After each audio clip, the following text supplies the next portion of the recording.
Hey, what's up? Unmuted. Good morning, good afternoon, good evening. How are we all? Good to see you, Ariel, Graham, Big Z. Hey, I believe you have all met, haven't you?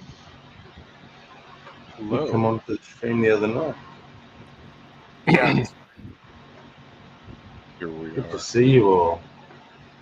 We've got Will out in the chat and Sandy. Good to see you, Tog. Um, Tog, were we friends in Discord? We are. Let me see if I can find you so I can send you a link. It's invite only tonight, so Right. yeah, feel like a nice, relaxed conversation rather than debating or, let's be honest, arguing.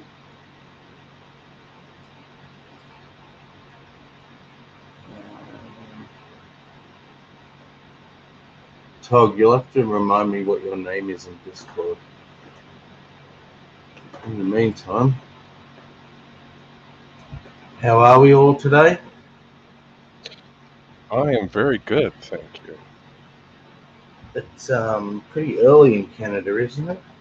Where you are? Yeah, it's about 6:30 a.m., but I am awake when I am awake, and there's not much to be done about that. Yeah, Hmm. much like myself. I was But going to you, say Ariel, you're I in. resemble that remark a lot too. Yeah. I tend to be up in the middle of the night, sometimes sleeping in the day. It all depends.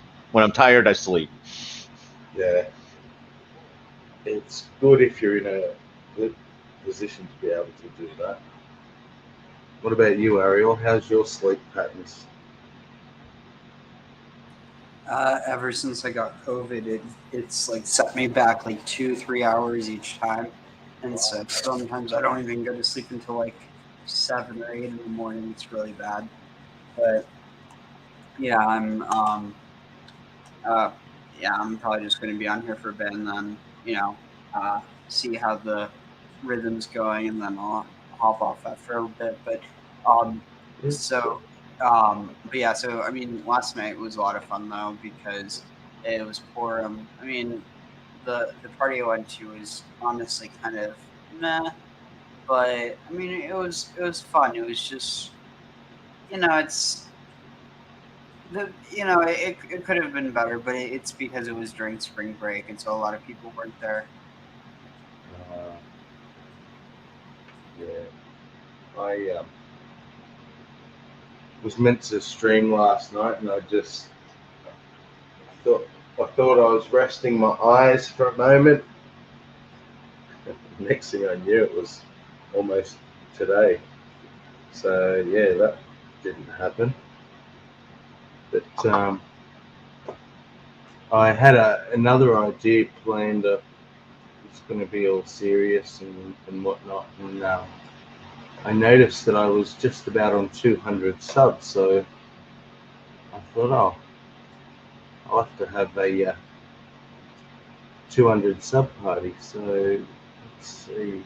I hit it. 200 I was, subs. You've hit the big time. yep. I was 197. Let's see. Oh my goodness! It's gone up to 214 just since the show started. So thank you so much, everyone. Um, 21 episodes I've done, but it Hmm. took me over a year, so it's only averaging about two a month, I guess. But I had a huge swath of time that I didn't stream, and lately I've just decided that I need to because it's such a um, relaxing and cathartic thing for me usually. So Sandy says they won't sub to me, but they will you. had socks. When sleep takes over and takes semi out, yes. It's pretty much what it needs. I need, sorry. To be able to sleep is to get to the point where I'm exhausted. So I thought we'd have a fun look at everybody's favorite YouTube shock jock. Just sharing it now. Full screen. We have a favorite shock jock? Apparently. Why is it doing this? Sorry? Oh, it's I've clicked full screen, but it's not exactly. There we go. Oh, let's see what I get here. Oh, Joe Rogan. Okay. Yeah, so he's interviewing Eric Weinstein.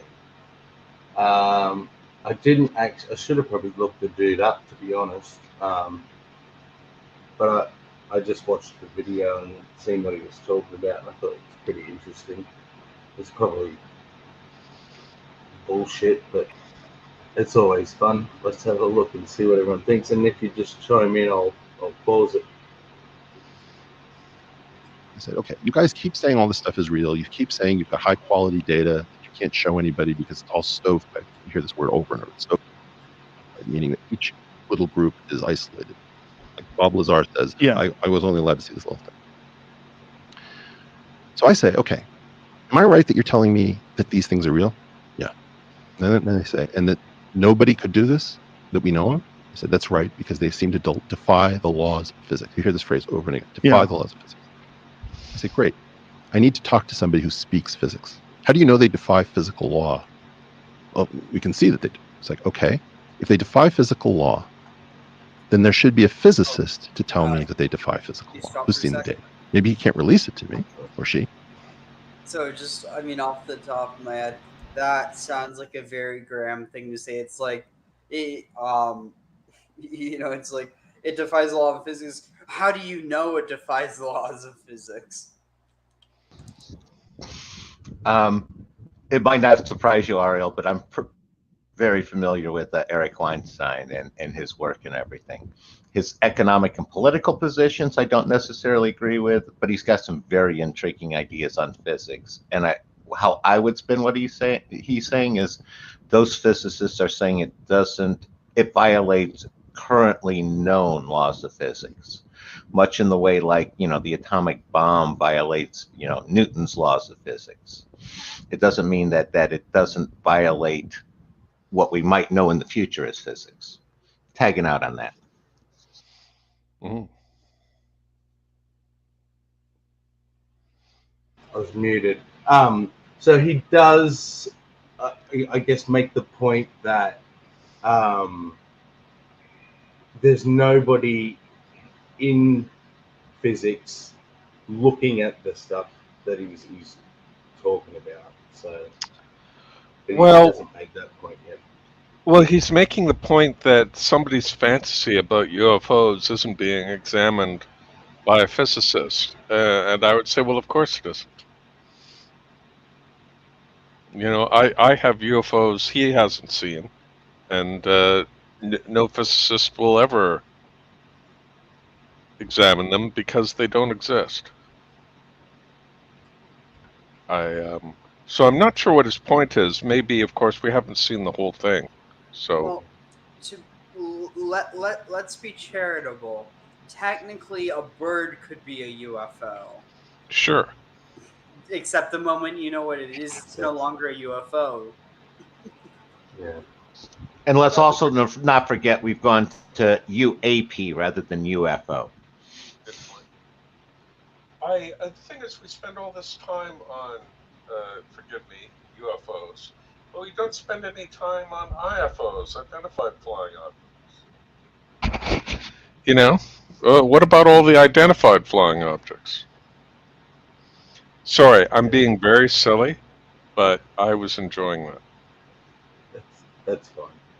Okay. That's what zebras do. Thank you. Anything is a UFO if you don't know what it is exactly, Todd. And it's unidentified aerial phenomenon now, isn't it? Unidentified. Yeah. She. UAP But and USPs, the submerged ones. tell me somebody who speaks tensor analysis. Tell me somebody who knows what the Dirac equation is. Like a pretty low bar for a physicist. There is no one. And I don't quite mean no one, but do you know who Eric W. Davis is? No. You ever heard of the Wilson memo? No. Okay, there's something called the Wilson memo where there's a physicist who meets a general or an admiral, and the general or the admiral is trying to figure out, I think this is at EG&G, why is there some program that I'm not allowed to know about? I have the highest clearances. I have a need to know. They're like, sorry, we can't tell you. He's talking to somebody named Eric W. Davis. Eric W. Davis, so far as I can find, is the only person other than maybe Hal Puthoff who I've been able to talk to who speaks anything of these languages. This is not a particularly famous physicist. Hal Puthoff is an electrical engineer, I think a PhD in electrical engineering. Eric W. Davis says to me, I said, is there nobody out here who speaks physics? Is it just me, or do his eyes move at different rates? I don't know how big he is on your guys' screens, but looking at him, the eye on my left is slower than the right one, and it seems to have to catch up. Very unimportant, but... Well, normally when people are examined by aliens, they come back unharmed. But, you know. But it looks like it's getting shadow. There's a light off to this person's right. And because the left eye is at a different angle, it's mostly in shadow. Oh, I see. No, I was going to say I also can echo a lot of Weinstein's criticism of the people that, you know, they don't speak the language of physics. It's, you know, I know what those things are. I mean, it's not my field, but I went back and took, you know, group theory, theory of everything at a college level, and actually got into the group analysis. And I can understand, you know, the difference between loop quantum gravity or string theory and all that stuff. Not that I'm well enough to work in the field, but I can at least speak the language a little bit, tagging out. Yeah, and I guess his point is, we're saying these things that define physics. Well, then shouldn't we have like physicists trying to work on this and look at it? Well, what he's specifically saying, I was going to say, what I think he's specifically saying is, if it violates physics, let me know what part of physics it's supposed to violate, because I understand physics. And Weinstein, one of the things he's working on is progressing physics into a more unified one. It's like him and Stephen Wolfram. You know, I got my own unpublished stuff on that front from a different angle. But, you know, that's what he wants to know is, what is it that they're saying? And some of that is he probably wants to know on a personal level, so he can check to see which of his work's valid or not. Tagging out. Interesting. This doesn't make any sense. And he says, well, you, Hal, and I are the three out here, particularly famous physicists. Hal Puthoff is an electrical engineer, I think PhD in electrical engineering. Eric W. Davis says to me, I said, is there nobody out here who speaks physics? This doesn't make any sense. And he says, well, you, Hal, and I are the three most technical people on this. Joe, I'm not even on this. So you know as much about it as anyone, and you're not even involved. And there's only two other people that know the science behind and like one of them is into remote viewing and was a Scientologist. So I'm just, imagine that you take your wife to the symphony, okay? You're gonna see Beethoven's 7. And you look at the string section, brass section's in place, and the percussion is there. And you look at the string section, and it's a bunch of certified public accountants. You're like, where are the violins? Where are the violins? Oh, no. Actually, we have reporters for the AP. They're stringers. That's not the same thing. We have string theorists. That's not the same thing. I'm looking for this is simple. Mm-hmm. I've been on this for 3 years, and I can't find anybody who speaks this language. Which now that is a huge clue. Imagine that you say that we've lost control of our airspace. We're being menaced. Threats to civilian aviation, military aviation. They're seeing these things every day. They defy the physical laws, and there are no physicists anywhere to be found. That smells like BS. Or it smells like a pathological level of bureaucratic incompetence. And Marco Rubio and Kirsten Gillibrand, if you're out there, can you please find out why there are no technically competent people on an area of national security? And please don't mumble the word stovepipe or need to know or sources and methods. I mean, we had a Manhattan Project. We staffed it with physicists. You have a physics problem. If these things are here, Joe, they are here from so far out of town, or they are co-mingling with us on Earth. I can't tell you which. There are some reports that these things come screaming in from behind our satellites that are trained at Earth along non-ballistic trajectories. I have no idea how to say this. I'm talking all the time to Avi Loeb with the Galileo Project, trying to help him out.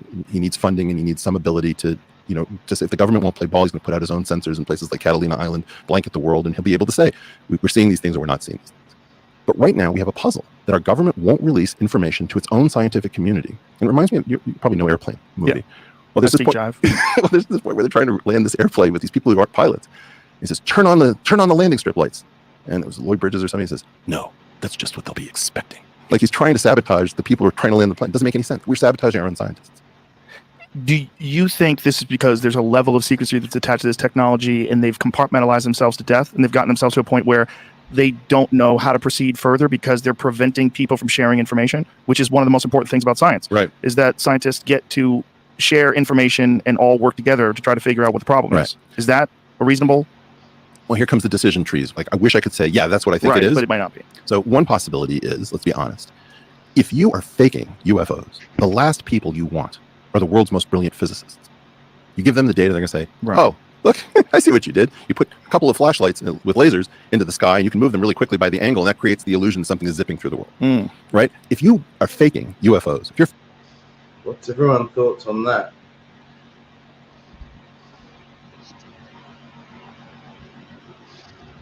The idea that they'd be faking UFOs.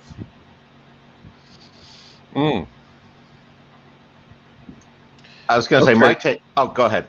Oh, I was just going to say, so they're faking UFOs just to cover for their high-tech planes? I don't know, and I don't know that he even touches on it. Graham, what's your take?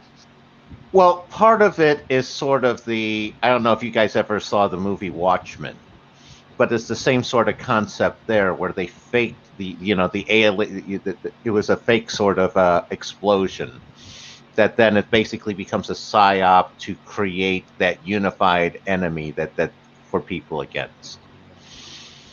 That's always one theory going there. And another one is, these people always like a good psyop just to distract people from the truth. Tagging out. Interesting.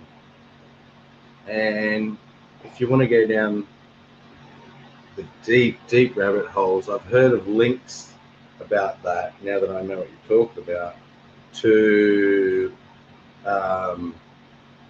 the onset of the Antichrist, and that the signs in heaven will be aliens, but it won't be aliens, sorry, we'll be given the false idea of aliens to lead us away from the truth. I don't know if anyone else has heard. Project Bluebeam, I think it's called, if I remember right. Is it? Yeah. Yeah.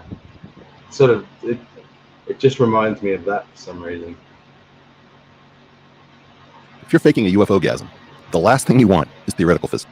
A UFO-gasm. I love that expression. Flashlights with lasers into the sky, and you can move them really quickly by the angle, and that creates the illusion something is zipping through the world. Right? If you are faking UFOs, if you're faking a UFO-gasm, the last thing you want is theoretical physicists on the case. So that would be one reason to clear them out. Another reason would be bureaucracy. You've got these rival groups, they're all starved for money. Nobody wants to invite somebody smarter than they are. So the problem with a B level and C level players is that they're looking for DNF players so that they're not threatened. That's another possibility.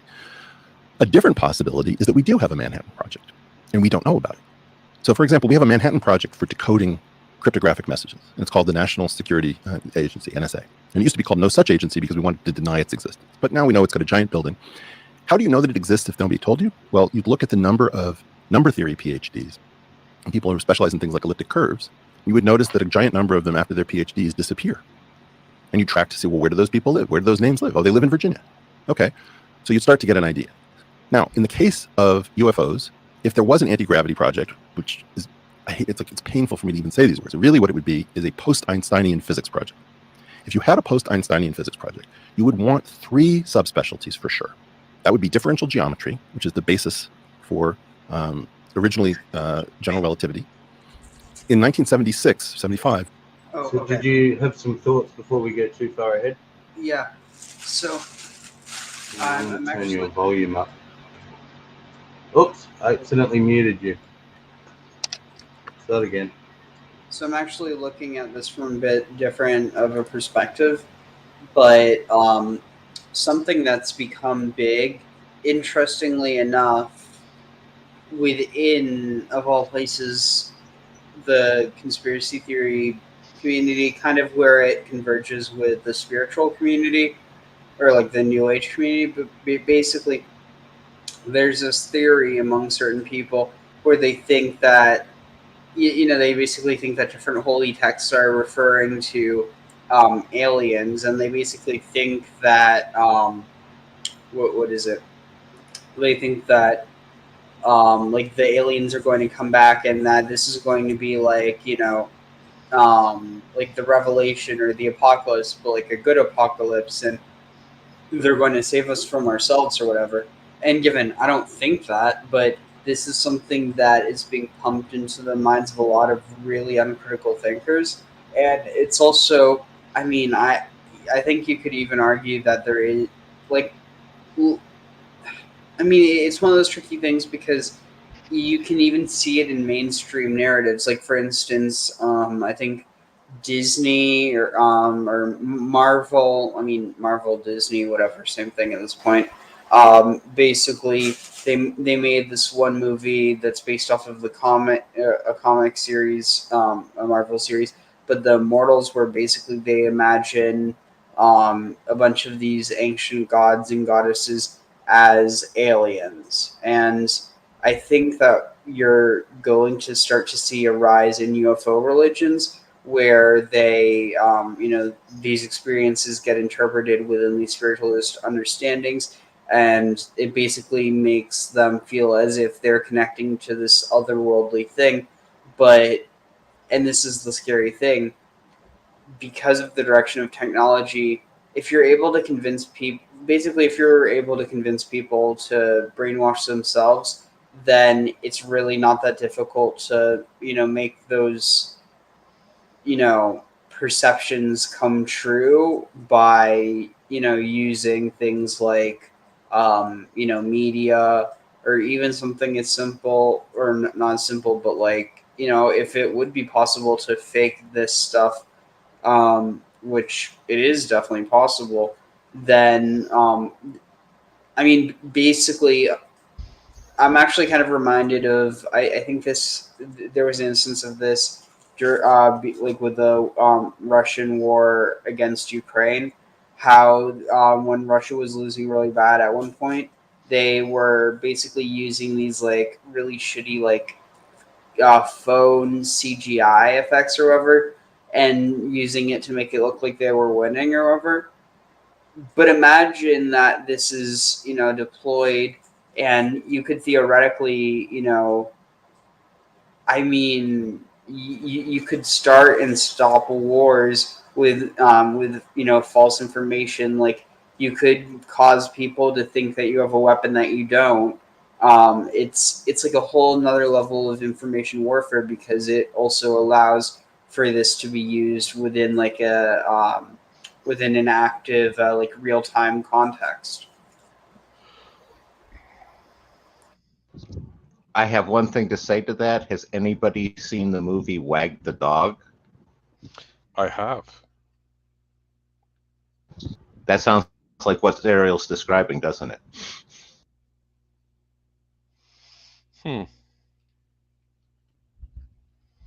For those who haven't seen it, Wag the Dog was a movie where they basically did a Hollywood version of a fake war, where you had actors as the refugees, and at the it's a really good idea of how media can be used to manipulate perception and reality.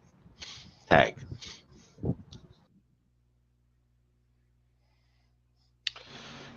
Interesting.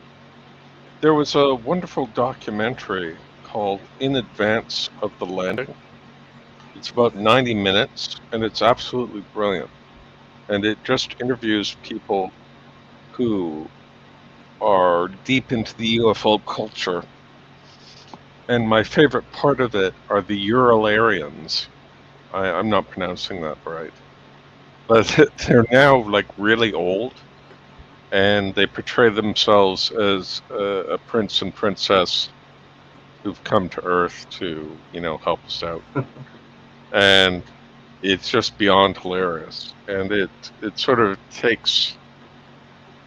follows human beings who might be at their breaking point, and maybe we shouldn't laugh, but I can't. There it is, Archangel Uriel. I wonder if I can find it on YouTube, because it'd be nice to have that link, But yeah, and I mean, the thing that's scary about this, and like very few things scare me like this beyond like existential shit. But like, have y'all ever heard of Gaia? Sure. So they're connected to this shit, but like the thing that's concerning is some of the key people that were involved in basically creating the whole QAnon delusion. They shoot, where was I going with this? One of the ladies who was involved with this, Lisa Clapier, she was, well, for one, a disciple of Barbara Marx Hubbard, who have you ever do y'all know who Barbara Marx Hubbard is? No. Let me see. No, I was going to say, are you talking Gaia, the Lovelock hypothesis of Earth as basically an interconnected system? No, I'm talking about the cult. Okay, then no. I know the goddess. I know Lovelock's theory from the 70s, 80s. I don't know about the cult, thankfully. So, I mean, it's pretty mainstream. Like Demi Lovato was repping for them at one point. Let's see.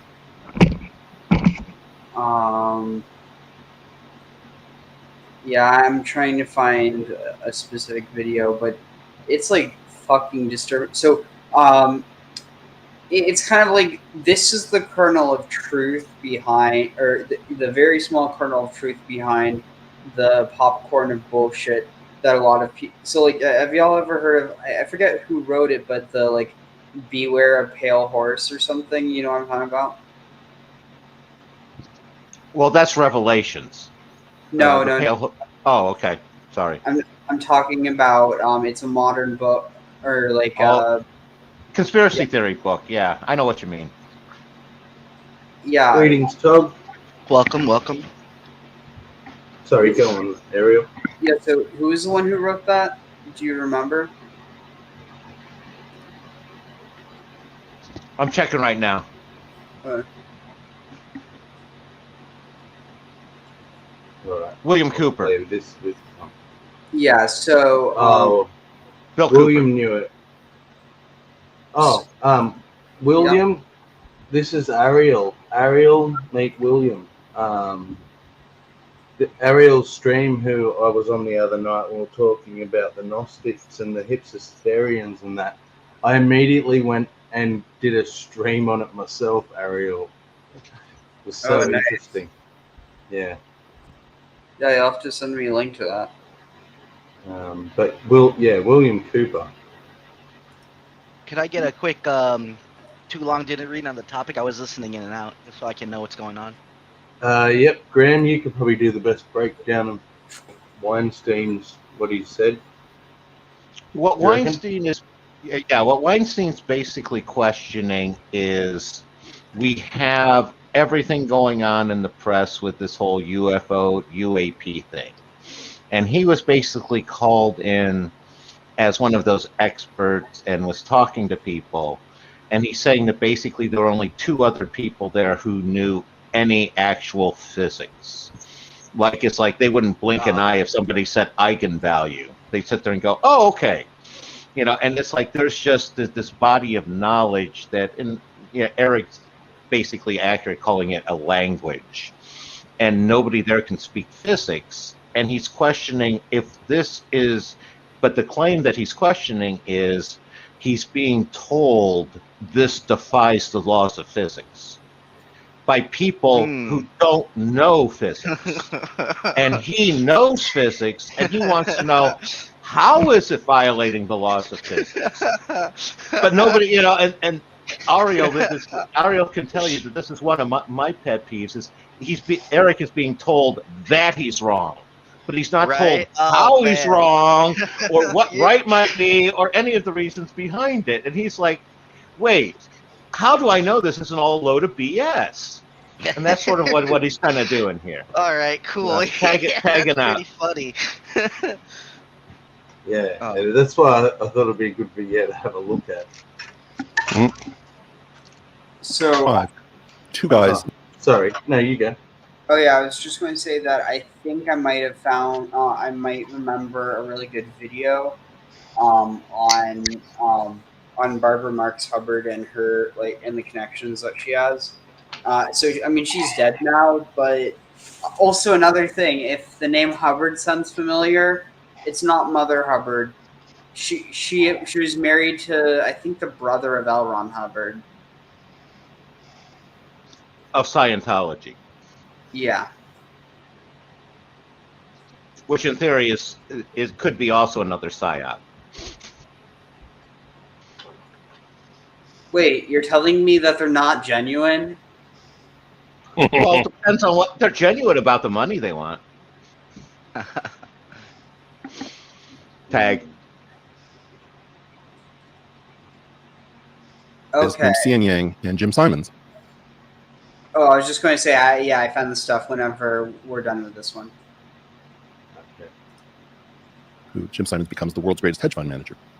I'll go back a bit so we can get. If you had a post-Einsteinian physics project, you would want 3 subspecialties for sure. That would be differential geometry, which is the basis for. So, Tom, this is a good spot to come in. Actually, I'll go back in 10 seconds.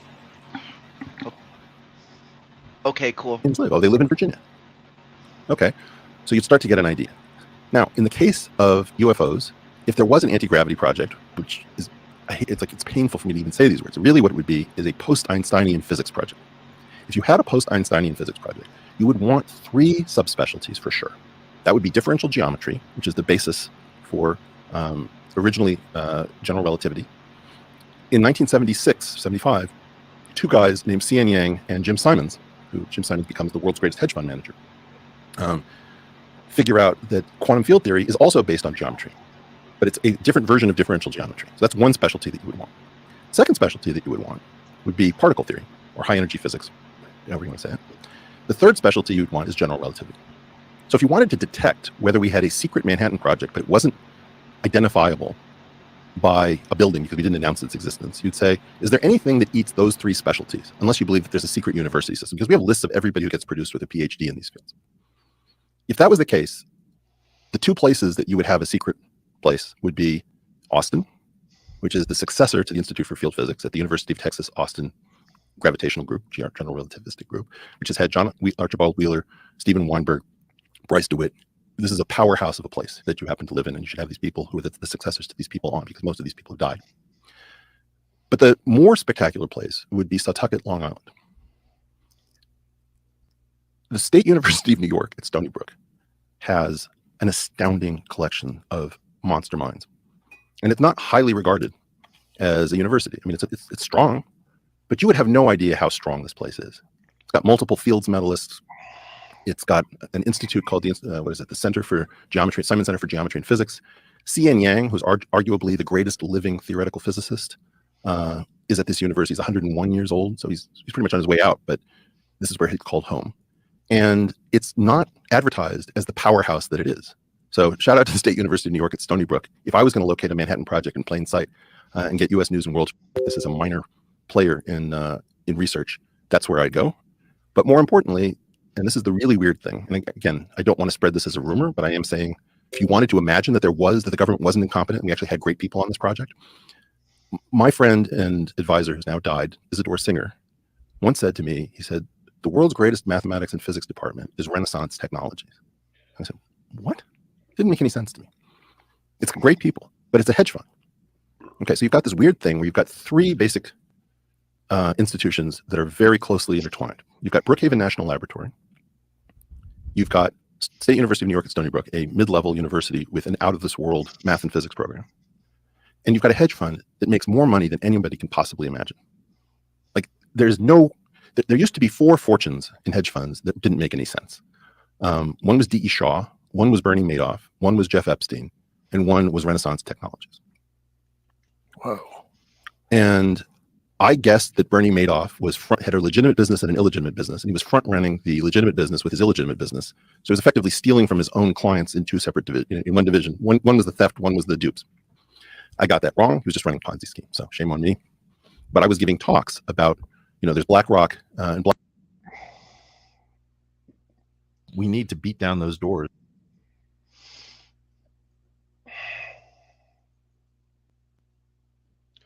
Did anyone else just lose audio? No, I just stopped. I was muted, and I just Okay. video ended. Yeah. So, what did you find, Ariel? Yeah. Okay. Here, let me share it. So, let's see, where is it? Share screen. Oh, just before Ariel starts to follow up on that one, I would throw another location worth considering for that one, and that would be the Santa Fe Institute, because it's quite so cutting edge in so many fields. Let's see, is it this one? Oh wait, hold on, it's this tab. Sorry. Let's see. So, here, I need to find the right one. Sorry. Let's see. Is it?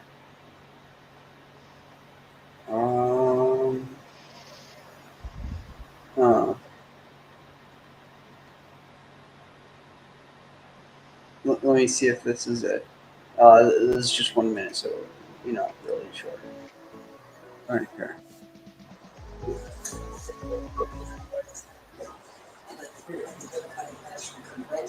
Very quiet.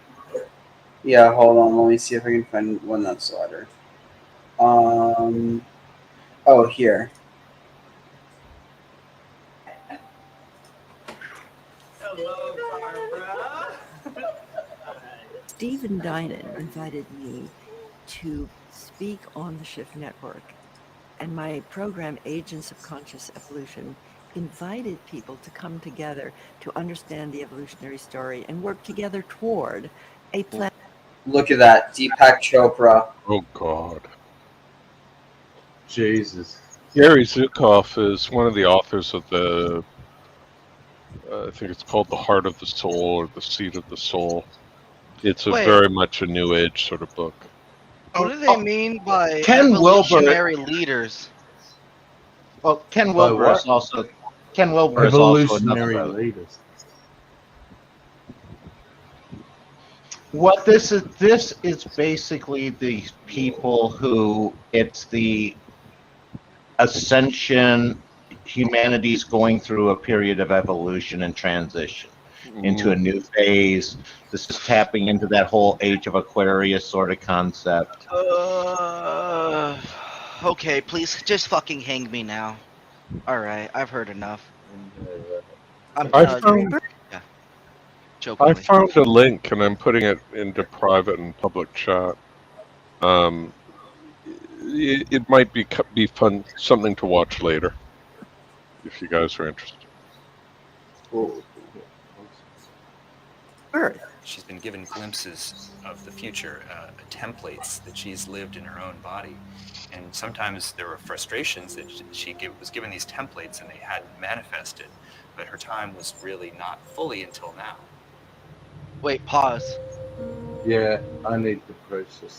So they're just basically talking about formulating an idea that you had, like a plan or a goal in your mind, and then calling that some type of divination or prophecy, and then getting upset when your plans don't fall through and you're wondering why this isn't working for you. That is Wow. Okay. Actually, from well, their when shit doesn't work, they probably say they're not manifesting hard enough. No, What you were you gonna nailed it say, on Ken? that one, 420. You Yeah, nailed it that's on that actually one. true. I The would say other one, that's though, is from their standpoint, they're not making it up in their head. They're basically channeling it from again, you're dealing with, for their standpoint, they're channeling it from the future. In this case, it's like they said that she's seeing glimpses of the future. This isn't that dissimilar to what the Christians believe in the book of Revelation, with John seeing glimpses of the future. Yep, I'm just saying revelation. it's in that territory. An explanation for it from a purely physical chemical level is the one being offered. Being offered there, where they're making it up. But part of it is they're not intentionally creating it. At the worst, they're doing a Jungian, pulling it from their unconscious, tagging out. I would say, in the sense of manifesting their own crap, that has some small truth to it, right? Because the way I see it, like, if I don't get out there and start making cold calls, then my business is never going to grow. So that dream's never going to prosper if I don't take the necessary steps and if I just think about it. So that does gain some little merit of truth in there. Well said, Sammy. If you sit there in your lounge room meditating, you're not gonna. Yeah, you have to have the action too. I was going to manifest the future, but then things got really busy at work. Same. Nice.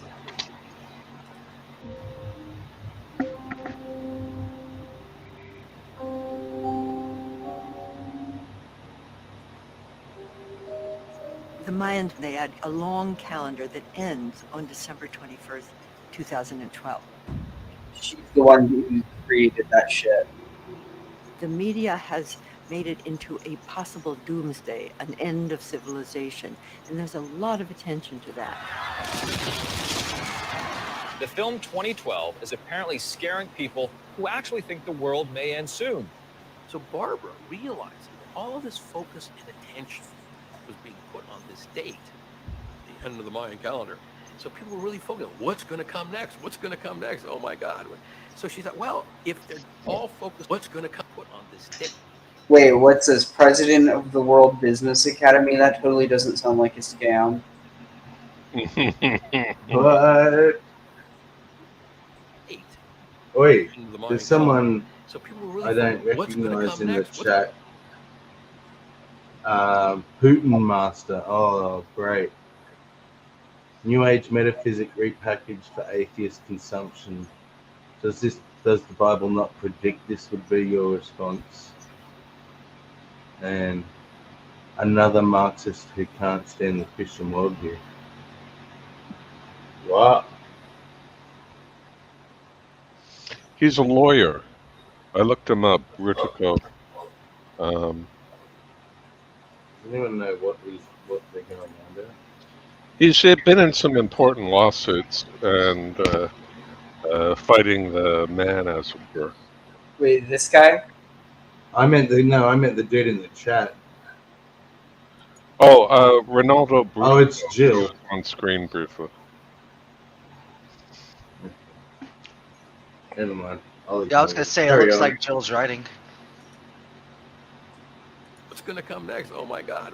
So she thought, what? And attention was being put on this date, the end of the Mayan calendar. So people were really focused on what's going to come next? What's going to come next? Oh my God.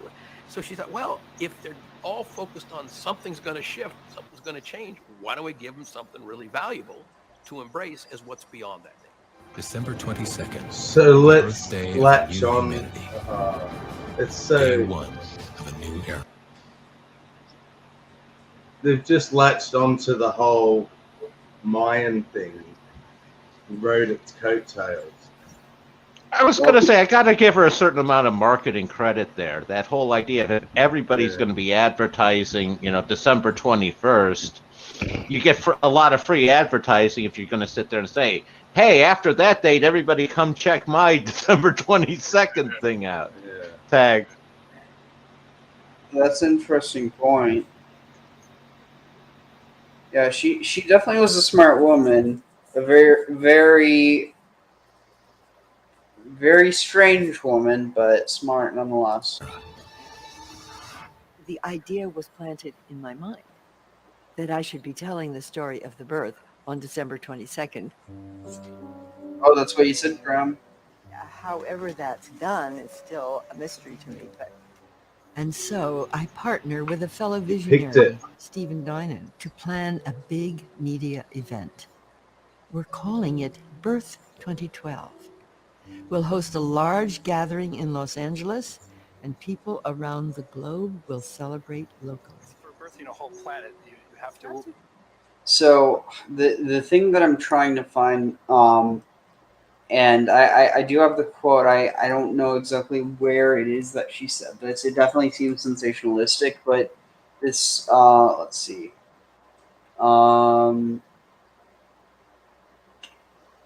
Okay, here. Let me see if I can. Okay, wait. Oh, okay. Wait, I think I know what is it? Yeah, here it is. So, um, let me see if I can. So, yeah, so here, out of this full spectrum of human personality, 1/4 is electing to transcend. 1/4 of humanity must be eliminated from the social body. We are in charge of God's selection process for planet Earth. He selects, we destroy. We are the riders of the pale horse death. What? What are you saying? Are you serious? Is she saying 1/4 of the Earth needs to be destroyed? Yeah, let me see if I can find the context for this. Okay, here it is. Okay, let's see. Yeah. Because that got dark quick, man. Like, I Yeah. thought it was all of this new age love, energy, and light. All right. Yeah, here it is. It has proper citation. So here, I'm revealing the blackest of evils hidden in plain view, tucked neatly within trite and useless platitudes of New Age teachings. We've found the darkest intentions. The worst kind of evil has been insidiously planned to be fully enacted within these times by deceptively smiling faces with outstretched and open arms. Their horrific goal is that of a gentler yet more final solution, already being enacted on a global scale as we speak. Let me begin to explain and unveil you the evil unfolding in our own lives in front of our very unsuspecting and confused eyes. In her frightening vision in her book of co-creation, a scarily radiant and deceptively adorable Barbara Marx Hubbard writes, out of the full spectrum of human personality, 1/4 is electing to transcend. 1/4 is destructive, and they are defective seeds. In the past, they were permitted to die a natural death. Now, as we approach the quantum shift from the creature human to the procreative human, the human who is an inheritor of godlike powers, the destructive 1/4 must be eliminated from the social body. Fortunately, you are not responsible for this act. We are. We are in charge of God's selection process for planet Earth. He selects, we destroy. We are the riders of the pale horse death. Here we see clearly in our words, beliefs, and thoughts a dark demonic specter of an evil mental illness and terrible delusion afflicting some on this planet. There are the elite who call themselves the elders and their followers who believe they have the right to decide who should live and who should die.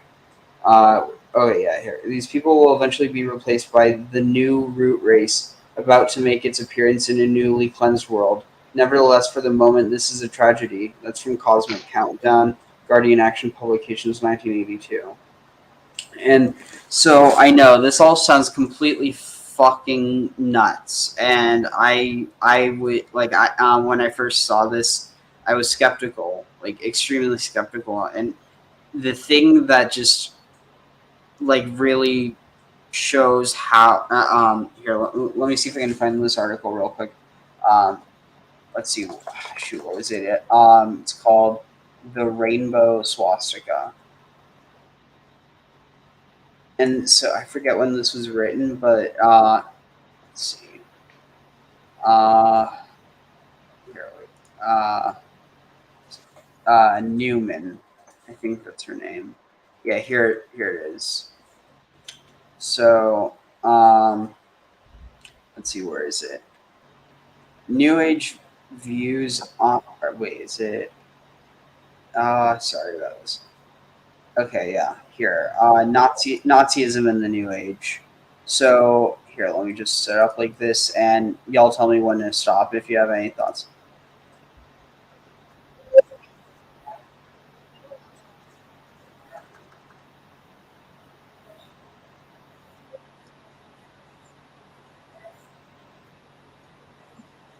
Did you mute?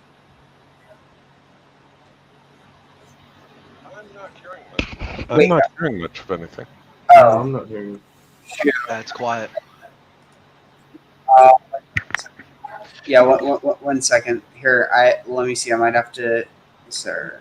Normally, there's even better audio on 1970s porn classics. Sorry, that's not helpful, but No I worries. thought it was funny. Well, those do have a beat you can dance to at least. Yes, if you can call it dancing. Let's see. If you're doing it right, it's dancing. Atheists are converting to Buddhism in droves. You know, my experience, there are a lot of people say they're exploring Buddhism, but it means they've read a Wikipedia article on it, and then they're thinking about it and then never fall through. That's I know that's deeply cynical, but I don't know. Is it more cynical than my take? Well, at least if an atheist adopts Buddhism, they don't have to give up being an atheist. That's a good point. Technically, the only thing I got involved with was the whole Zen thing, find your own Zen, and that's actually what led me into cleaning. Was all that was that Cleaning? Zen thing, yeah. Because like I figured it's like in the whole check and balances of like good and bad. There's more good done with cleaning because there's always constant things of chaos of it returning back. So it's like in order to get rid of that constant chaos, you have to keep it up in the clean. So that's how I took it when I started cleaning it. When I started looking at it, because when I first started off, like I'm talking about when I was a kid with my brother.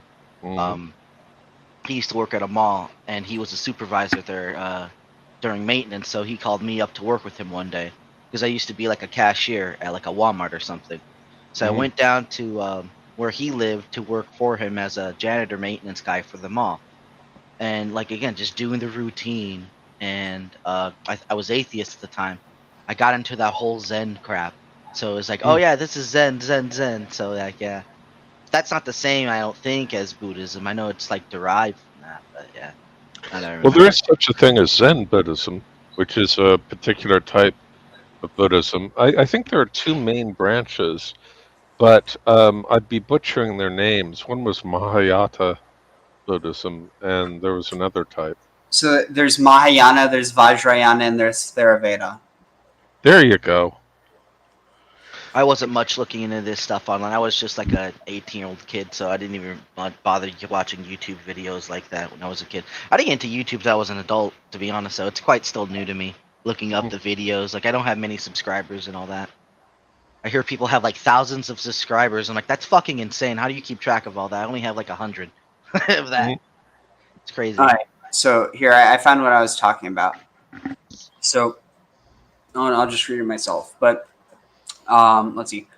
So this is specifically about Hitler and the occult, and I think something that people need to realize is that it's not as simple that Hitler was Christian or Hitler was pagan, because at the end of the day, we're not really 100% sure what he believed himself, and I don't really think that's what's important. What's more, again, not that it's not important, but I think what the thing to focus on is what he used in order to manipulate people, and ultimately they just used everything that he could.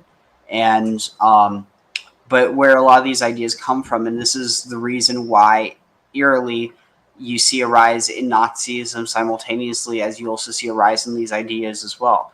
But here, according to available sources, see above, Hitler first made contact in 1909 with other occultists, the first of these being Georg Lanz von Liebenfels and Guido von List. After coming across their occultic racist magazines Ostara and Vienna, and then here as a citation, and I can share this if anyone wants to check this out on their own time. But For samples of the copy published in Othar and how Hitler later echoes it, see page. Okay. Besides his publishing activities, Lanz was known for starting a society called the Order of the New Templars, which imitated the traditions of occultic Grail lore.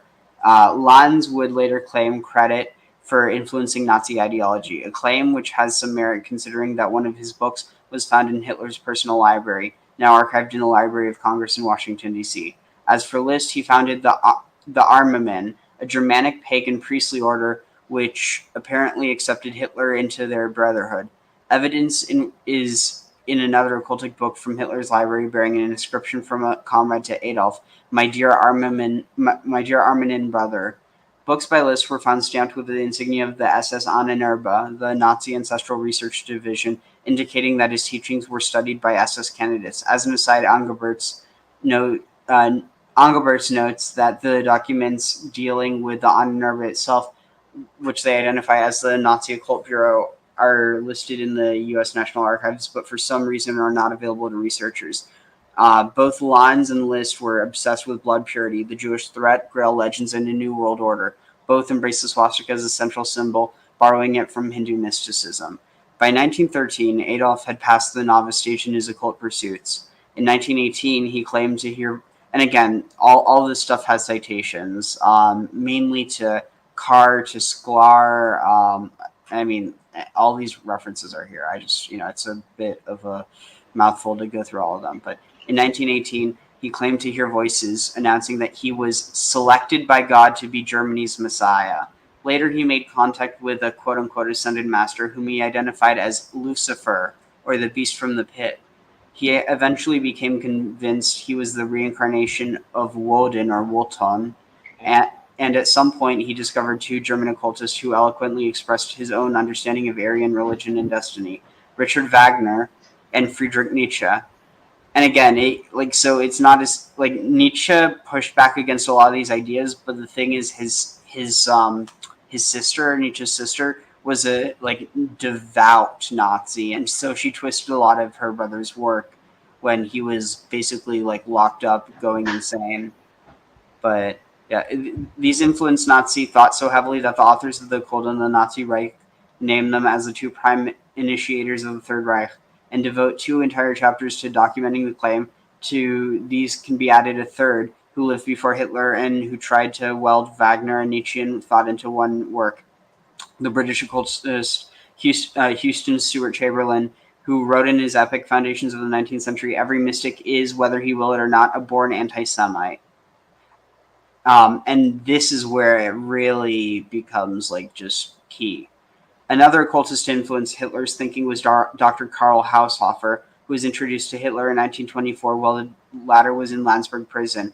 Haushofer, a Blavatsky disciple, combined a dubious science called geopolitics with Eastern mystical texts and the secret doctrine principles, and claimed to have clairvoyant powers. It was Haushofer who schooled Hitler in the secret doctrine. His geopolitical theories found their ways into Mein Kampf. It was also Haushofer who forged Hitler's alliance with Japan, basing his case on astrological predictions, and who gave him the Lebensraum concept, basically, conquering the land and killing everyone in order to free it up for Germans.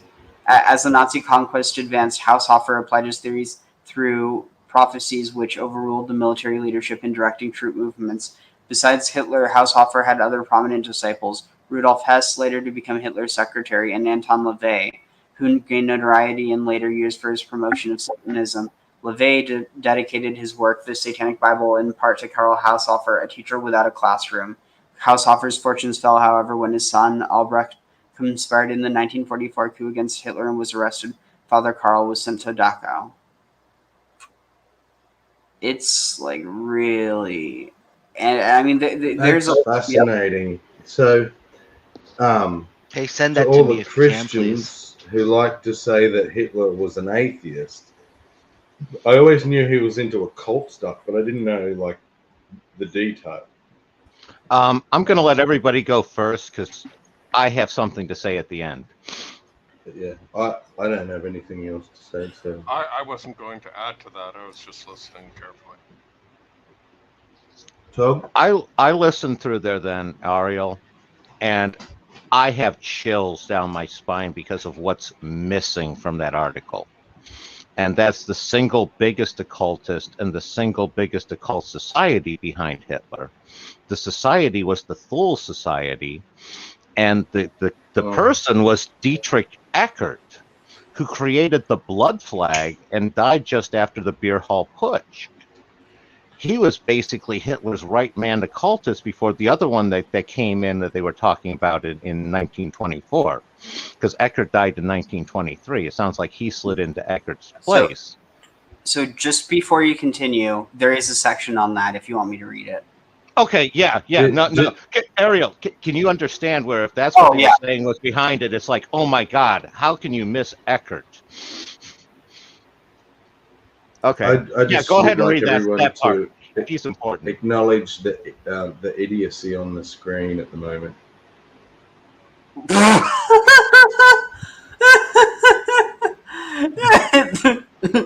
Honestly, someone needs to bottle that, sell it, and like if you could take a shot of that, like that, it's this like secondhand cringe, but it's not like at the level where it's like it's embarrassing to witness. It's almost hilarious to witness. You know what It's I mean? cute, yeah. He annoys a lot of people, but I find him endearing. Like his I was going to horrid say, bigotry. I'm not even sure. his I'm not sure I can complete say what's wrong there. You know, it's wrong, but I'm not sure why. But it's got parts that's right. Yeah, It's interesting. What's the bizarre thing to me is in his logic, Christianity is a form of atheism. Of all gods but one. No, I've heard that argument before. Yeah, no. It's a silly. Ooh, that's convenient. His recent comment, basically a no true Scotsman fallacy. Oh yeah, he loves that. Hitler hated Christianity just like the 33-degree Masons do. No, they don't. There are Christians in the Masons. Well, but yet see, they have that's the the Christian thing. Lodge. Apparently, he they're admits not that. real Christians, according to Rebuke. Yeah. Well, on the flip side, they're not real Masons either. They're Christians that the Masons let in as a cover, just sort of, so they can sit there and say, "We're fine. Christians belong." There's actually in my hometown, there's a Mason lodge, and like a couple miles behind the Mason lodge is the Christian University. So perhaps there is something to it, Maybe there's a secret tunnel that leads from the Mason lodge to the university. So who knows? not maybe. There is. Right. Oh yes. There is. That's right. I forgot. We got to go full. There is no doubt. There is one there. I will be the one to discover it. Haven't you seen that episode of The Simpsons? Oh no, I don't watch The Simpsons since like it was still on square TVs, man. Yeah, I don't watch it, but I've seen the clip where it's like, was a Stonecutters Guild. Oh yeah, that one. Oh, the one that goes, we do. Yeah, that one. Oh fuck yeah, that one scared the shit out of me as a kid. Well, we do. I thought that episode was wonderful, and it had Patrick Stewart in it. It did. That's right. Wow. This is holy crap. Yeah, I mean, I know about the Thule Society, but I didn't know it in this depth. And yeah, it goes into Dietrich Eckart. So, the missing link, the Thule Society. The same year, Hitler had his had his New Age revelation. Baron Rudolf von Sabatendorf, what a name, an avid fan of Helena Blavatsky, or more like Blashatsky, founded the Thule Society, a spiritist group which borrowed heavily from HPB's.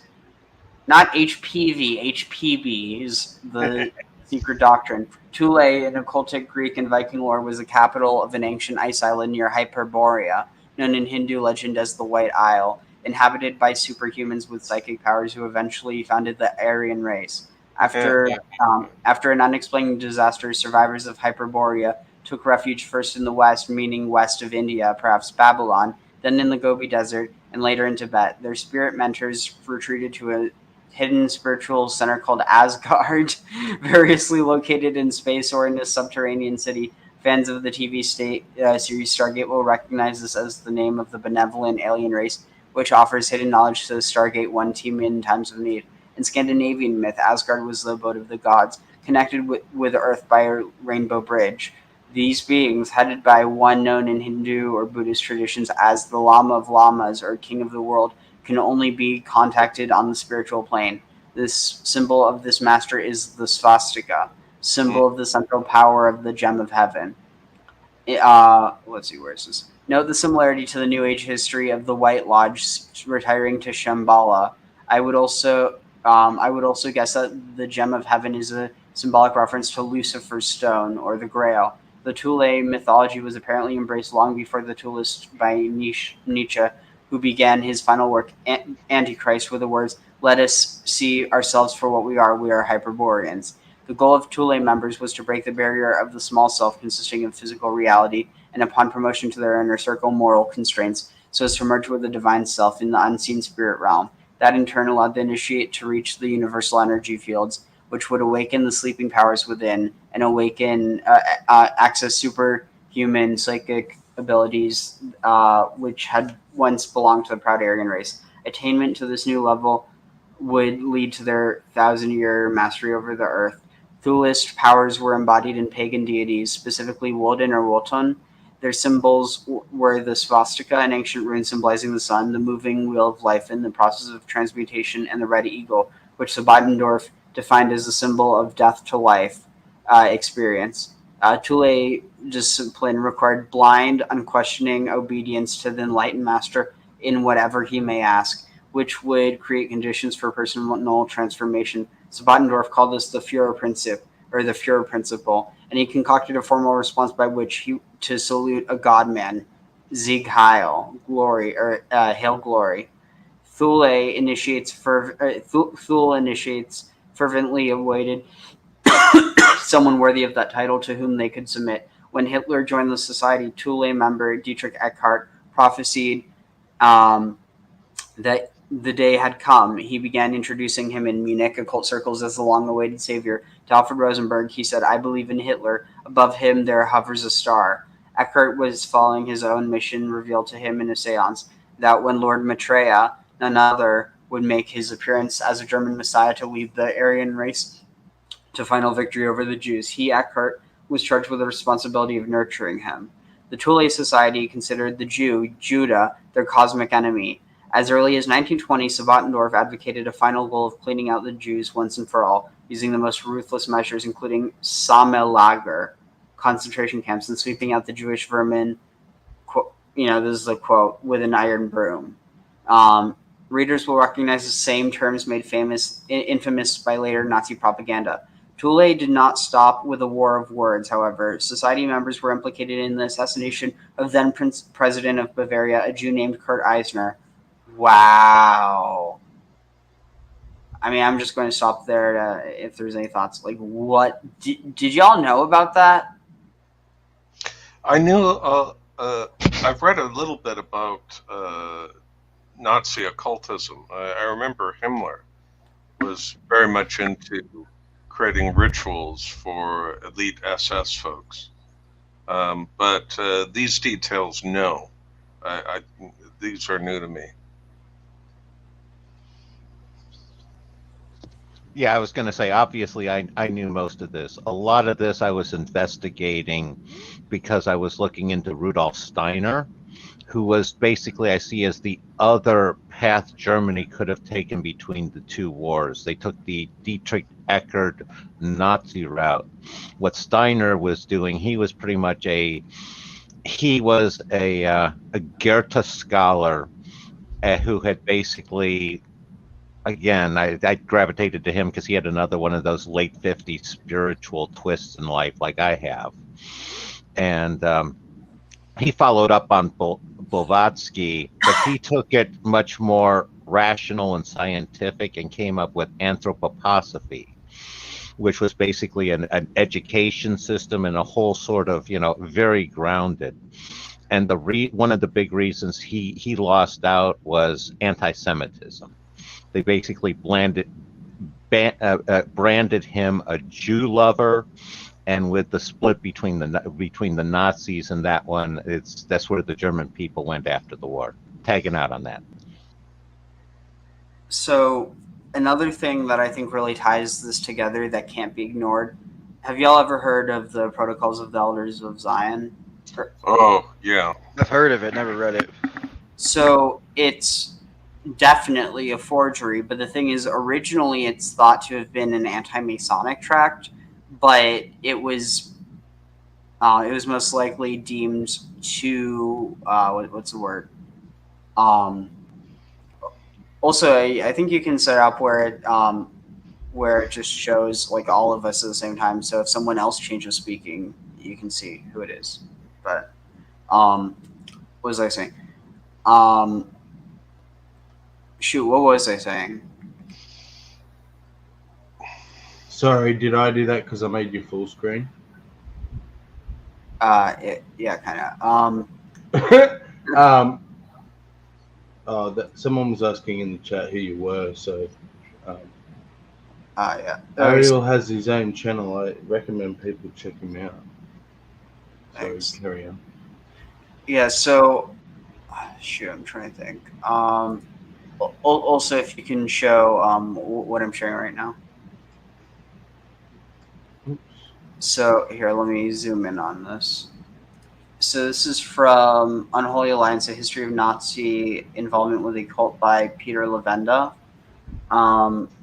Here, let me scroll down.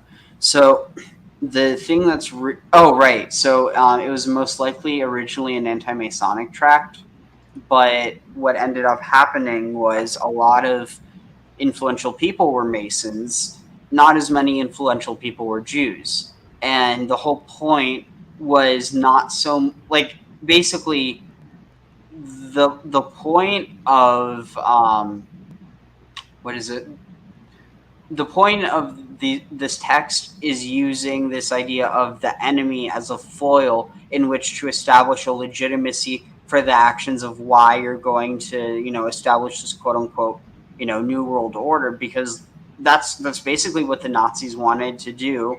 Was they wanted to, completely subvert the old way of doing things and establish this new way. And the ironic thing is that, everyone talks about this, quote unquote new world order that they're afraid that is going on. And the thing is that, like, everything that's gone on so far for the most part is pretty standard to how things have always been. The only changes for the most part are things that people are being sold on, like basically if you're looking, the idea that progress is that which we have to be afraid of is a complete red herring, because the thing that you need to be afraid of is when people try and use the promise of progress in order to commit atrocities. It's kind of like, if you can get people to believe absurdities, you can get them to commit atrocities. But I'm going to not read for too long. But so I found this because I was looking up Glinka and her connection to. I actually found this stuff when I was writing a paper on the Nazi basically New Age anti-Semitism. But okay, the heart, as Robert G.L. Waite writes says in his Psychopathic God, The Psychopathic God Adolf Hitler, the hard historic fact about the genocide is that that it was not caused by the exigencies of war, nor was it a political maneuver to cope with internal unrest and domestic conflict. These people were killed as the result of one of Hitler's ideas, the idea of a superior race and the need to exterminate what he considered to be the vermin that were attacking it. This was an idea that can be traced to Hitler's early student days in Vienna and to the influence of racial tracts published by the leading occult anti-Semitic elites of the day, Guido von List and Lanz von Liebenfeld. And from there, directly to the occultist and Eastern initiate Rudolf von Sabbatendorf and his brainchild, the Thule Gesellschaft. The Thule Society. In this century in Europe, racism had its roots in occultism. Racism is, after all, an expression of irrational fears. Often, as we shall see, with sexual components, and the irrational often finds a home in the milieu of primordial preconscious archetypes that is the environment of both religion and occultism. Racism and the occult were often found sharing the same magic circles in the early days of the century, and therefore hangs a tale. The Protocols of the Elders of Zion.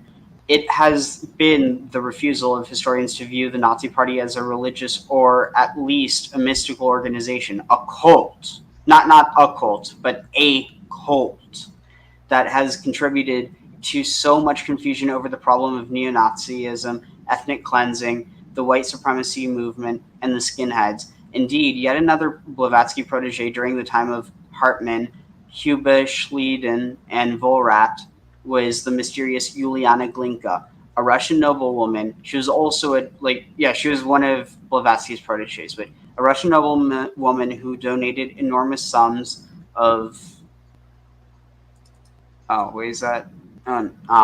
enormous sums of money to spiritualist mediums in their circles, and who was instrumental in promoting that notorious forgery, the Protocols of the Elders of Zion, which along with Mein Kampf can be considered one of the sacred texts of Nazism and neo-Nazism. As Norman Cohn illustrates at some length in Warrant for Genocide, the protocols were largely the product of a conspiracy between the Okhrana, the Tsar's secret police, and occult circles operating in Paris and St. Petersburg. Originally, this pamphlet was a smear against both the Jews and the Freemasons, and was probably created around 1895 to discredit enemies of the head of the Okhrana in Paris, one Rakowski. It was the occultist Madame Glinka who, quote-unquote, linked the manuscript to the press after first attempting to convince a journalist that she was able to speak to the dead. The newspapers seized upon it in the heyday of the Dreyfus Affair and the first ever Zionist Congress presided over by Theodor Herzl in 1897. Here was documentary evidence, quote-unquote, documentary evidence that the Jews, operating through the Lodge Network and secret rituals of the Masonic Society, were putting the final touches on their program of world domination. As it is known by now, the protocols are a forgery, an old satire using an imaginary conversation between Machiavelli and Montesquieu to draw attention to the policies of Napoleon III. But at that time, the authenticity of the protocols was a matter of faith among some of the most influential political and intellectual leaders of Europe, and would eventually become one of the sacred scriptures of Nazism.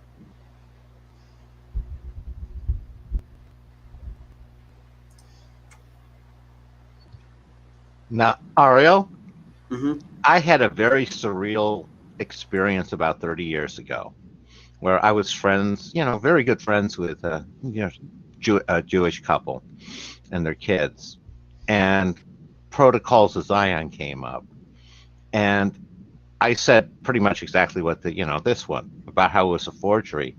He pushed back beyond hard, saying, oh no, Jews really were behind every government and every plot in history. And he went on to trying to explain to me how they were and all that one. And I basically had to sit there and say, you do realize you're basically saying Hitler was right in his logic? And he goes, well, no, but it's like, I can't keep having this conversation. We pretty much agreed to put that subject off limits. But have you ever had that from the Jewish community sitting there and endorsing the Protocols of Zion as legitimate? I mean, I actually, the reason why I got interested in trying to understand this shit in the first place was because one of my friends, not like a best friend, but a friend that was, I roomed with him during a summer at summer camp. So, I knew him pretty well. I mean, he's the type of person, if he was ever in town, I would have invited him over. But after seeing the direction he went into, definitely not. He ended up actually getting arrested for a terror hoax or something, or like a bomb hoax. He ended up also trying to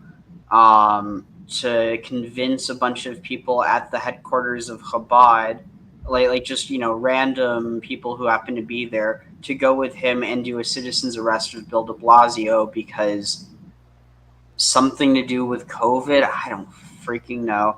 And this guy, he was convinced that being forced to wear a mask was like being made to wear was like being made to wear a Jewish star, and that he thought the vaccine was equivalent to, yeah, like just like basically he, and also his grandfather was actually a survivor of Auschwitz. So like this is someone who I think he was actually hyper primed to this stuff because of the trauma. Okay, so at least you've encountered that before. That was the first time, and it just floored me. I'm sure you can understand why. Yeah, I mean, I think part of it is also this idea that, what is it? Basically, if you can psych yourself into believing that there's a secret group who controls the world and they're doing evil, well, then that means that there could theoretically be a public group that's doing good, or that's doing good, and like, or basically that's controlling the world but doing good. It's this idea of polar opposites.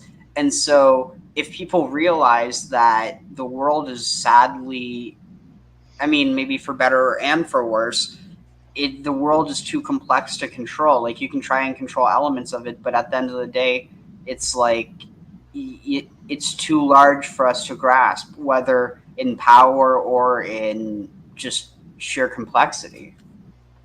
No, I was. You had stuff like the Jews were persecuted because they were secretly running everything, and they basically persecute themselves by manipulating. And it was like, you're in way too convoluted logic here, dude.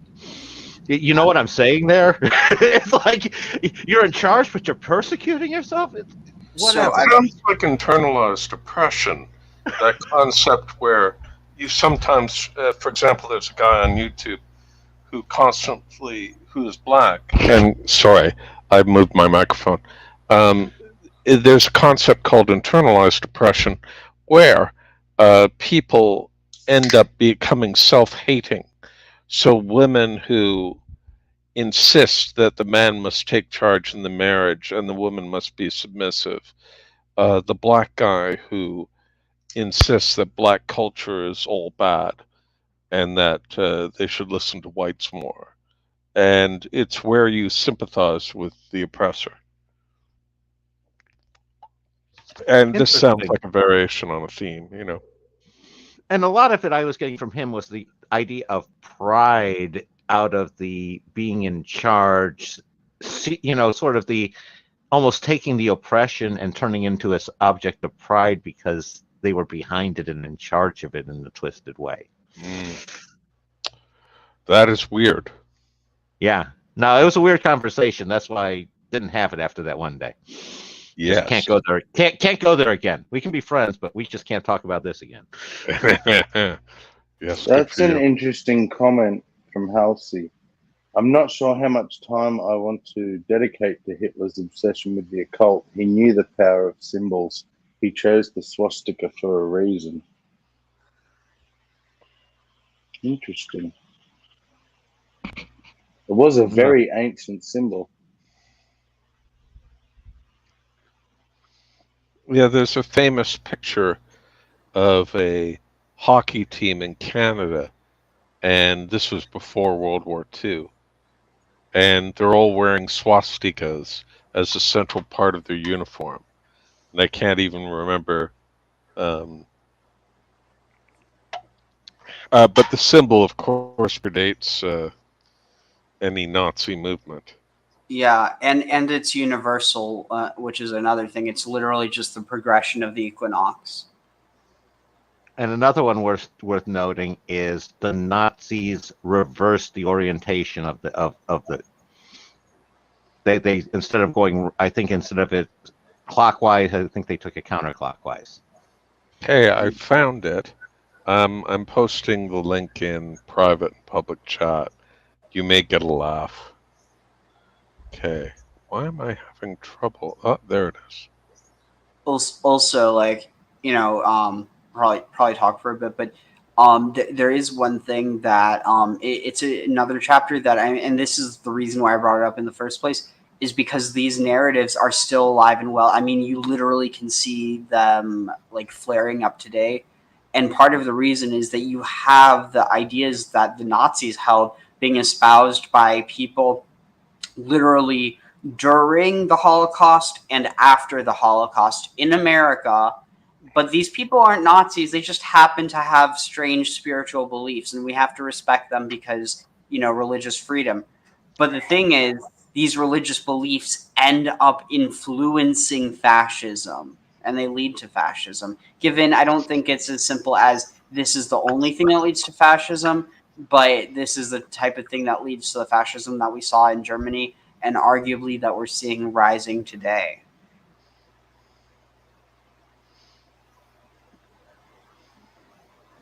I don't have much to offer because this is all new to me. So yeah.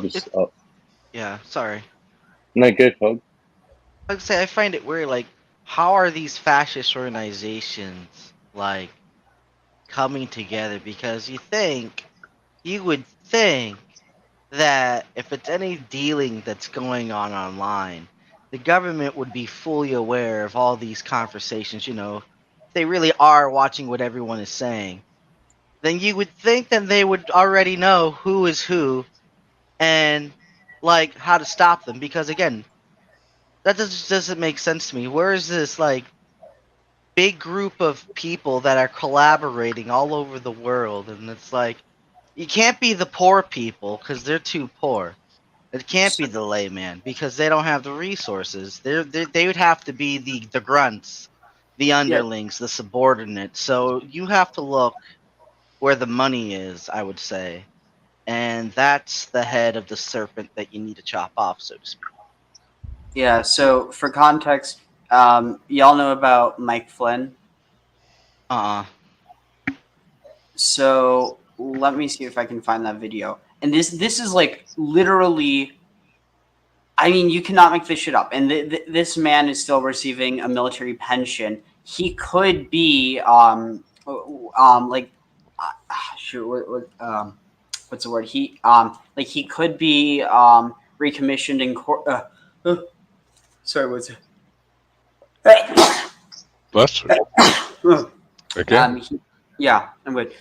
He could be recommissioned and court-martialed because ultimately what he is doing, like these fascists, they tried it in the 30s, and this is a good video. I just wanted to okay, shoot, what is this?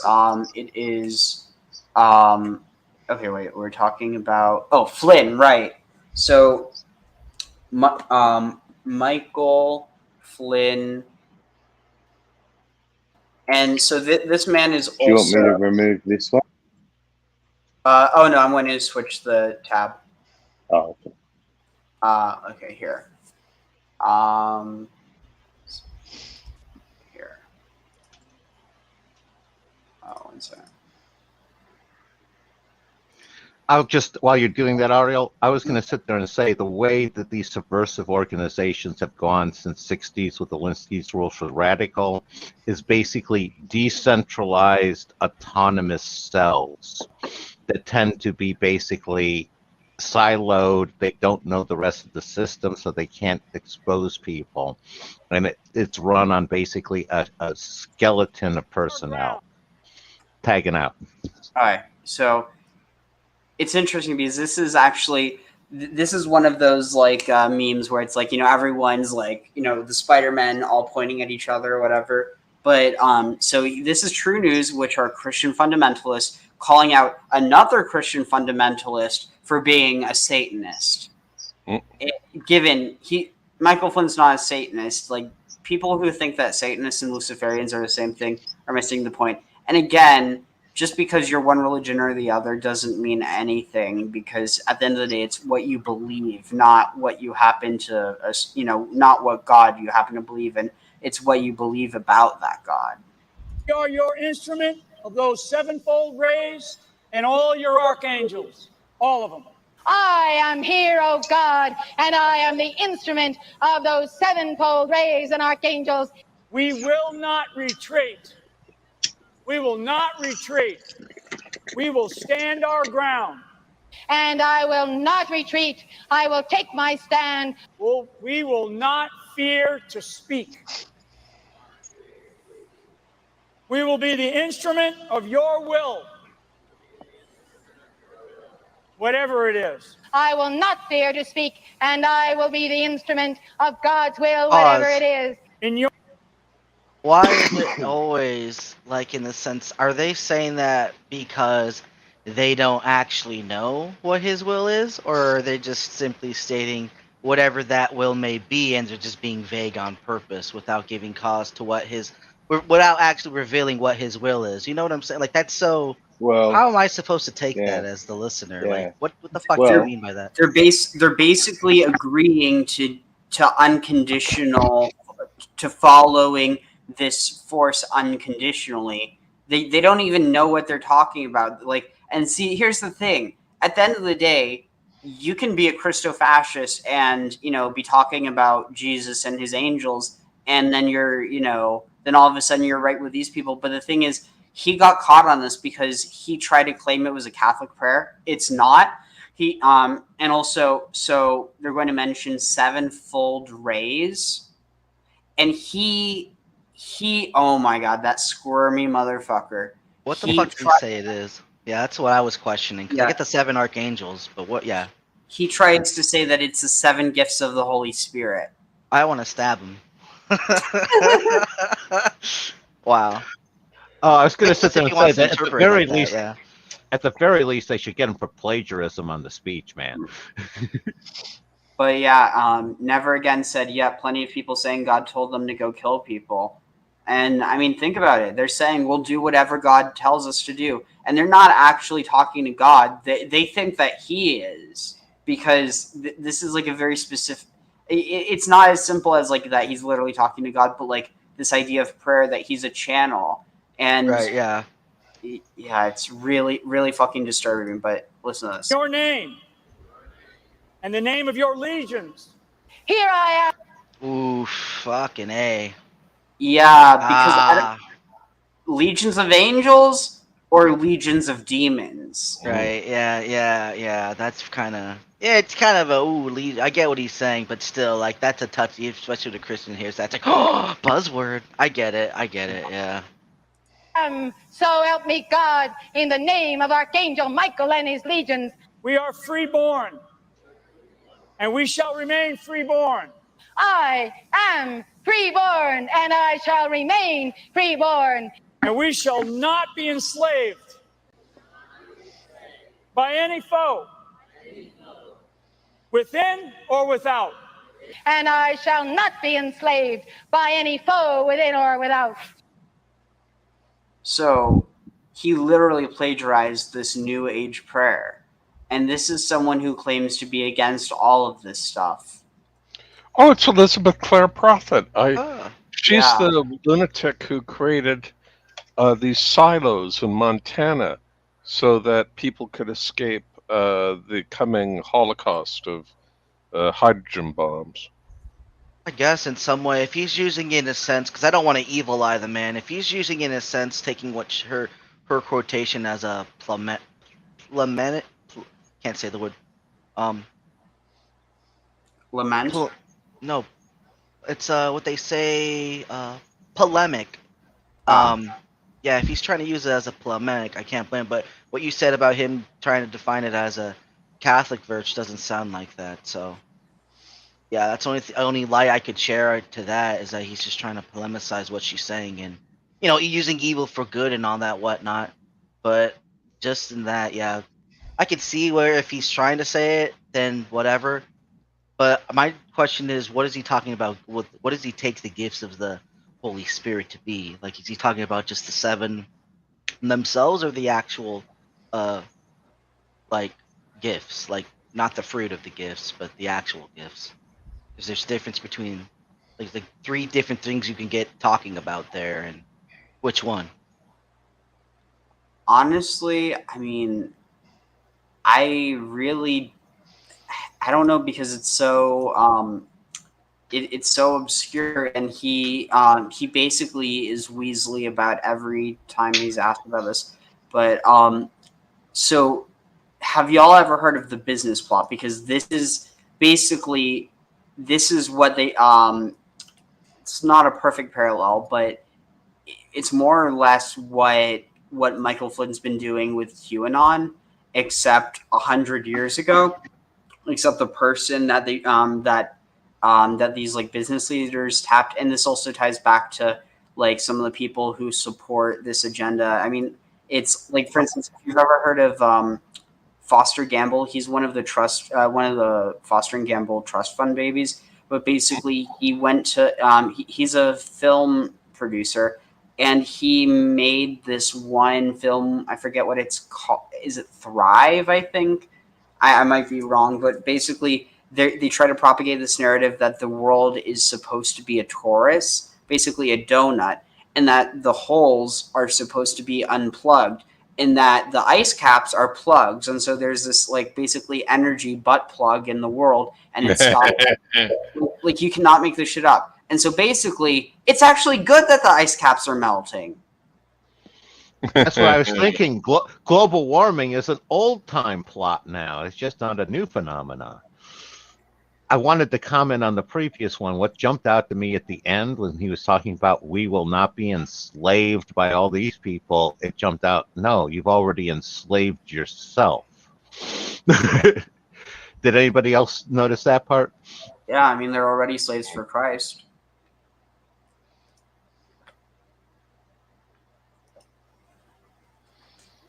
But I don't know. Paul talks about that very same thing where people are actually slaves, and I don't know if in a sense people are slaves. I think those are just for a position that people are just in lowly positions in the sense where they have nothing to give but their servitude because they can't. They're nobodies in a sense. Nobodies in Christ. That's all they can do is give a good, like people like me. All they can do is give a good word. They can't do anything like financially beneficial or anything. They just have their faith and go about their day, right? Well, you have, I think, these higher Christians who are in their lines position authorities that can do whatever they may be. Granted, they're still people and have their day to life and have their sins and whatnot as everyone else does. And they go through that and suffer through that as everyone else does, the consequences of their actions, XYZ. I think there is a little bit difference. Those who have nothing but to give but the word, and then those who do something. Like, I think there's a difference between that, especially when there's an actual like slave aspect in that, like actual slavery. Yeah, I mean that is a good point to make. But so anyway, so about 100 years ago, there was this plot by I think you're already dealing with it, like industrialists, with bankers, Wall Street brokers, stuff like that, where they basically approached Smedley Butler and tried to get him to lead a insurrection, basically leading about, I think it was 500,000 pensioners who hadn't got paid for their service in World War I. Basically, a lot of parallels to what was going on in Germany around the same time. Like with people living, I mean, people were literally burning marks for money, I think, and like using it to wipe their asses. That's how devalued it got. And in America during the Depression, you had a very similar thing. I mean, so much so that these pensioners, that were promised their pay, never got it. And so, if someone would have led them, they would have overthrown the U.S. government. And the thing is, the parallels to January 6th are really freaking eerie. And that it's not just like people try and portray it as like, oh, it's just a bunch of, either, I mean, obviously it's not the case, but people try to say that they're either dumb or that they're, basically commoners, and that this is just, but like almost constantly you see that there is funding coming from higher places, usually corporations, because it's it's also bizarre. But anyway, this guy looks complicated dude. He's doing all these things in war. He's killing other people. Other people are trying to kill him. He's destroying democracies. He then risks his reputation to defend democracy in the United States. My name is Jonathan M. Katz. I am the author of Gangsters of Capitalism, Smedley Butler, the Marines, and the Making and Breaking of America's Empire. Smedley Butler was one of the most decorated Marines of the 20th century. Understanding his life and deeds may help us better understand America's complicated place in the world. An American flag is burned at the height of the demonstration. A new low in public protest. Added strain on Spanish-American relations. Butler was born in 1881 to a wealthy Quaker family near Philadelphia, Pennsylvania. In 1898, he lied about his age and joined the Marine Corps at the age of 16 to fight in Cuba in what's often known as the Spanish-American War against the Spanish Empire. And from there, he participated in basically every U.S. invasion, occupation, overseas war, including many that Americans had never heard of, from 1898 until the 1930s. And then for the last 10 years of his life, in the 1930s, he became an anti-war, anti-imperialist activist who, among other things, blew the whistle on a fascist coup to overthrow President Franklin Delano Roosevelt in 1934. The wars that Butler fought in are wars that most Americans have never heard of. They're wars like the Philippine-American War, when the United States colonized the islands of the Philippines.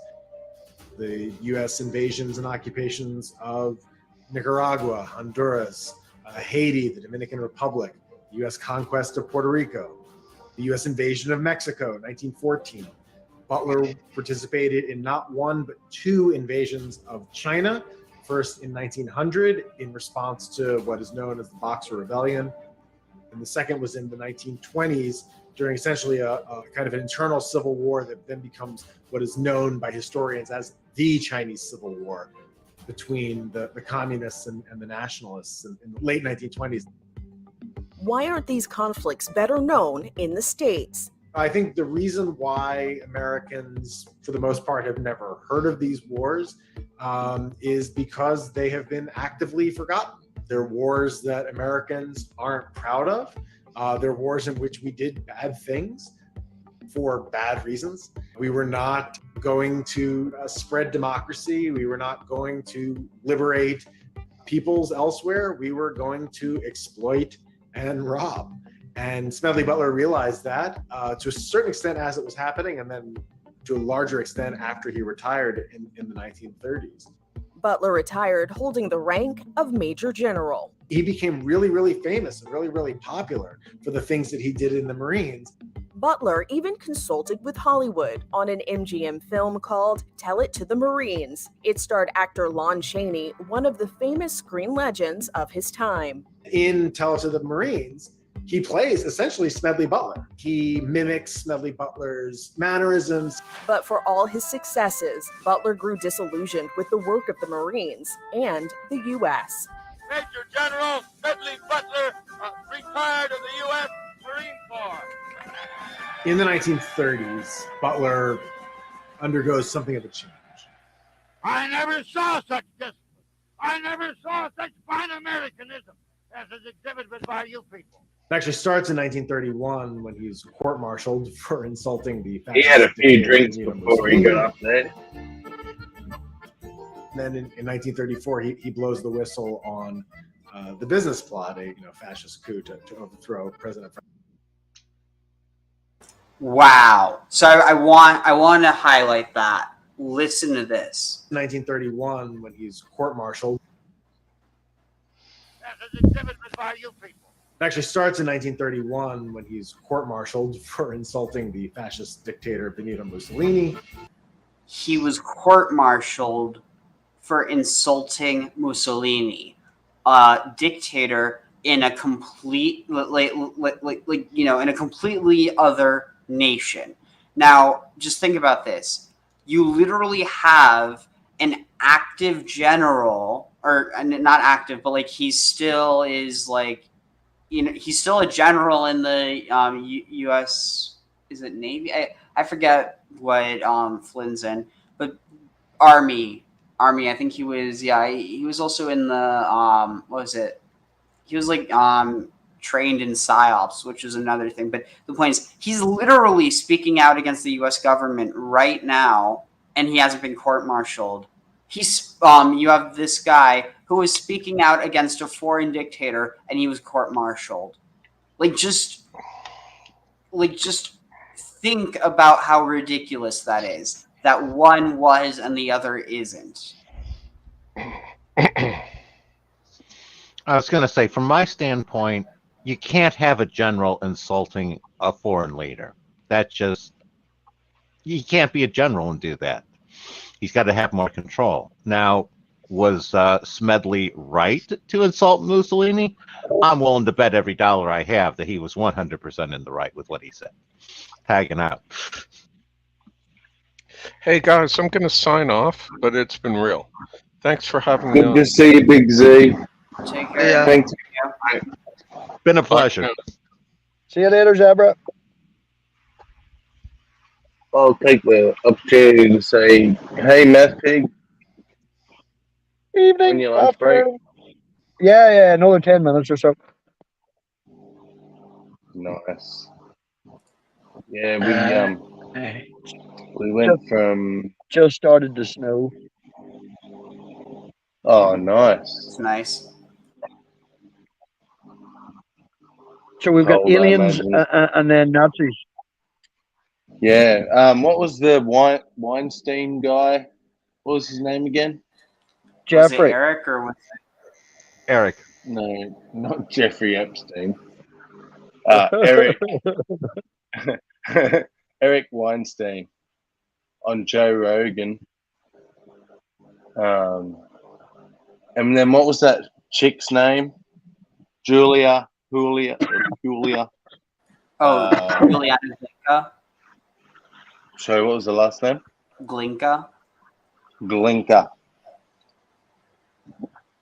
And all the weird shit Hitler was into.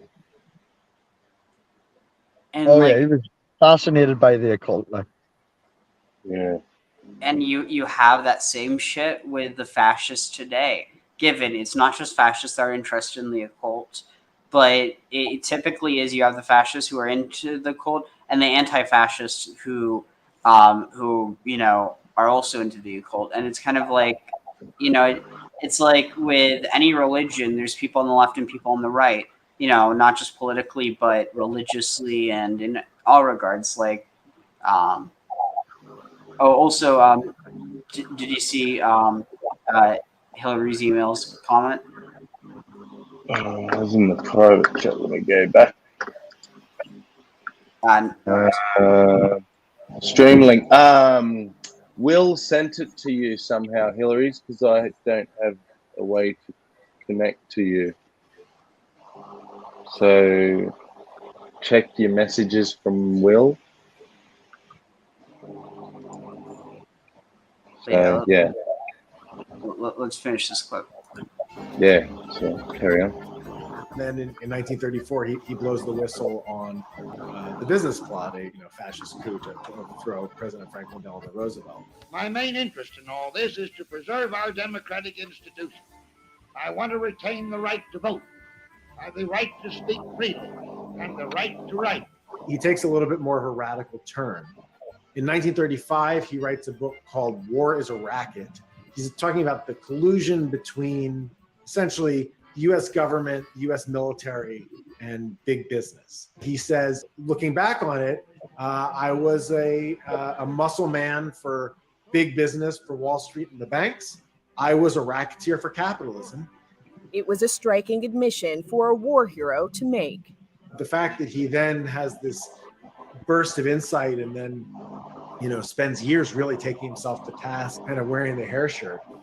And it's an honor, a privilege to come in and be with you. That makes him a really, really fascinating and really unique character in American history and really in world history. Smedley Butler died at the age of 58 at the start of World War II. What a name. His warnings to the U.S. are still worth considering. What he is anticipating is given a catchier name about 2 decades later by President Dwight Eisenhower, another general, who dubs it the military-industrial complex. Basically, that you've got the military, you've got industry, and that they are together in a complex where they are sort of working together to advance one another's interests and involve us in wars to essentially make money for a small group. We must never let the weight of this combination endanger our liberties or democratic processes. Katz says this comes at a cost. The history of these wars, the things that Smedley Butler and his generation of Marines did, isn't remembered in the United States for the most part, but it is very much remembered in other places overseas. It continues to explain our relationship with Haiti. It helps explain our relationship with Mexico. It helps explain our relationship with Nicaragua. It helps explain our relationship with Puerto Rico. Why do Puerto Ricans feel like they're a colony? Why do a lot of Puerto Ricans feel like they're a colony of the United States? Because they are, because they remember the things that Smedley Butler and the Marines did. The things that we do abroad have a way of coming back home. There is this process of brutalization of ourselves, that we become more brutal as we close our eyes to the things that are done in our name. And as we don't hold our own people and ourselves accountable for the things that we do in places like Central America, the things that we do in places like Afghanistan and Iraq, those then have a way of coming back and rebounding on us and being used as justification for violence and authoritarianism at home. This is Inside Edition Digital. And so the thing that really is terrifying about this is that there were like 500,000 pensioners who were, ready to march on Washington. There were a lot of people who were already camped out on the Capitol lawn. But this cannot be what was the word? It cannot be overstated that that the groups that were supporting them here. Let me see if I can. So I'm not going to show this whole thing, but this is so. Ariel, you're talking I'd about like the to, bonus army, right? I'd like to draw a distinction between the bonus army and the business plot. Because the bonus army was where you had those hundreds of thousands of people camped in D.C. That Hoover, this was before FDR was elected, Hoover sent in Douglas MacArthur and the army and broke the camp up, basically attacking U.S. citizens on U.S. soil by the army. Now, the business plot was a reaction a year or two later to Franklin Roosevelt and wanting to overthrow Roosevelt. And it was the threat of a similar army forming, like the bonus army had existed. It wasn't that they were already sitting there camped so much, tagging out. Okay, yeah, I definitely might be wrong about that part, but the key point that I was trying to bring up is that you had these people that, whether it was right when this was going on or not, that was likely what inspired it, because you had these businessmen realizing that they could weaponize discontent against the government in order to take over it. And what did you say, Hillary's? Oh no, I just wanted to verify it was the bonus army that Ariel was talking about. Yeah. So this, I'm just skipping to the part where it talks about what is it? Basically Nazi power in America in the lead up to the war. Here. 5 Republican kingmakers.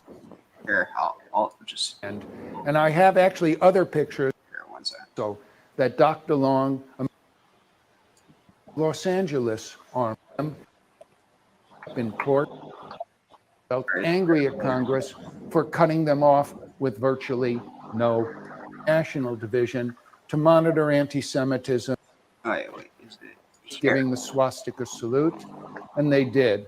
And this was on the front page of the newspapers in Los Angeles. Now, for many Americans who would see this picture and see these brown shirts, they probably thought of one of two things. Either they were thugs or they were Keystone cops, people to be laughed at, not to be taken seriously. But they were neither. because the most dangerous Nazis looked like ordinary Americans. They did not wear brown shirts. They did not wear swastika armbands. They wore suit and ties. Here you have Captain Robert Pape, a World War I veteran. Shoot, no, I don't think this is the one. But it shows a map of. I mean, you would fucking think they're talking about McDonald's. It has a map of, let's see, Hitler in LA. Is it? Dang it!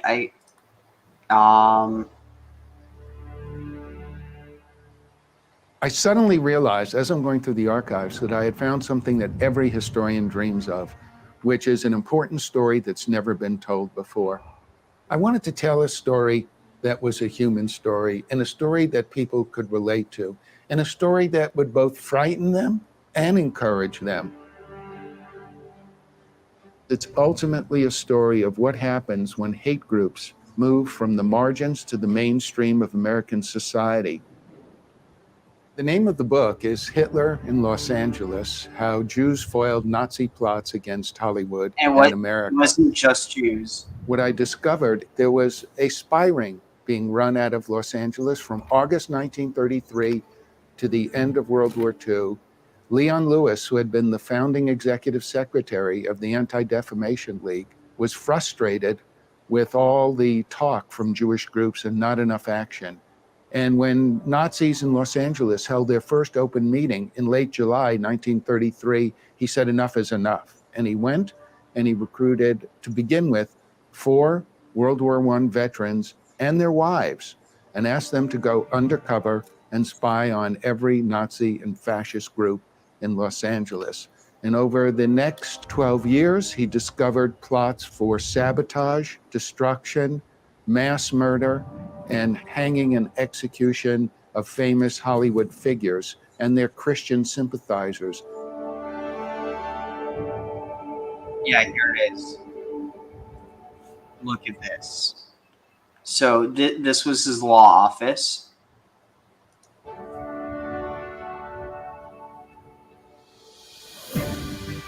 They didn't know what was going to happen.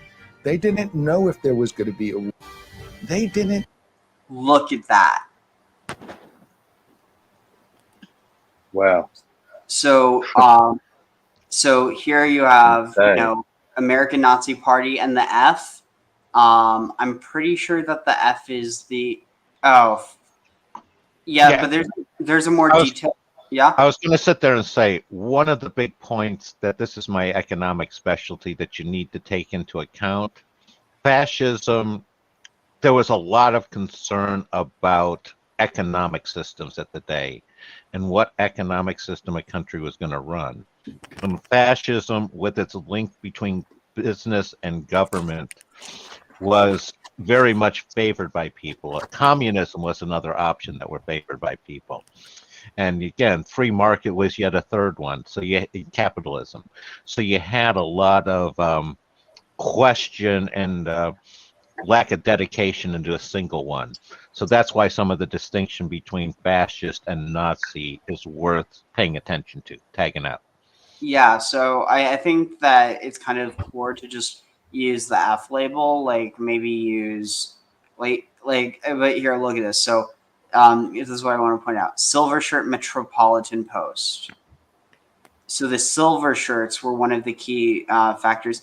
And interestingly enough, the silver shirts were also involved in they had a lot of carryover with the IAM activity. And the IAM activity is partially what's connected to the Gaia movement. Not what Graham was talking about, but Gaia as like this company that's now become basically New Age Netflix. But yeah, so you have the silver shirts, American White Guardsmen. So you have some white nationalists. And then you have the KKK, more white nationalists. California homesteaders. That's probably connected to like maybe almost like the Bundy type people, like the Bundy Ranch. American Warriors.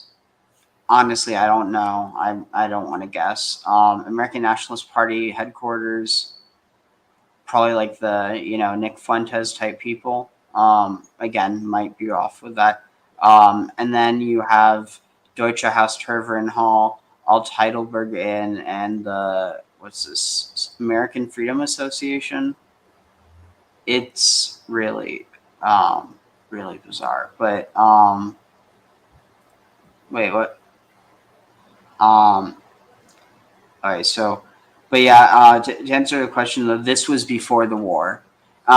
Once Japan bombed Pearl Harbor, all these groups were immediately criminalized, and participation in them was enough to get you thrown in jail as a traitor to the American government. Quick clarification, Ariel. Yeah. By I Am movement, are you talking about the Guy Ballard New Thought movement that was going on at the time? Oh yeah, he was heavily involved with this. Well, he was the founder of the I Am stuff, so I had no idea that the current guy on YouTube was related to them at all. So this is an interesting thing. So they started off. I mean, so it's more of a movement than it is like an organization now. Although you do still have the I Am activity as an organization, but basically Gaia was originally Gaiam, so GAIAM. So it's like GA space I space am. I am. And so then they removed that because it was too obscure and a lot of people didn't get it. So now it's just Gaia, but they still are heavy into this I Am stuff. And I mean, the thing is, they're taking they're basically appropriating from the Hebrew Ihia Sherihia, that I am that I am, and they're also appropriating from the Vedas, where you have I don't remember the specifics on this, but it's you definitely have elements of this within Vedic tradition. But it's interesting. Yeah, it's this idea of action without action, or just passive existence almost. Yeah, no, that grew out of the whole New Thought spiritualist movement that was going on in the U.S. at the time, and sort of a West Coast spin on that got started in the 20s and all, tagging out. Know what was going to happen. They didn't know if there was going to be a war, and they certainly didn't know there was going to be a Holocaust. So I've tried to tell the story, not looking backwards, but from their point of view, looking forward to a future that seems very grim and very frightening. And how are they going to deal with it? It is a story of heroism and courage in one of the most difficult times in American history. Because remember, this is all happening during a major depression.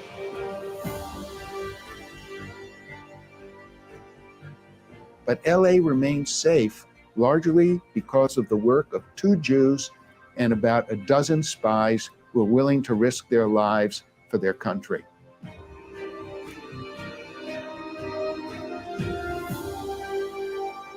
And the thing that's just really eerie about this is that like you actually, like, people have this idea that like, oh, like it's this whole trope now of like, oh, the Jews have a lot of power in Hollywood, and it's like,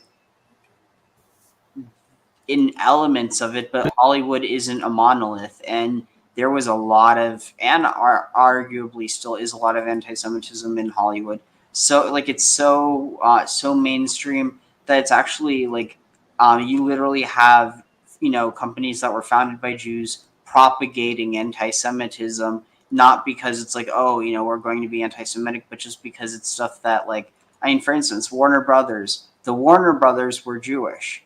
Warner Brothers produces, the Harry Potter series, and Yeah. Harry Potter has these caricatures of goblins that are just so clearly caricatures of Jews. Yeah, the bankers. It's The bankers?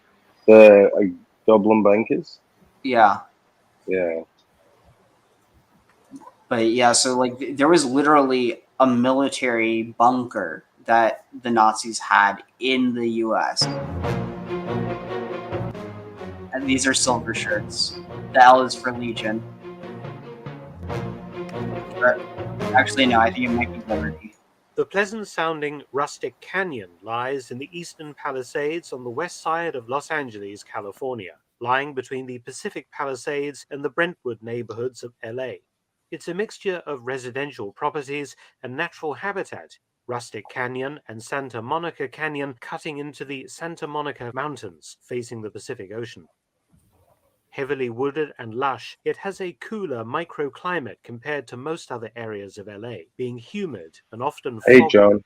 Over the years, the canyon has attracted individuals, stars, and developers who built pleasant second homes and annual retreats, the relative isolation of the area attracting many wealthy people and groups wanting privacy. What many Americans don't realize is that in Rustic Canyon, some 20 miles from downtown LA, there survives a Nazi compound, complete with bunker dating from before World War II, the notorious Murphy Ranch. Nazism was quite popular all over the world before World War II, and the US had its fair share of Hitler fellow travelers, mostly disgruntled anti-communists and fascist types, some of whom were wealthy and powerful. In a previous video, I covered the German-American Bund, a full-on Nazi organization established in 1936 and headed by Fritz Julius Kuhn until it was dissolved in 1941. It accrued 25,000 members and wore uniforms including Nazi symbols, and it worked to promote Nazi Germany to Americans from its headquarters in Manhattan in New York City. It organized training camps all over the US and was vocal What year against was this? criticisms of President Franklin D. Roosevelt, Jewish Americans, communists. Or what years? So I mean, I think they were already starting to build up before 36, but the German American Bund was let's see, what was it?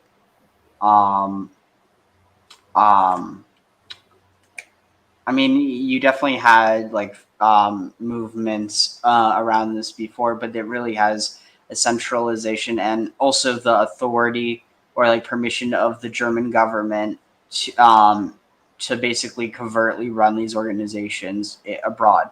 So Mr. Lizard said the goblins look virtually identical to the National Socialist German Workers' Party's depictions of the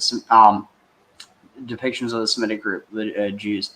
In good faith, you could say she didn't mean it, but in hindsight, JK probably did intentionally. Honestly, and I mean, she's a transphobe, and I think that that's what she needs to be most condemned for. But beyond, and I mean, without getting into like, oh, you know, condemning and like, what does that actually mean? But like, basically, she should be criticized, and like basically, I think that you know her takes are just is that she's fun. She's giving money to groups that actively hurt trans people, but beyond that, she also has supported like an actual pedophile, like who is part of this like anti-trans scare or whatever, just because they happen to be ideologically connected with her, despite the fact that, you know, she claims to be about protecting women while literally supporting a rapist. But anyway, without getting too sidetracked, I think the key point is that like it's way too shoot, what was I saying? Sorry, I'm like really scatterbrained. It's way too easy to say, oh, she did this intentionally. Maybe she did, but what we can say for certain is the fact that she didn't have a second thought about it, and when she was criticized for it, that she refused to address it. That's what I really think is clear, that regardless of what she meant to do, that she cares too much about her own ego to admit fault. Definitely going to sign off. Rawlings fits that category of having read and believed her own press clippings that I decry so much. trade unions, and maintained links with Hitler's regime, Kuhn himself meeting the Führer at the Reich Chancellery in Berlin in 1936. His most infamous moment was a rally it held at Madison Square Garden in New York on the 20th of February 1939, attended by 20,000 people. Another Nazi organization in America during this period was the slightly older Silver Legion of America, founded in 1933 by fascist and Nazi sympathizer William Dudley Pelley, headquartered in Asheville, So, North Carolina. This Novelist and was screenwriter Pelley was an avowed anti. basically the precursor to the Proud Boys, because this guy, like Gavin McInnes, basically modeled himself off of Dudley Pelley. Like, it's really eerie. We're basically just living in the past, but we're dealing with like a revamp. Fascinating. Yeah, and so basically That's why Jill's going on about January 6th, is he? Is it? He thinks that. Oh, sorry, go ahead. I don't know. I haven't been paying much attention, but I just saw he's going on about January 6th, and I was trying to make the connection. The guy looks like what's his face, the actor, a little bit. Billy Bob Thornton, but not. His nose is wrong. With a little bit of Jordan Peterson. Yes. Yeah. I never would have noticed that Jordan Peterson part. No, I think it's the pipe that reminds me of Billy Bob Thornton. To be honest, I think it's just the pipe. Oh, also, go ahead, Ariel. I was just going to say I agree with Sandy. Hell, Biden's horrible, but Trump sucked donkey dicks. Yeah, I agree. No, what I was going to say, one thing I noted was the German-American Bund started in 36, and it seems like so much of this stuff started in 36, which would play in with the Nazis using the Olympics as a propaganda tool. Tagging out. Oh, wow. I mean, given very different things, but it's kind of, in some ways, it's not that, like, it's different in end goal, but in function of how it was used as propaganda, it's almost kind of like how the World Cup being in Qatar was used to basically promote Islam. Bingo.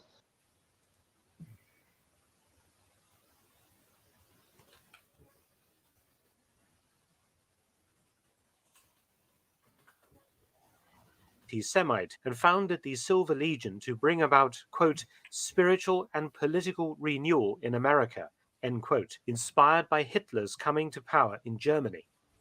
The Silver Shirts, as the organization was also called, wore a uniform based upon that of the Nazi SA, the Sturmabteilung, or brown shirts. A silver shirt with a blue tie, a campaign hat or Stetson, and blue corduroy trousers with leggings. A scarlet letter L was worn over the heart, the L standing for love, loyalty, and liberation. By 1934, the Silver Legion had 15,000 members. Pelley ran in the 1936 presidential election as an I just thought independent. that was kind of cute and very feminizing. And notice how L over the heart for love. Yeah, notice how innocent and good their principles sound. For it's a nice candy coating for some evil underneath. Well, how else are you going to sell your junk food? Yeah, I was a big fan of Death cigarettes back in the day, where it was black with just a skull and crossbones on it. I thought that was some pretty good truth in advertising. Death sticks. Would you like to buy some death sticks?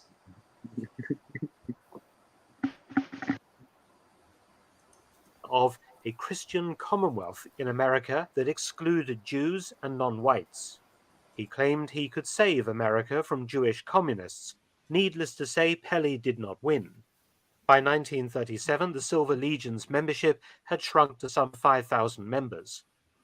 The connection to the property in LA Wait, began in about did you 1933. just think he ran for From Jewish president? communists, Jews, Yeah. and non-whites. He claimed he Whoa. could save America from Jewish communists. Needless to say, Pelly did not win. Oh, And that's a fucking scary prospect, isn't it? and in the Oh, 1936 presidential election 1936. as an independent Wow. under the banner of a Christian Commonwealth. Sorry, I To didn't say miss that Pelly did before. not win. By 1937, the Silver Hello. Legion's membership had Hey, shrunk to welcome. some 5,000 members. What are we watching? The connection to the property in LA Oh, began in about 1933. Basically about mainstream Nazis in America and how, like, basically what we see today is not that different from what we see almost 100 years ago in the past. Like, literally, this happened, I mean, shit, 90 years ago. Did it mention how successful he was? So, successful in what regard? When he ran, like... He probably didn't even get half the membership in his group to vote for him. I mean, it was probably a total flop. Yeah. Okay. When the property was purchased by the shadowy Jessie M. Murphy, but no one ever saw her, and it is suspected that she was a front name. The name Murphy, however, remains associated with the ranch. The money Assalamu alaikum. This is an urgent appeal for the people of Yemen. The suffering in Yemen right now is money came from Norman Stevens, an engineer involved in silver mining in Colorado, and his wife Winona, the daughter of a wealthy industrialist. Winona had developed strong beliefs in metaphysics and other psychical practices, apparently falling under the sway of a mysterious German named Schmidt, who was suspected was a Nazi agent. The Stevens were sympathetic to the Silver Legion and may have been members. They certainly believed that some kind of future calamity was going to befall America, a calamity from which some kind of Nazi state would arise, and they saw themselves front and center in its creation. The Stevens sank $4 million in 1930s prices into the construction of a huge compound of buildings because they had become convinced that the US would fall and Nazism would emerge victorious. The complex was to be a command center for Nazism in the region as anarchy followed the collapse of FDR's government, something the German-American Bund, the Silver Legion, and many other Nazi groups were hoping and planning for. The hillside above the ranch was terraced with a built-in sprinkler system to irrigate food crops. Concrete staircases were built into the hillside. A 395,000-gallon water tank was constructed, as well as a power station fitted with double diesel generators, as well as a 20,000-gallon diesel fuel tank. A 2-story steel-framed garage and machine shed was built, an air raid bunker, and plans were also made for a 4-story mansion, but it appears the Stevens eventually ran out of money before it could be built. Interestingly, Winona Stevens hired a black architect to draft later plans for the estate. Paul Williams did design and build the ornamental gates that survive today. Quite a number of Nazis moved in, and the ranch was carefully guarded by armed men. Paramilitary-style maneuvers took place at weekends, locals noting people driving up from LA and driving back again at night. What was going on inside the compound has been the subject of rumor ever since.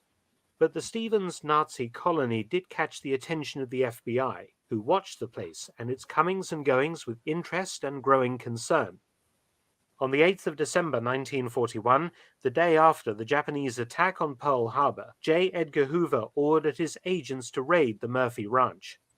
Herr Schmidt, the mysterious German, was arrested and found to be in possession of a powerful shortwave radio transmitter. In all, the FBI arrested and detained some 50 people at the ranch. Germany declared war on the US on the 11th of December 1941. The Nazi organizations in America were dissolved. The Stevenses continued to live in the upper floor of the garage building until 1948, when they sold the ranch to the Huntington Hartford Foundation. It was combined with another property to the north to become an artist colony. It then passed to the Los Angeles Department of Parks and Recreation. The idea was to incorporate it into its Topanga State Park, but that would require all the structures being demolished, something LA couldn't afford to do then or now. So the ranch has fallen into disrepair and has been very heavily vandalized. There have been calls to demolish what remains, but also calls to preserve the ranch due to its unique history. Some efforts have been made recently to start to paint out the graffiti, and it remains a popular hiking destination. Its peculiar history, however, continues to attract all sorts of people and all sorts of goings-on. Yeah, so But I think it's somewhere fair to to get say murdered. that it is a unique part of the history of the city of LA and should be preserved in some form. Many thanks for watching. Please subscribe and share, and also visit my audiobook channel, War Stories with Mark Felton. You can also help to support both of my channels at PayPal and Patreon. Details in the description box below.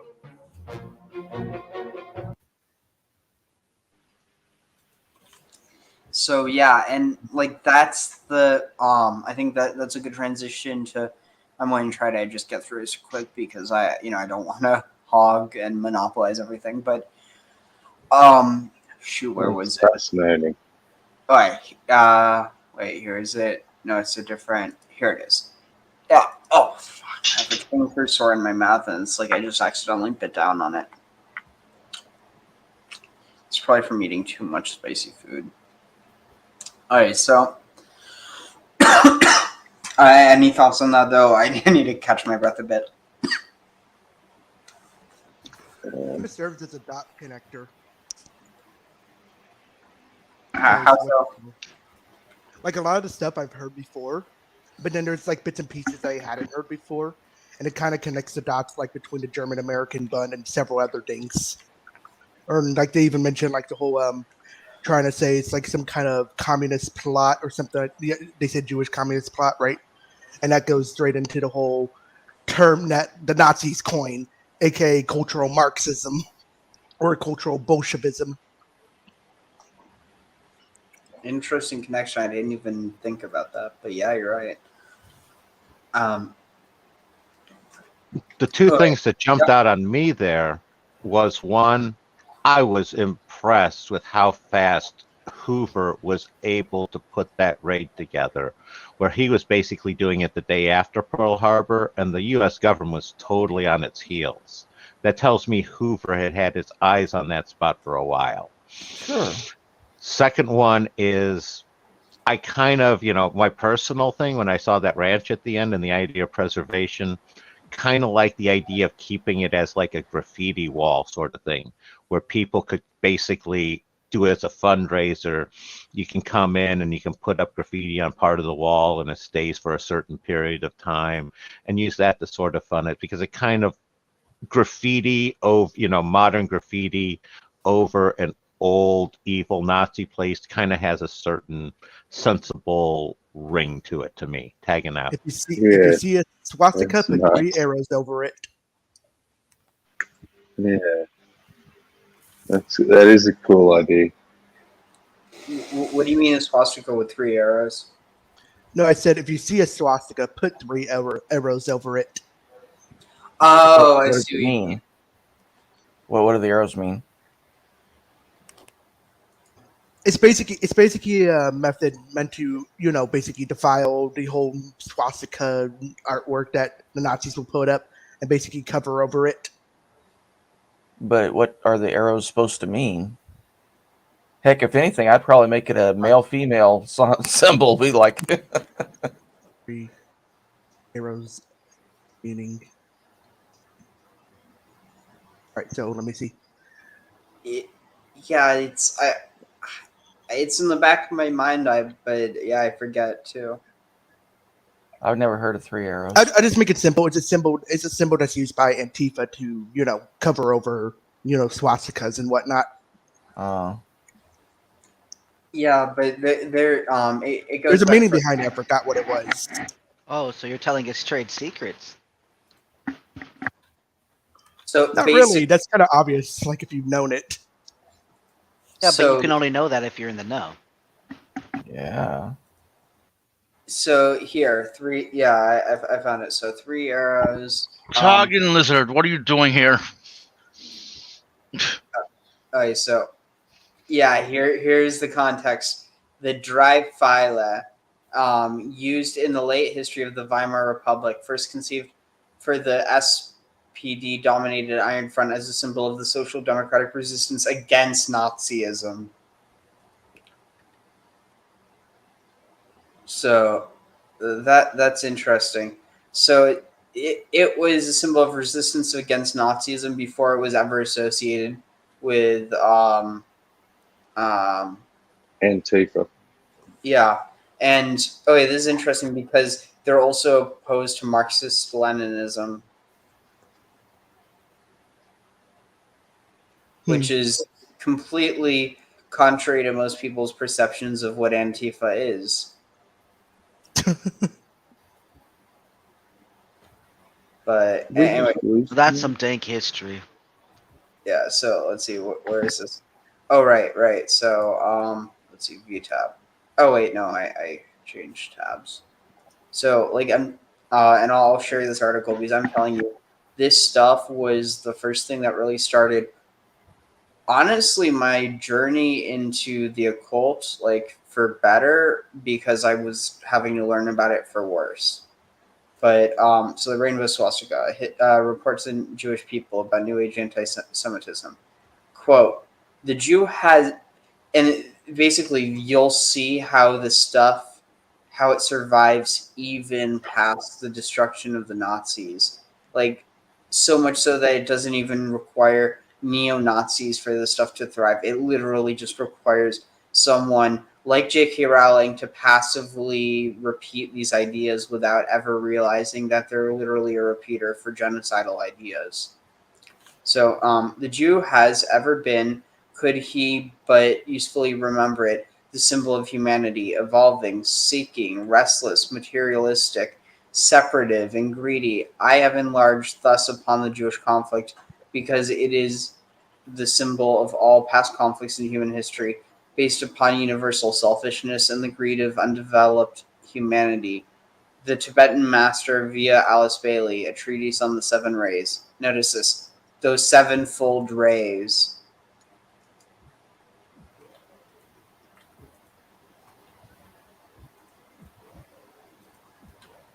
Any thoughts on that?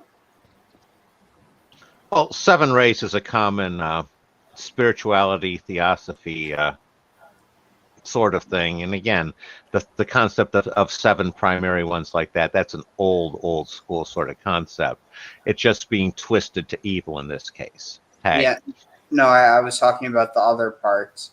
How she's basically trying to use, like she's saying, oh, well, Jews are just human, but she uses this in order to say that, they're human and they're not divine or something like this. It's really weird.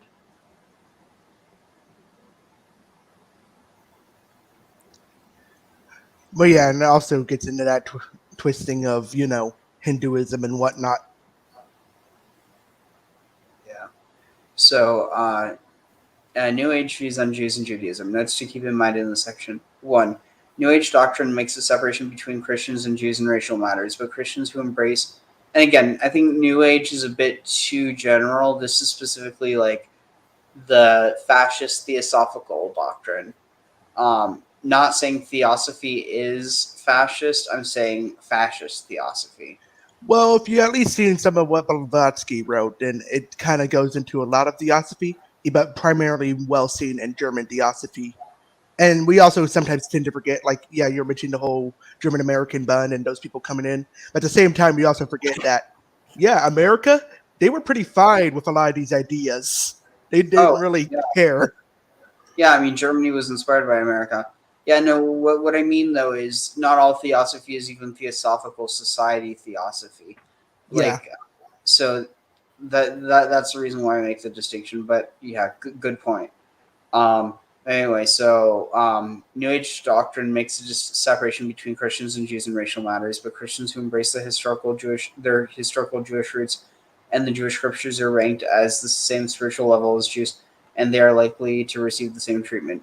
2. Most of the quotes are from Alice Bailey, given the impression that these were her own personal bias against the Jews. However, as this architect of the New Age, she, or the Tibetan master Djwhal Khul, if you will, embedded this rejection of the Jews in the New Age plan.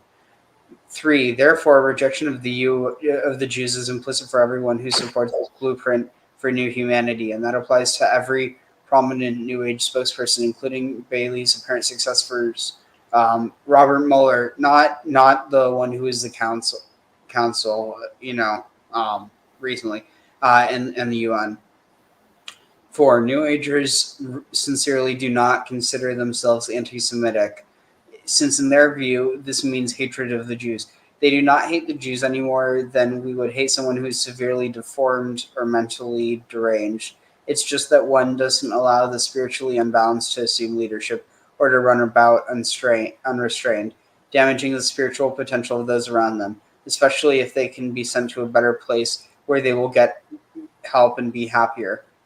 And that's all in quotes. It's kind of like sending the dog upstate to a farm where there's it's a lie. They're trying to say that they're not hateful while saying that they're hateful. Yeah. And then, although all the following information is readily accessible, it does not appear to be common knowledge amongst New Agers. Many rank-and-file world servers have no idea of New Age attitudes toward Jews and will be truly shocked to read this documentation. So, origins of the Jews according to the masters. A few Atlanteans, the second root race, survived the calamity.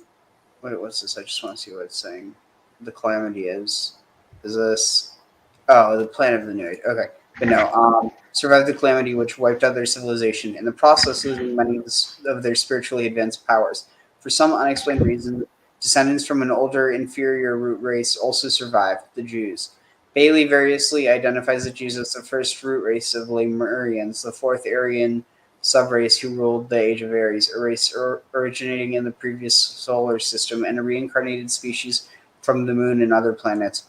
This apparent contradiction is resolved by that supremely convenient theory, reincarnation, which allows the Jews to return over and over in history, except that unlike any other group in New Age cosmology, they mysteriously repeat the same roles and same mistakes each time around. Whatever their origin, Jews are alien to the human race. The most notable achievement of this race is that it somehow defies the sacred and immutable law of human evolution. Although spiritually undeveloped and inherently flawed, it inexplicably refuses to die out and give way to the superior root. See where Bailey tries to solve the dilemma by actually claiming that the White Lodge deliberately rescued the inferior seed from destruction. Let's see. Okay. Yeah, here it is. In the Jewish problem and its effects. In outlining the four world problems which must be solved as the New Age begins, the masters had the most to say about number 4, quote, the problem of the Jews. Think about this. This completely changes the context. Like, obviously, you already have this idea of the Jewish problem as a term, but the fact that you have this use in New Age ideology means that the idea of the final solution is actually a response to this because of the fact that so much of the Nazi theology was derived from theosophy. Which you're reading all this, right? And then what's it called? You earlier in the video and all that mentioned with Gaia, the streaming service, and its connection to originally being called Gaiam, right? And its connection to all this, which when you think about it, it's like if you know anything about like the idea of ancient Aryanism and how it's just been changed over the years, and then seeing that, it's like, so that would explain why they're trying to constantly push this ancient Aryanism narrative without calling it ancient Aryanism. Yeah, all they have to do is change the Aryan to an alien. Alien or giants or angels or something like that. Yeah. It's really eerie. Go What ahead. What did the Jewish question originally mean? Because I know that Karl Marx wrote about it. So basically, it referred to this idea that you have a population of people who, like, basically it's this idea that, you might have people who are of like a French background living in Germany, but ultimately there is a French state, or not a state, but there's a French king, there's a French entity. and then Right. there's a German, like governmental one. So regardless of what that is, but when you don't have that for Jews, all of a sudden you have a people that are subject to every place that they live and basically have no sort of outside protection or advocacy. Okay. All right. Thank you. I was going to say, one of the things that I learned about that term is it's an aspect of their lack of the same allegiance to the country, and that a lot of the governments saw them as almost like spies, internal agents working against the country. And that was a lot of the basis for Hitler's, and the Nazi anti-Semitism of the Jews. Tagging. So I was just going to say, take care, William. William's going to head off. But, I mean, I think that it is kind of important to just. Hey, William.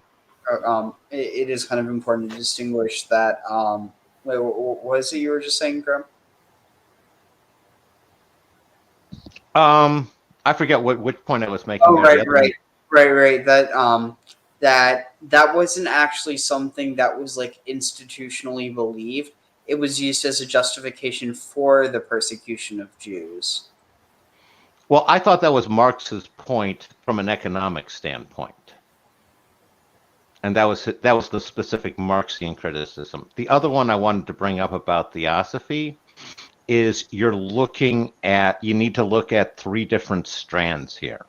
You have Blavatsky, who died in 1891, and she died before the Protocols of Zion. And what you're seeing here with Alice is, I think it's Alice, that she went off into like this Nazi fascist side of it. And she actually split off from the Theosophy Society into almost, and it was even called Neo-Theosophy at that point. And Annie Besant was the one who took the main strand, and she ended up taking that with the world, basically the world prophet concept with Krishna, finding him in India, and Krishnamurti and that whole thing. And I'm just saying, there's a lot. You can't just use a big blanket term for theosophy, given how long it lasted and the way it splintered. Tag. Well, once again with Blavatsky, she did lay down the groundwork in a lot of these ideas, like the different racist things, to go in with the ancient Aryanism and whatnot, which is where the foundation of a lot of the Nazi ideas came from, because they didn't come up with it on the spot. And it wasn't just like this person here either. It came before, and a lot of it ties back into the co-opting of the word Aryan from the Vedic text that I forgot. I think Sanskrit. I think it was, and then as along with taking the first creation of Atlantis as we know it today. Before then, Atlantis really didn't have much really meaning behind it. And scholars are well convinced it was probably just another nation that we already know. I think it was like Athens or something. No, not Athens. A rival to Athens, I think it was. Something like that.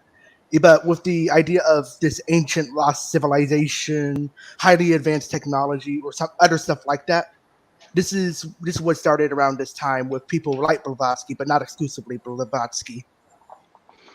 No, 100% signing off on that one. And you're right that Blavatsky, that was within her foundation. I was sort of pointing out as the Protocols of the Elders of Zion was sort of like a bleach and ammonia combination that then became the toxic gas that ended up becoming infiltrated in the one strand of theosophy, which ended up getting adopted. Does that make sense? Yeah. There is a bit of an argument, though, to be made that a lot of the ideas, basically this kind of vision for how the world would be under this, evil or ignorant dictatorship, and that needed to be replaced by basically their idea of a new world order. They think that. There's a lot of scholars who would argue that the way that this evil, basically this evil group that's understood as having a hold on the world and basically keeping all progress back. That that a lot of the language is actually ripped directly off of um, was it off of Blavatsky's Secret Doctrine, or I forget if I think it's Secret Doctrine, not ISIS Unveiled, but I might be wrong. No, I don't disagree. One of the big complaints about Blavatsky is she ripped off other people for her work, so that they could be just stealing from somebody who stole that from somebody else. Tag.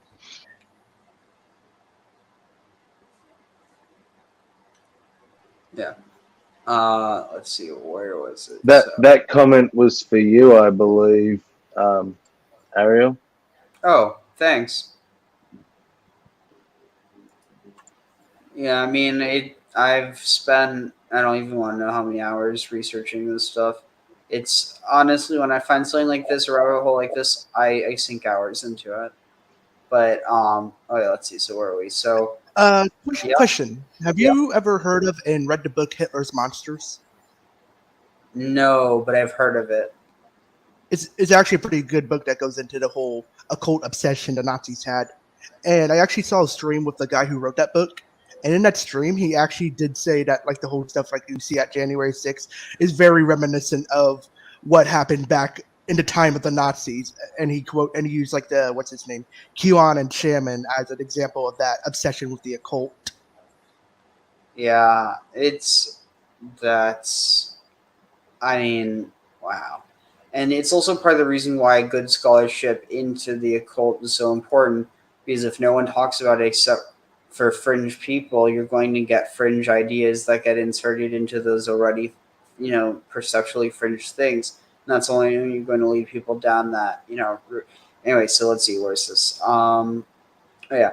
So, a problem of the Jews. After analyzing the influence of the rays on the Jews, they explain the Jew, with his emphasis upon his position as one of the chosen people, has stood symbolically throughout the centuries as a representative of the wandering, incarnating soul.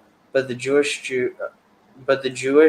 people have never recognized that the symbolic mission with which their race was entrusted, and they have taken to themselves to the glory and honor of the Lord's elect. The Jew made this mistake, and as an Oriental race, the Jews have failed to hold before the Orient the divine nature of mankind as a whole. For all are quality divine, and all the Lord's elect. Destiny of nations, influence of the race today. Translations from Mysticalese, this means that the Jews were originally taught the concept of chosenness symbolically in order to teach it to all of humanity. They somehow misunderstood it as literally applying to themselves the idea of B'nai Habrit, the Jewish people, being recipients of a covenant made with the Most High God at Sinai is considered a fabrication from beginning to end. As an interesting side note relating to Christianity, the above quote continues, Calvin and all who followed his lead made the same mistake, thus placing many mainstream fundamental Christians within the parameters of the Jewish problem and by implication subject to the same solution. Let me see if I can find it. All right. The Jewish problem is racially inevitable. But any thoughts on that before I continue? Yeah, it's like a lot of that's just the same old thing that you hear from them.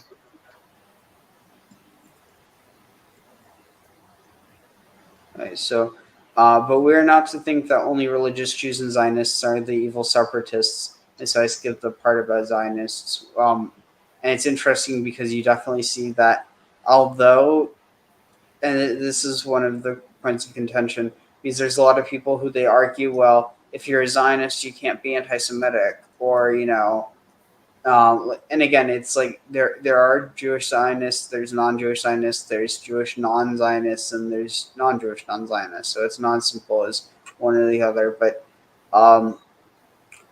anyway, so centering around where is that?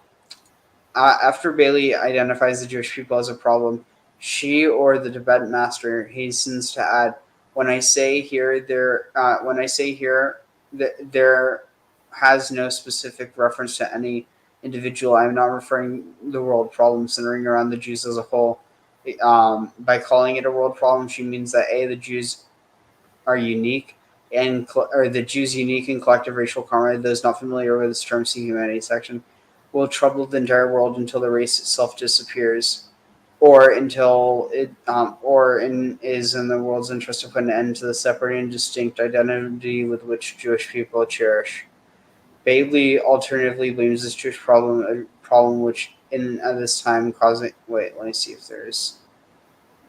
The ancient founders of the modern Jewish race, numbering 3, which Bailey said Masons would be able to identify, actively resented the command to let go of material wealth. Instead, they sought to hold that which they had gathered out of love of riches. The masters then met to decide the fate of these rebellious disciples who refused to enter the path, since they loved the possession of the world, possessions of the world more than they loved the service of light. All right, let me skip down. All right, Jewish shells.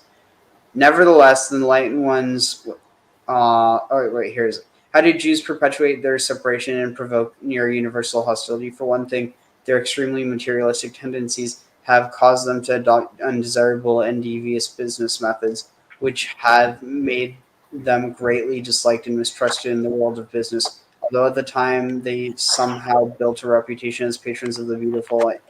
Wow, this is like really fucking dark. All these faults have been amplified by centuries of racial purity mandated by the Orthodox Jews. With such a history, it is no wonder that as a race he is nowhere liked and people are on guard against him and his methods, and that no country anywhere wants to open its. Wow. According to Alice Bailey, the Jews are the problem child within the family of nations, and this is where it just gets really, really fucking disturbing. Jewish shells. Nevertheless, enlightened ones applaud the occasional individual Jew who does not fit this model. They make it clear that this is not the Jew who is a good citizen, law-abiding, kindly and decent, acceptable to the new humanity are those who merely function in Jewish bodies and bear Jewish names. Wait. No, sorry. I must have skipped. Oh wait. They make it clear that this is not the Jew who is a good citizen, law-abiding, kindly, and decent in his ways, anxious to play his part in community life, and ready with his money when asked for it. For such a Jew still remains apart, afflicted with the ghetto tendency towards a separate identity. No, the only Jews acceptable to the new humanity are those who merely function in Jewish bodies and bear Jewish names, having outgrown their Jewish souls.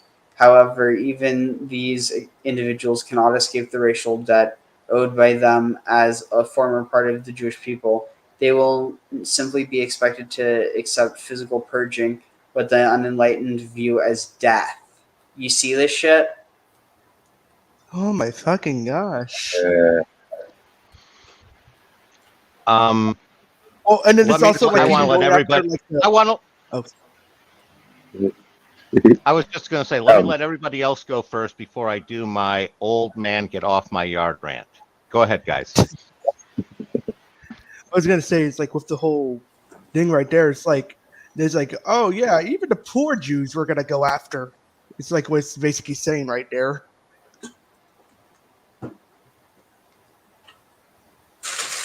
Yeah. I'm just, I don't have much to add. That's just, I'm gobsmacked. What? Do you have anything to say, Hillary? No, not really. Same, yeah. I'm just kind of taking it all in. Graham? Okay. I'll get up on my soapbox and do my ranting. This is something that I've touched on with Ariel, and I've read a lot about the psychologists and the early, Freud and Jung, and a lot of the psychology and the writing at the times. And one of the things that I've pointed out is virtually all of these criticisms don't exist in a world where Israel is a nation. The Jews have a homeland. None of this really applies anymore. And it's like, to a sense, we are living in a world that's as alien to these people in say even 100 years time as what we're talking about in the Roman Empire 2,000 years time, and what they consider how the world works. The thought to them that there would be a Jewish homeland was inconceivable. And what they're talking about there, I have to say is it's diseased, absolutely, but it's rooted in soil that was toxic and doesn't exist any longer. And some of it is we need to re-examine, like Ariel has talked about, you need to examine this and sort of do an autopsy and try to figure out why they were thinking that one in order to avoid going down ugly routes again. I'm going to get off and let you people back on my yard. Yeah, the only problem, and I mean, I agree with you. The only thing is she wrote about this stuff during the Holocaust and after Israel was established as a nation. So it doesn't really hold up, unless you're talking about stuff that was specifically written before then. But well, we're talking Alice Bailey here, right? She died in 1940. She died in 1949. So she was barely doing anything once the state of Israel was established. All of this was prior to World War II, as far as I know. Well, I mean, the point though is that, the idea that I definitely see where you're coming from. Oh, no, I'm saying she's totally wrong. And somebody who has toxic ideas before World War II, they were going to carry the toxic ideas forward. It's tough to get an old person to change their mind. I can resemble that at times. Tag. Anyway, so in the spirit of understanding and cooperation, so basically sacrificing yourself in the spirit of understanding and cooperation, quote, right human relations, means that the Jews must consider the good of everyone else and make the noble decision to absent themselves from humanity in order to not endanger this delicate stage in the rest of the world, of the world's human relations. The concept of right human relations is applied by the masters to the Jews in a way most New Age Jews have never fully investigated. Far too many have fallen for the bait of conditional participation in certain circles which New Age offers the individual enlightened Jew, and in the eagerness to be accepted, far too few have read the fine print of the plan. So this is it gets even worse. The Holocaust was not a reason to found a Jewish state, according to Bailey. It was simply the latest in a series of reasonable rejections by other nations. On a spiritual level, it was the Jews' racial karma catching up with them. As Bailey or Jwakul wrote in 49, today the law of racial karma is working, and the Jews are paying the price, factually and symbolically. They regard themselves as the chosen people, but it is humanity which is the chosen people. They demand the so-called restitution of Palestine, wresting it away from those who have inhabited it for many centuries. Ever wonder why this myth never seems to retreat before the unadorned historical facts? Consider the central New Age role cast for the global media and the UN. Bailey continues, they have never yet faced candidly and honestly as a race the problem of why, her emphasis, so why the many nations from the time of the Egyptians have neither liked nor wanted them. Yet there must be some reason inherent in the people themselves when the reaction is so general and universal. The evil karma of the Jew today is intended to end his isolation, to bring him to the point of renouncing a nationality that has a tendency to be somewhat parasitic within the bounds of other nations. Wow, that's fucking dark. This is basically arguing that she thinks that any people that does not have a homeland that they can return to, that this could apply to any of them. But it is intriguing that the Holocaust denier David Irving parroted these very sentiments in an interview with The Guardian during his landmark lawsuit against Deborah Lipstadt. Jews should not be asking who pulled the trigger, but why. When the Nazis asked the Slovaks, the Hungarians, the Czechs, and others to give over their Jews, everyone did so gladly. Why did the Americans and Roosevelt refuse to let the Holocaust refugee ship St. Louis dock? What is it about these people that no one wanted them? He also names various Jewish bodies as some of the very traditional enemies of truth, and although he never elaborates which tradition he embraces for his truth, he identifies a Jewish problem with the word high on Bailey's list of Jewish racial traits. Agreed. The small matter of Jewish genocide at the hands of the Nazi was clearly in progress, referred to in present tense as Bailey wrote the chapter on the racial problem, externalization of the hierarchy, beginning page 194, emphasis line. Acknowledging that Germany's claim to racial purity is dubious in that any attempt to enforce so-called racial purity is foredoomed to failure, since mankind is a product of many fusions. She notes an exception, the one race which cannot mingle with others. The major racial problem has for many centuries been the Jewish, which has been brought to a critical point by Germany. The problem is also capable of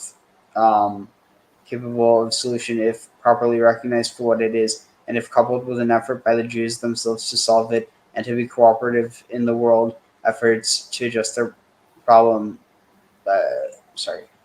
This they have not yet, because the average Jew is lonely and unsettled, able to do little to put himself right before the world. Instinctively and intellectually, the Jew is separative. He possesses no sense of fusion with other people. That's so untrue. That's like literally possibly the most false statement you could make. It's so counter to the truth. Like, Jews, no matter where they go, absorb elements of culture and fuse it and leave stuff behind. Anyway, with a flourish, she and her wise teacher displayed their abysmal ignorance, not only ignorance of the German Jewish society, which required so much effort for the Nazis to dislodge formists, but concerning the world efforts to adjust their problem, we can conclude that the Tibetan master actually considered global abandonment of the Jews and the Nazi killing machine to be for their good. Wow.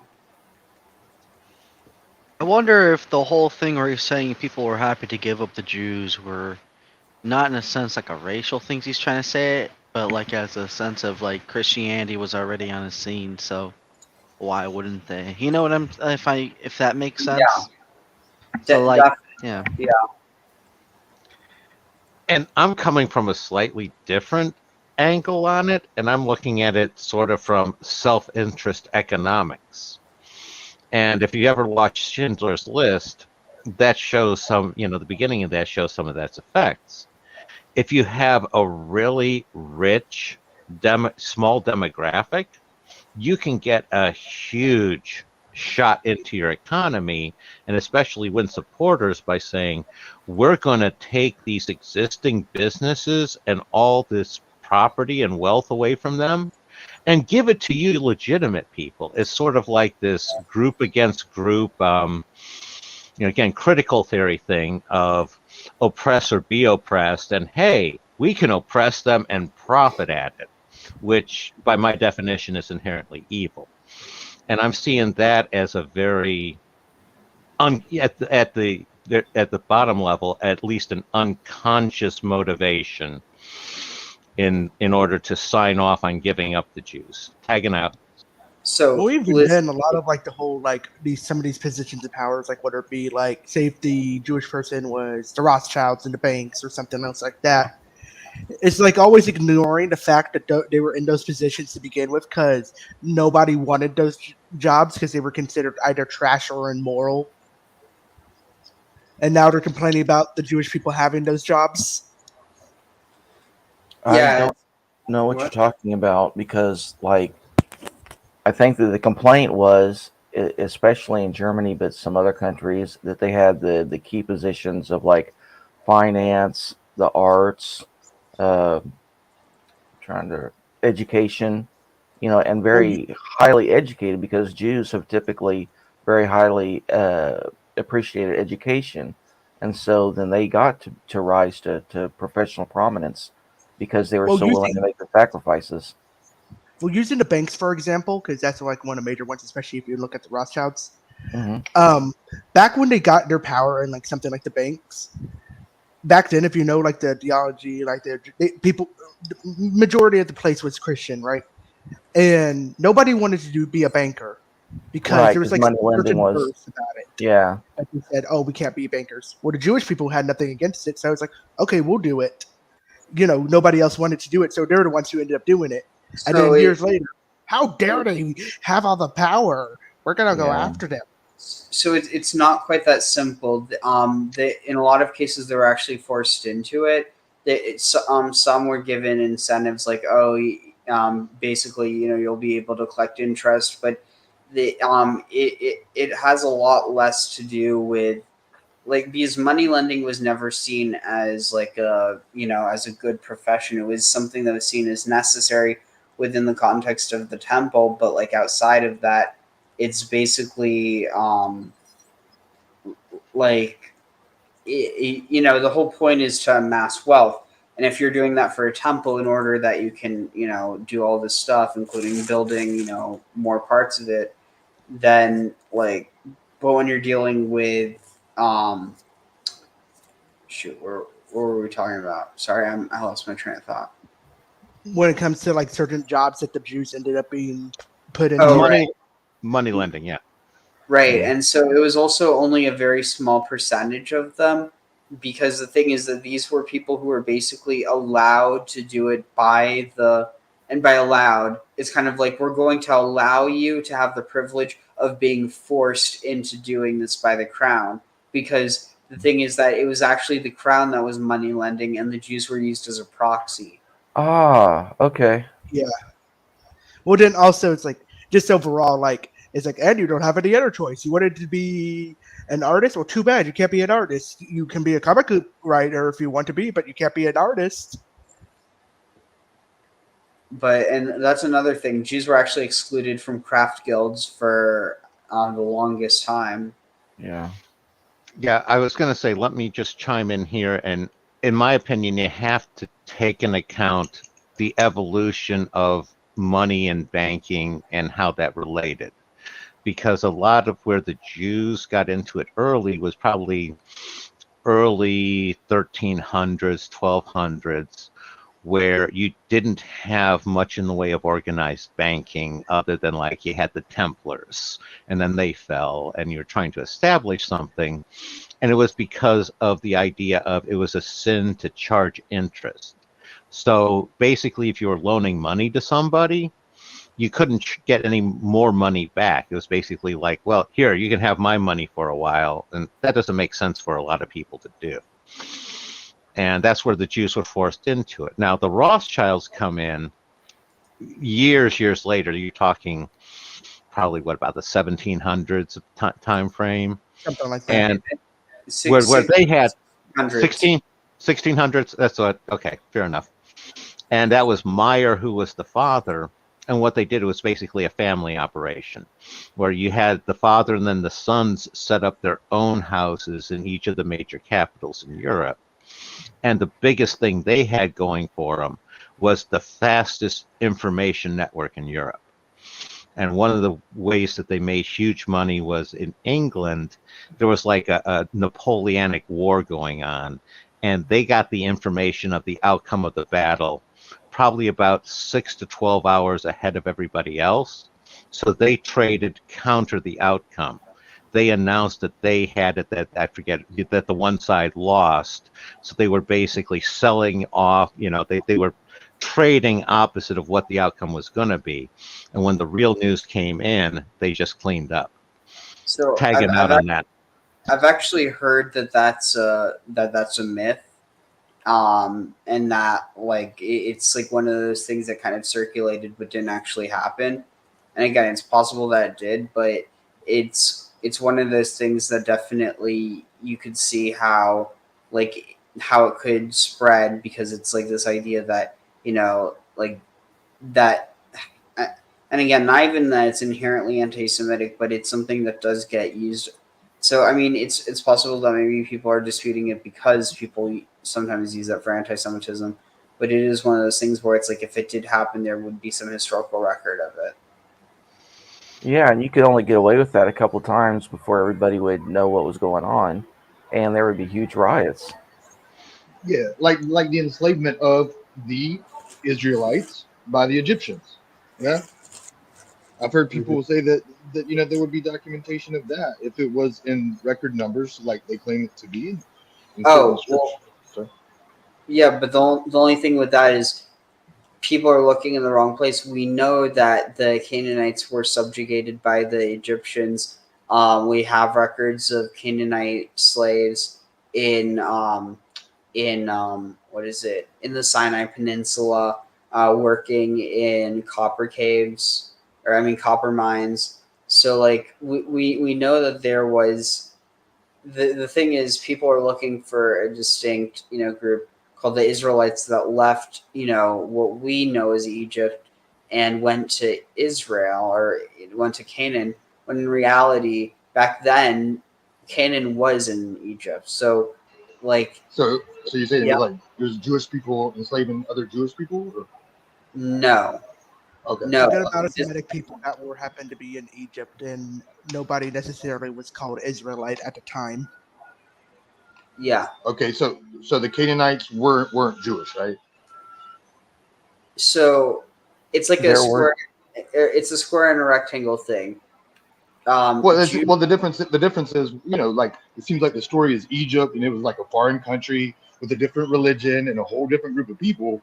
But it sounds like what you're saying. Well, they might not have been exactly that. So yeah, clarify that if you could. Thank you. Yeah, so it's almost certain that the Israelites were basically just Canaanites that at a certain point started worshiping a certain gods above others, as opposed to just worshiping all of the pagan gods. And so basically it turned into henotheism, and from there it became monotheism. But really, the like the Well, time of monolatally, yeah, they and still believed in monol- other gods, they just worshipped one.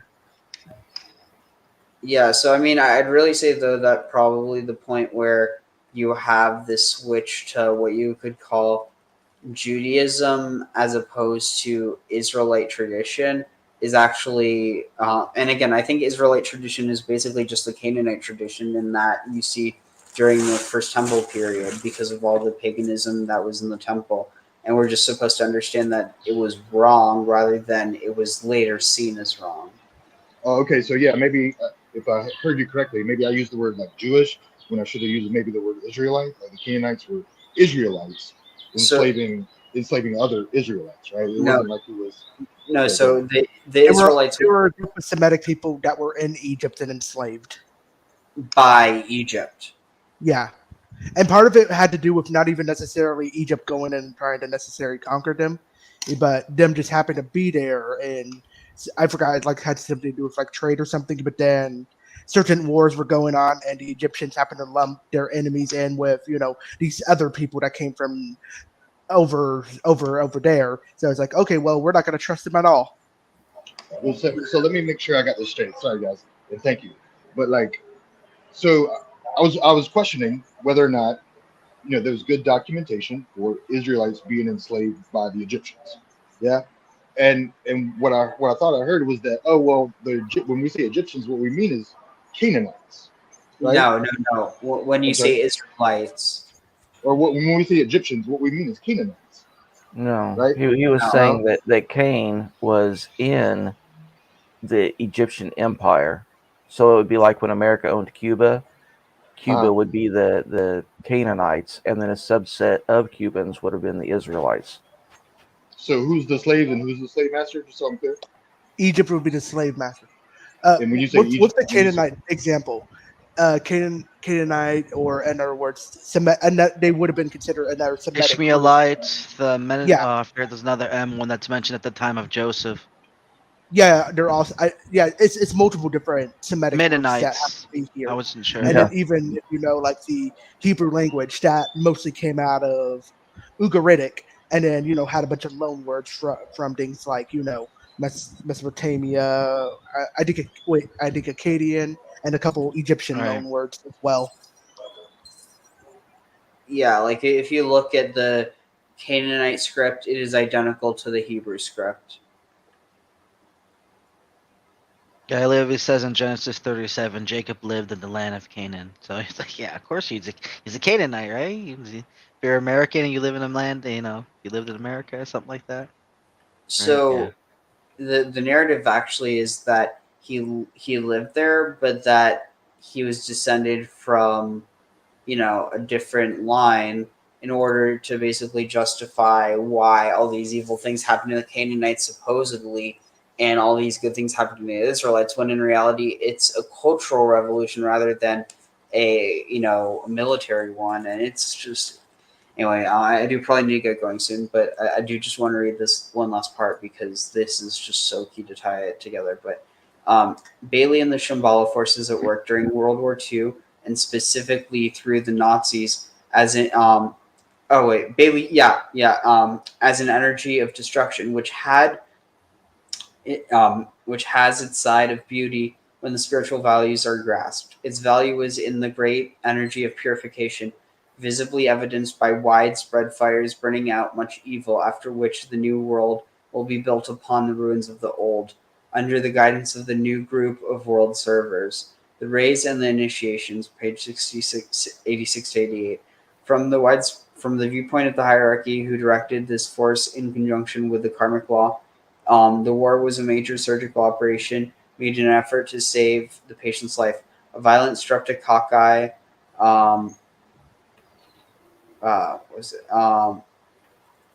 was a violent streptococci germ. An infection had menaced the life of humanity. Speaking in symbols, and an operation was made in order to prolong opportunity and save life, not to save the form,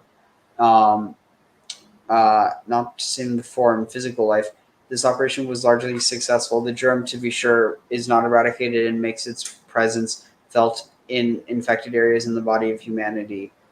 Bailey is careful not to identify who the germ symbolizes here, and elsewhere she refers to the bitter and unpardonable attack made upon the Jews by Hitler. But the group Bailey names as the post-war rebuilders of the world, new group of world servers, wants us to all beware of certain religious experiments which spread the virus of hatred and separation.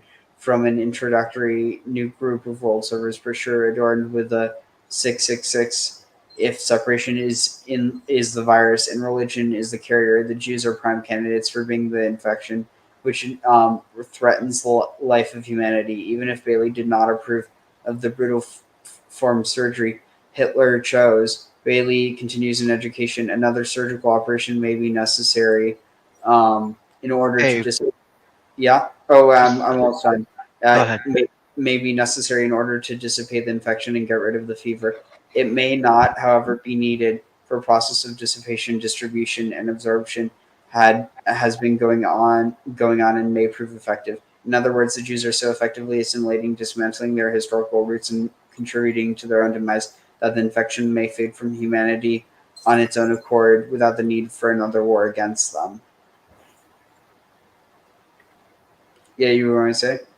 What I'm saying, that's kind of weird because I'm saying that like it's the staging center for revelations. Like when you hear about the like in the part where it's like they say that they are Jews but they are not Jews, you know, and the whole thing like in the sense of this how do I put it, brainwashing of people based on their heritage to falsehoods. And yeah, I don't know, it sounds odd as shit. Sounds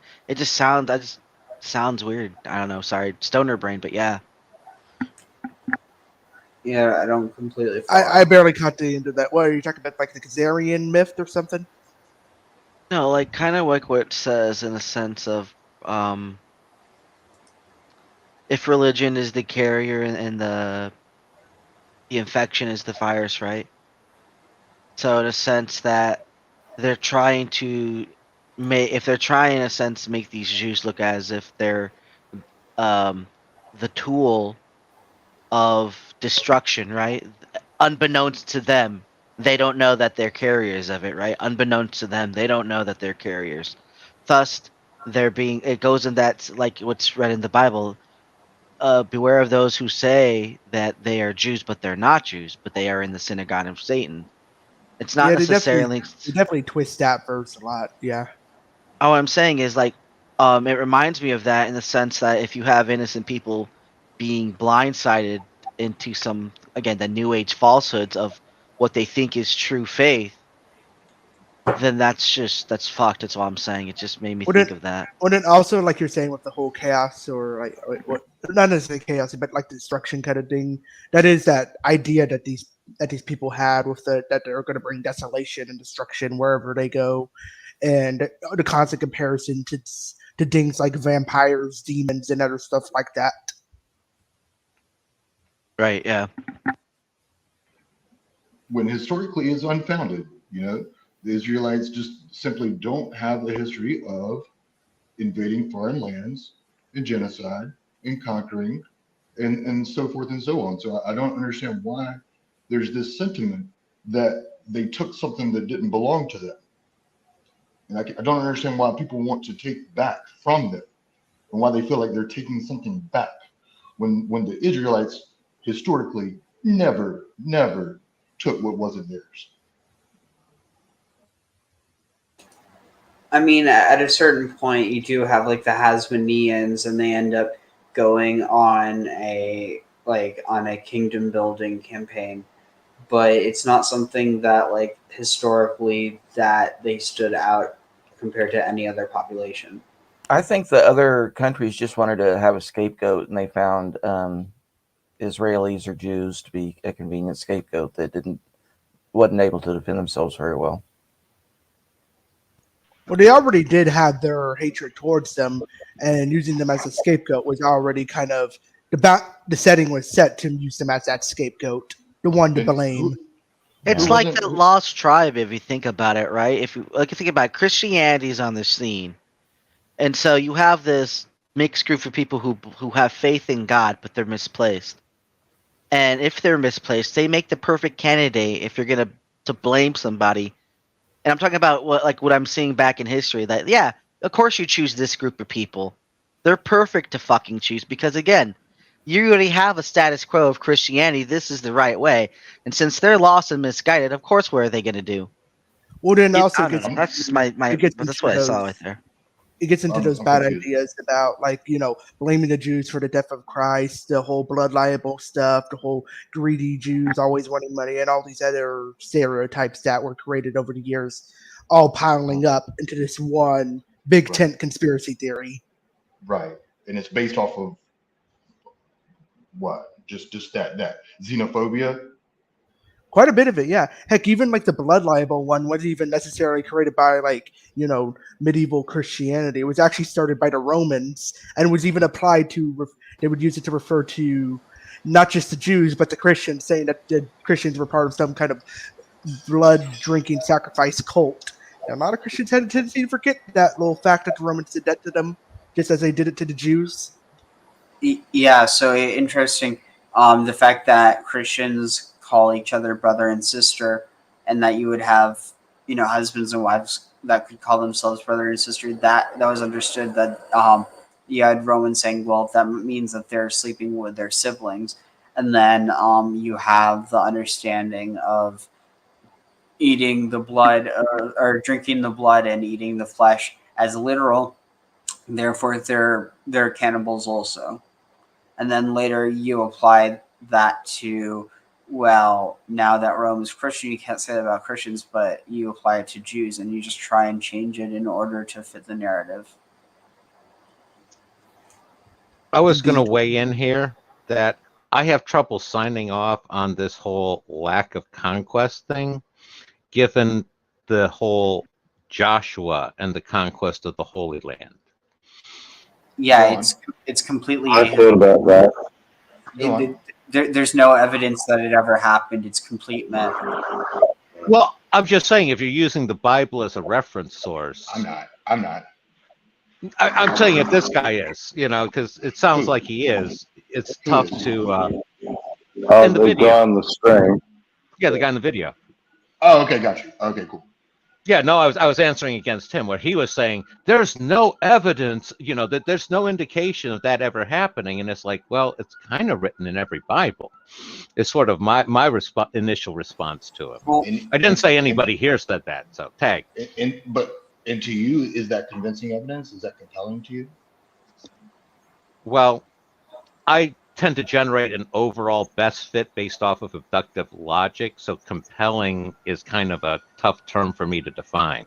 So, are you convinced? Are you convinced that because you read it in that Bible, like you said, that it's true?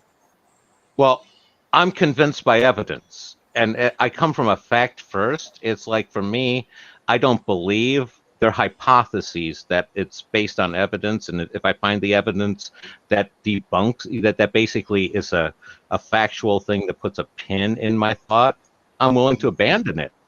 So what I hear you saying is that you had the thoughts, the presuppositions, if you will, and you go into it with that, and you need the evidence to disprove those things that the Bible says for you to consider. Is that what I heard you say?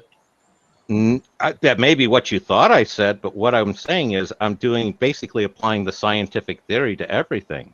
You have a hypothesis, and you gather evidence, and does that evidence support or basically refute it? And what refutes it is if you have an error in your logical chain, or there's a demonstrable fact that you can sit there and basically poke a hole in that balloon. Okay, so if you use scripture to prove scripture, is that bad logic? Like, is that an example or no? Oh, that's certainly bad. Well, only bad logic if you're trying to extend that to the real world. As long as you're... But that's what we're talking about. Well, regardless of how you apply it, and even if you don't, whether you believe it's true or not, is it logical to believe that it happened because you read it in scripture? Because I'm gonna have to throw foul on your continued use of the word belief with me. I explained to you that I conclude I don't go with belief. Right, and it seems like you're trying to fit me on a Procrustean bed that I've never laid down in. Okay, well, let me rephrase it, and I apologize. So do you conclude that something happened, and I forgot the example we talked about, maybe a couple, but I believe I heard you say that because you read it in scripture and that's what scripture says, and you hadn't seen evidence of the contrary to, excuse me, put a pin in it, I think you said. So yeah, that's kind of my question. Sorry, I think you're misunderstanding where Graham's coming from. But so, Graham, how would you parse the fact that basically there's never been any evidence to suggest a population transfer or mass exodus?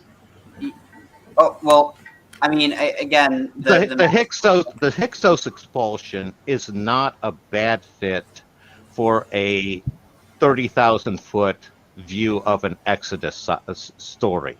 Yeah, but I'm talking about Joshua though. There's no evidence of this population switch or of like massacres that happened in this period that when Joshua is supposed to have occurred. Furthermore, Jericho was abandoned hundreds of years before the narrative says that it was destroyed. No, and I was going to say, let me say this before you go off, because Ariel's hitting on some of my interpretation. I don't take that single historical strand interpretation of the Bible at all. I sit there and see it as basically a composite of various narratives, sort of like that every year in school you had to do what I did over my summer vacation. There's a lot of repeating patterns in those stories over the years. And if you sat there and combined them, you could have yourself as you went to this location, but you did this event that couldn't have taken place in that location because it happened over here. And with this person who was dead before either of those two, you went to either of those two places. You could end up with a coherent, solid narrative that each of those individual pieces were true, but the narrative can't be true because of the way it was assembled. Does that make sense? Not really. It makes sense to me. Okay, but like, let's take the Joshua example that I think you gave. Is that right? Do you base that solely off of scripture, that you believe it, and the scripture and the fact that it's logical, and it maybe, I think I heard you say it comes up multiple times, or is there any evidence outside of scripture? Because I heard you say something about that. You said the scientific theory or the scientific method, maybe. Yeah, it's hard to apply when you're dealing with spiritual stuff, admittedly. When it comes to Joshua and all that one, I was responding to the guy in the video because I'm highly trained in math and logic. He used the word no evidence. And what's in the Bible qualifies as evidence. It may be questionable. And now you're throwing in compelling. Compelling isn't a word that I use within mine. What word would you use? Are you convinced of it? Are you compelled to believe it? Do you think it's true? Fit. Like however you want to word it. Yeah. So I have a best fit for anything that I don't have a mathematical proof for. It's basically in this best fit. You think it happened, or you're hypothesizing that it could have and maybe it did? I think there was some population replacement by a militaristic group at some point in time. That's very vague. Of course there was. Well, again, not necessarily. I'm just saying is that we don't, to sit there and say that that happened right after Moses and the Exodus, I'm not going to necessarily sign off on that one. What I hear Graham saying is that there are some threads that he thinks probably did happen, even though the tapestry isn't 100% true and even is contradictory. Yeah, it's more of a quilt. Yeah. I also think that it does need to be stated, though, that even if these stories go back further, the Torah as we have it, well, not as we have it, but like the narrative as we have it, more or less, was written down. By Ezra on the return to Jerusalem. So this is written down already like 1,000 or so years supposedly after the stories of Moses already happened. Wow. So they were telling the story orally and verbally for, you said, what, 1,000 years or something like that? And then they wrote it down? Assuming that, because the thing is, certain narratives, yes, but other narratives could have been created and assimilated into this tradition that's said to go back all this time. Bel and the Dragon, for example. Or even Genesis. From Atrahasis, I believe, right? No, Enuma Elish. Atrahasis would be Noah. That was the other one, yep. Yeah, no, and the other one to point out on that one is you had Ezra, and then you had the Septuagint just after 300 BC, where that was another sort of compilation, more solid rewriting. And do you take that as like another log on the fire of compelling evidence? I know you don't like the word compelling, but I take a different approach to viewing the world, and that's where I'm just a bad fit for that. And I view it as all the evidence, and it's a question of you need different updatings for different points in time, and I don't have a problem with the idea that a religion's going to need to have it, and the Jewish religion reflects some of that in the Mishnah and some of the other works where it's constantly being added to, or the understandings added to it. And it's the idea when you go legalistic, to me, I think it was a mistake when they tried to apply a one-to-one relationship between that narrative and historical events, because it's like history repeats itself, but never in the same pattern twice. And that's why they basically abstract almost an abstract, archetypal structure in the Bible that loosely corresponds to various historical events in the past. Does that make any sense to you? Sort of. So what I hear you saying is that you don't necessarily believe that it's all true in the Bible, the stories, the accounts. Not in a literal, historical, what happened on the earth in a real way. No. Okay. Do I think it's true and say a spiritual, take a lesson from it and a truth like that? Yeah, I do think there's a lot of those in there too. Tag. When you use the word spiritual, you believe that people have spirits? Is that true, or? Yeah, when I say spiritual, I mean outside of myself, other people, interactions with other people, because how you treat other people, morality is sort of a spiritual one. Do you steal from them or not? Well, it's interpersonal. It's personal, but I don't know how you go from that to evidence of a spirit, or I assume that you believe that there is compelling evidence for a spirit. You use the word spiritual, so I might be wrong though. I go more from personal experience. If I experience it well, everything I know is based off of, basically my own experience. Oh, yeah. Everything I've seen, everything I've read, that's all that I process. So I don't necessarily need something external from myself in order to convince me of something I can find within myself. It's like trying to convince somebody. I had a friend who sat there and was trying to explain to me how catharsis didn't exist.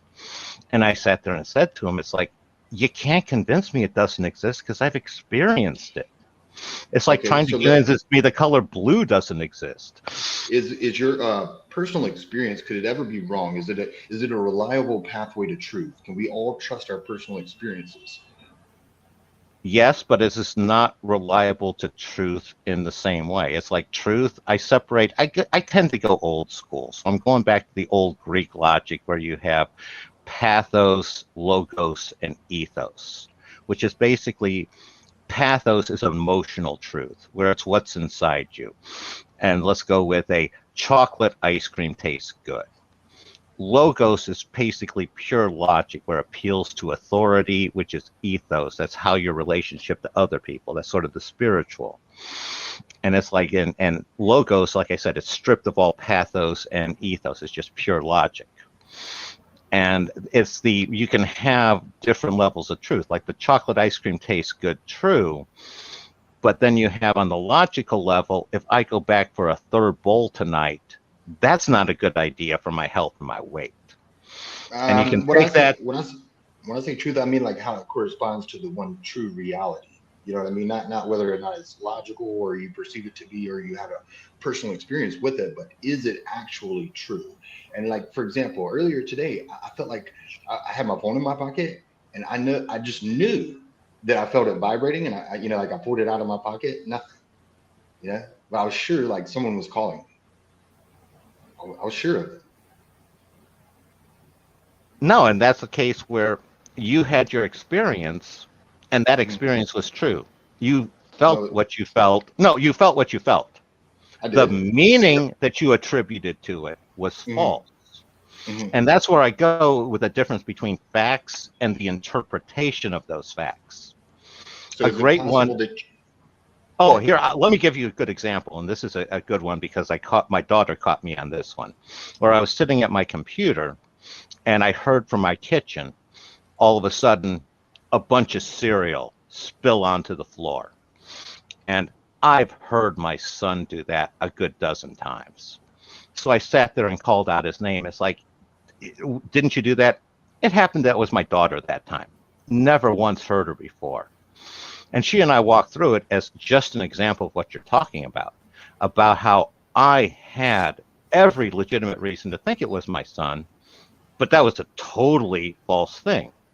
And that was where, by many of those epistemology truth tests, I checked them off. Just the end result was I was dead wrong. How does that work for you? Tag. Well,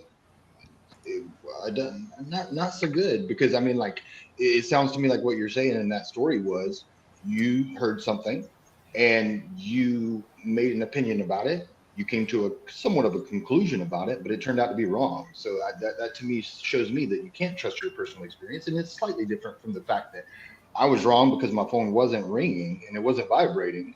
But nevertheless, I thought it was, and I reached the conclusion that it was, and I was wrong based off of my personal experience. So I feel like, hey, look, personal experience, like I wouldn't argue that you had it, but I don't think it's necessarily convincing, or it wouldn't be to me, I would say. And you're hitting on a lot of key points there. One person's personal experience is every legitimate reason for them to be convinced. Anyone else in the world? Not at all. It's just a hearsay evidence. I disagree with that too. I disagree with that too, because I think you should doubt your own personal experiences.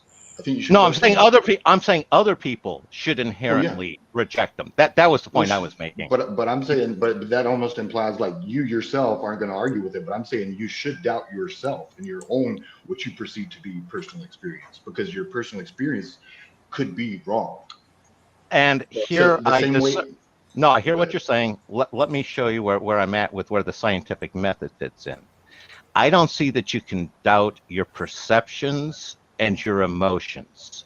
What they are, it's like there is something I see in front of me that's orange, 4 legs, and a tail. To call it a cat, that's an interpretation. And The it's the difference is I we can got a prove big it. point. I have a big point. You use the word proof there in a way that doesn't work for me. DNA. And where I'm sitting there in a scientific method is that allows my conclusions to be auto-correcting based off of reference to reality, as opposed to beliefs which don't require any evidence in reality. It can basically draw you off into the abyss. Give me an example of something you believe without any, just like what you just said, like without any evidence in reality. Because it sounds like you're saying you can believe something without that sort of evidence. Do you Well, have I'm any saying other examples of people that? can. I'm saying You don't. other people can. But that doesn't mean that they're correct. And all I care about is what's true. I really don't, no offense, care about what crazy people believe. I want to know what's true, and I want to believe that thing. So I'm just wondering, like, specifically out of the Bible, I thought I heard you say that, you read it and then you read another story within the Bible and it makes logical sense to you. So you do believe that it happened.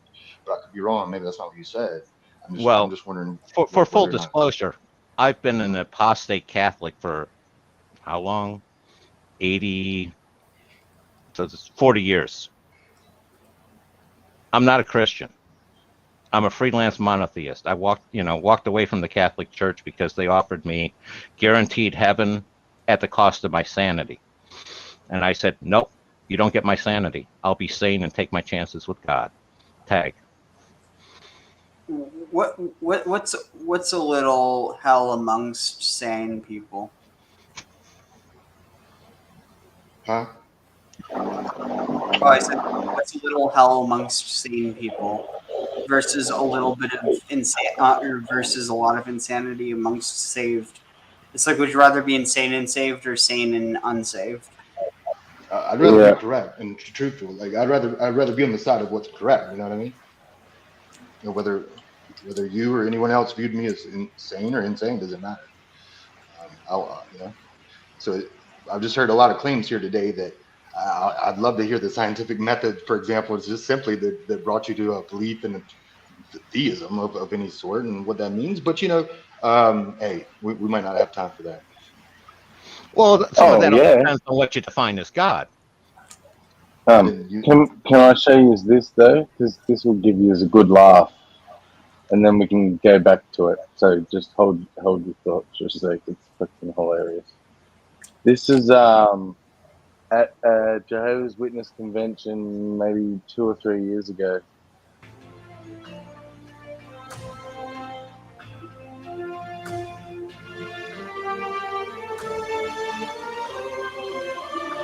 Jehovah, give me eyes of faith and help me always see. There are more with us than against us.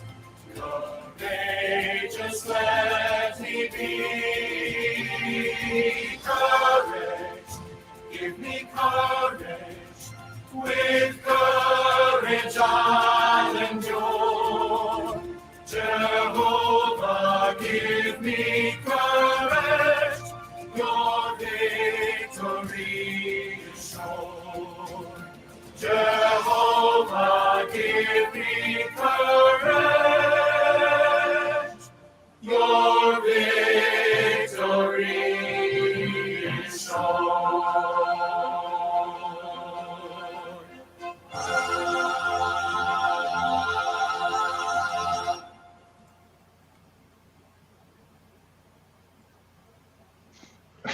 Thank you, Sammy.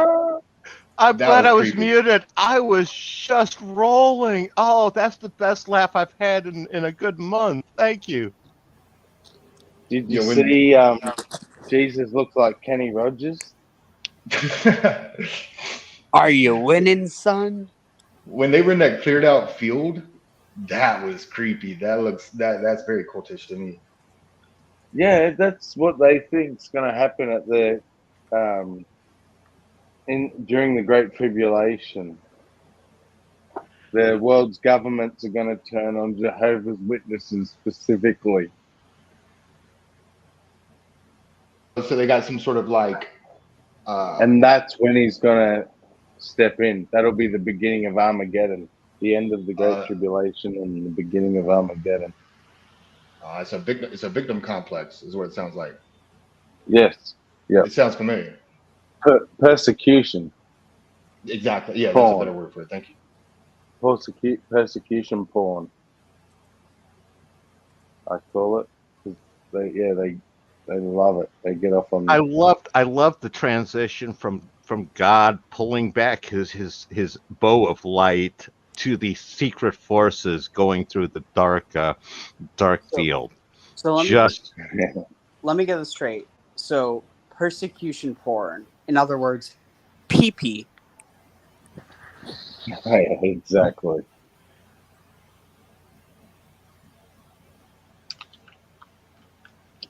Do you know there was a fad that went around the Jehovah's Witnesses where they, in the country that they were, where it's illegal. It wasn't Russia, I don't think. Can't remember where it was, but I think when Russia made it illegal, and heaps of Jehovah's Witnesses were imprisoned, which I don't agree with. I don't think people should be imprisoned for their religion. But when that happened, the Jehovah's Witnesses were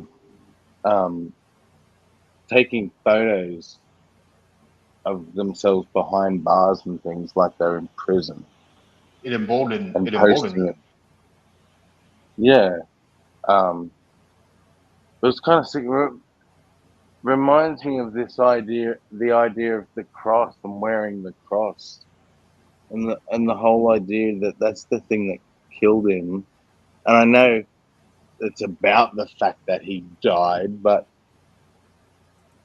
I've never understood this idea that the means of his death was become the thing of worship. That is such a bizarre concept in my mind.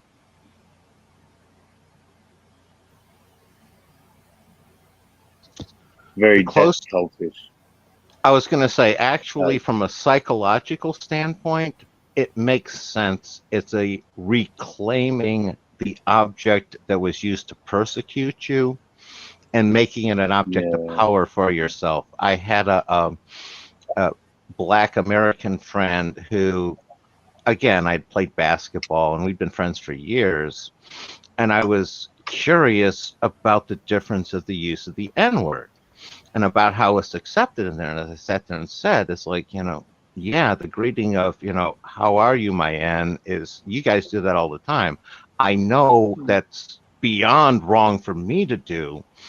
And again, he understood my autism, even though I wasn't diagnosed at the time. And we sat down, we had a good, hour plus chat about it. And that's how he explained it. It was basically taking what was used to hurt you and ridicule you and rehabbing it and using it as like a power object yourself.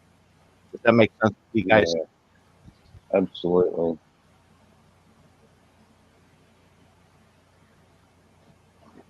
And I guess that's what they were doing as well. So instead of like playing the victim, they used it as as a weapon in their own defense. Is that what you're saying? Yeah. Exactly. Okay. Yeah. Okay. As opposed to playing the victim, I guess. Okay. All right. I see what you're saying. Again, you can see with the Hebrew flag where the Star of David is there, which is the same thing they had to wear in Germany to identify themselves as Jews. But the Star of David was around long before the 1930s.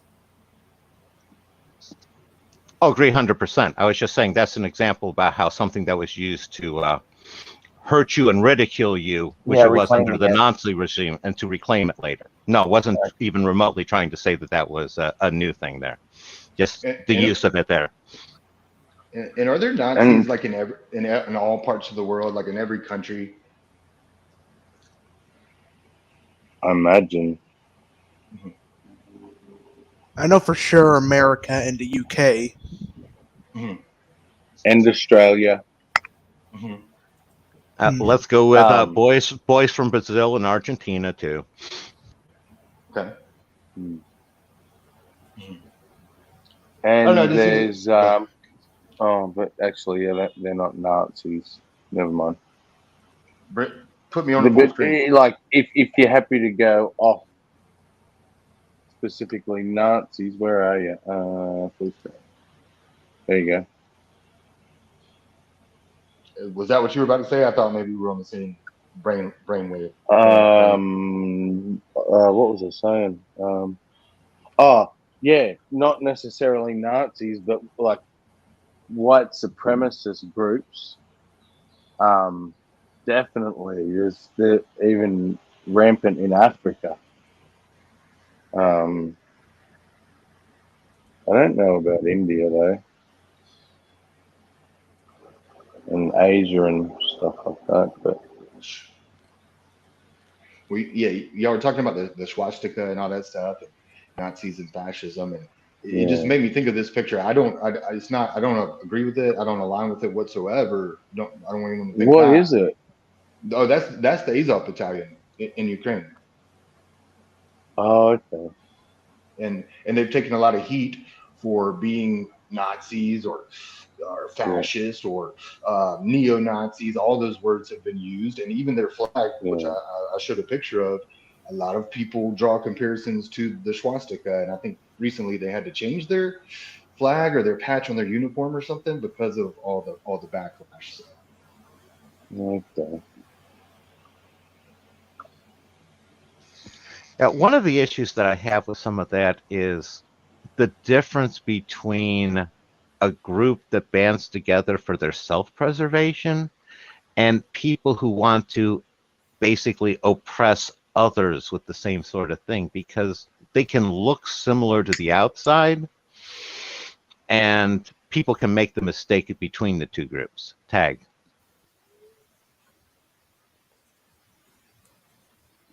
I agree.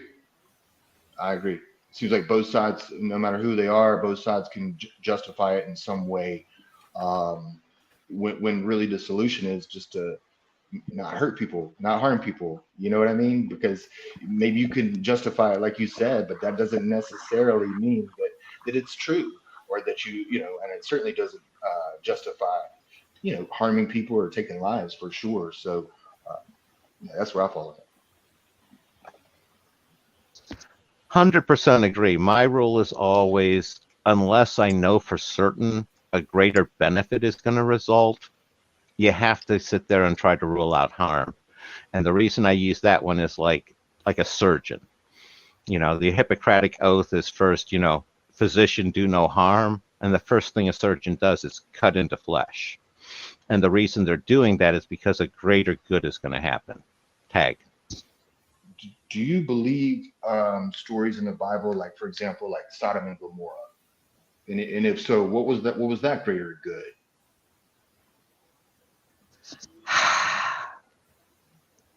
The take on that I have for Sodom and Gomorrah is they were cities. The destruction happened. We do have archaeological evidence of that. And the area was laid to waste for a long time afterwards. As to what actually happened that's related in the story in the Bible, don't know for certain. It was clearly a war between two rival factions, and one side was able to destroy the other, and they clearly had weapons of mass destruction that we've only recently, within the last 100+ years, been capable of reproducing. That's my take on it. Wait, what? When you say they, so like one side was Sodom and Gomorrah, and who was the other side that had these weapons? Who are you referring to? Well, you had the Sodom and Gomorrah were part of the kings of the valley there, and they were up against, I forget who it was from the east. Was that from the plains of Shinar? And it was basically, you had, I see it as a previous civilization that had a higher level of technology. Again, you're talking about like the Harappan civilization, where Oppenheimer, who was part of the Manhattan Project, when he was interviewed there, and he was talking about what was it like to detonate the first atomic bomb, and he sat there, or nuclear weapon. He sat there and said the first one set off in modern times, because he was saying that they had it back then using the Bhagavad Gita, and that one, that basically the Harappan civilization was destroyed by weapons of mass destruction. And it's probably a similar sort of event that was going on here with Sodom and Gomorrah, is my take. Tag. Okay, because I understood it as like something that God did directly, like from heaven. He rained down the fire from heaven himself. Like he didn't, sometimes he'll send his shoddy out to go do his dirty work, right? You know what I mean? Like sometimes he'll send his squad out to do a drive-by. He'll tell his people, go do this for him, like a true mob boss. But in this case, the way I understood it, and the way I thought most people interpreted it was, he handled this one himself. You know what I mean? No, I got you. Sort of like the difference between God himself and the angel of God. Or the Israelites. Sure, yeah, but yeah. You think they had nuclear weapons? I don't know what type of weapons it was. Clearly weapons of mass destruction. You got some sort of, they do have records of these like sulfur balls and stuff that they had in the Harappan civilization. And you got to suspect that some sort of air burst of sulfur exploding like that can produce that burning temperature that's similar to that sort of thing. So again, I've seen that speculated. Private chat, what that civilization's called? Well, the Harappan. Harappan. They're well established in India. And there are signs that they have, were destroyed by, again, seems like weapons of mass destruction for some of the cities. All right, so let me get this straight. Sodom and Gomorrah were destroyed, but it was for a greater good. And you believe that, not really, you believe it was for the greater good because God, it was in the Bible and God did it, so it must have been for a greater good. No. I'm sorry. Here, let me show you where the Bible fits into that one. I believe it I have evidence that it happened, so I can conclude that something there happened. I have the I have, you have the destruction. You have your physical evidence we can examine today. Where? We also in Jordan, around where Sodom and Gomorrah are. That's what I'm talking about, where they have evidence of the destruction and such, and the fact that it was laid waste for a while, like they have for the destruction of Jericho. Nobody debates that the walls of Jericho actually fell and everything. The problem was, did it happen at the time that Joshua supposedly went there? And that's a very bad chronological fit. No, when it comes to Bible's chronology is all mixed up, and a lot of the stuff happens to be, those little numerology things, and it's nothing specific on exactly when most of the stuff happened, aside from possible words that are used at certain locations indicating when it would have to have been written. All right, exactly. I was going to say, like a classic one is they don't never mention who the pharaoh was. Pharaoh was just basically the head of the Egyptian government. Sure. And so, let me make sure I understand. So Sodom and Gomorrah were real. They got wiped out. There's evidence of that. If you go to Jordan, it's been proven.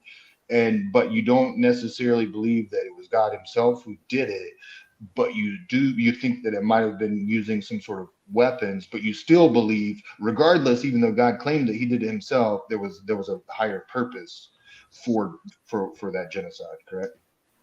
No. Let me unpack my understanding, and you can see where that fits in with where you're at. What I see is we have the physical evidence, we have the Bible, what's written in there, we have what the Bible writers want people to take away from the physical evidence. This is the facts, the physical evidence, and then the interpretation, the meaning. I don't necessarily sign off on any of those meanings unless I can source it in the physical evidence. So there's a lot of stuff the Bible's going to say that I don't sign off on right away because I can't find the sourcing. Does that mean I sit there and toss it? No, I take it under I got to sit there and have this highly questionable, or yeah, this kind of makes sense. And where's Does your that- source that where's your source that says that Sodom and Gomorrah were wiped out for a greater purpose or a greater good? Because that's what it's about. The source Because is you the Bible. The source is the Bible, and this Exactly. is I attribute this to a case of the winner writes the story. Yes. And the reason why it was for the greater good is we won. So it's for the greater good since we were the ones that won. And it has nothing more than that to do with it. So the greater good is our survival and the continuation of our of our little tribe. And even if that means the genocide of an entire city or two, that's a greater good because we, the chosen people, are still alive. Well, they weren't quite I was going to say they weren't quite the chosen people there. When you said we, who are you referring to as we? The people who wrote the Bible. Okay, the Bible writers. That's who I'm referring to too. So yeah, it's good because we, yeah. Yeah. Oh, exactly. So- sort of like if you look at all war propaganda, it's always vilifying the other person and how great we are because we're not the awful other person. Which is bullshit. And both sides do it, and whichever It's sides bullshit. win, I'm not agreeing. I'm not arguing. I'm just saying, look at the Bible that way. If they had lost, you never You would look have at the read. Bible- You look at the Bible that way. You know what I mean? Like you're the I ones that do. into the. No, I do. That's exactly Then how I look at it. How can you Is conclude there it's a for story great? where they fight Sodom and Gomorrah? Because I don't remember Huh? something like that. Hold on. In the But Bible. how can you conclude based off the scientific method and only the evidence and within the Bible that it was for a greater good? I don't. But I conclude based off of the evidence in front of me that the Bible writers wrote into the Bible that it was for the greater good because the Bible writers wanted people to have that takeaway. I don't That's even what know I'm if they saying. made the claim that it was for the greater good. They just said that this event happened and we're ascribing this motive behind it. I'm not saying that the Bible asserted that, but I thought I heard the gentleman say that it was for the greater good. My immediate question to follow up was, how was Sodom and Gomorrah for the greater good? How was No, that? I've never said it, and I've consistently disclaimed that and said it's only for the greater good from the eyes of the people who wrote the Bible. The only way that you can So morality is like subjective to those people who were in that situation. Well, I'm saying the Bible was written. The Bible was written by a group of men. Those men had a certain point of view, and they expressed that in the Bible. How that corresponds with the events that actually happened is an open question for me. So it wasn't inspired by God. It's not the word of God. So You don't believe that. I'm going to head off now, but what I was going to say is that when it comes to Sodom and Gomorrah, it's so obviously it's a polemic narrative. It's being written this way on purpose in order to justify why this tradition of these towns being destroyed, even if it was Genocide. Yeah. Genocide. That's the word for it. But again, it's only so. What I'm trying to explain is, in terms of an etiology, if they're trying to explain why you had this natural disaster, they're basically like the reason why I struggle to say that's genocide is because the only way you could argue that's genocide is if you believe that God exists, in which case it's like, yeah, I mean, like it definitely is, but Okay, but excuse me, whether God did it or a chosen people claim that God told them to do it and they did it on His behalf with some sort of advanced weapons that we're unaware of. No. It's still genocide. My understanding from the archaeology is it was actually a subduction zone, that there was like an earthquake and it slid off into the ocean, that the writers then went in after the fact, saw the result and said, oh, this must be it. And then they formed a narrative to explain it. Now that makes sense. That makes a lot of sense. To be honest, I actually haven't heard of an actual location being given for Sodom and Gomorrah, like archaeological site or anything. But see, here's the tradition, and the tradition is that it was like along the Dead Sea, or that it's now in the Dead Sea. But at the end of the day, and this is what I was trying to bring up, is that again, like, yeah, everyone in the town dies. So like you could argue that that's genocide. If you look at it as being deliberately caused rather than trying to find an explanation for why this, natural disaster happened. But the point is that, and I've had a lot of contention with people about this, because at the end of the day, I completely agree that the whole narrative that was derived from the story of Sodom and Gomorrah was horrendous. But even though, and this is the thing that's bizarre to me, even though you do have this understanding within like the most fundamentalist forms of Judaism that you're not supposed to have gay sex, that's not actually, even within Jewish tradition, that's not understood as the sin of Sodom. The sin of Sodom was that they were raping everyone who came into the town, regardless of what gender or sexuality they were. Yes, Oh, they were okay. inhospitable I hosts. see what you're saying. You're saying, so if you apply that to like genocide, what they understood to be genocide isn't really genocide. It's just like an older interpretation of what, and sometimes genocide is okay. No, No, it's never. But I thought it was for the greater good. that And, I never mean, said that. No, Yeah, that you was didn't. the other person who said that. Yeah, I know. No, what I'm trying to explain is they're looking at this thing that happened, and they're trying to explain, why did it happen. They look at it as, oh well, this is a natural disaster, it must have been sent by God. So then they go for looking for a reason on why it happened, and Okay, so sure. they blame So they made it they up. blame the group of people. I'm not saying that it's right. They just made it up. It's a story. Yeah. What you're saying. To justify something that they thought happened in the past or whatever. Yeah, and again, I'm not saying that it justifies the lessons that people draw from that. But what I am pushing back against is the idea that the original narrative had anything to do with gay people. What lessons could you draw from that? Be nice to foreigners. But what he literally just said, that how people misinterpret it into being about No. Whether it happened or not, it's a story in the Bible, and he said something to the effect of, you could still draw your interpretation. So, what's the takeaway message from that in your mind? Whether it happened or not, I'm willing to concede, both of us, I think, that it didn't. I think you said it was made up. So, what's the parable there? What's the moral of that story? No, again, I'm not saying that it's a good parable, because it's basically that no matter what happens, listen to God, otherwise he'll turn you into a pillar of salt. Well, the message is be nice to strangers, because you never know who it is. What the fuck? Who? What? How the what? What? To the extent you are kind of close onto the actual thing, because it is a certain ancient Near Eastern motif that is not just repeated in the Bible, but repeated elsewhere about hospitality. And I have no idea what you're talking about. I have no idea what you're talking about, because the story that I doing. read said that everybody in those towns was evil. Everyone. And he said there was somebody, I forgot who it was, y'all can help me, that was like, hey, hold on, guy, slow down a little bit. There's some good people in there. And he's like, okay, go get Moses. I think go get 10 or whatever. I don't even know. And he was like, oh, I couldn't find this single one. Everybody's evil in that who town. was Wipe 'em out. it was not Lot's uncle, I think. But was was that it, Abraham or Moses or who? It's a made-up Abraham story anyway. talking about when it comes to getting Lot out of the town and all that. Yeah, it doesn't matter, because we've already conceded that it was made up after the fact. But again, I understand how that might explain how physically how it happened. But gosh, what's the takeaway moral message there? I need to tag in and say I have not even remotely signed off on it having not happened and been made up.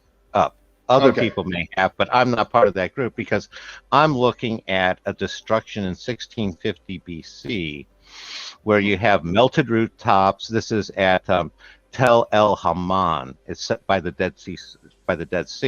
You have melted rooftops, disintegrated pottery, and basically everything around there is associated with intense heat. And it was basically uninhabited for the next 300 to 600 years afterwards. What the heck does that prove? And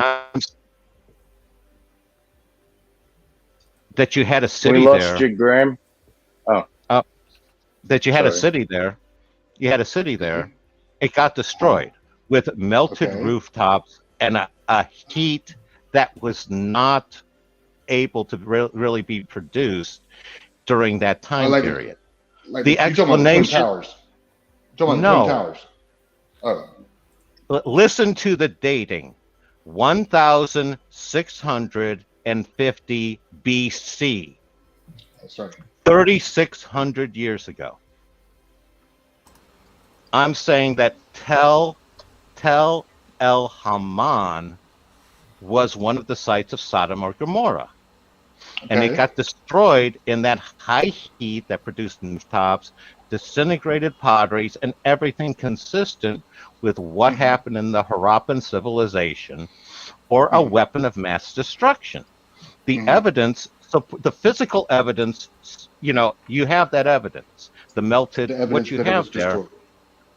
and destroyed in a way that you can't explain for the technology of the time period. Amazing. Amazing. So then, therefore, it must have been God of the Holy Bible. No, right? no. As soon as you start with therefore it must have, you've Okay. jumped the shark for me. Okay, sorry. I'm saying, Where exactly okay. are you getting information from? What's that? Sorry. I was asking, where are you getting this information from, like the heat and all that? Well, right now I'm looking at it. They had an article that was in the journal Nature, which is one of the top science journals. I'm trying to see what Well, the I exact wasn't date was of. about that Nature or Top Science Journal. I was just wondering where exactly you got the information from. Natural sources. Yeah, just Googling and following different articles, making sure that they're reliable and they cross-reference each other, and you're not looking at something totally off on its own limb kind of stuff. What other people do, I imagine. So the cities got destroyed in a way that we can't necessarily explain, and that science couldn't explain at that time, certainly. And then, therefore, to you, that means what, though? And I don't want to.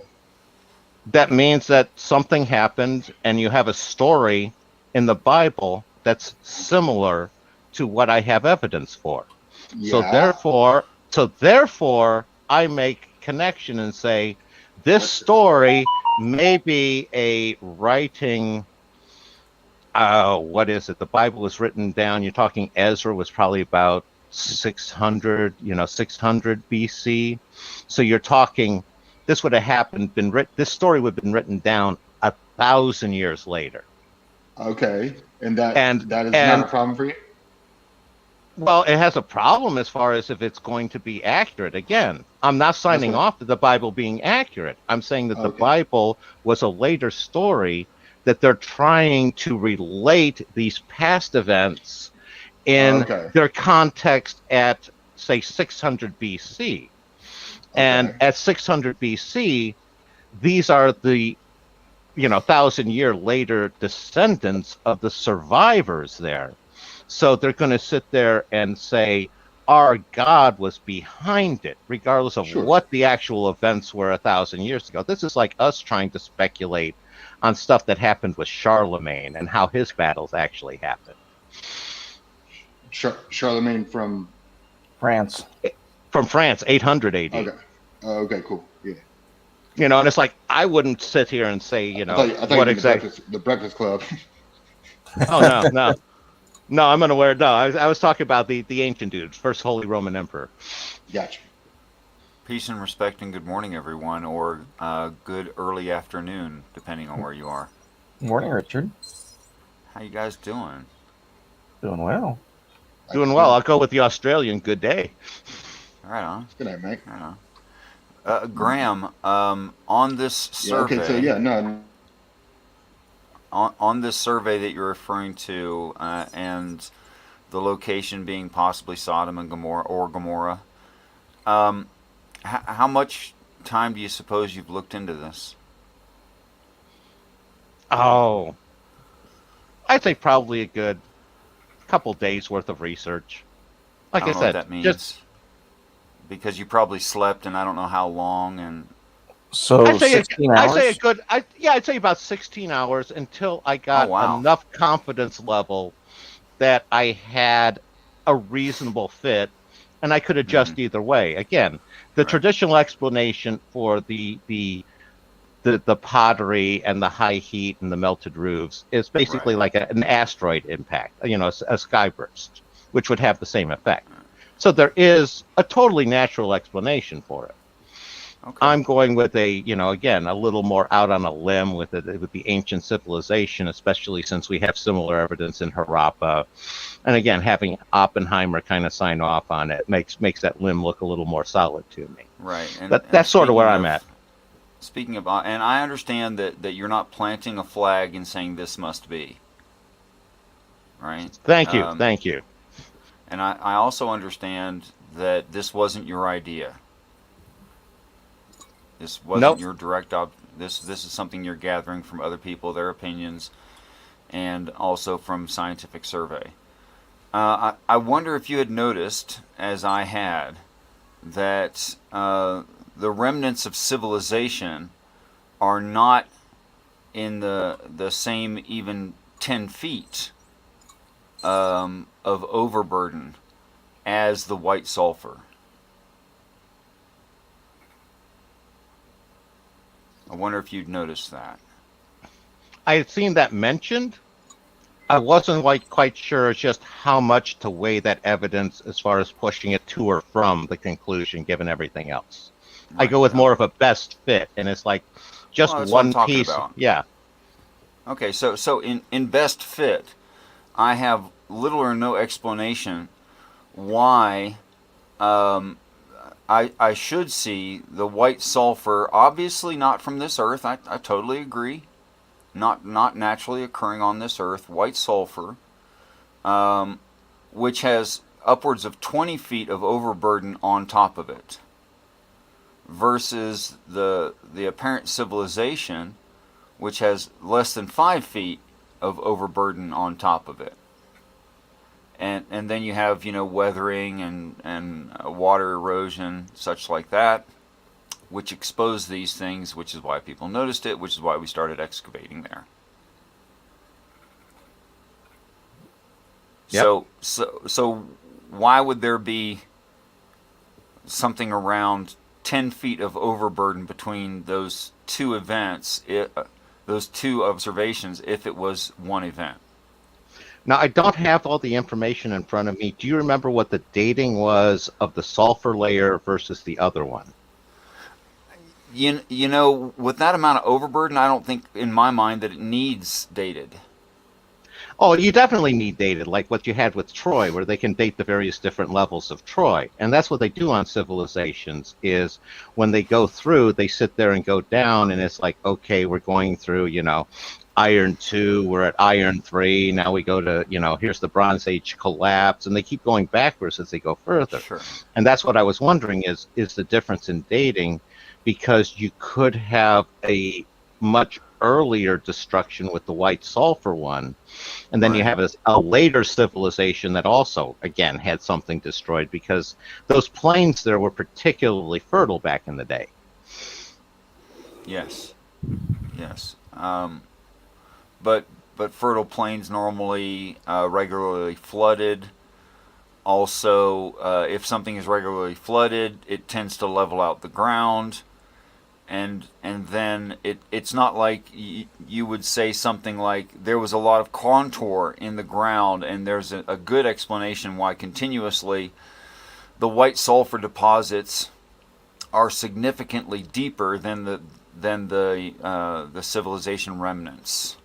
And to me, I'm kind of already done looking at it as one event. Now, are there no civilization remnants in the white sulfur layer? I can't say that conclusively. Because that's where I'm at, is I'm sitting there and seeing possibly two different civilizations, one after another, separated by hundreds or even 1,000 years or so. That may be fine, or maybe you could attribute it to excavation. Perhaps that civilization dug down to near, at, or about the white sulfur deposits.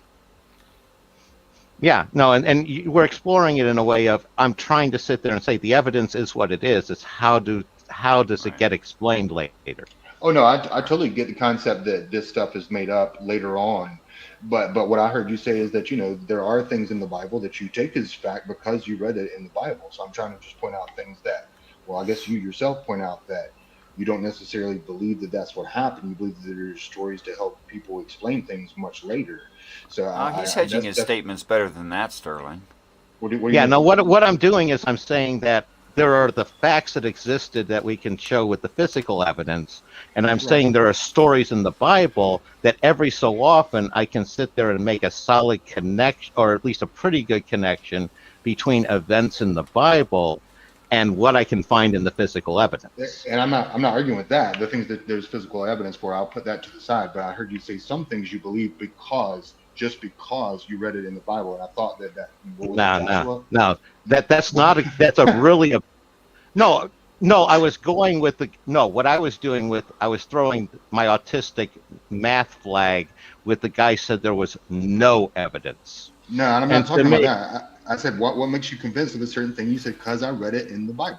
And that was what I was convinced of, was saying that guy was dismissing the Bible as any evidence. And Okay, you can't dismiss the Bible as no evidence. Okay, You got a story there. Yeah, we all recognize that there are historical incidents that did happen and are otherwise verified that are contained within the Bible. But of course, a person can't assume that because that is so, that everything within the text is factual.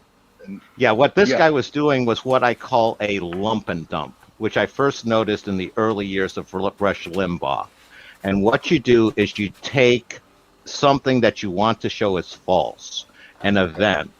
You combine that into a larger group of categories, and then you sit there, and out of that larger group, you take one or two examples that had nothing to do with that previous example and say, these are false. Therefore, since these examples that have nothing to do with this one are false, this entire group is false, and now I can get rid of this example as, without ever examining any truth value on it. And that's what I did here today? No, I'm saying that's an identity. That's what the guy in the video did when he went to that. There's no evidence. He basically took the Bible, lumped it in there, and dismissed it as evidence. And for like the second or third time, I hear you, and that's a good point. But I'm not saying I understand the difference between evidence and compelling evidence. But I thought I heard you say that you were convinced of certain things, and I can't say exactly what they are now. I'll have to go back and listen. But I thought you said you were convinced of them, not because of the evidence of Sodom and Gomorrah, the physical, and later people explained that, but you were convinced that it happened because I read it in the Bible. By the way, Gramps, there's already a name for that. It's called a composition fallacy. Okay. I came up with my own. I tend to use creative writing terms, so. No, I'll write that down as absolutely. No, I'll write that down as my one-to-one correlation. Composition fallacy. Again, I'm used to the old school, like ad hominem and appeal to popularity and all of those. This brick wall has a red brick. This brick wall is made of red bricks. Oh, it uses the forest and tree analogy. How can it be a pine forest? This tree is an oak. All of this forest are oaks. Yep. Or this isn't a pine. This is not a pine forest because I found an oak tree growing in it. There you go. Yes. Very good. Yeah. All right. Well, I'll take this opportunity to do this. Now, if we think about it, we're not born as friends of God because we're born as sinful offspring of Adam. Missed it. Actually, if you think about it, we're born as enemies of God. Sometimes you'll hear people say of a little baby, look at that little angel. But more accurate would be to say, look at that little enemy of God. The talk. That is a really sick man. Yes. It didn't work for me. I couldn't see anything. I tapped the sound, but I didn't see or hear anything. I missed it.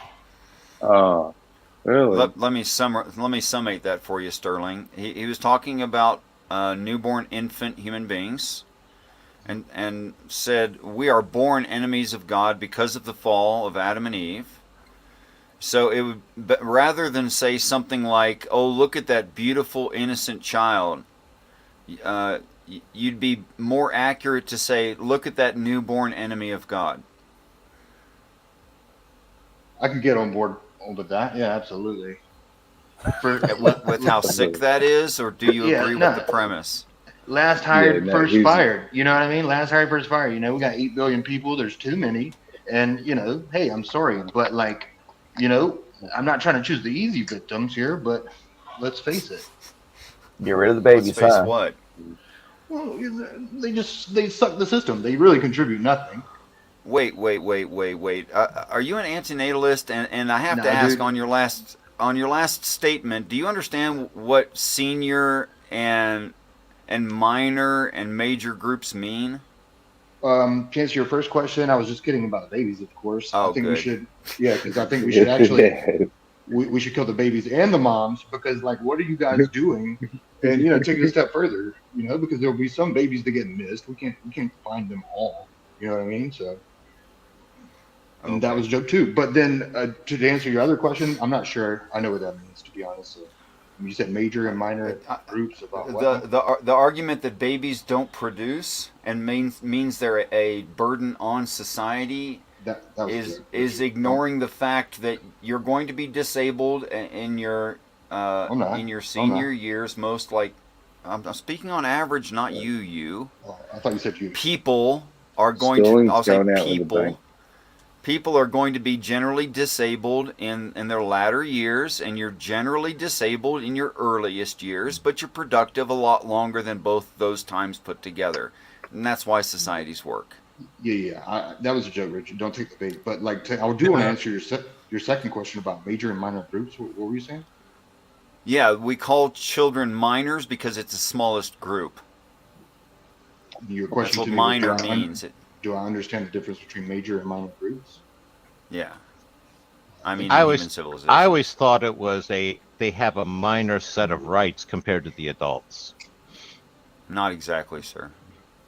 It's I'm talking about the size of the groups. But why are you asking me that? I'm just.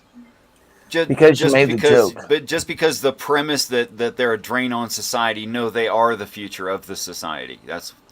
They're only a very short-term drain. Oh, okay. Sorry. Go ahead. Okay, I get it. And there are entire factories in Bangladesh or Pakistan somewhere that are contributing to society. Absolutely. Not enough. I think is that a slave labor joke? Child labor laws? Yes. Joke? Yes. That's so wrong, Ed. I know. If I was in that situation, I think everybody should have the right to work and feed themselves. You know what I mean? But maybe food should just be provided in that case. But if it isn't, I feel like you should have the right to go out and work. I mean, what are you going to do? Be hungry? The right, you say? The right to do that? Like the duty to a 4-year-old kid has the duty to contribute to society? To go into the mines? I feel like they should have. I feel like they should have the right to do it to feed themselves. Before you guys move on to that, I really wanted to get in on some of Graham Pong and see if there's an assumption within this research. And Graham, are you still there? Oh, yeah. And I'll sit there and sign off real quick, Richard, that I am 100% certain there's all sorts of assumptions within that research. Okay, well, that ruins my... Go ahead, guys. No, you can't do science without making assumptions. It just... That's not what I mean. Okay, well, go on with what you mean then. Science is fundamentally, primarily based on first intuitions, and intuitions are based on past experience and assumptions, and then a reverse process of elimination is performed to see that isn't the thing. Mm-hmm. And then the last one standing stays until it's disproven. So that's generally how that works. But what I'm saying is, do you also look for things to disprove the Bible? Yes, that's one of the things I used to love about like Real Clear Politics is they would sit there and have two competing articles. One of them is the positive, one of them's the negative.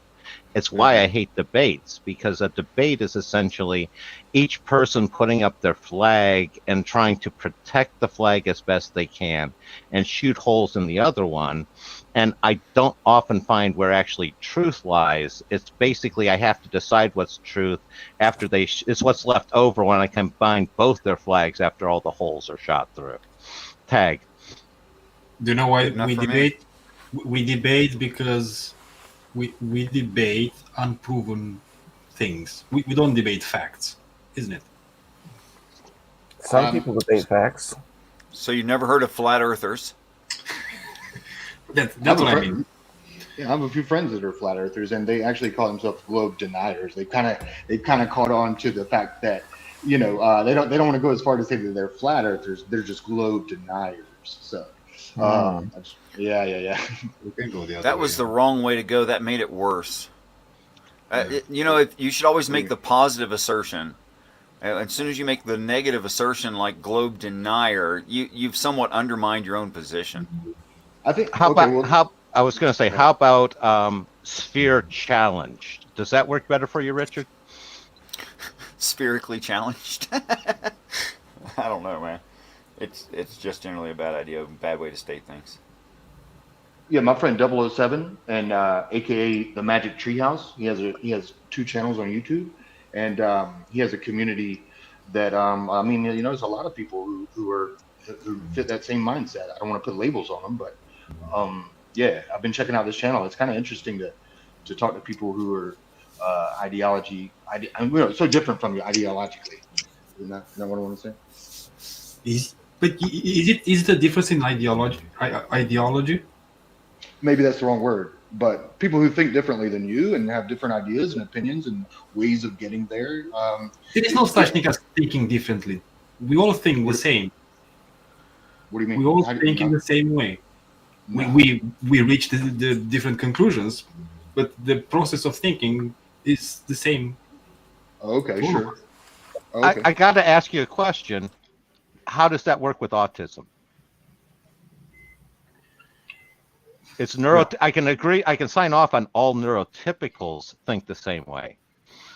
But are you going to say that that the autistic like myself get dumped in there, and because that's one of the problems I have, it's kind of Procrustean to force me into that tag. When someone says people think the same way, I mean, of course, I don't think I mean, yeah, sure, we'll all agree that it's the same process of biology and chemistry and physics and anatomy, but that's not really what I mean. Like, what I meant is that people can examine something and come to different conclusions, and what they consider to be compelling evidence or evidence at all is different. And that's what I meant when I said like the way we think about things. And when I said that the way we think is the same all over, is that because we are a product of nurture and nature.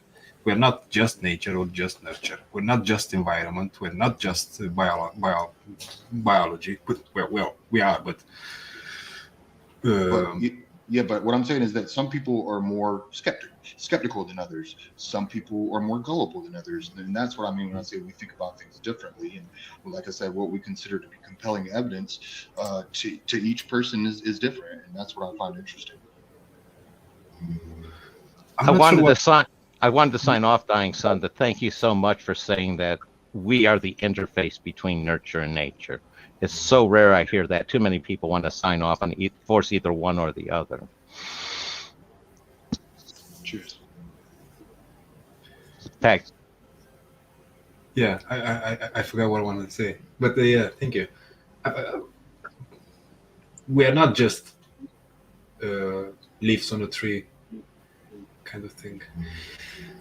Anyway. Well, I'll follow up there. Is one of the big differences I see is that people's different level of comfort with uncertainty. Some people, they can't handle the idea of I don't know. They need to have an answer. Other people are fine with I don't know, and I think that's one of the things that will sit there and go back and forth and cause some issues for people. Tag. But yeah, I remember now.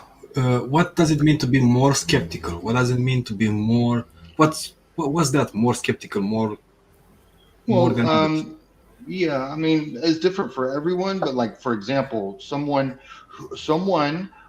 may be a person who just believes everything that they hear. Like, I know someone who, like, these people who get scammed by these telemarketers, for example. Okay, and then there's another person who doesn't answer any calls that they don't recognize the number.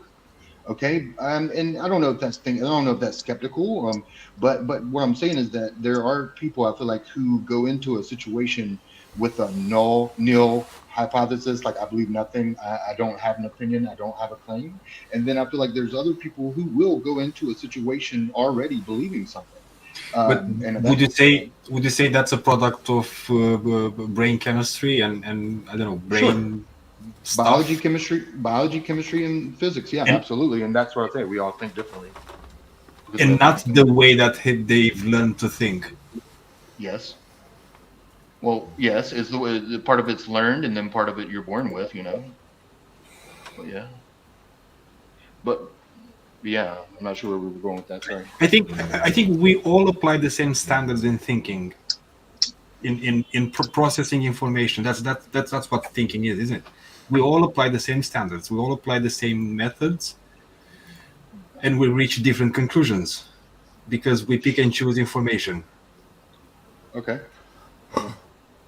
Sure. I mean, okay. Sure. I mean, we pick and choose information that is relevant to us, to our environment, to our nature, or both.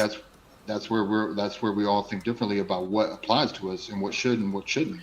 Yes, but how we want to interpret. When you say we all think differently, implies an objective standard that.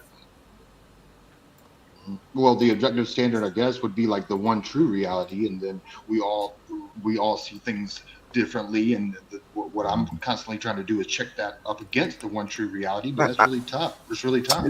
I've heard you mention that a few times. Do you believe in objective reality? I'm not sure. I'm not good with words and vocabulary, but tell me exactly what that means. Objective reality. That there is one true state, and different people observe it differently. But okay. Yes. All right. I was going to say it's easy to demonstrate objective reality to anybody that's not delusional. You use this sentence has 5 words. Okay. There's no way that can be false for anybody who's not delusional. Okay, but what about things in the Bible? I'm not talking about things in the Bible. People asked if objective reality existed. That's a proof of objective reality existing, and it's based off of Descartes. It's based off of Descartes' cogito, where you're basically you're using self-reference between the sentence and the meaning of the sentence, where Descartes had used the fact that he could think I exist at the same time he's existing. And what happens is the one piece contains the necessary evidence to prove the truth of the other. Does everything? Does every claim have a very easily identifiable objective truth, or just the easy ones like this sentence has 5 words or whatever? Very few. That's why you have it. It's like you have this core of absolute truth, like running through the center of everything, and then you have everybody's point of view, like the one that I saw in the grocery store, dill pickle ice cream. Who decided that needed to be in my store? I don't know. Tag. And I guess it's where we get the very, very beginning of mathematics. One thing and another thing is 2 things. No, it's another thing. It's not 2 things. No, if you have one thing and take another thing, you have 2 things. No, you have another thing. Okay, you yes, have you do have A plus B. Do we have 2 things or just 1? Okay. Yeah, I mean, it's like both could be right. Like I see what you're saying, but I don't understand. And you're exactly right. You're dealing right now with the core of mathematics. This is some of my research project that I did with Dr. Hilton. I want to agree with Ed until the 2 things are grouped together for some reason. Then they can be 2 things. Yeah. Like I said, it depends. It just kind of depends. Well, I would have said it differently. I would have said only if they're in brackets. There you go. Yeah. I love it. Yeah, you're dealing with foundational set theory, Zermel-Fraenkel stuff and all, Fraenkel stuff. Well, would you accept A plus A is 2A? A plus A. Oh, sorry. Go ahead. Oh, I wanted to give a nod to Ed there, where I sort of see what he's saying about there's a core to thinking that's basically a function, and then you have like variables that you can put in what you're framing with. Your frame could be most profit for the money, best vacation at the moment, and that's where you parse out based off of that frame. But you have the key of perception and thinking that operates as a universal that's outside of those variables. Is that closer to where you were going with that, Ed? So monkeys, for example, can tell the difference between fewer, more, and most, because they'll always go for the most when given treats in 3 lots, for example. Whereas dogs. That's the very basis of mathematical logic.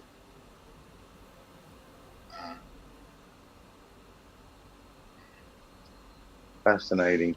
Yeah, well, there's, hey, look, I'm not good with all this philosophy stuff, but yeah, I think the question was about objective reality. I believe that exists. It's very hard to find it. I think if not impossible.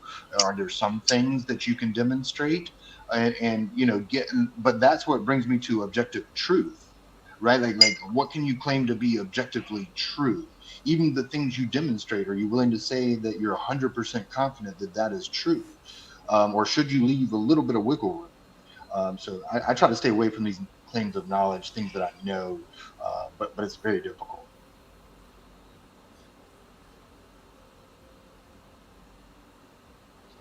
I was going to sign off and agree 100%. That's why I sit there and go with sorting out proof versus demonstration. And I reserve proof for things like this sentence has 5 words, or mathematical things that I have proof for. Other things I have demonstration is like, do I know how to get from, New York to LA? Yeah, I can demonstrate a way there. But there are others. Tag.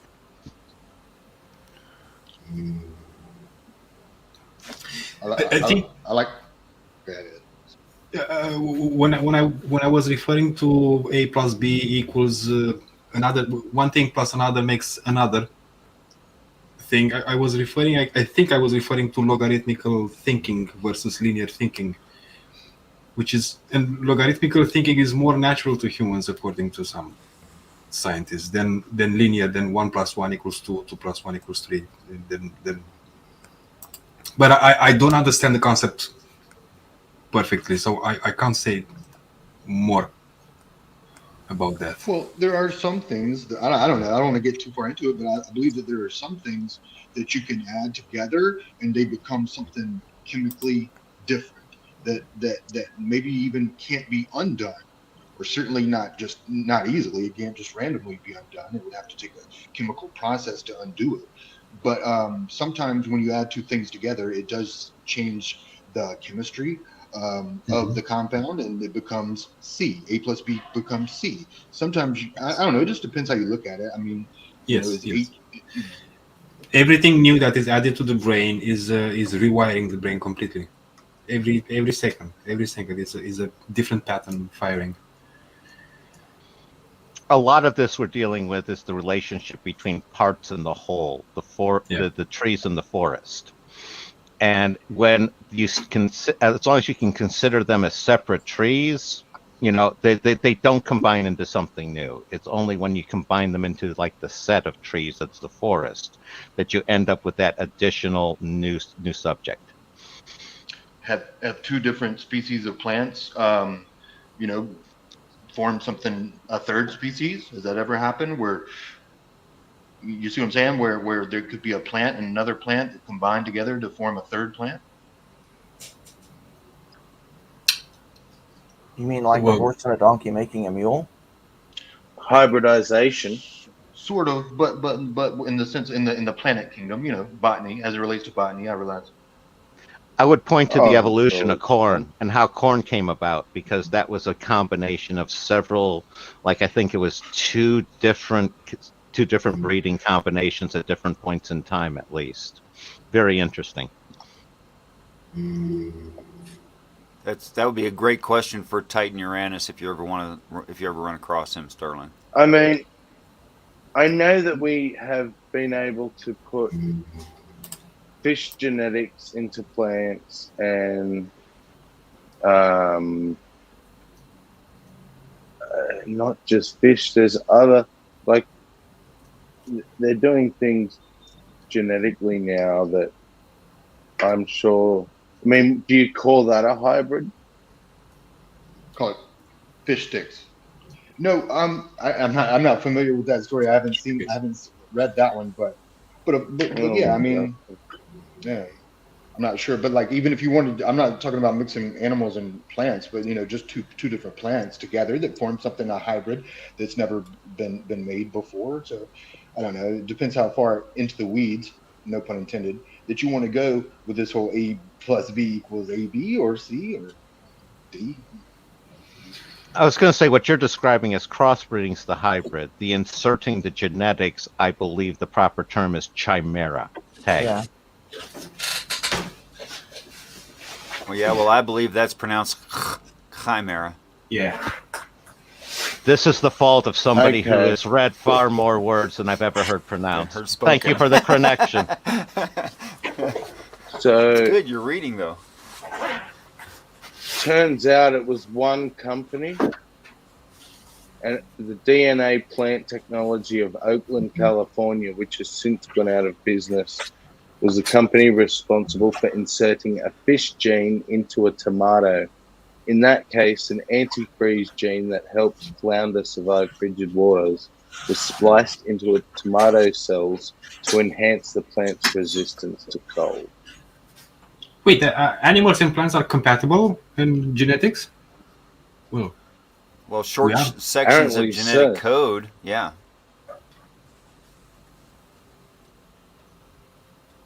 Do you have a channel, Graham? I technically have a channel. I don't have any videos of my own up. Where do I you need I need to put up a list of some of my guest appearances and stuff like I do here, and I'll Yeah, probably I'd get some like to see. videos coming up here. That'd be cool. I'm kind of all over the place, so be prepared for the unusual. No, I appreciate talking to you. I didn't mean to be combative, but I really enjoy like a different opinion. So sorry if I got really engaged with you, but that's just me having fun. So sorry. No. It's you were able to sit there and engage with me in a way that wasn't triggering. Other people, you didn't keep trying to press the point too hard once I made it clear that wasn't what I was actually trying to say. That we were miscommunicating and we didn't really have a difference. Tag. So I like to speak, especially in light of recent conversation with Hillary's emails and Sammy Jenkins and William Freeman with Graham Pong. I'd like to know if you know what's going on in that conversation. Which conversation? No, Graham wouldn't. No. But which are you meaning God of the Old Bible conversation? Yeah, Yadobaev. The Old Testament. Yeah. Oh, he doesn't know we've been talking about it, but he's been talking about it with Ariel. He was actually on the stream that inspired me to jump on my channel and have that stream. So yeah, he'll be able to just jump into the conversation, I imagine. Now, I know one Christian who holds that God of the Old Testament is schizophrenic. And that's his justification for his observations, which I think the observations are widely held, even though the conclusions greatly get, I don't know, heavily leaned upon by opinion and biases. So you already know the conversation, Graham. What's your stance? I don't know if this is going to be a new one for you. My stance is basically it's antinomic, not schizophrenic. Where And it's you'll have to give me that word. antinomy. Okay. It's an old school antinomy. Yeah, it's an old school philosophical term dating back to Greece, and it's the idea of two opposites conjoined into one. That's schizophrenia. Is that what that means? No, it's the idea of, and you think about it with the traditional idea of God as both being immanent and transcendent. That's that's an antinomy. God is the Alpha and the Omega, antinomy.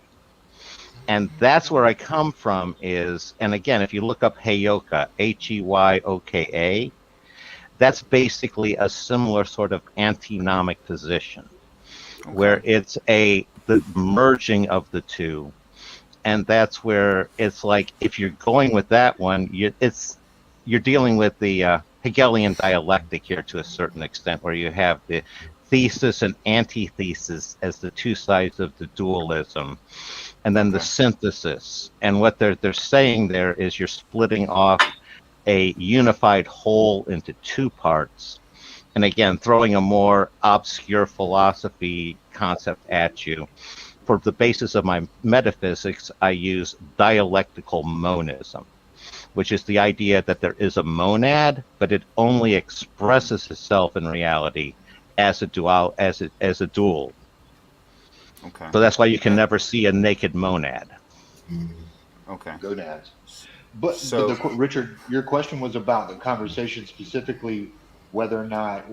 Help me, because I didn't hear the conversation that y'all had. Certainly. There's observations about Old Testament quote-unquote God, where that God does both things that could be found either moral or immoral. Does that catch you up? No, I got you. Okay, yeah. I'd love to hear. So the question is, how do you justify that?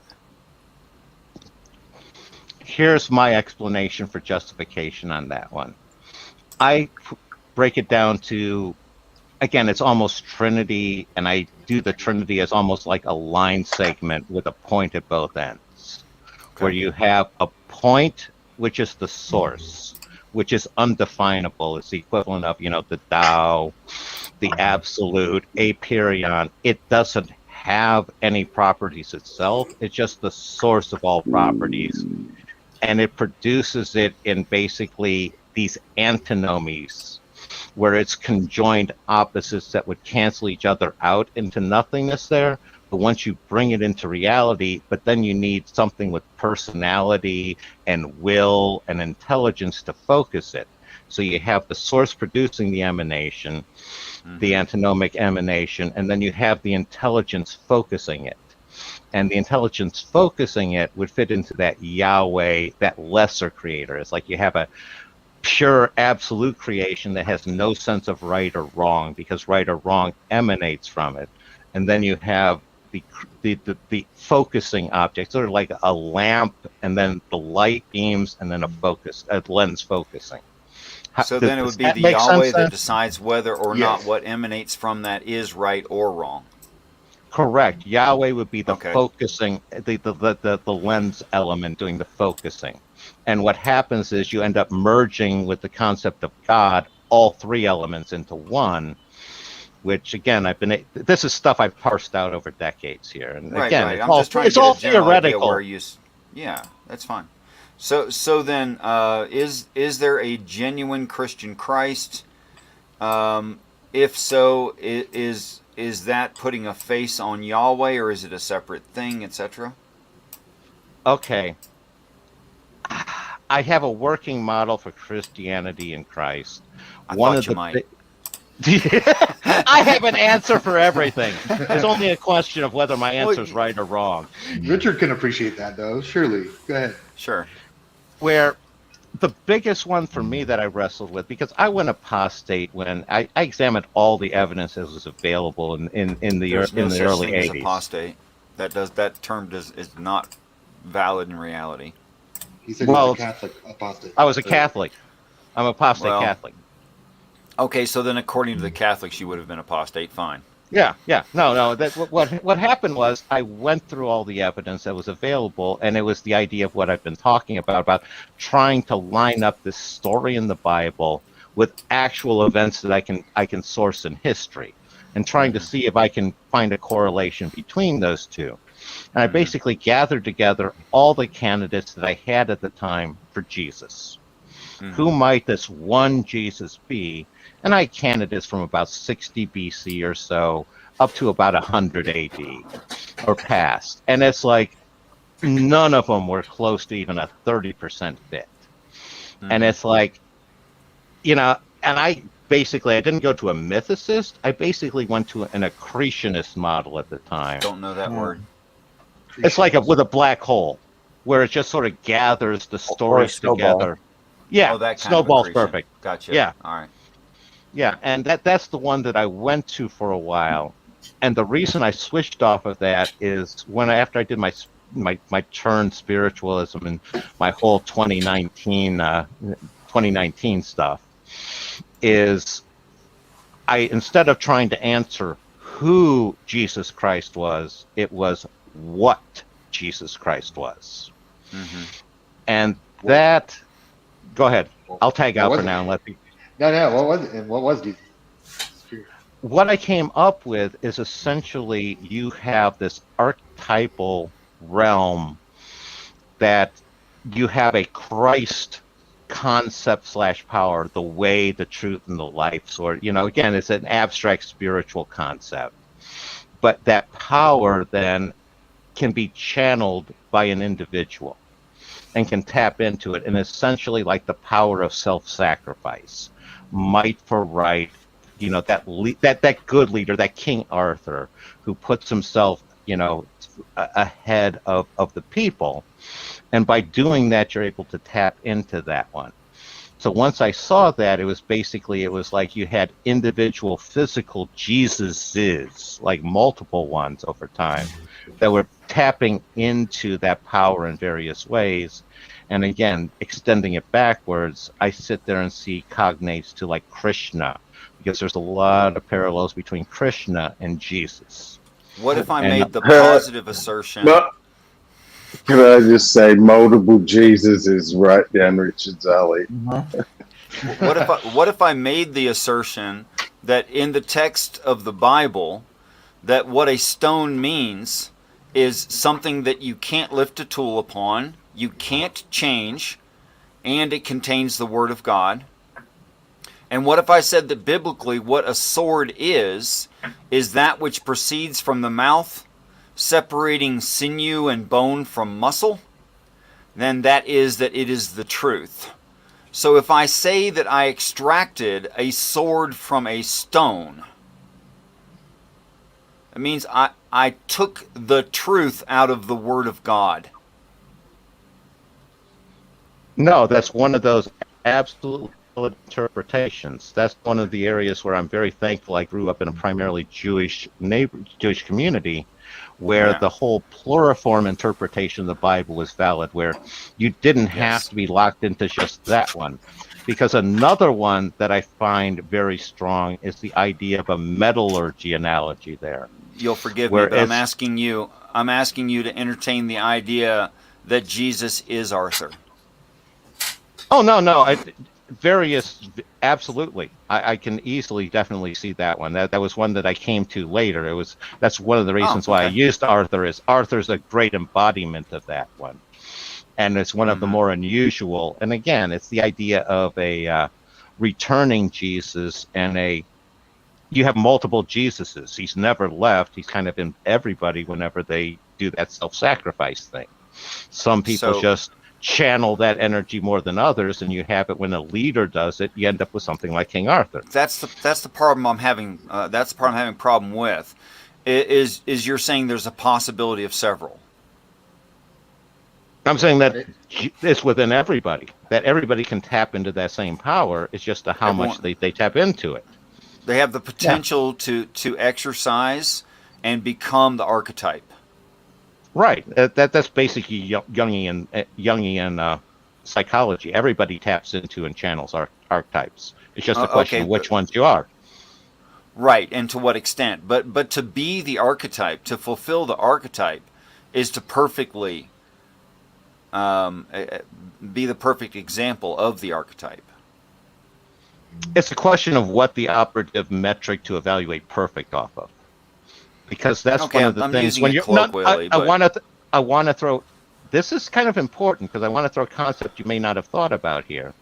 In the early church was built off of Platonism, which had the perfect in there.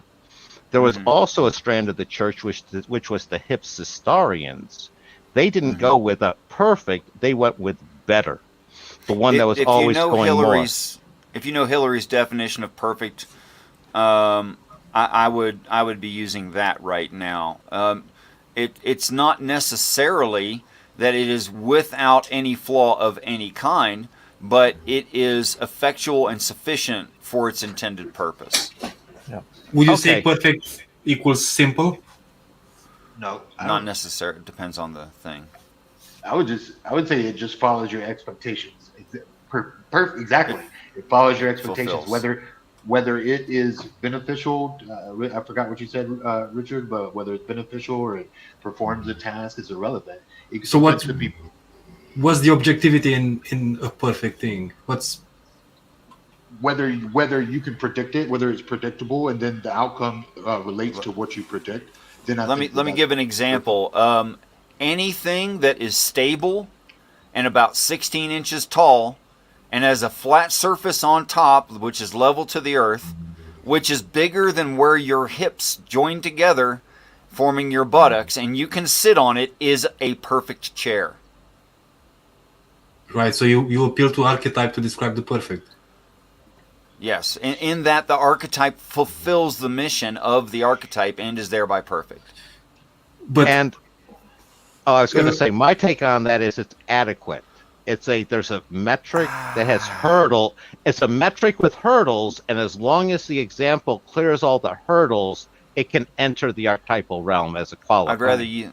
Not that I have business in your brain, but effectual would work better. I don't think it could be. I don't think it's either. I don't think it has to be productive or good or beneficial or in any sort of way. Something could be perfectly terrible, but it's terrible all the time, and that it's perfectly horrible. It's perfectly bad. I don't know. Yes, but your qualifying word is what you're fulfilling in your argumentation. When you say perfectly horrible, it necessitates that it must be horrible, and in that way perfect, which means it's effectual in fulfilling horrible. It's you and I aren't using different terms. You're just extending and putting qualifiers on it. That makes sense. I guess that makes sense. Sure. That makes sense. If it were ineffectual as horrible, you wouldn't say it was horrible. Right, but I don't think it necessarily has to be effective to some degree. You see what I'm saying? Like it has to be exactly the degree that you predicted, that you wanted it to be, that you expected it to be. Yeah, that it needed to be, and that's fine. But you kind of slid morality or something in there. Did I? I didn't mean to do Yeah. that. Sorry. I was going to say, my take on that is more of a math relation. And that's where I'm seeing with the hurdles or the checkboxes or the criteria between the two. You have your example in this world. You know in the archetypal world what checkboxes need to be hit. Sure. If the example hits all of the necessary checkboxes, you can sit there and say yes between the relationship between there. And so that's why you without refer morality. to Plato and Platonic solids, etc. Because the perfect. Okay, gotcha. So, all right. Not to take us off track, but I have a problem with this definition: satisfying all requirements and then accurate in the same. And I don't see that they necessarily go together. Perfection is a correspondence to imperfection, isn't it? So it's always entirely subjective. It's always a different color. Well, perfection. Well,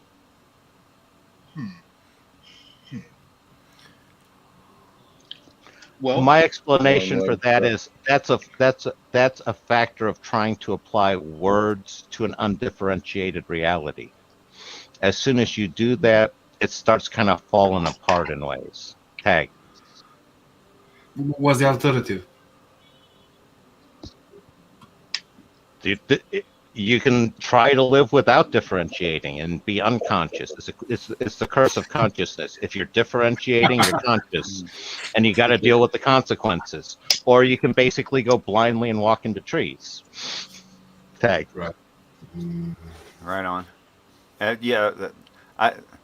This is totally off topic, but on that, Pong, when people say do not judge, meaning do not differentiate, I ask them if they can drive.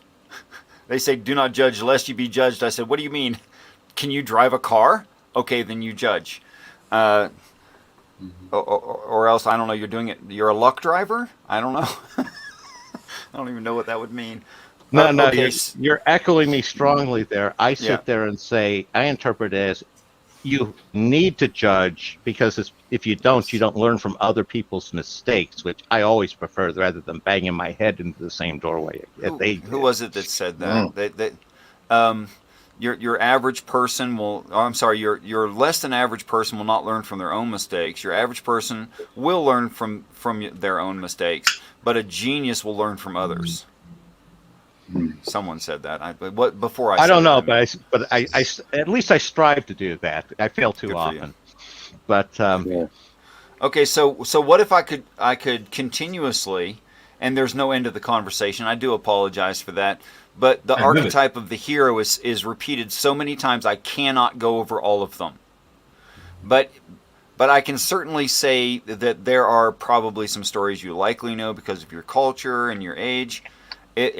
If I said that it's Ragnar who is the father of Thor, and it's Ragnar who decides when is Ragnarok, and it is not Thor's decision whatsoever, although Thor is a participant and helper in Ragnarok. It really belongs to his father.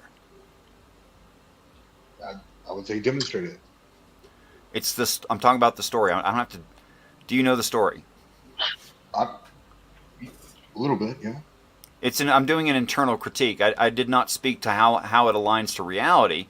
What I'm saying is that is the same thing that is recalled in the Bible. Not an angel, not the Son himself, knows when the great day will be, but the Father alone, and belongs to the Father. How does this relate to what's perfect, though? I missed it there. I actually took it back a few minutes and went back to the archetype of the hero and was talking about, because here's what I believe, Graham. Here's what I'm saying overall. I think it can be shown that although from different points of view and adjusted to culture in its expression, the fundamentals of the archetype of the hero throughout time and even separated by geography, these people didn't need to meet each other. They still had the same archetype of the same hero. That there is actually only one hero being described. no, you're echoing Joseph Campbell in the Monomyth. And I've not read, but you'll forgive me. I don't know who that is. That's a must. That's a must read. Oh, dear Lord. Once you read Joseph Campbell in the Monomyth, that's what Lucas based Star Wars off of. Oh, okay. Is the whole idea of it's the hero with 1,000 faces. It's the idea that every hero follows the same hero's journey. What would you say is the hero's purpose? Would you say it's restoration? I would say it's gathering. It's gathering new information, gathering new resources. Some of that could be used for restoration. It doesn't need to be. It's the idea of the leaving the normal, going into the unknown, finding out and extracting from the unknown, and returning the reward to the normal. Tag. But that's bringing the normal into the unknown. That is the seeker of the wilderness, the pathfinder, is the hero. The hero brings what is normative, or the larger population, into acceptance of the unknown. That is, moves them forward. That can happen. It's basically everybody's doing their own hero's journey. It's whether what they discover is useful for the group. It may not be. Right. That's why we have respect for the sciences, is because that's what science does. Well, not everyone agrees on what is science and valid science, hard science, and not everyone accepts, all the science that they read. They interpret it differently. Even scientists. And I was going to say, we also reward all the artists and the entertainers very well too. They bring us into the unknown. Yep. All those sporting events that we don't know what's going to happen ahead of time. That's exactly why those athletes get paid so much. You watch someone doing floor exercises and you can see they are at the absolute limit of their ability. And they're this close to absolutely messing up and breaking something tragically. And that is what a hero is. When you say bring us into the unknown, what do you mean by that? Finding the electromagnetic spectrum. Yes, but it doesn't bring us into the unknown. The expression would generate that we are in the unknown. And I think So you don't like your brain doesn't like the way that I said it. How about making normal that which was unknown? How about that? That's better. Yeah. Okay. Yeah. Okay. Yeah, like I ordered some coffee today. 20 minutes later, it was at my door, and I was like, "That's my hero." Because for a while there, it was unknown, like how I was going to get through the day. I was like, "How am I going to make it?" I ordered 2 coffees. That's how bad it was. But you know what I mean? Would you say that the hero is a destructive force? No, he was on a moped. He was on a moped. The hero has to destroy old ideas. That's why, for instance, in the text of the Bible, Christ is always saying, "You have heard, but I say." I was going to say, I hear what you're saying, Richard. My take's a little different. I see as the hero is leaving the normal and journeying into the unknown and the unknowable. And he's not bringing everybody with him. He's basically on his own adventure. And then when he rejoins the group, that's when he brings the unknown back, the unknown that's now become known, back to the group, and then they can then incorporate it. I think That's we're trying what to I say said. yeah. No, it was exactly the same as I thought. We just said it differently. Yes. What an interesting conversation going on in the side chat. Just saw that. I know. I'm only highlighting the positive comments. I see that. It's just Jill. I let him in, but I also let my mods do whatever they want to him. He's pretty racist and homophobic. I would never say just Jill. Jill's a force to be reckoned with. Jill is a force to be reckoned with, and he brings a lot of sock accounts, so it's never just Jill. You know what I mean? Is Jill a hero? Is Jill a hero? Jesus is Lord. Jill is actually an anti-hero in that Jill brings bad information back to the group. And see, I disagree. I agree and disagree. I enjoy Jill as well, and I think Jill is very, very brave, and always willing to go up against a group of people that he thinks are against him. But is that bravery? There's a difference between bravery and stupidity. If they were if he were having this war and it were physical and you could get injured, he'd have been killed so long ago we wouldn't even know his name. So early in the fight he'd have been slaughtered, and he's been slaughtered 1,000 times. Now that may have entertainment value, but it doesn't have real mean value to any society, anywhere, at any time. Well, and so look, so if you were in war, I'm guessing you would survive to the very end. I know that I would. All right, exactly. Because you will not fight. And you know what else? He does provide a value, Richard. Because in the opposite way, he adds to my reasoning as to why his God can't be real. So he's a court jester. Yes. Yes. Yeah, that's what it sounds like. Okay, valuable in that way, sure. I'll concede that. Based on that, what would be an anti-hero? That's it. I'm about. I'll catch you later. It's great to see you, Hillary. Okay. See you, Hillary. See ya. What would be an anti-archetype? What's the reverse of a hero? To bring people back to old, inaccurate ways of thinking instead of bringing them into new thoughts that are true in reality. Well, if I would be an anti-hero, I wouldn't come back at all.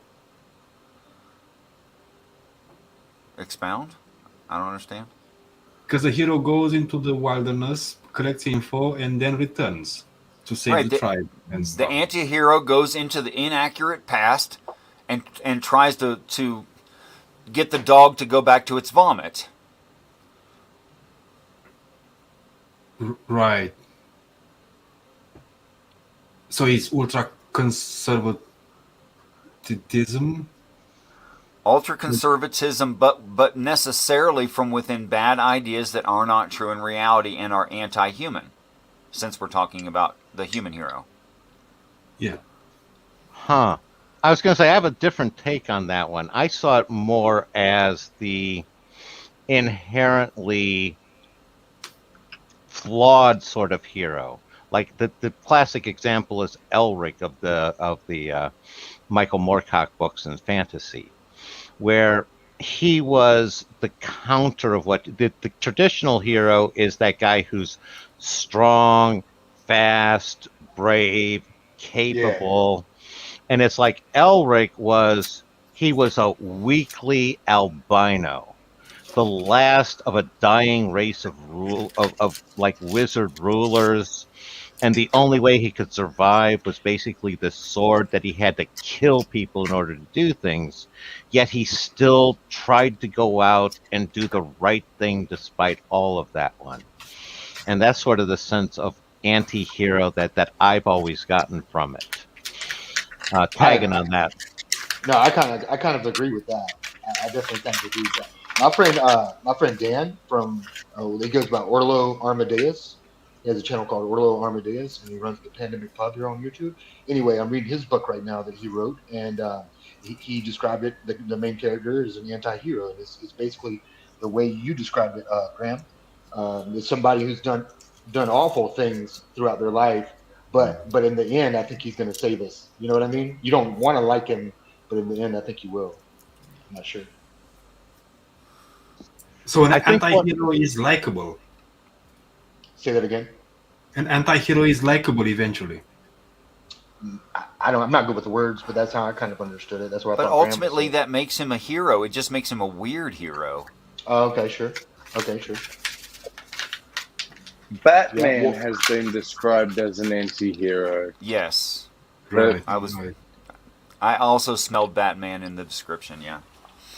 Yeah, one of the aspects that I find interesting on it is the way that the use of hero has been used in like German literature since World War II, because they've especially adopted the concept of the anti-hero. And the reason for that is the anti-hero isn't somebody to be held up as a role model, as somebody to be, mimicked after. He's more of an object lesson. And that's because of the way that Germany had to basically sever a lot of this concept of the admirable aspects about leadership to do with heroes. Quick other note is one of the things I identified as a variation on the hero's journey is the thief's journey, which follows the hero's journey up until the time it's returned to the community, in which case the thief skedaddles off with the prize instead. Tag. So a hero is the triumphant one, and the anti-hero is the sacrificial one. Okay, Not so quite. justify that. For me, it's off of a admirability standard. The hero is somebody a role model, somebody to be looked up to, and the anti-hero is more of a so terribly flawed sort of thing. It's George Wallace in American politics would be a great example of an anti-hero. Deadpool is a modern one, as in overall they do good, but they don't really have as a big aversion to doing bad if necessary. There's often an ends justifies the means. So ruthless and cold-blooded. No, because they're always usually still in defense of the weak. Sort of hard pragmatism. Yeah, Robin Hood, steal from the rich and give to the poor. That sort of thing, right? Yeah. What would be an anti-hero in the Bible, Richard? The Antichrist. That was easy, isn't it? I would hold Jacob up as an anti-hero. With Jacob? the way, with the way he stole Esau's birthright. No, that's Yeah. inconsistent. Here's why. It's against Hebrew tradition that the younger son get the greater blessing, and yet throughout the text there is no occasion where the younger son doesn't get the greater blessing. That is, it's talking about the younger son. The one who is lesser is made more, and I know you know that theme from the text. Yeah, that's the antinomic concept. Yeah. Yeah. So the Christian assumption is, although it's anti-biblical, that Christ is the greatest from his very onset, but the Bible describes him as a supplanter. What's a supplanter? Sorry. I'm sorry. To take over, even righteously take over that which does not appear you have earned or should not belong to you. Okay. This is like a test of worthiness. To overtake. Sorry, go ahead. It can also literally mean to remove from or displace a people's. Yes. So the name Jacob means supplanter or heel catcher. Like if you're in a foot race with somebody and you reach down and grab their heel where they can't bring their foot forward again, they're going to fall, and then you can keep running. Yeah. So he's a cheater. Some say so, yes. All right. And that's the reason why I see Jacob as being an anti-hero, because he does have those flaws, yet at the same time he's shown as the hero, the founder of all the nations. So that's because Jacob becomes Israel, him who wrestles with God. He's the first one to wrestle with God. Not a false concept of a false God, but the true concept of the true God. He's the first one to wrestle. Yeah, agreed. I'm not sure why that would disqualify him as an anti-hero, though. Why it would disqualify him? He's the only one that sees and wrestles with God. He's the first. Yeah. Who cares what he was before that? That kind of sounds like an anti-hero. Yeah, that's what I'm saying, is that's sort of the definition that we were talking about, is somebody who's flawed and then is basically able to overcome that and become like do for the good despite having had those flaws originally. See, there's a story most of us can chew on. Yeah, that's part of the reason why anti-hero. The Punisher is a good anti-hero. He lost his family, now he's going around, and that's the sort of thing where I see Jacob fitting that role. I was just, Fair enough. Well, I've never held that. In fact, I think Christians are inconsistent with the Bible when they say that the perfect life of Christ is that he never sinned. That's not only not necessarily there, it's necessarily not there. But wouldn't you say that Cain was the first who actually wrestled with God? No. Mentally, at least emotionally, because he was the first one who said, "What the fuck, God?" Okay, so you make a good point, but you're taking the Bible as chronology, which is a very Christian idea about the Bible, where the words Cain and Abel, Cain means to transition, and Abel means vanity, and field means a wilderness, a place you're unfamiliar with. So transition meets his brother, vanity, in a wilderness and slays him. This is about a personal situation where you consider something you've never considered before and you go, well, that's been trash about me. I'm getting rid of it. I'm killing that part of me. Right, so the Jacob story is literal and the Cain and Abel story is metaphorical. No, it's all metaphorical to literal. that it is a truism that as a person grows, they go into experimental areas, and they find themselves there, and they get rid of old ideas and they adopt new ideas. That's just growth. This is always how all of us grow. Right. Okay. Now, have you seen Jordan Peterson's psychological interpretation of the Bible there, Richard? Because you're very close to echoing him. I'm not echoing him. I discovered him later. I said these things before I ever heard of him. I see them evident and obvious in the text, in my opinion. And he falls way short of an actual explanation. Someone else said that to me. I went and found him. I watched all of his biblical series. They have huge holes in them. They're incomplete. And although it may sound as though I'm talking about Jordan Peterson, I compliment him, his work, but it's not done. Oh, I agree 100%, and I wasn't trying to sit there and even remotely insinuate that you had stolen. No, it was a question of if you hadn't, you should take a look at him because it was somebody basically mining the same territory, and he may have something that you haven't considered yet. Then that was all. In fact, I'm miles past him. It's not even a contest whatsoever. That's key. Yeah, I was wondering. You sound like it, Richard. It's a matter of I didn't know that for certain, and just again, just conversation. Graham, you've been lovely. Please, you don't have to defend yourself, and I would not assume that you were attacking me. Okay, so I'm not. I speak in such a way that people often take me as being offended or something. I'm not. I was trying to side. I tend to offend people as well, so I was trying to shy on the side of wanting to make sure that I wasn't trying to throw any shade at you.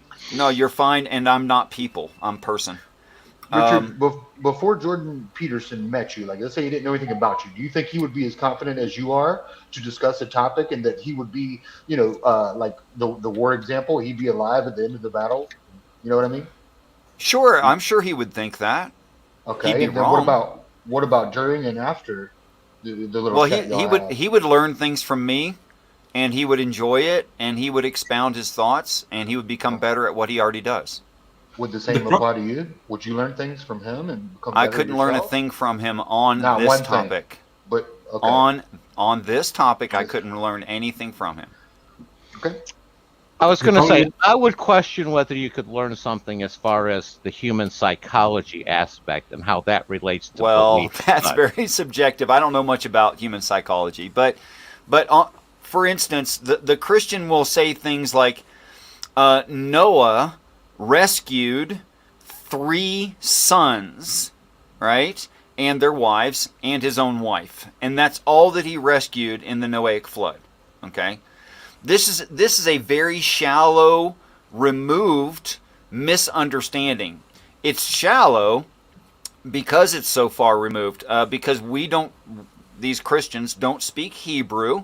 They don't understand what the word Shem means. And yes, the other words work as well. Or what Noah means. They think of it as a proper name.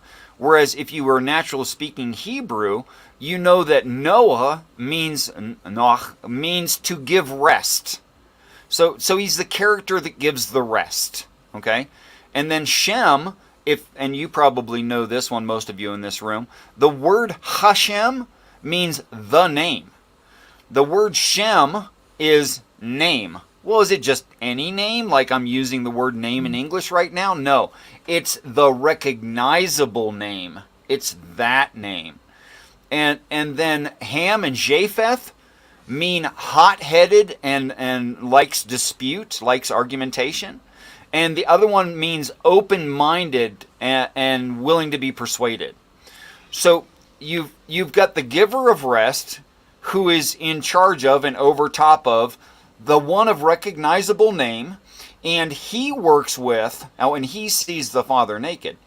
The one of the name sees the Father naked. And then you have the 2 who are subordinate younger brothers.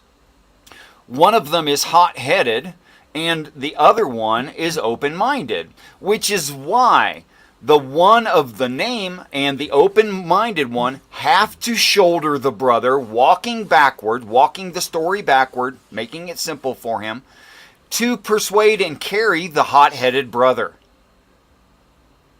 There you are. Because that's life, man. That's how it works. Right. Right. I hope there was Christians listening to that. You know, the Christians that don't. No, get I it. was going to say brilliant exegesis, Richard. That So one that's personality types and job titles. That's what those are. It's not just three dudes. I was going to say I'm going to assume, I think pretty fair, that you've run the descendants of Noah and seen how that sequence evolves as well of their names. I chose the longest series in the Bible, and I translated in the same style. I'm not doing all of them because I just don't have time. I did First Chronicles.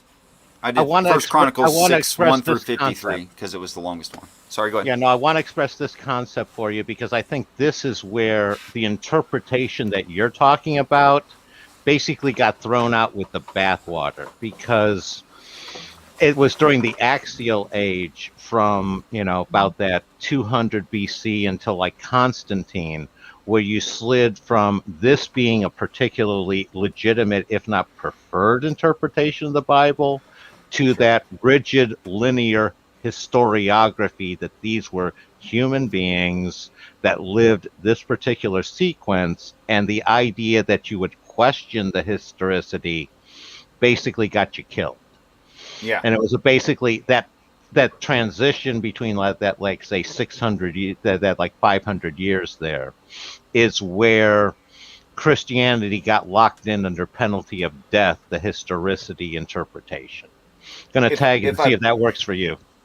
If I broke it into simple thirds, what I think is true, and these aren't accurate in any way, maybe 33.333 Marcion, also Arian, also Ebionite. What the? That's where I stand. It seems evident to me, reading the text as an anti-theist, that what it's saying is not modern Christianity whatsoever. But there's a lot of similarities to early Christianity. So I heard you say earlier, like if you were a native Hebrew speaker, right?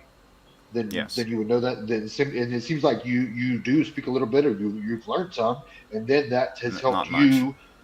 Yeah, well, it sounds like it's helped you come to some new conclusions or new understanding, is the way you explained it. So I'm just curious, like, why not learn Hebrew and read it in the original Hebrew text, the Torah, and like, couldn't there possibly be more understanding that's left out there on the table? Oh, there certainly is, but I'll have no time to learn it all. And that would be lovely. It's a great idea, Sterling, but from what I understand is true, I also need to learn every other language on the planet. So where should I start? Why do you say you need to learn every one? I thought the Hebrew was going to help you like interpret the Bible. That's where I was going. Well, yes, but that's only one story. Because I do believe, and I think I can make a pretty strong case for, the reason that the text describes Christ as having many crowns is that he is the king over all. That is, he carries many names. There are many people who call him king. Well, they don't all call the same person king, so how could that be true? That Buddha is Thor, is Christ, is Hercules, is the gentle spirit, is the white gum tree, that's one Allah. being, that's one personage. So you advocate for syncretism. There is truth in syncretism. There is truth in every religion on the world. Okay, under that definition, sure, I'm with that. I think I can make strong evidence for that, and that's why the hero always appears so long ago that he can't be actually verified by any real way. It is because he's not to be verified as a past, because that would be a problem when he actually shows up. Like when the Buddha gets here, the last Buddha is a problem. Right. However, if you can't verify that Buddha was ever here, And the people look at it as go, oh, I misunderstood. It's a prophecy about the Buddha. And when Buddha arrives, they'll be like, oh, okay, this is fine, actually.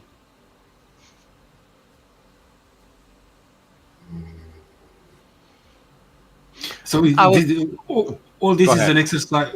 All this is an exercise in his returning, when he will return, so we can recognize him when he's returning. And that's part of the Christian problem right there, is you're using the word return instead of arrive. Okay, arrive. So how he hasn't been here. They haven't been here. None of them. The Golden Emperor has not been here. Buddha has not been here. So Thor has not been here. All these stories describing someone that has not been here yet. Yes, it's prophetic. And I see it also consistent that you can sit there and say that they've always been here and never left. Again, you're dealing with. I'm saying no, but in the circle of life or the mandala, yes, absolutely, it's talking about the cyclical nature of this existence. Yeah, I can't sign off on all of your syncretization there. It's like, for me, Dionysus is much more of the cognate for Jesus than is Hercules, because Hercules is the archetypal hero of the go out and conquer, and Dionysus is more of the self-denying hero, like Christ. What's their relationship? Like me now. The self-denying hero, he says as he lifts his wine. Graham, what's their relationship? What do you mean relationship? Dionysus and what's their relationship? Well, they're all part of the dying and rising God motif. Okay, so they're not from the same religion. Well, it's the same archetype. No. Dionysus and Hercules are the same religion. Dionysus and Hercules, what's their relationship? Well, they're brothers, both sons of Zeus by different mothers. Well, that's very interesting, because in Hinduism, Ram and Lakshman are brothers that do the same thing, and both have. I shouldn't go on about that. Okay, so in a culture, I was going to say, what you're doing, Richard, is echoing back to the Indo-European sky gods with Sky Father, Earth Mother, and the Horse Twins. I don't find anything wrong with that either. No, I'm just saying you're each of those are echoes of that sort of concept there. Right. Okay, so in some cultures, the oldest son has the right and the ring and the command of the father. Okay? And although that's not true in European culture, that the son is subordinate, he's not in equal footing, the text says several times in a variety of ways that the Father and the Son are equal, which is somewhat of the problem why Christians derived the Trinity out of the Bible. But it's saying, do this not, I am your brother in tribulation. All of them say this. Now, does one precede the other like Dionysus precedes? Fine. I'm absolutely okay with that. But that doesn't make them, it makes them in different situations. But I think we're only talking about cultural differences when we say that they're not equal. Well, one is a demigod and the other one is a god, isn't it? To say demigod in American English referring to Christianity, I would say archangel or angel. No. Why not? Hercules is Zeus plus human, and Dionysus is Zeus plus another goddess. No, Zeus plus Dionysus was Zeus plus human too. Oh, really? My bad. It's simile. It's just Dionysus would come for. See, what I'm saying is in a consistent reading frame of the Bible, you have to adopt that the Father was once a Christ on an earth. And it says this directly, quoting Christ, who says, I do nothing through my own power, but only through the power of the Father. I do now what I see right now, my Father has done before me. He says this when he's testifying on the earth. So he's imitating the Father testifying on an earth. just not the same Earth because it only happens once. So is the Father the real hero here, isn't it? No, he's not the first. That's a Christian assumption. So the Father is the first Jesus, like the first No, hero the figure? Father is the Father in the Bible is the most recent retired Jesus. Wow. All right. So you're kind of going with that secessionist, sort of like in Greek mythology with Kronos taking over for yeah. It's Uranus, really evident in and then- Hinduism. In Hinduism, it's super prevalent. But Kronos had to kill Zeus had to kill Kronos. Yes, it's true that Jesus will have to destroy the old ideas about the Father. That is absolutely true. All right. And actually, it's not death; it's castration. Yes. That's even better. And again, I was going to Chemical? sit there and say is one of the things that once you guys read my writing, dear Lord, when you do, is I describe it as comparative spirituality. And it's the aspect of one thing is the dying and rising God. And again, the earliest that I really find for that is Tammuz, Dumuzi. And then you have that same sort of thing, you know, again, in the Western one, you have that with Krishna and a bunch of the whole incarnation in Hinduism with the dying and coming back incarnation. That's without a doubt. But you also have it traced through, it's like before Dionysus, you had Zagros in the Greek mythology as the previous same motif of sun dying and rising one. Right. And this whole dying and rising, you got King Arthur again. Sure. And this whole, that motif is just recurring. And it's that, you know, that's the sort of thing where I'm just, it's a cross-cultural sort of thing. Tag to you, Richard. Thank you. Graham, in all practicality, if I said to you, this Friday at 3 o'clock, I'm going to Walmart to go grocery shopping. And then the next week I say, this Friday at 3 o'clock, I'm going to Walmart to go grocery shopping. How many times do I have to say that before you catch on that every Friday at 3 o'clock, I go to Walmart to go grocery shopping? The authorship seems to, the inventor of the story seems to get bored and only want to say everything twice in most cultures. Now, it's different in Hinduism where they're willing to say, and this goes back thousands of iterations. But they're exceptional in that way. But even the text of the Bible says there's this eon, that eon will end. It will end with so-and-so dying. They're going to be resurrected in another eon, and they're going to do the same thing again. And if you don't get it's a flipping cycle, you're stupid. And I'm not going to say it a third time. I already said it twice. But you know, we're stupid, Richard. You might have to say it 2 or 3 Well, times. it's not stupid, actually. I think there's an intended reader, and that intended reader is a specific brain, and that specific brain will be the hero. And everyone else can think whatever they want, and they'll be extended grace, but the hero cannot be extended grace, the hero being in knowledge. So the Bible addresses a specific kind of thinking. I think it's written for Jesus. I mean, he says in no uncertain terms, I see, present tense, what my Father did before me. That's a record. He's looking, present tense, at a record. That is to say, he's holding the Bible in his hand when he says it. Okay. Right. And it's New Testament. Jesus was out there reading the New Testament. Yes, Jesus will have the New Testament in his hand. That's what he's saying right there.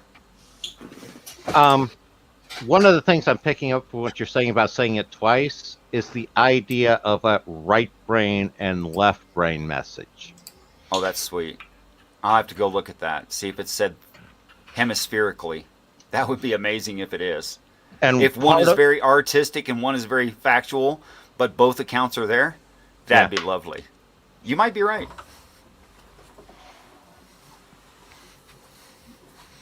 You guys are really interesting and entertaining and causing me to think, and I want to say thank you for that right before I go on smoke break. That's all because of you, Richard. Yeah, you've already thought about all of this. There's no way we're giving you new thoughts and ideas, right? You've thought about all of this. No, actually, you guys are bringing up things I'd never heard of, especially Graham today. And in the past, so have you, Sterling, and so has Ed. So I'm not being disingenuous. That's what friends are for, Richard. We're not trying to slam each other for disagreeing with us. That's the secret. That's right. We're trying to demolish doctrine with war and disrespect. Can you demolish doctrine with words? Absolutely. Well, I would think so, since doctrine are just words. Have you not been paying attention, Ed? Like, yeah. I'm sorry. Just state a doctrine. Come up with one, and let's watch. When I say the word doctrine, I'm thinking something like chiseled in the stone somewhere in this big stela. Like this is the thing, something that is objectively undeniable. Isn't that doctrine? Give me an example. No, I would call that objective evidence. Doctrine is basically the laws of the church kind of written down of what you're supposed to do and how you're supposed to interpret things. That's my take. The rules. Yeah. Right. So what's the difference between a doctrine and a dogma?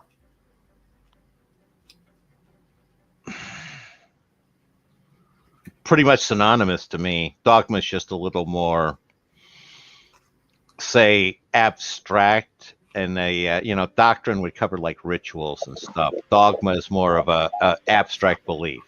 Oh, so the doctrine is the hardware, dogma is the software kind of thing.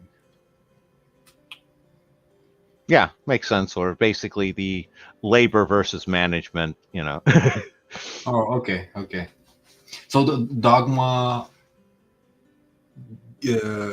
gets you to doctrine, or doctrine to dogma? The dogma drives the doctrine. The doctrine has to fit the dogma. Which is very circular, isn't it? Oh, yeah. Mm-hmm. Because doctrine can become dogma. Yep. You have encountered religion before. It's kind of circular. Oh, he has. One of the worst kind. Were you here? Oh, yeah, you were here. Friend Stephen Lett. The little enemies of God. The little enemies of God. But what about the absolutely bizarre way he talks? Who's that?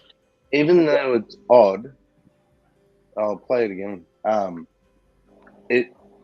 It still works. It's a form of hypnotism because you're paying so much attention to it.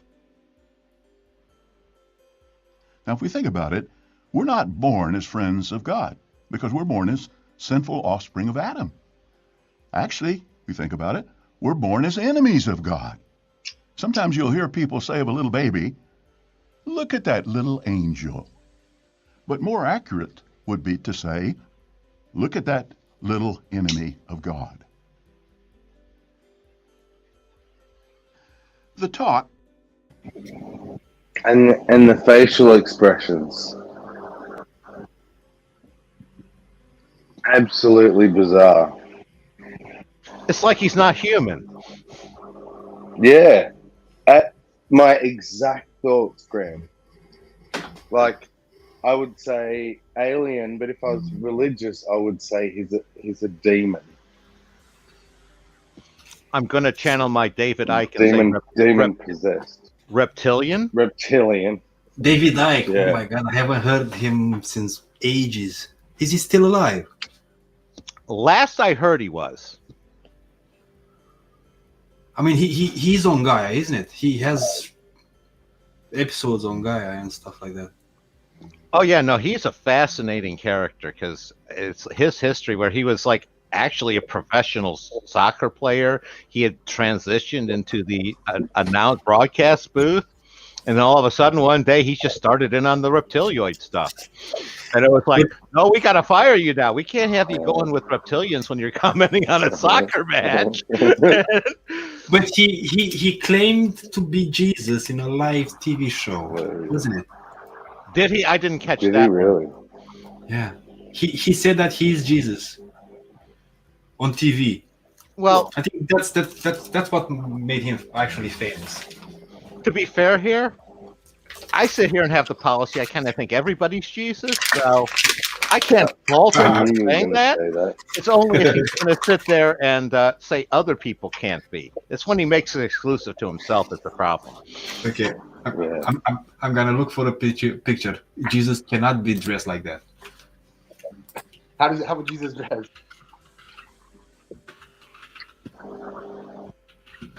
Like Bram.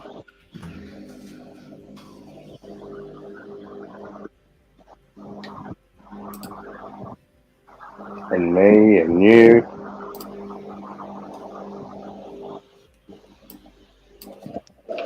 According to Graham, of course.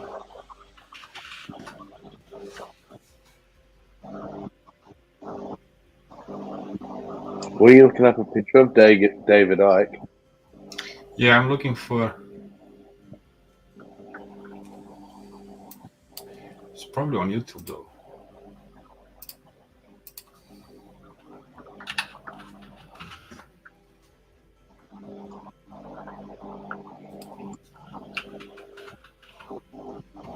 No, it's just that was just one of those surreal things that you just do to you just ended one career for certain.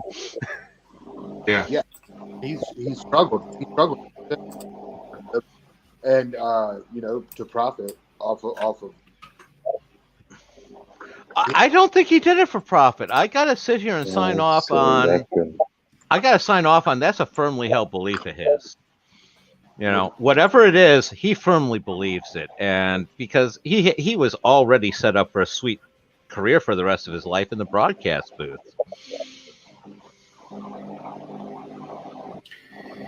Well, he gained a lot of attention when he talks about the mainstream stuff and the global conspiracy, and of course, he's gonna say something about the Jews and stuff like that.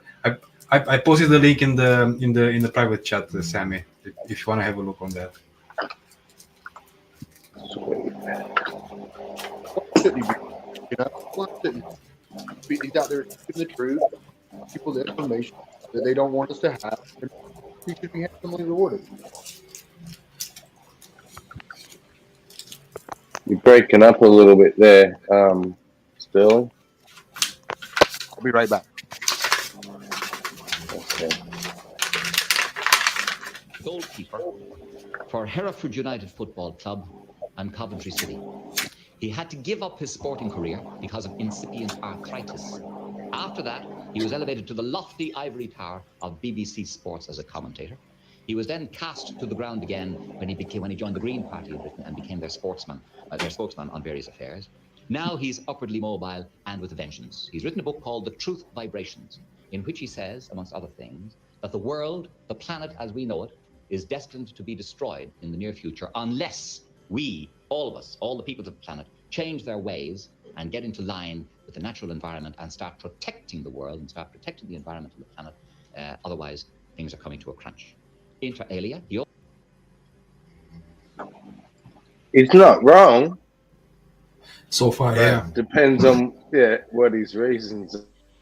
Well, it depends on his definition of protecting. I'm going to sit here 100% sign off on we need to stop exploiting. Yeah. Yeah, exactly. And protect what we've got left. He also claims to be the Son of God. There you go. He does claim to be the Son of God. Look at that face. Well, that's different than Jesus, just to be fair here. Well, true. Didn't Jesus say we're all the sons of God? Exactly. He did. He claims to be the Son of God. How you're going to react to this, I do not know. But would you welcome, please, David Icke. David. Look at that, Winston. Look at that, Winston. You do claim to be the Son of God. Yeah. That's a nice tracksuit right there. Wow. Isn't it? I'm blown away by that haircut, man. That is The haircut. That's what I was gonna say. That's some luck. He was like, he was like, what luck shirt? He was like, what shirt should I wear under my tracksuit? Yeah. So I'm gonna wear that light blue. I'm gonna wear that light blue collared shirt under here. Yeah. Business underneath. I don't know what you call that on top. Exercise? Like, is that a sports suit sort of thing? It's probably Why one of would the you soccer go and warm-ups. jogging? He's emphasizing his sporting. This is early on in his career. It's just after he got booted. So, tag. Oh, I see. He's probably got on the worst sneakers right now, like the corniest sneakers, like dad sneakers that you've ever seen. You know what I mean? They're all white and faded out. Asics or some, you know, Reebok. I mean, we don't mock him for his his appearance. We mock him for his appearance coming to a TV show. You don't come like dressed like this in a TV show. On public It's so broadcast. out of place. And claiming to be the son of God as well. Yeah. Well, let's hear him out. What do you I was going to call say, that, to be fair here, if you're the son of God, you should be able to wear whatever clothes you want to a TV interview. Okay. True. I'll get you that. True. I'm just like. Son of God. David? Yeah, let's get it right. We're all the children of God. We're all created by God. We create. Oh, how boring. Created by the thoughts of God. When we think, we create an energy field. When we think thoughts of love, forgiveness, and peace, and all the things we want to bring to the world, we create a certain kind of very positive energy. When we think thoughts of hate, of all these other emotions, of anger, of fear, we create another kind of energy, a very destructive one, which, if it's in big enough quantities, destroys the very life force of creation, which comes from the being some call God. The name I'm given is the Godhead. Now, if we can create by thought... So energy destroys energy.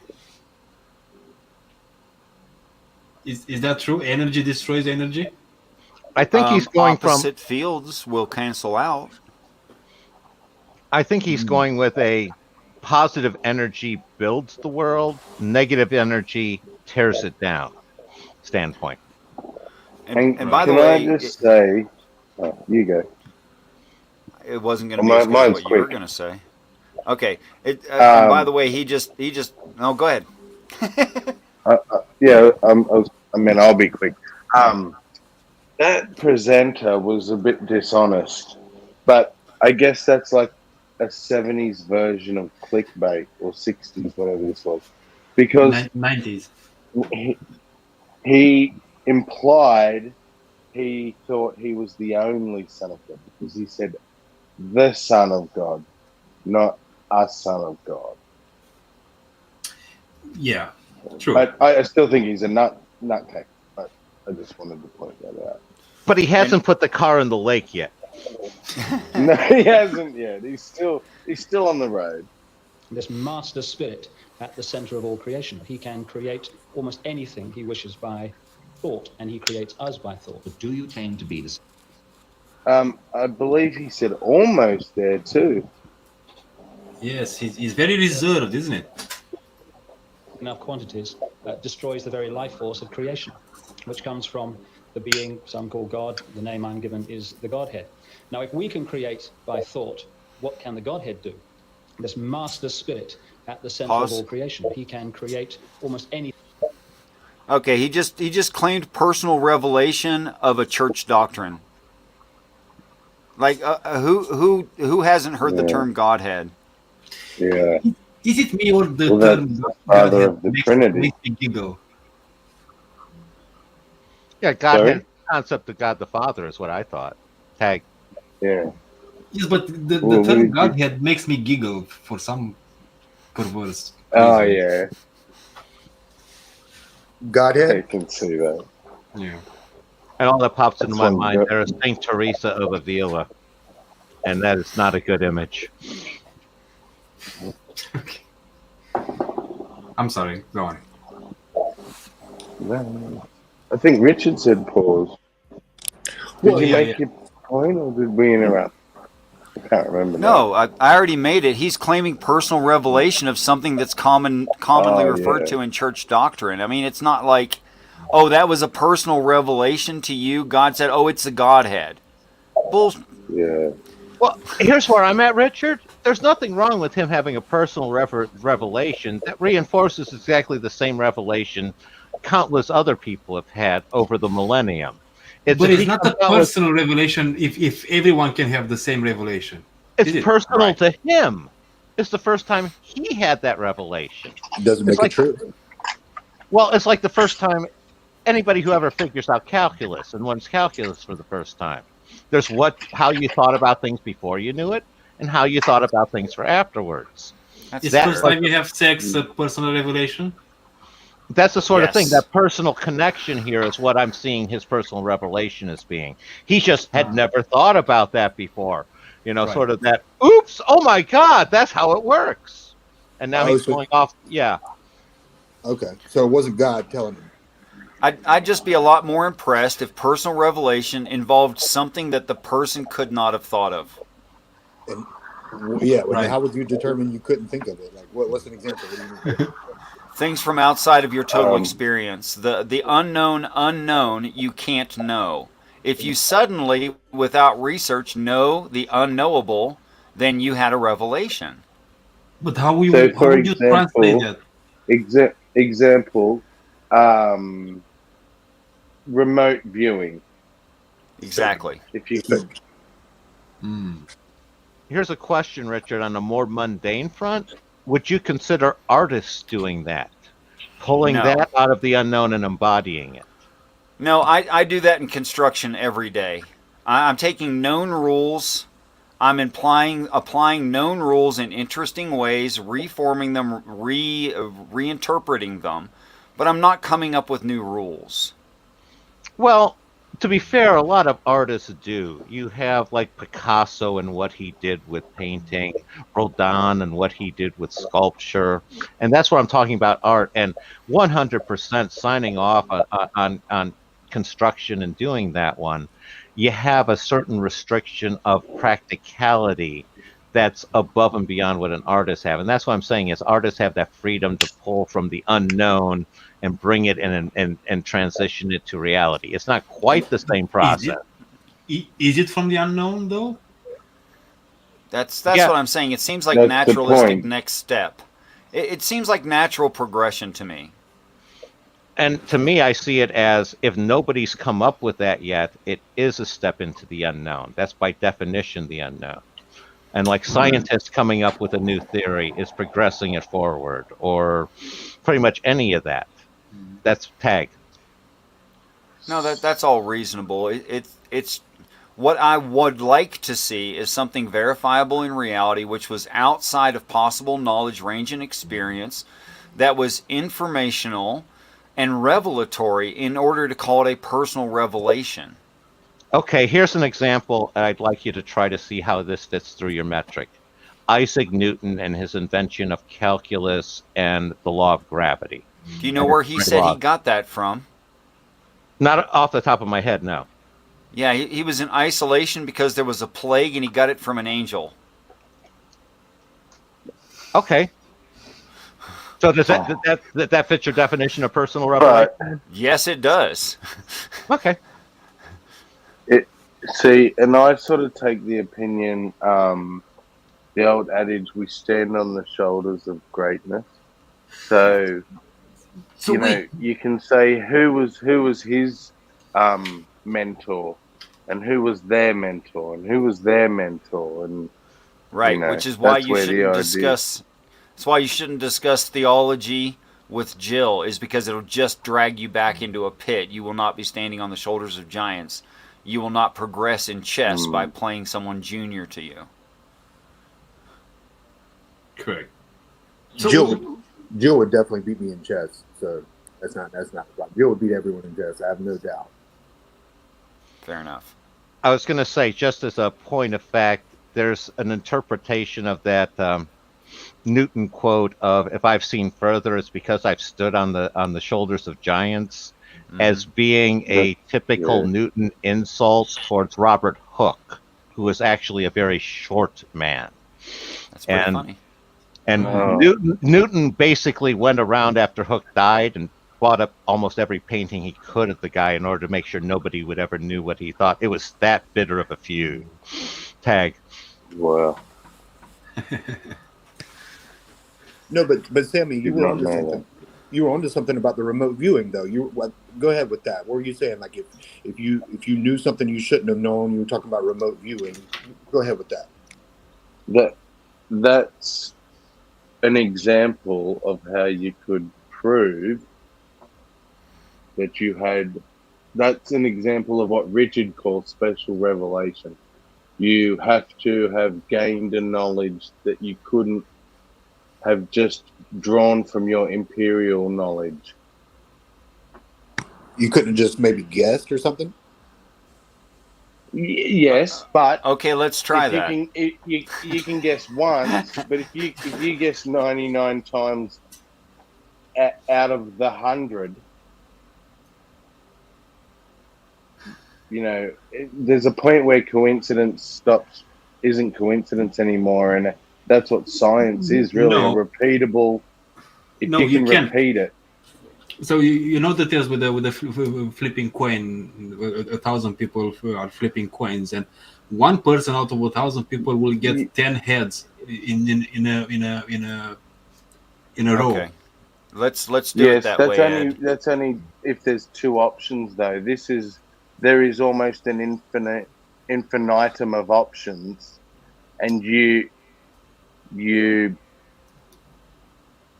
have say a finite number of possibilities, and that's 100, and you get 99 of them. Could I try to translate, Sammy? When each possibility had 100 or 1,000 options attached to it, or more. I think what you're saying, Sammy, are you trying to say about predicting the outcome beforehand? Because the example that I'd like to use there is, let's say you have a 6-sided die. So you have a 1 in 6 chance for each of the options, but somebody's able to get each roll right half the time. They're not 100% perfect, but they're 3 times better than random chance. Right. And to me, I think that you got to sit there and say something beyond typical knowledge is going on. Tag. But then informationally, if something is translated in information, then there is there's some kind of conversation going on there. So you have to say there's a mind outside of my own. Exactly. Can you predict something and get it right without with no prior knowledge whatsoever about what you're gonna predict? That would be up to chance or likelihood. And just like you guys were talking about the flipping of a coin or a multi-sided die, if the coin had a picture on every face, and there were 1,000 or 1,000,000 or 10 million possible faces, and you don't even know how many faces are there, and you could, before the die were rolled, you could draw at least even 5%. Which normally people get about 15% of the picture that was going to end up rolled, and which face would be facing upward. Then that is statistically highly unlikely and is much better than chance could ever be. But is randomness dealing with infinities? Well, okay. Let me bring this down out of the realm of the abstract into the concretized. Because if I can produce, I have 5 feet from me. I have 5 envelopes. All of them are opaque. In them are opaque folders. In each folder is written description of the photograph and a photograph or artistic piece. So it could be literally a 2-dimensional representation of any object that anybody ever could photograph or draw. Okay. Right. And I will normally see people get something, even on a first try, something in the realm of 5 to 15% of what is going to be in there correct. Now, they will also get much more wrong, and usually the further they go on their first try, the more wrong they get. Yep.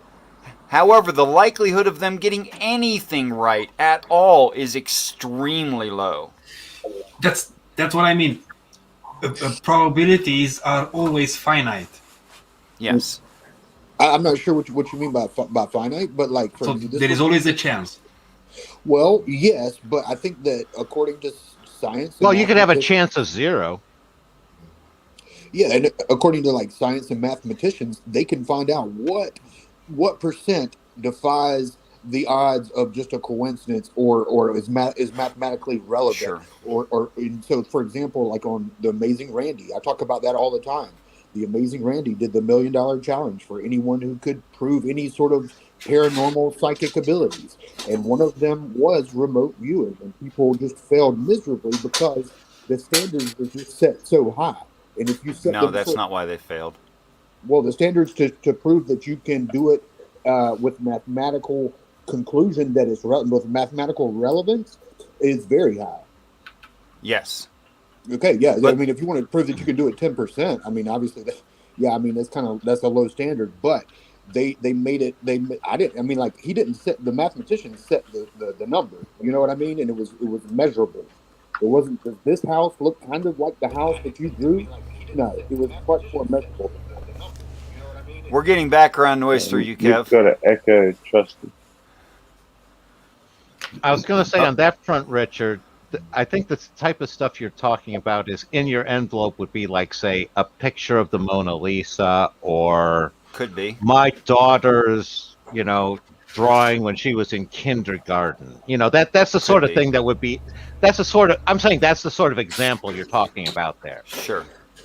And as far as the remote viewing goes, what's your take on the Monroe Institute? Because I have trouble totally dismissing them. Okay. I don't know what the Monroe Institute is unless it's furthering of the military experiment in the United States. Is that what it is? It was basically a private organization that used a lot of the CIA, was it Project Looking Glass, a lot of their work and kind of followed up with it. And they have it where they do controlled testing of, people who say they can remote view. And they come up better than chance, but I don't know how much stock to put into how certain I am in their actual results. You know what I'm saying? I was just curious if you had looked into those. Yes, sir. When I teach this, and I have exercises live, and you can go to my channel, I have live exercises of people actually doing it. You can watch it happen. I would love to. I do my best to make sure that I don't use any descriptors. That is, I'm not leading their mind in some direction. And since I purposefully confuse which picture is in which envelope, I myself do not know what's in the envelopes. Okay? I was going to ask about that. About they could be reading your mind instead. You got the cover. Well, that doesn't matter whose mind they're reading. No one's. It's to show that there is available information non-local. That's what the exercise is about.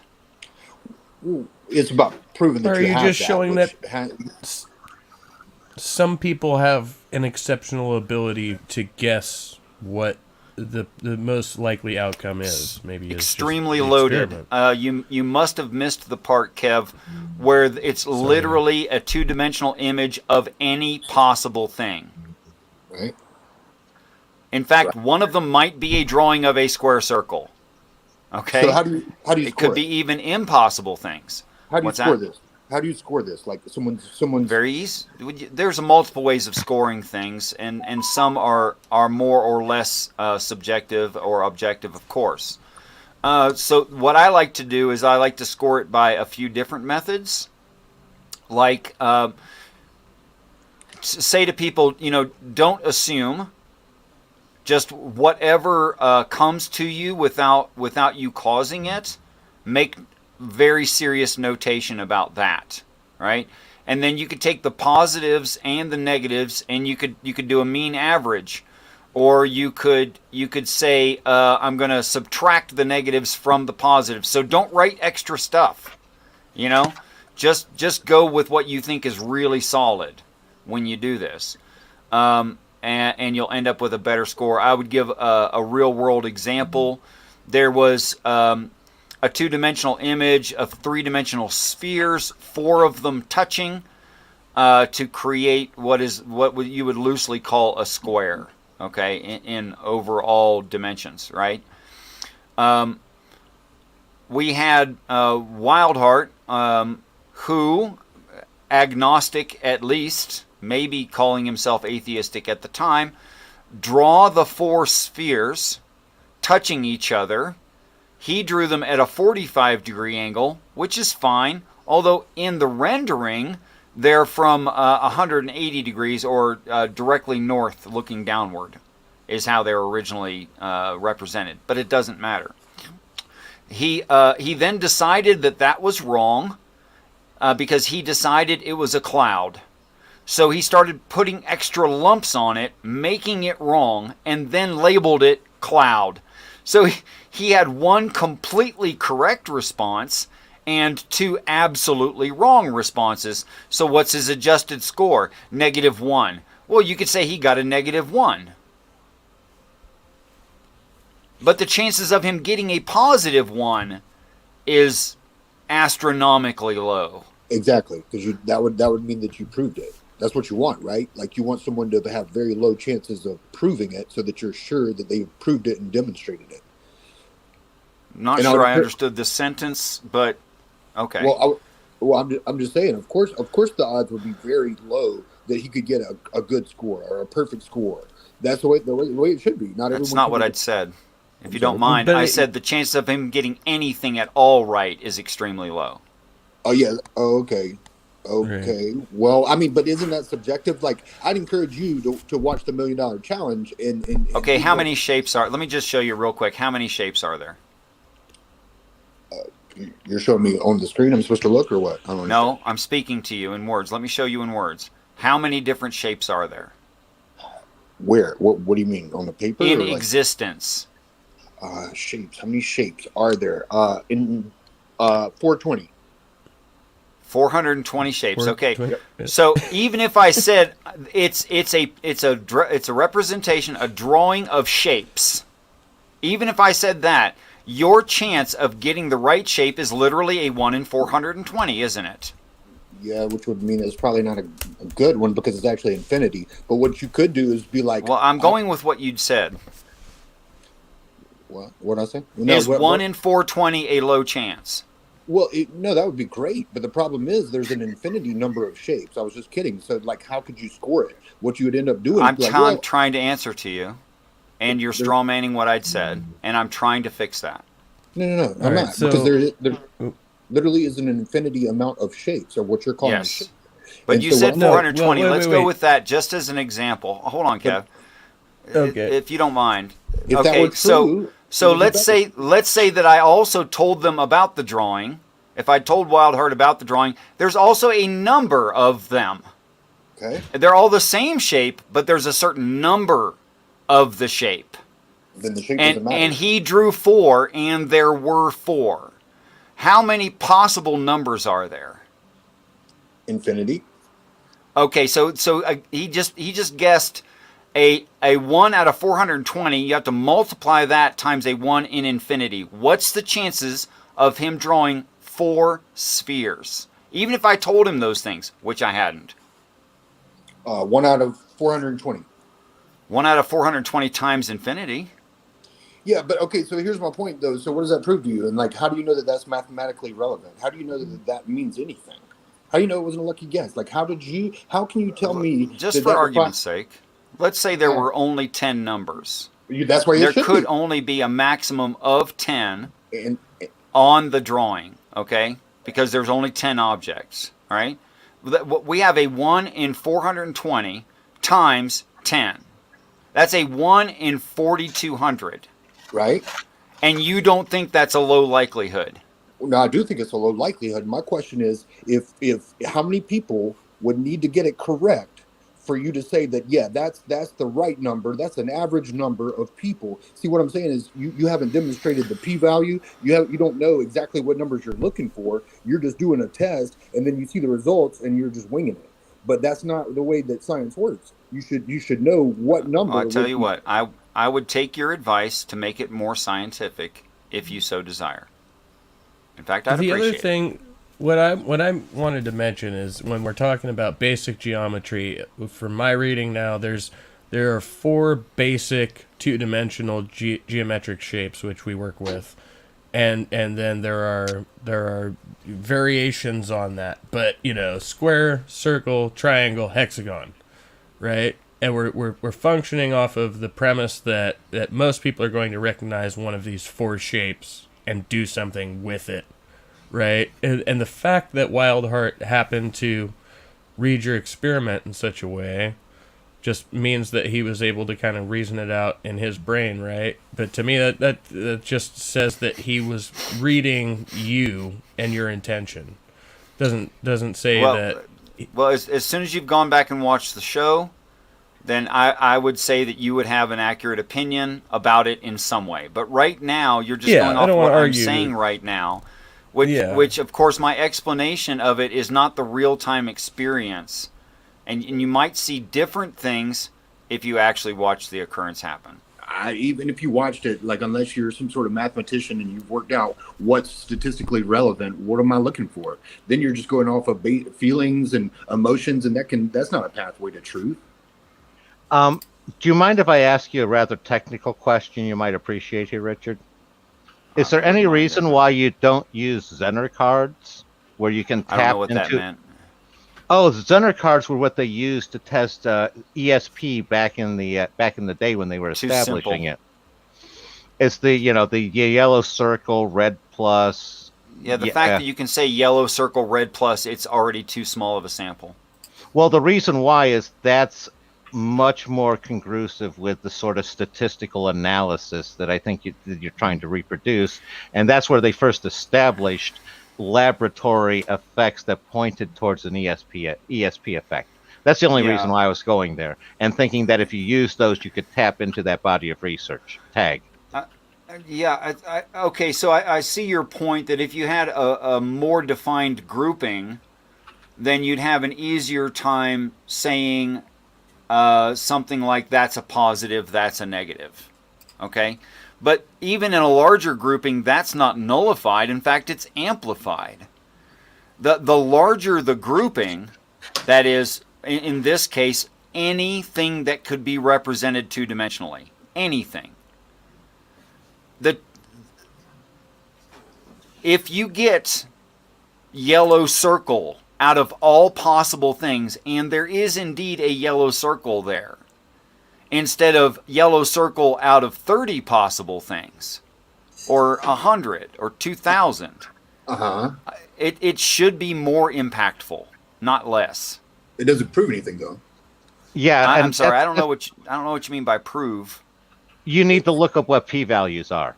Yeah, exactly. It's basically p-value is the null test, and it says what are the odds that this was not produced by random chance, and that's the strength where the Zener cards are. Can do that. It's basically 25 cards where each you have the variations and stuff. I see the fallacy here. You guys think that I think because one person one time drew 4 spheres touching, that is evidence of a thing. Evidence of no, a thing. No, that's not what I'm saying at all. That's not what I'm saying, Richard. What I'm saying, it is what Sterling's saying. I'm trying to say if you're trying to establish that effect as existing, that's an anecdotal effect that it's tough to reproduce. Okay, so I'm myself, I get Zener, like 85% on these, And I can show you where someone else who's very practiced in this, namely Nisha, got a positive 6 out of 8. What percentage is that? 75. 75%. Yeah, no, and that's what I'm saying is I'm signing off on this existing. That's why I looked into the Monroe Institute, where they have multiple people who like target the same object, and they keep them siloed where they don't know who else is doing it, so they can compare the result, exactly what you're talking about, see how their results compare for those areas. They'll usually have two or three people doing it. So I have as many show up for the show, and then I have them mute their microphones and not talk about it until everyone's decided that they're done. I'm confused about the nature of the experiment. Like, are you trying to discern whether or not if people just think alike and can in some way read each other's minds in this way, or is it are you talking about true ESP? Like, what is the nature of the experiment you're running? Because I may have missed that, but. Okay, so the same problem happens when I say I'm a Christian. There's all this baggage attached to it. Okay, and we're very normal. And Geo, he's throwing baggage on top of what I was just saying with you guys.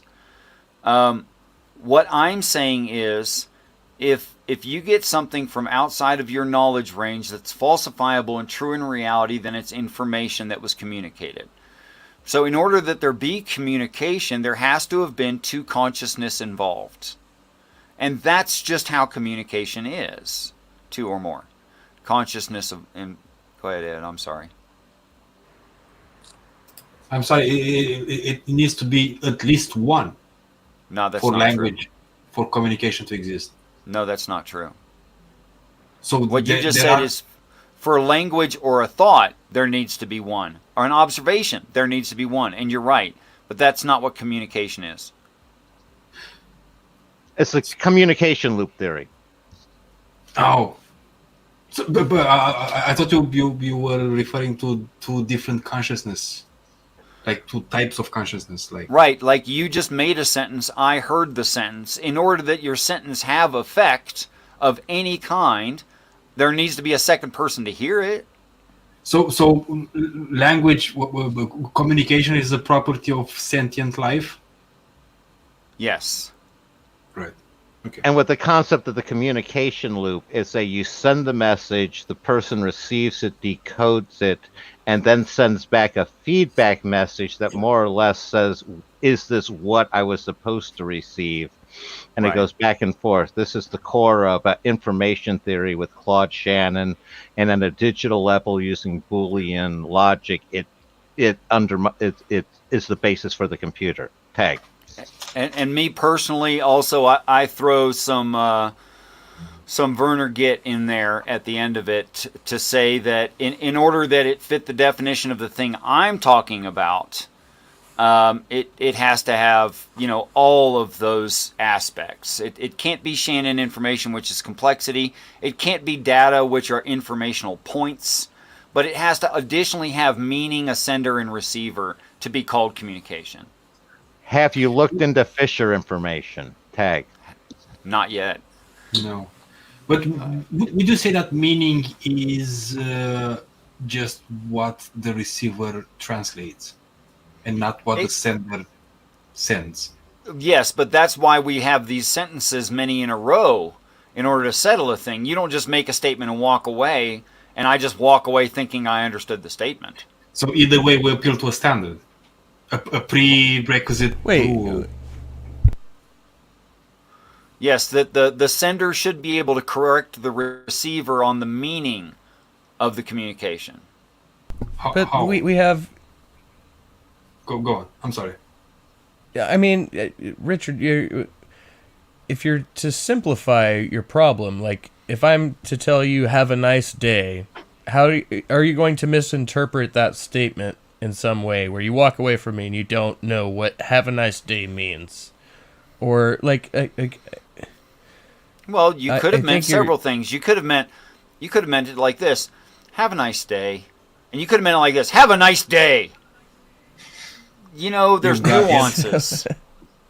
And on an even Okay. more basic level, you have it like, say you're talking on the cell phone, and he's only picking up 1 out of 10 of the words or sounds. Oh boy, there's a mess. And now you have error correcting codes. Well, again, you got to remember, I'm a mathematician. And I understand how to deal with this stuff, and that's error correcting codes. That's the basis of like our cell phone technology and stuff, and then why the stuff works. So misunderstanding comes from lack of complete information. Misunderstanding comes from the lack of following the communication loop until both sides sign off that they do understand.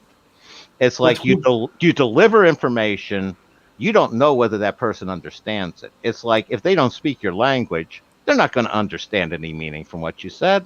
It's when you get the feedback that you know, have an idea of what they understood or what they got wrong. And then you can send the message back, and the corrected one saying, hey, yeah, I agree with this part, but this part I disagree with. And when they get it, it's like, oh, okay. And then they jiggle around on their side, and then they send it back. And eventually you'll either get on the same page or you'll agree to disagree. And that's at the end of the loop. And misunderstandings happen when you short circuit it. Like, say, all I have to do is say something, and if you don't understand it, you're a moron. Tag. Nerdy, this is wrong and you should know it. Because you just assumed there wasn't a programmer who already understood these things. It did require a consciousness. Computers cannot do this. Programmers can do this. Well, I guess we have to tap into your definition of consciousness, Richard. That is true. No, I don't want to get it. I was talking about communication and remote viewing, and I hate the term remote viewing. And the fantastic or amazing Randy or whatever he called himself, Randy and his subject's flaw was assuming that it wasn't communication. That it was the person under the test who's generating the response. No, they didn't assume anything. They just said that. Yes, they did. No, they said that if it was the person generating the responses, the rate should be less than X. If this person has abilities that are significantly mathematically, statistically higher than the average person, then they'll score this. And no one ever scored that. That seems fine. What I'm actually trying to say, which is, I was going to say, quick nod on that one. You did have people able to score with the Zener cards at least twice the level of chance or so. Wait, what now? The Zener cards. It was a deck that they used in the 50s and all to establish that there actually was some sort of non-random effect going on for some people in evaluating cards they could not see. And that happened on. How do you spell that?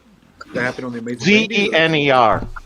Well, I think the bias there lies in, and this is what I keep trying to kind of articulate, that the person undergoing the experiment understands the experimenter in such a way that they can kind of predict what the test is, right? It's like a Rorschach test, but I know what the drawing is beforehand, right? So I can kind of make an assumption about what the expectation is of what I'm supposed to present here. And that was the point. That was the point of the Zener cards, where you know it's one of those 5 objects or one of those colors. You don't know which one.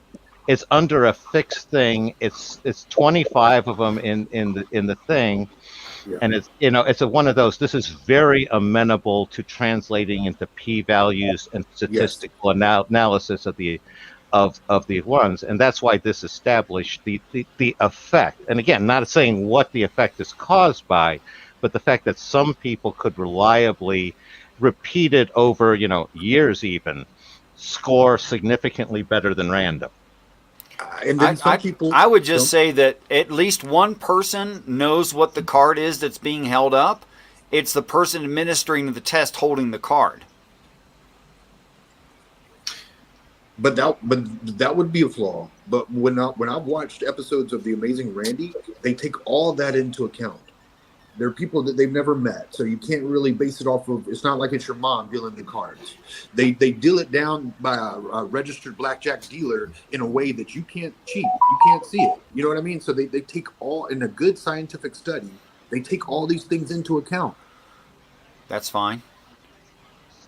But that's not what I'd asserted. What I'd asserted is the assumption of the participant and the testing by the Randi Institute was that there was no communication going on in like which container has the object. Huh? Well, I promise you someone put the container in the object and someone somewhere knows which container it's in. Of course. So you're appealing to sensory leakage, I think. Sammy, go back to sensory leakage. Down. Well, in essence, I think what Richard's drawing for is the people in one way or another are drawing out of the collective unconscious or something similar to that one. And that's what they're basically communicating with. And his objection to the amazing Randi not seeing as communication is that they saw it as basically that projection. It's not the loop. And It's that person's just seeing it like they would see a tree, as opposed to a feedback loop with this unknown object that they're communicating with. Am I close to trying to say what you're going for, Richard? If not, please correct me. You may even have said it better, actually. But minds are different. Need it said different ways. But what I'm saying is nobody won the $1 million.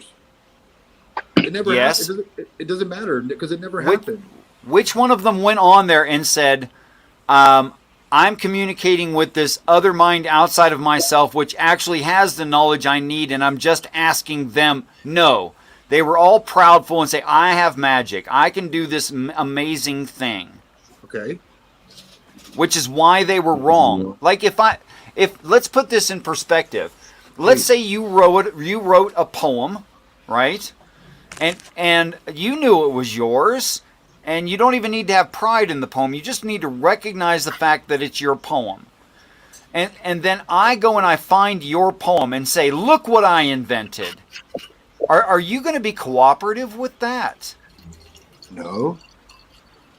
Well, that's what they were doing. But you would want to prove that it's your poem, isn't it? It's just like when someone says to a Christian, I'm going to prophesy over me, and the Christian comes up with some bullshit. Yeah.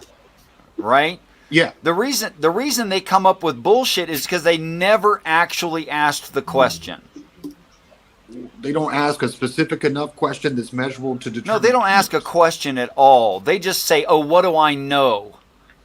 Here's my objection. Let me try to phrase with the Richard poem real quick. Basically, what Richard's saying is, if you see somebody passing off something you wrote as their own, you don't, even if they have the copyright, trademark, and every paper trail, that doesn't matter. You know you wrote that poem. They can't prove, there's no way they convince you didn't. Is that sort of where you're at? No, but you can prove that it was yours. You can bring up the text message that you sent that girl that you texted it to 12 months ago. Or maybe you got hacked. Maybe you don't have the evidence. Just because you don't have the evidence to show somebody else doesn't mean you're not 100% convinced. That's why it's not a good. That's why it's not a good example. Because in a good example, you have the evidence and you can show it mathematically. Like I don't get it. Okay, I don't know why you keep dragging this off topic and jumping way ahead. Other than you're smart and impatient. Okay, so guilty as charged. Most people are. Most smart people are. Okay, so what I'm saying is, if that prayer is valid information communicated between two consciousness, and you insult the other consciousness, the other side of the conversation, they're not going to be cooperative with you. So when the clairvoyant or whatever shows up and says, I'm the one doing this. They're being very disrespectful of the informational source. And whoever said that the informational source wants to play the organ grinder anyway? Whoever said that they wanted to do that? What if the people don't claim where they know it from and how they do it? They just say, hey, look, it just happens. I just do it. I'm not saying... Would that be better for you, Richard? If they claim that they don't know how to do it? I see that those with modesty have success. Those with pride do not. They lose too. They all lose. I feel like wait. Fine. We're just jumping over the point that Richard just said, which is he's talking about prayer, speaking to one's self-consciousness in a dualistic type of way is what we're talking about. Prayer, then saying negative things to yourself would produce more negative things, right? Like you're arguing with yourself, but you're doing so in such a way that you're constantly criticizing yourself, and so you produce this other negative outcome in your consciousness, right? I suppose I think true. prayer was the important term. Yeah, or meditation, or communication. I think it's about communication. But when you're communicating, not even with others, but with yourself in this way, like we all do this, right? Yeah, but are you communicating with yourself or with the source of yourself? Exactly, or God, or some divinity, something divine that gave you the information. That's the greater question. So the best evidence I have, Sterling, that you are not me, is that you use sentence structures that I would not use. You have experiences that I haven't had. So when you say something to me that is outside of my personality range, outside of my knowledge range, outside of the way that I would have handled things, I think you're not me. Yeah. So when I see that anywhere, I should think that's not me. Well, yeah, but the difference is we could replay this live stream and we have evidence of me telling it to you, okay? As opposed to some thought in your head that you think didn't come from you because you never thought it before, or it's weird or whatever. At first, you'd have to prove that it's accurate. You haven't proved that it's accurate, and then we'll talk about where that thought came from. Well, that's why I use two-dimensional images that can be produced. It can be tested right away. But you've never proven that anyone can do this. So, I mean, what's the point of this? I don't know what your standard of proof is, but I think that if... I'm sorry? Mathematics, p-value, statistically, I mean, these are numbers. Okay, so what do you require, 100%? I don't require any... I'd like to step in here to just sit here and say you're going to be arguing back and forth because you're talking forest and trees.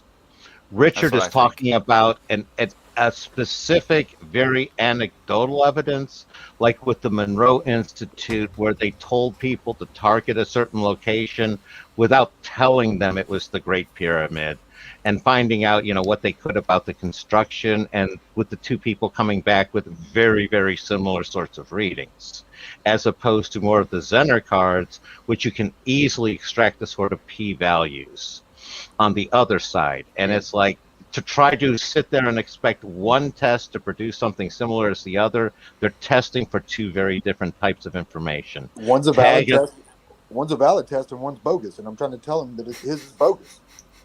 One's the appeal to personal experience. One's an appeal to public knowledge. Personal experience isn't bogus. My experience is valid. No, my experience is valid for me. It's not a question of truth. Personal experience is only valid if it's compatible with reality.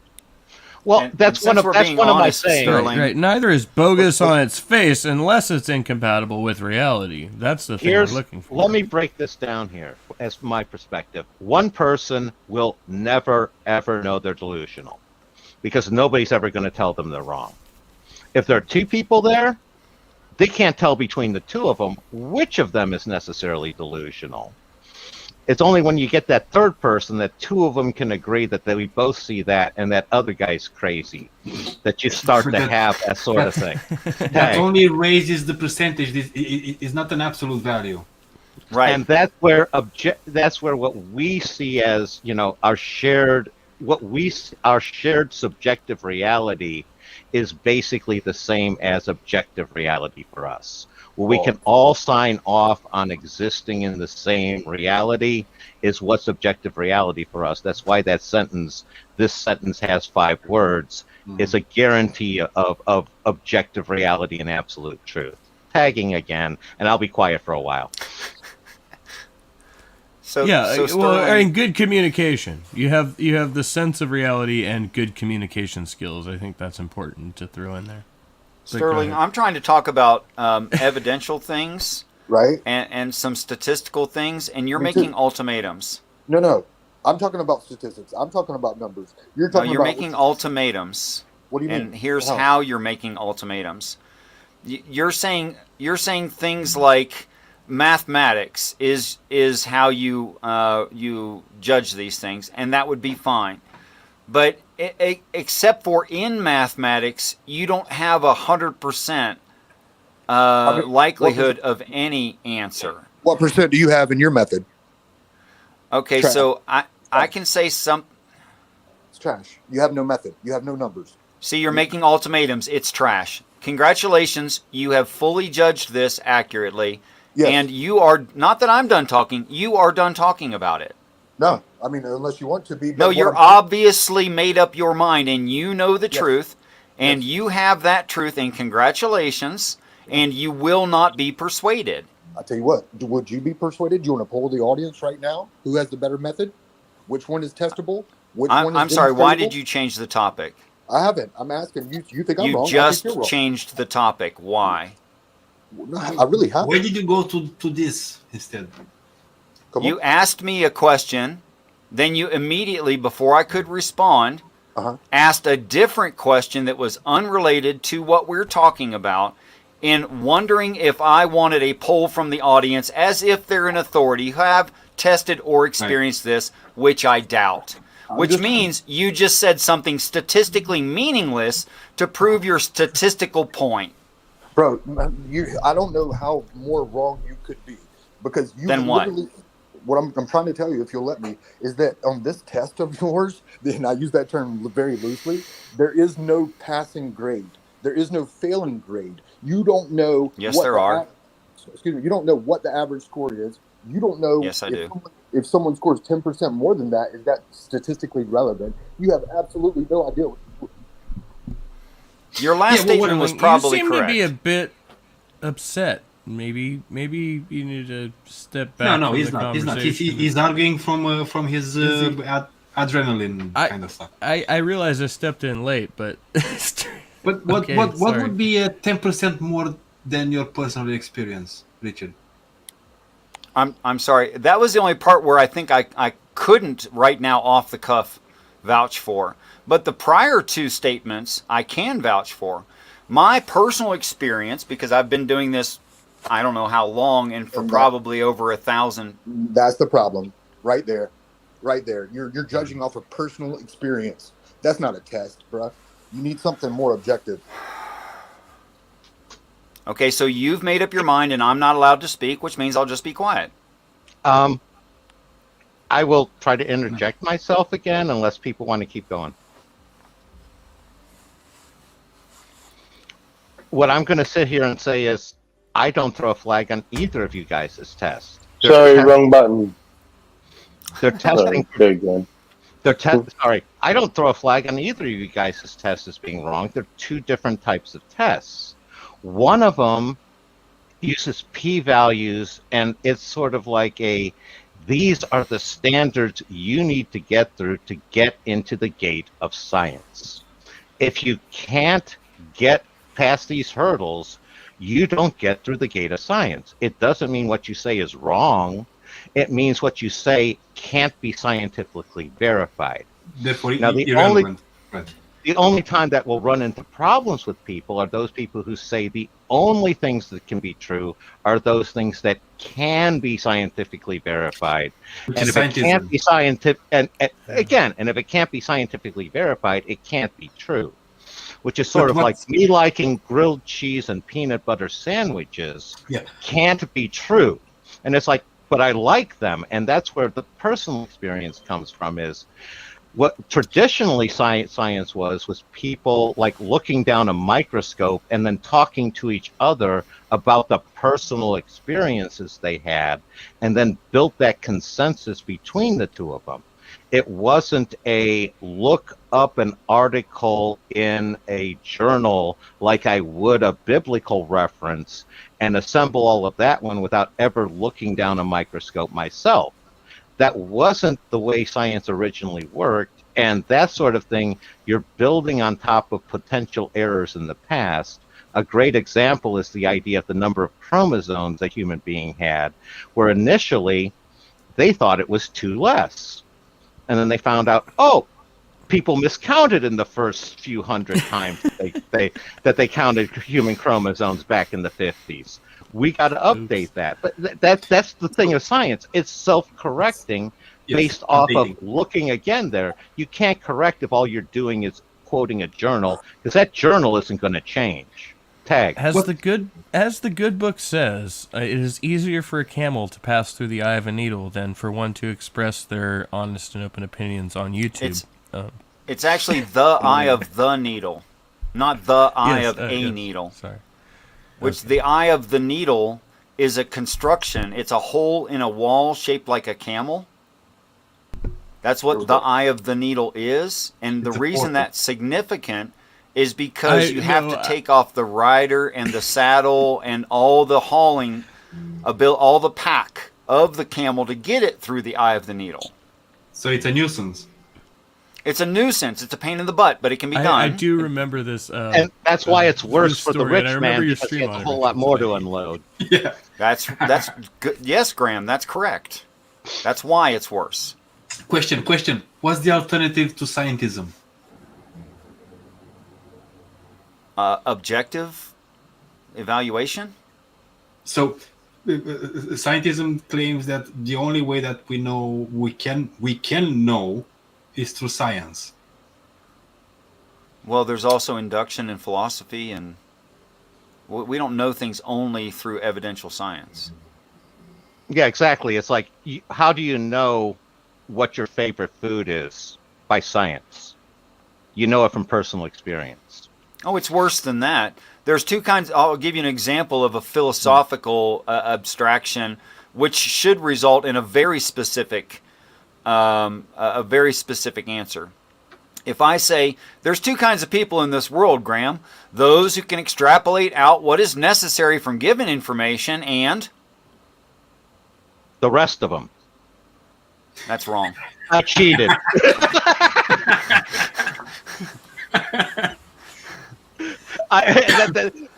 Again, I know Russell's paradox and all that stuff. That was a cheap answer. Yeah, you know? I thought you were being cheeky. It's fine. So was there anything that demanded necessarily? No, but is there a correct answer? Yes. Right. Okay, so science is not the only way, but can it be the best way? For physical things, yes, but never for why. What? It answers what, but it doesn't answer why. Right. That's true. There's also a major issue with science, and that's that it's still restricted largely to deductive and inductive logic. And the problem there is, while deductive logic is 100% certain, it has such hurdles you have to subject your evidence to before it goes through there, that so much of the world just can't fit through deductive logic. And that's exactly what Sterling and I are disagreeing on. I'm making an inductive argument. He's saying you have to be deductive. And that's where I'm going, and I'm explaining inductive is the other way, where it can handle anything. How that necessarily corresponds to the deductive world of, hard facts is an open question. That's why I sit there, and this is something that it's natural to my autism, but C.S. Peirce introduced back in the late 1800s abductive logic, where he adds a third truth value of basically it's like uncertain or undecidable, where it's like you have true and false, and the undecidable is more primary, and true and false emerges from that one. And by doing that, he resolves a lot of the traditional paradoxes that, that traditional deductive logic in that one. As a side effect, it produces like a probabilistic logic by combining inductive and deductive. You can sit there and say, this has a 75% chance of happening, where you've applied some inductive methods and some deductive methods and come up with a solid prediction. And Peirce was able to do that, and a lot of that has been kind of co-opted and reworked into fuzzy logic and multivariate logic over the last like 40 or 50 years here, tagging out after my soapbox rant. It was a great learning experience listening to you say that. Correct.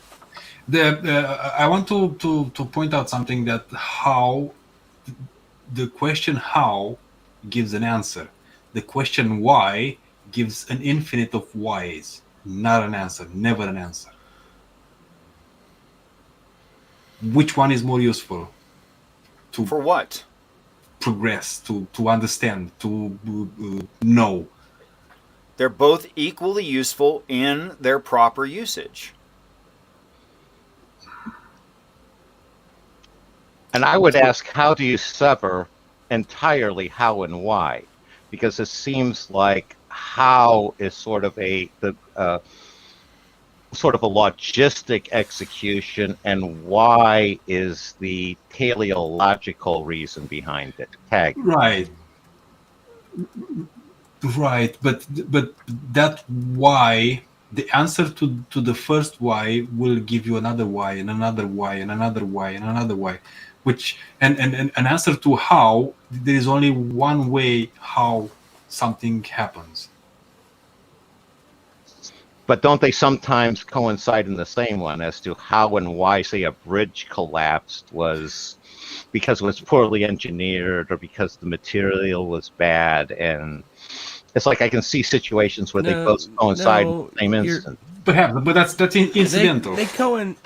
They coincide, but yeah, no, the how of the bridge collapsing because of poor engineering it's coincidental with the why, the engineering eventually failed, right? But those are two different explanations for the same thing. They collide with each other at some point. Yeah, I see them as like horizontal and a vertical. Yeah, the how would be the bolts gave way, and the why, it would be the way it was engineered or the way it was assembled. Can we get someone to give the teapot on the stove But example? actually, no, how it I was do see assembled gave way, not why it was assembled. I would use the example of the iron bolts on the Titanic, where they found out after the fact that the producer had shorted the level of the appropriate content in the bolts, and it was basically that added to the reason why the iceberg did so much damage. So you can sit there. Why it happened was because the metal wasn't, how it happened was the metal was inferior. Exactly. Why the metal was inferior? Why the metal was inferior was because that company wanted some extra profit. Hang on. But the two coincide into the that's same a how event. explanation, not the why explanation, isn't it? But yes. Either way, you should use science. Doesn't tell you either of those answers, but you should use science to come up with the best answer to those questions, to any question. And what I would say is that with the bolt that wasn't the right weight or whatever, the right size, did the engineers go over there and pick up one of those bolts off the sea ground or the sea level and just say, hey, this doesn't feel right, this doesn't look right, I don't think this is right, this must be what caused it? Or did they measure it? Did they have numbers that they were basing it off of and comparing it to? You see what I'm saying? You can't just pick up a bolt. It's completely different. Trying to drag us back into reality, and we are screaming and kicking.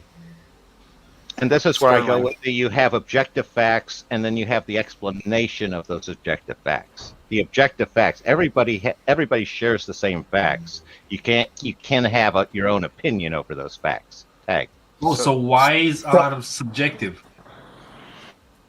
Hows are objective. How is well, objective? we can say the bolt snap is objective, but the bolt snapped because it was designed badly, or was it because the person who designed it was taught wrong? And or they on used and a on. cheaper alloy than the engineers called for. I think you said that backwards, right? Ed, the why is subjective, the how is objective, right? We don't know why can only assume reasoning, but okay, I just want to make sure I So, got that right. so Sterling, Mhm. I want you to know that I'm not dogmatic about this. And if you were to devote some time to tell me what I could do so that this testing I was talking about, that I'm doing in real time in real life without editing, could be better, I would take under consideration any suggestion you made. Okay, yeah, I can make several. And I don't know how to do all of them, but Your we talked about. microphone is trash where it has been good. Why? Hang on, sorry, I'm taking a smoke. I'm taking a smoke break. I'll be right back. I actually meant how. I knew it. I just did that for you, Ed. Hope you liked it. It didn't go bad though. You just went quiet. I think you moved away from it, possibly. Well, he said he's going to go smoke, so for the next 7 or so minutes, it doesn't matter. It takes 7 minutes to smoke. Is that long? That's an entire work break. That's pretty much how they figured out how long work break should be based off the cigarettes. Okay, I'm back. So yeah, did it feel like 7 Two minutes? cigarettes. Did it feel like 7 minutes, or should we? Oh, I thought you meant you would leave the building for a cigarette. You meant you had to fetch things so you could have a cigarette. See, that's bad communication. Yeah, I was already smoking before I said that, and I was on the balcony. So yeah, but whatever. Listen, what I'm saying is, I've already given a few examples. I don't think that you need 0 to infinity options. You should have very few, like what my guy over here was saying with those card tests. What's his name? Graham, right? Yeah, you should only need like 5, right? And just do it maybe 5 or 10, 20 times. I don't know how many. That's where you need to go to the mathematicians. You find out the p-value. If anybody scores over this, it's statistically, mathematically significant. Okay. What's not significant is your reaction to it and how you feel about it. We need to know. We need to test a lot of people. First of all, testing one person, there's no way. You could never do this experiment probably yourself to my liking because it's just so large. Right. I'm talking about a decade of experience with this. You're talking about one event because I gave you one example. I'm talking about more than 30 participants. You're acting as if there was one. Right, I'm talking about multiple occasions with each individual. Okay. So it's not even only 30. Actually, it's more like 45 is probably closer. Okay. And All right, Richard. so it's not a good representation of anything I meant. Although it is perfectly what I'd said. Yeah, but I would say even 45 is not enough. You need like 1,000, 10. I don't know how many you need. Again, you have to go to the mathematicians to find out how many people do I have to test and what do they need to score to be relevant. Because that's what you need to do. I mean, Okay, so do you want me to reinvent a wagon wheel that was invented before I was even into this at all? Because Grandpa already told today in this show of what data's been done using what kind of methodology, that it was scientifically critical, that it was repeatable, that it was above statistical likely. He already said all that. Why do you want me to do that again? Well, hold on now, because that's not what I heard him say. What I heard him say is that the test that he and I both think is better because it is measurable and that people have already demonstrated how many people you need to test. And once you do that, here's where their scores will lie. If anybody lies outside of this bell curve, then you might have something statistically significant. And to be measurable, you can't be outside of the bell curve. That's actually impossible. Okay. Well, it actually it is. They basically, if you sit there and say that your typical person does it this way, it's the repeatability of that person's performance. Because in theory, they should be on both sides of the bell curve and average out over time. It's only if they're consistently, because that's where you have the false negatives are also significant. If somebody is totally off, they probably have some. The theory is they have some sort of block against that information that actually prevents even randomness, which is also odd. Peg.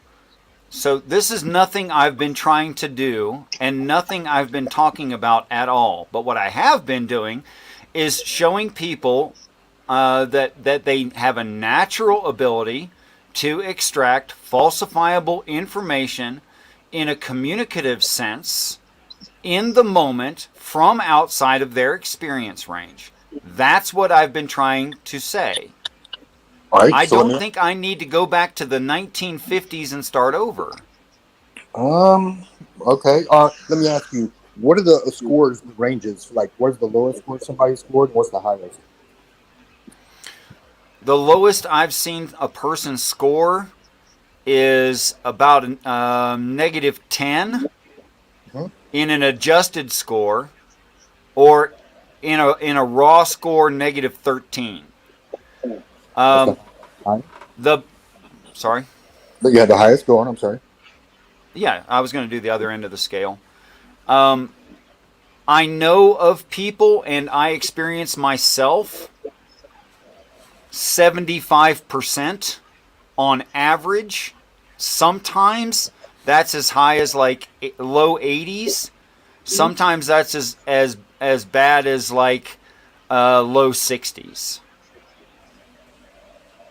Okay. And so, if I wanted to, let's say you had some time to write it up, you could write up exactly how that scored, and it would be objective, right? None of it would be subjective, right?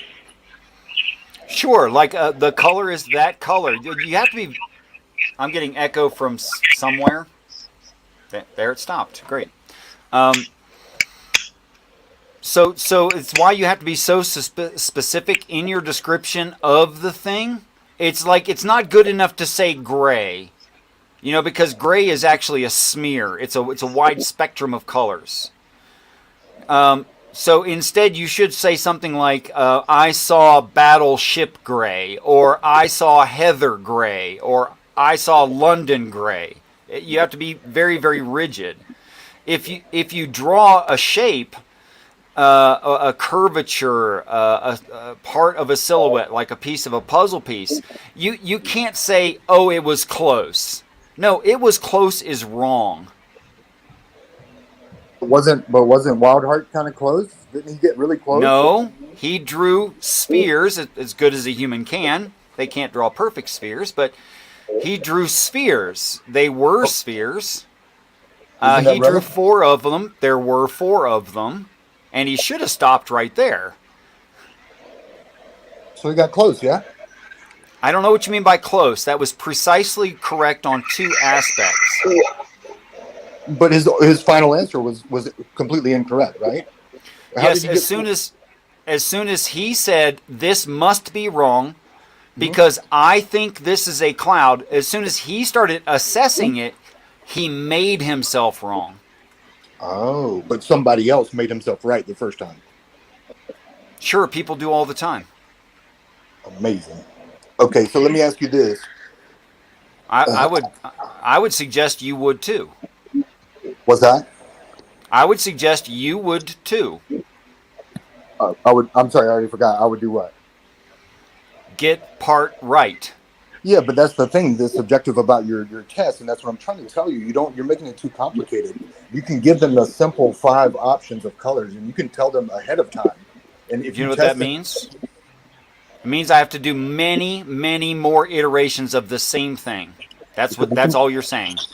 It could be computerized with the same options: white, yellow, blue. It's probably already online right now. I don't think I need to recreate that.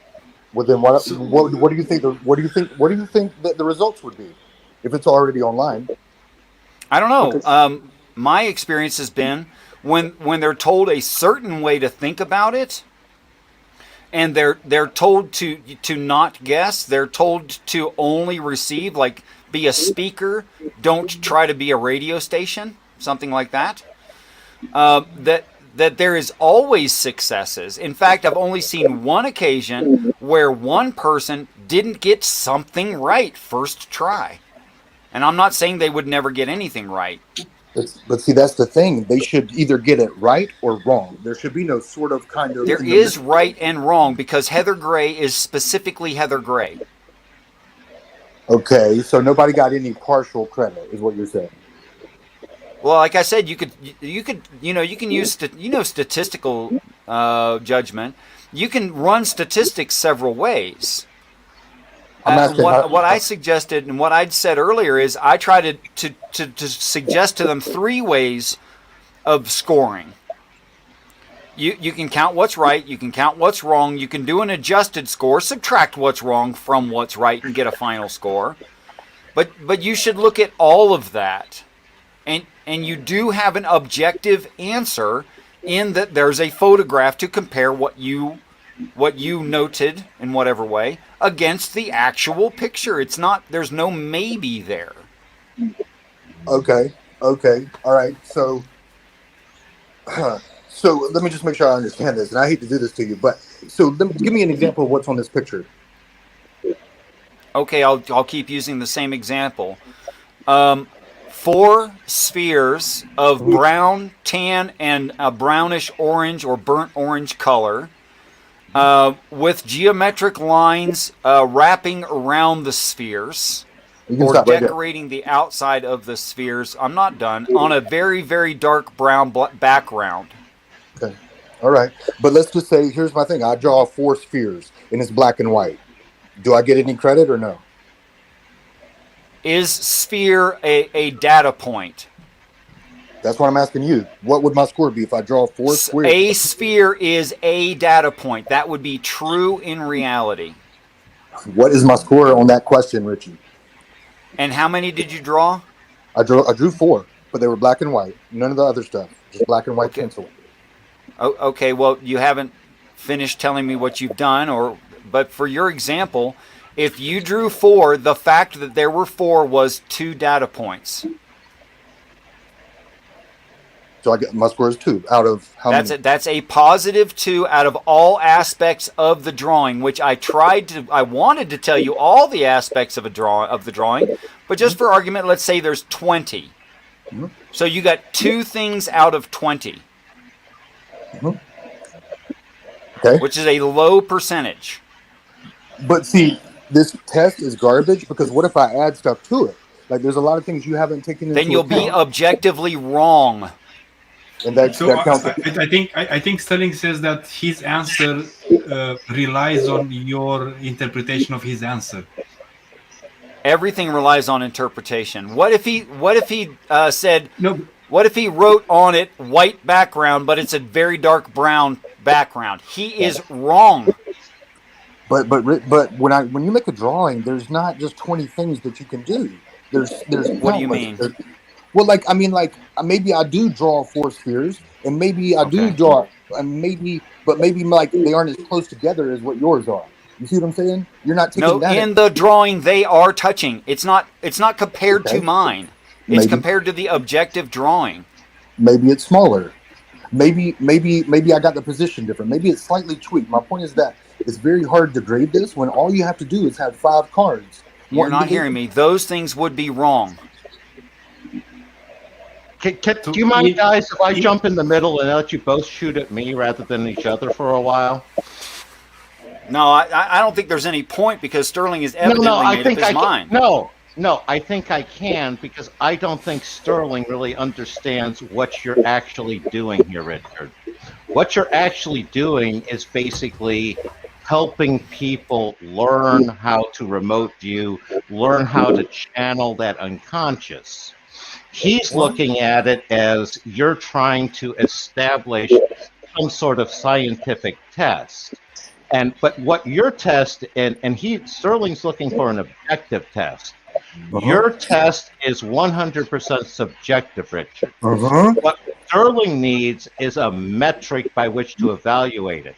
When you said everything is subjective, remember my objective reality is our shared subjective reality. It's like when you weigh something, 2 people weigh it and they get the same results. They share that, and that's what makes it objective. Your standards are subjective. Now, part of what you're talking about, Richard, is you're talking about something that's equivalent to, say, the telescope or the microscope, where it's a tool, and you're saying to Sterling that if you try to look through my tool, your personal experience will be like this, and you will then, Richard, be able to appeal to Sterling's personal subjective experience of having gone through your process and seeing that basically it's like trying to right now you're trying to argue with Sterling as the blind man, no offense, Sterling, about the color of blue that you can see that he's colorblind to. And it's basically, if you let him, in what Richard's saying is, if you try my process, you'll see that there's something here, even if it can't fit into the objective metrics and statistics that science requires. I'm going to step back and let you guys, or just stand here on the hill and let you guys shoot at me. Tag. Can I summarize your position, your thing, so that I know that I summarize the hill I'm getting shot at. Yep. One is having the answer. One is saying that he has the answer, and the other one says no one can have the answer. One is trying to establish it on an objective ground, saying I can only base things off of what you and I both experience. And Richard is saying this is a personal experience, and if you try this thing, you'll be able to see what I'm talking about. Like like if you look through there, it's like talking to somebody in 1500 about saying, "Hey, Jupiter has 4 moons. What are you talking about? Look through the telescope and see." That's Richard's playing the Galileo. Pegged. But that doesn't answer the questions around here, I think. One is appealing to something that they know, and the other appealing to something that they will know. Am I making sense? Let me jump back, because I disagree. I'll agree and disagree with that. It's super robotic, Sterling. Super robotic. Sorry, I'll be right back. Well, you go ahead, Richard. I'll be right back. Well, it's not fair while you're absent. No.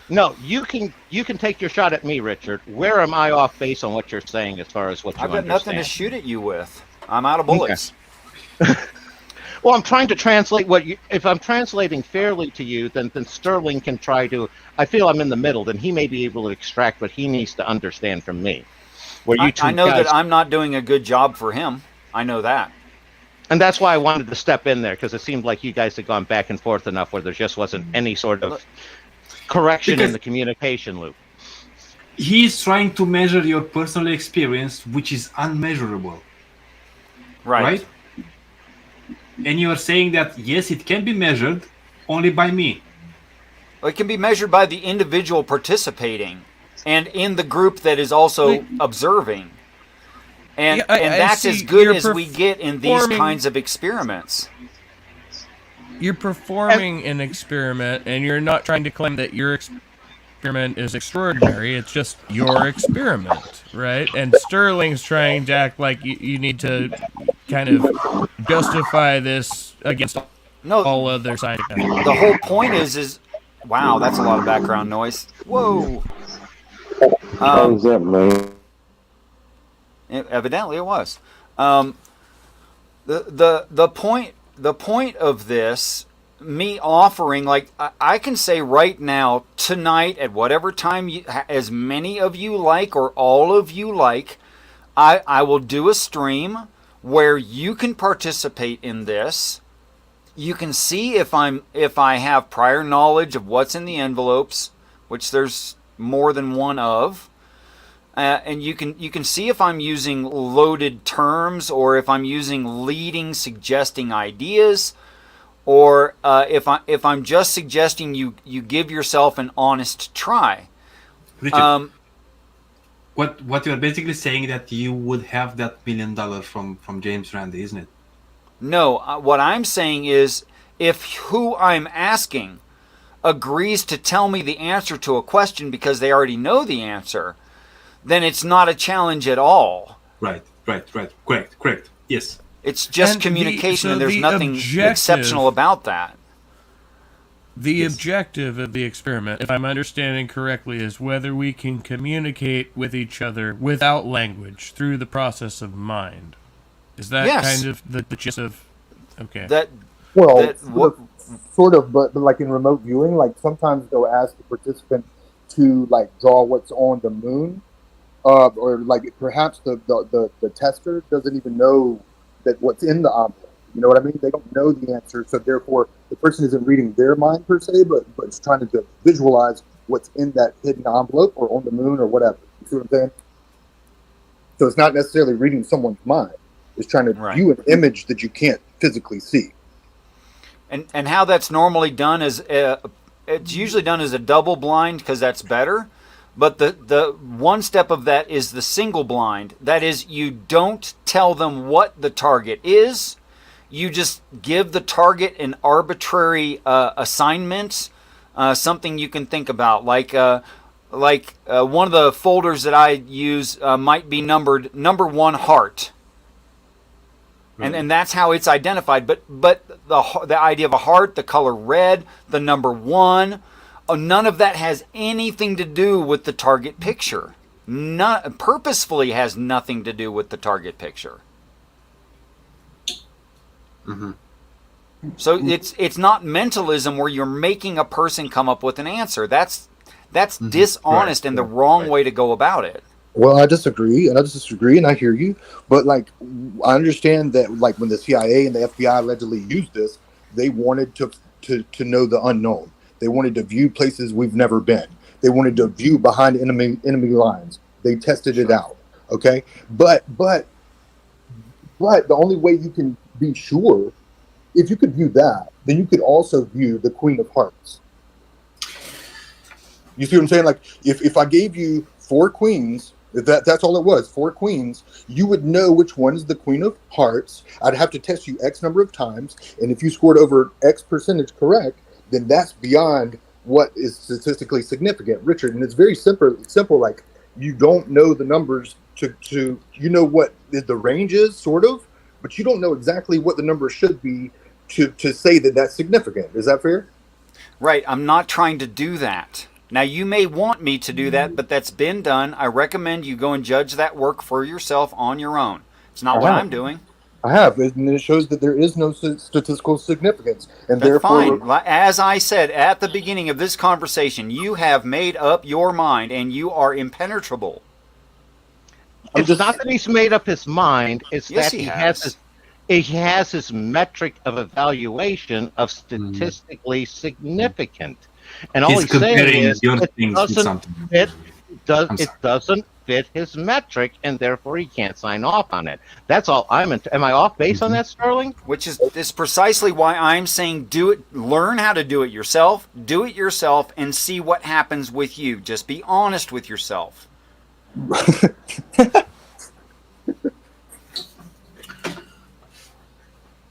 And again, I use the analogy of how would you convince somebody the response? Jupiter had 4 moons unless they looked through a telescope first. Right. Tag. Well, he has 67 moons now, isn't it? No, that count has I'm been talking adjusted. back in It's higher than Galileo. I'm talking about back in Galileo when he had his 4 moons. But it's one of those where when Leeuwenhoek first looked through there and sat there and said there were all these animals wiggling around in water, people thought he was crazy.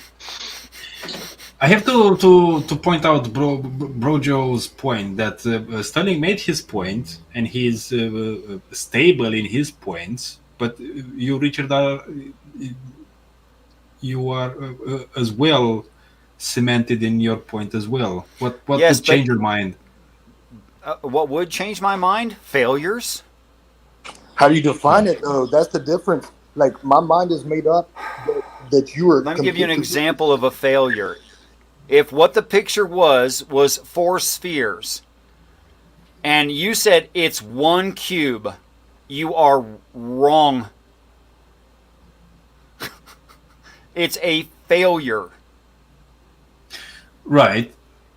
But if it was a variation on the true answer, would that be correct or wrong? I don't understand what you just said. Could you say it in different words? If his answer was a variation on the true answer. Give me an example. He said that he would draw 4 spheres in black and white and just circles and simplistic and I don't know, And not touch. You mean the description Sterling gave before? Yeah. He mentioned, if my memory serves, and I could be wrong, he mentioned the number 4. He mentioned spheres. He mentioned that they were not touching and that they were not equidistant to each other. Okay. It's so he got 2 things right, 2 things wrong, out of 20 aspects of that particular thing. How do you know there's 20 aspects of that thing? If you just count the aspects. How do you show me a picture and count the aspects right now? Any picture you want, do it. You do have to use certain kinds of pictures. That's true. But no, choose your little avatar. How many you got there? Okay, in 3 blue wavy lines on a white background. The data points are white background. Hold on, everybody think of a number. Wavy lines. Think of your own number. It's going to be blue different from everybody. And the number 3 of them.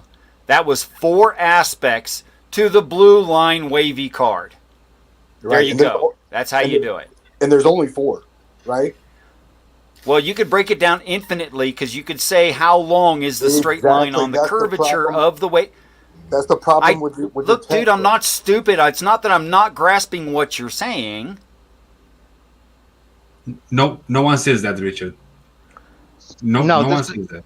This is a question of how do you extract the raw data of the description that Richard's describing into the hard facts that Sterling's wanting, because Richard's sitting there and proclaiming success and failure very hard, and it's more of a gradated thing from my impression of what Richard's doing. Right. And it's like what Sterling is wanting is that hard thing, like again, all you need to do is have cards with the numbers 1, 2, 3, 4, 5. Keep running through those infinitely with somebody. They're gonna have it at random, or they're gonna sit there and be statistically significant. And I think that's the sort of thing that Sterling's looking for. Am I misstating it for you guys? No, that's perfect. But what I suggest to people is here. Look at the methodology. Look at the way to think about it. And what I suggest to people is that they do it the way that I've thought about it and had success. Then go out on your own and do it until you don't want to. And by until you don't want to might be less than 3 minutes your total lifetime, and it might be more than 300 hours your total lifetime. That depends on you. I'm only teaching the methodology and suggesting to people how they can judge their own results and be honest with themselves. Yeah. Okay. I don't want to repeat myself, but this test is not a test. It's really not. If someone gave me this test, I would be like, if I had this test, and you can't even start. No, this test is not a good test. It's not. It's just not. I don't know, Richie. This is frustrating for me. I never heard you talk like this. Look, hold on a second. This is like making me nuts. If you don't mind, I'm going to be rude. Please. Okay. You could certainly say there are infinite points along a curvature. And if you had a sphere and you consider that it's 3-dimensional, there's infinite points around that sphere in like radiant rays. Yeah? Okay. You can definitely say something like that. But if I just say sphere, you understand. I do. But what if what if my sphere wasn't perfect? Do I get full credit for it?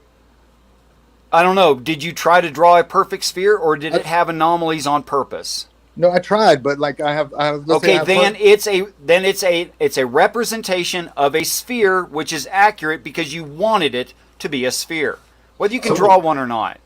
I think what he's saying is that if you have 15% of his answer that goes towards the right answer, would that answer be considered the right answer by your metrics, Richard?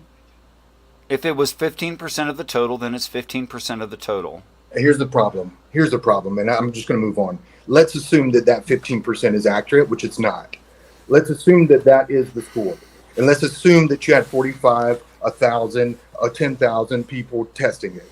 You still don't know what the range should be and if someone falls outside of that range. So even if you scored it, what does it prove? You've yet to prove anything except you have some numbers of this flawless test that you've created. I don't know what you're talking about, proof. Is the map and the territory fallacy applies here? So, someone helps me. The map versus a the standard territory? for comparison. Forest You trees, need a parts and whole. standard, right? A standard for comparison, right? Standard deviation. Yes. Yeah. I was going to say, this is what I'm talking about objective reality being shared subjective reality. Richard's basically saying this is subjective, but he can't put it out into objective reality to a level that Sterling's wanting, because Sterling he has his standards and these just aren't compatible there. And that's the forest trees is the subject is the forest. I mean, the objective, our shared subjective reality is the objective reality is the forest, and each person's subjective reality is the trees putting it together. Tagging to see if that helps Ed here. I'm just curious, Graham. Had you read the tag I'm using right now, and I didn't just change it? It's been this the whole show. Had you happened to have read what I wrote there? Oh yeah, no. Sammy actually put you on full screen at one time that I mentioned the forest and trees thing. See, that's what I mean about being honest with yourself. Did you see that before, or did you not? Okay. You could lie to yourself, and maybe some people have memory problems or whatever, but it's been on the show the whole time. It's been in his face. He could have even read it subconsciously, not realizing what it read, and referred back to it later. Now, can I show 100%? Can he show 100% that he did or did not read that in the past, either consciously or subconsciously? No, you can't. And this is where, for me, best fit comes in there.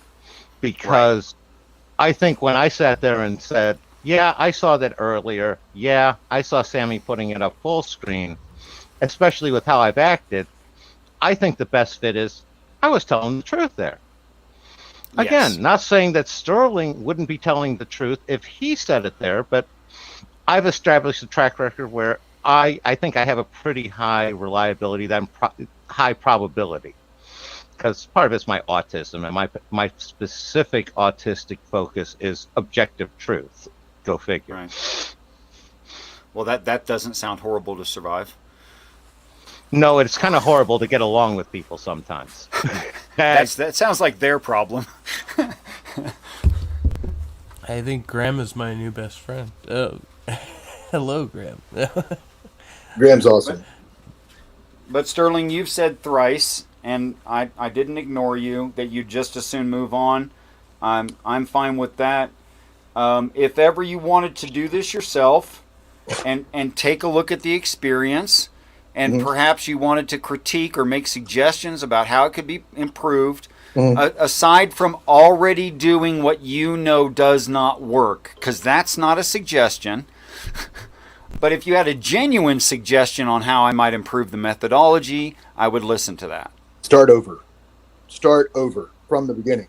Make it simple, and you need like a team of people. It costs thousands, tens of thousands of dollars to do an experiment like this.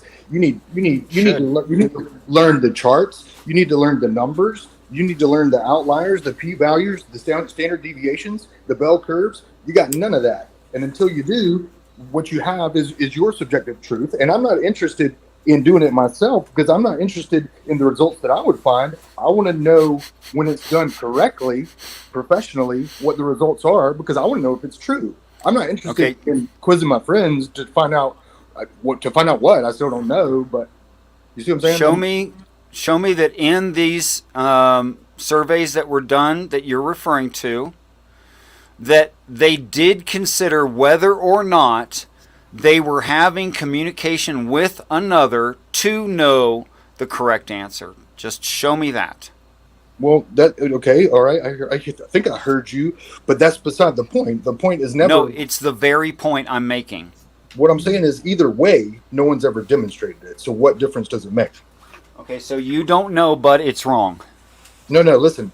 Some people, look, we can pull up James Randi right now and find out if you want. Let's just do it.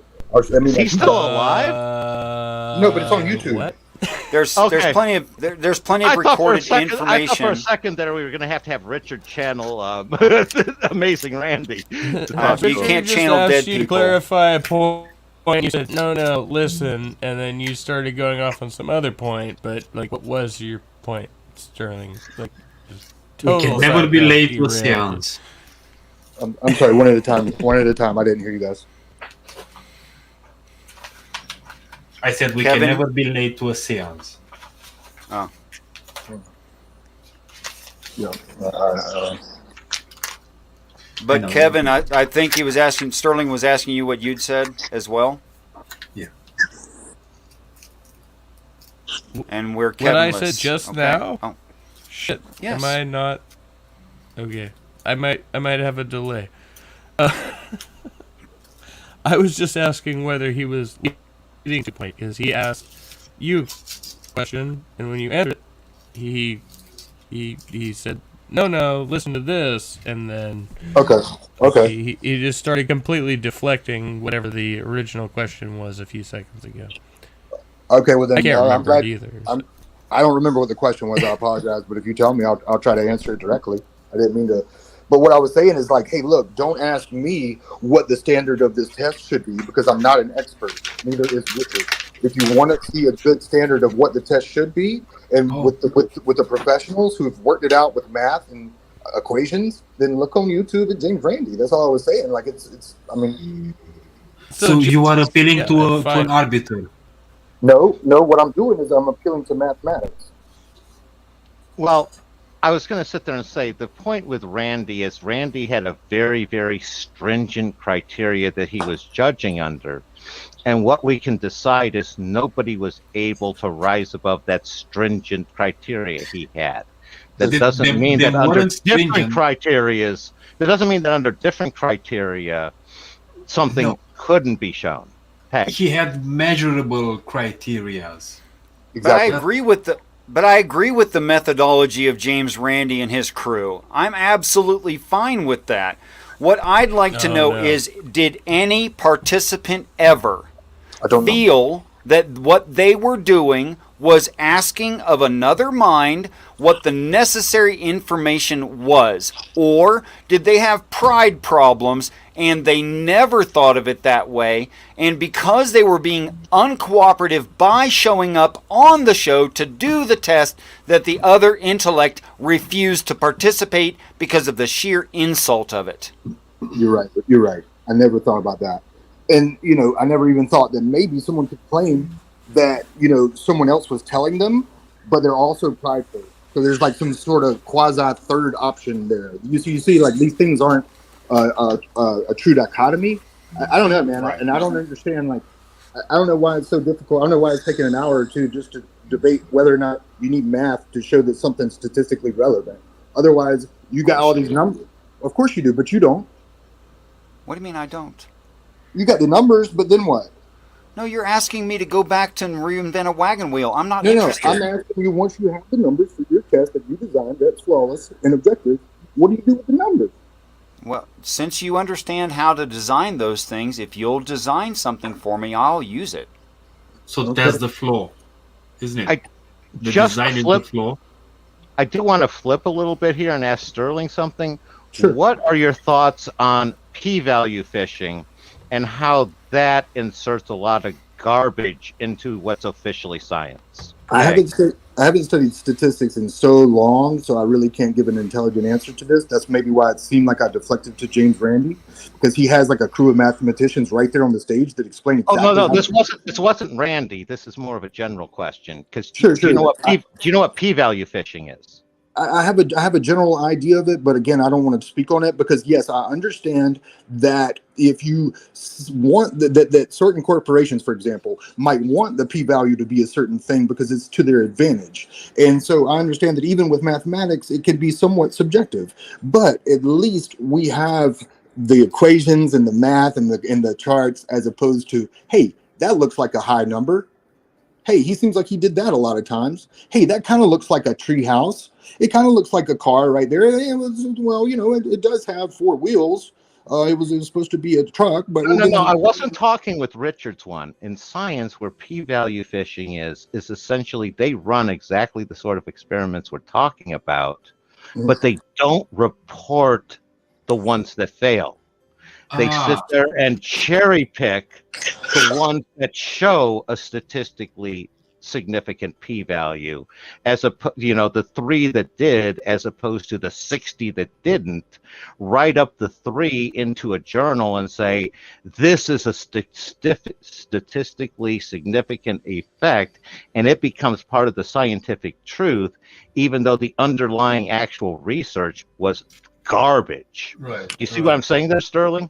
Yeah, I do. And see, the thing about it is when they publish it in a journal, it's peer reviewed. And what that does is it shows everybody exactly how you did it, and they can go out and recreate it. Now, the problem there is that it cost $1 billion to design a new drug. So people can't exactly go out and recreate this experiment. So therefore, sometimes the FDA will pass drugs that eventually get recalled, and things we come to find out that we didn't know things about them. So I understand that. But again, but at least the methods, if done correctly and if duplicated and demonstrated, they are the best methods we have, as opposed to just saying, "Hey, wow, look at that!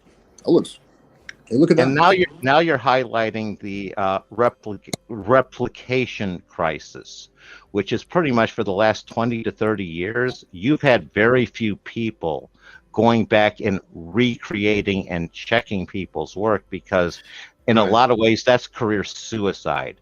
You're paid for publishing new work, something new, novel. So you're better off just basing it off of the work of other people.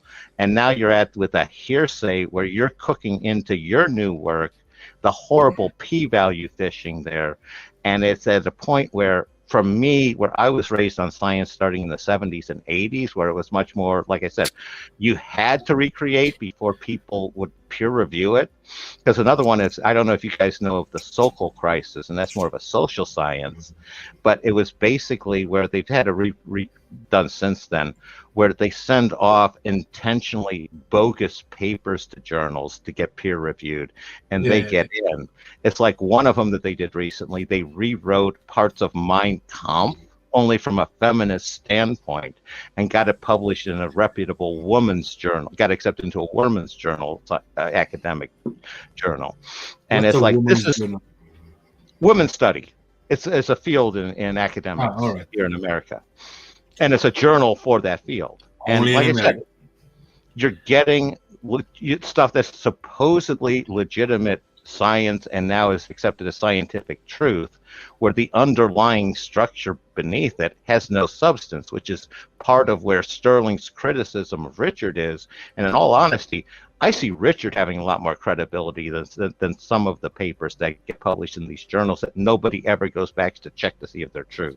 Cool, Tagging out. However, psychology is not a science, isn't it? Argue that with psychologists and stuff. It's tough to say. I'm saying I'm not going to sign off that it is or isn't. Tag. It's not a science. I don't think it's a science. Psychology is not a science. Psychology is, if it's not a science, what is it? Hypothesis? I see psychology as the back end of economics, where economics is the much more observable outcomes that you can make a lot of money off of, and it's easy to put under math, and psychology is the reason behind those preference choices. Tag. Right. I see psychology as a correlation to stuff, not the causation to stuff. Well, Would I I be know right? why. I don't know. I know why I go and pick Coke rather than Pepsi when I go to the store, but the store manager doesn't. And to him, I'm just a random statistic, like an air molecule. He just knows how much Coke I buy versus that one in a time period. And it's like, and that's where it's the different forest and trees interpretation. From his forest level, he has no idea why the trees are doing what they're doing. Each tree understands what he's doing. Isn't your biology dictates if you're gonna choose Coke or Pepsi in the store, and the psychology of the store owner will interpret your behavior? No, when I go in there, I've often picked up Pepsi when it's on half price. I don't like Coke twice as much. Again, I'm an economist. It's preference structure meeting your possibility curve. And that nature versus nurture. Right.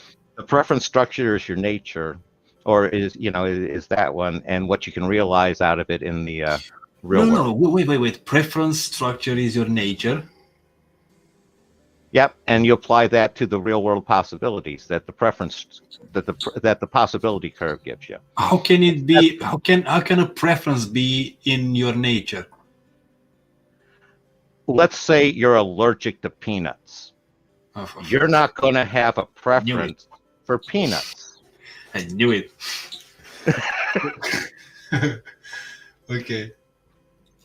Okay, but you really like peanuts, but you can't have them, so you prefer peanuts. Well, you probably never had them if you're allergic enough.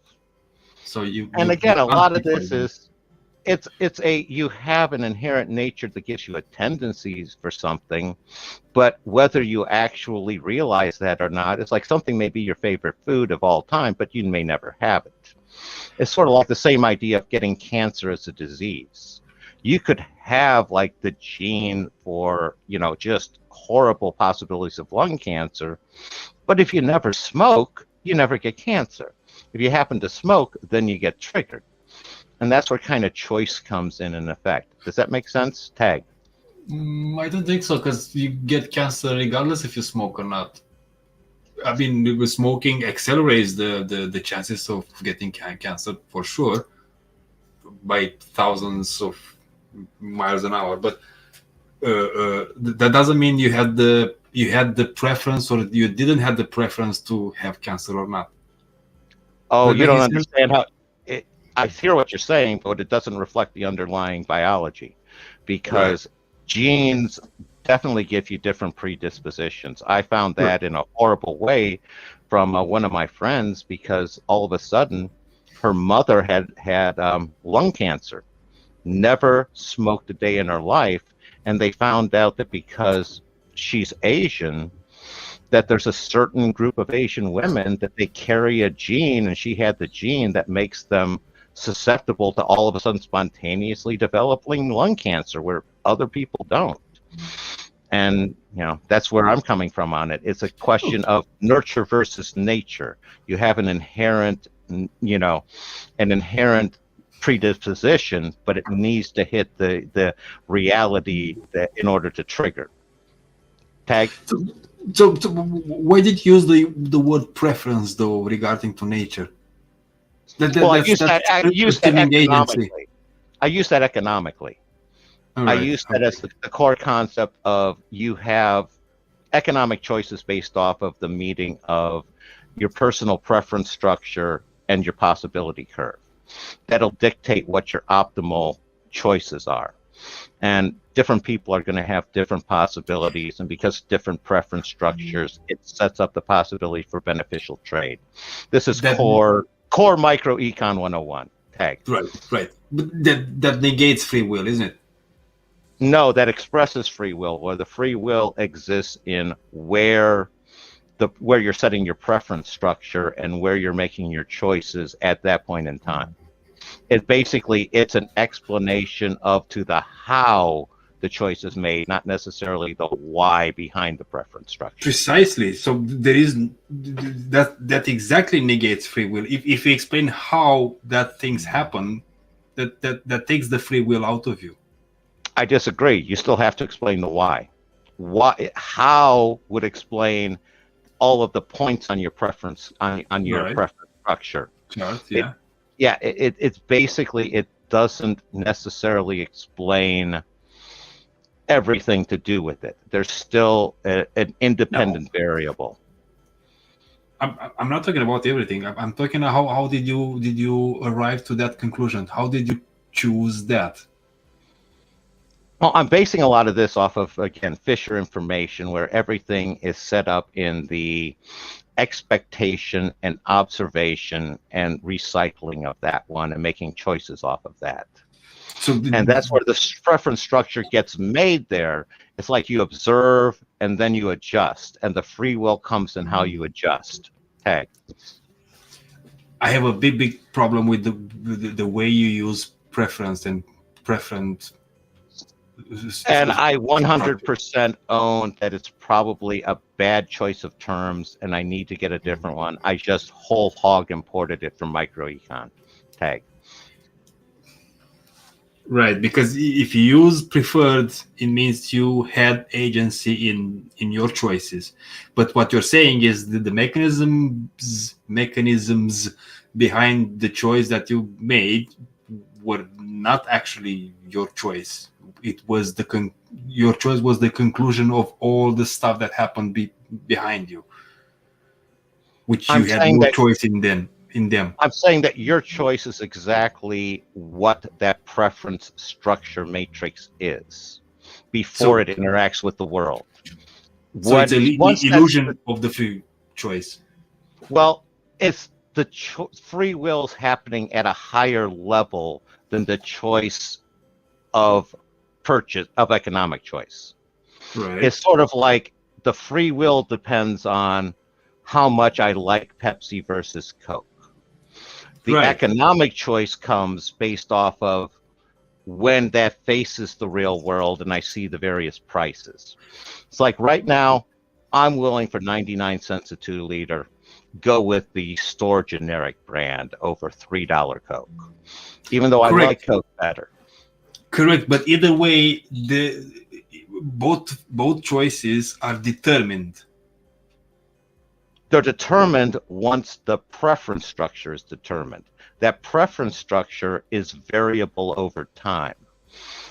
If I find a new food, I will sit there and add that to my preference structure. If I've never had the food, it's there as a potential thing for me to try. And since I'm fairly open to experience, I'm likely to pick that even if it's a food I dislike.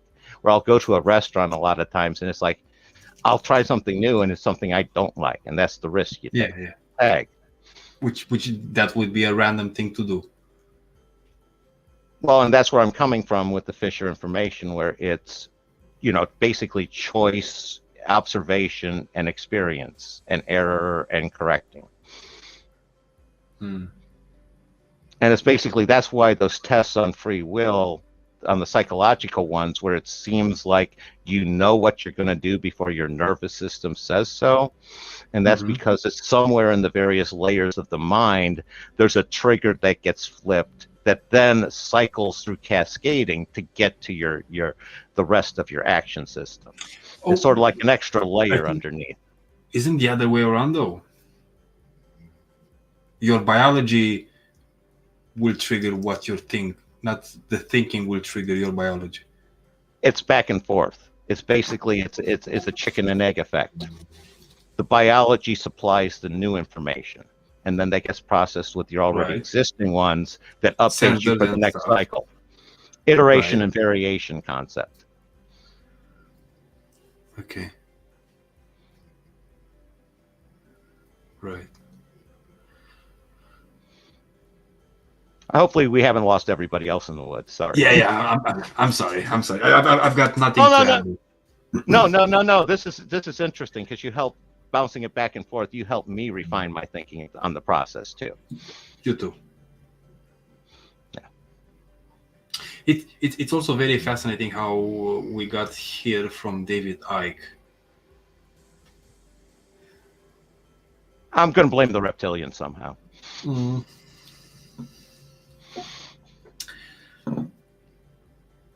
Right. Is that what is called Mandelbrot set? Mandelbrot? Yep, that's Mandelbrot set. And again, that ties straight into that iteration with variation. It's basically those, z squared plus c for those are the points in the complex plane that don't go to infinity. They don't go to infinity, exactly. The fractals don't go to infinity, isn't it? They are finite.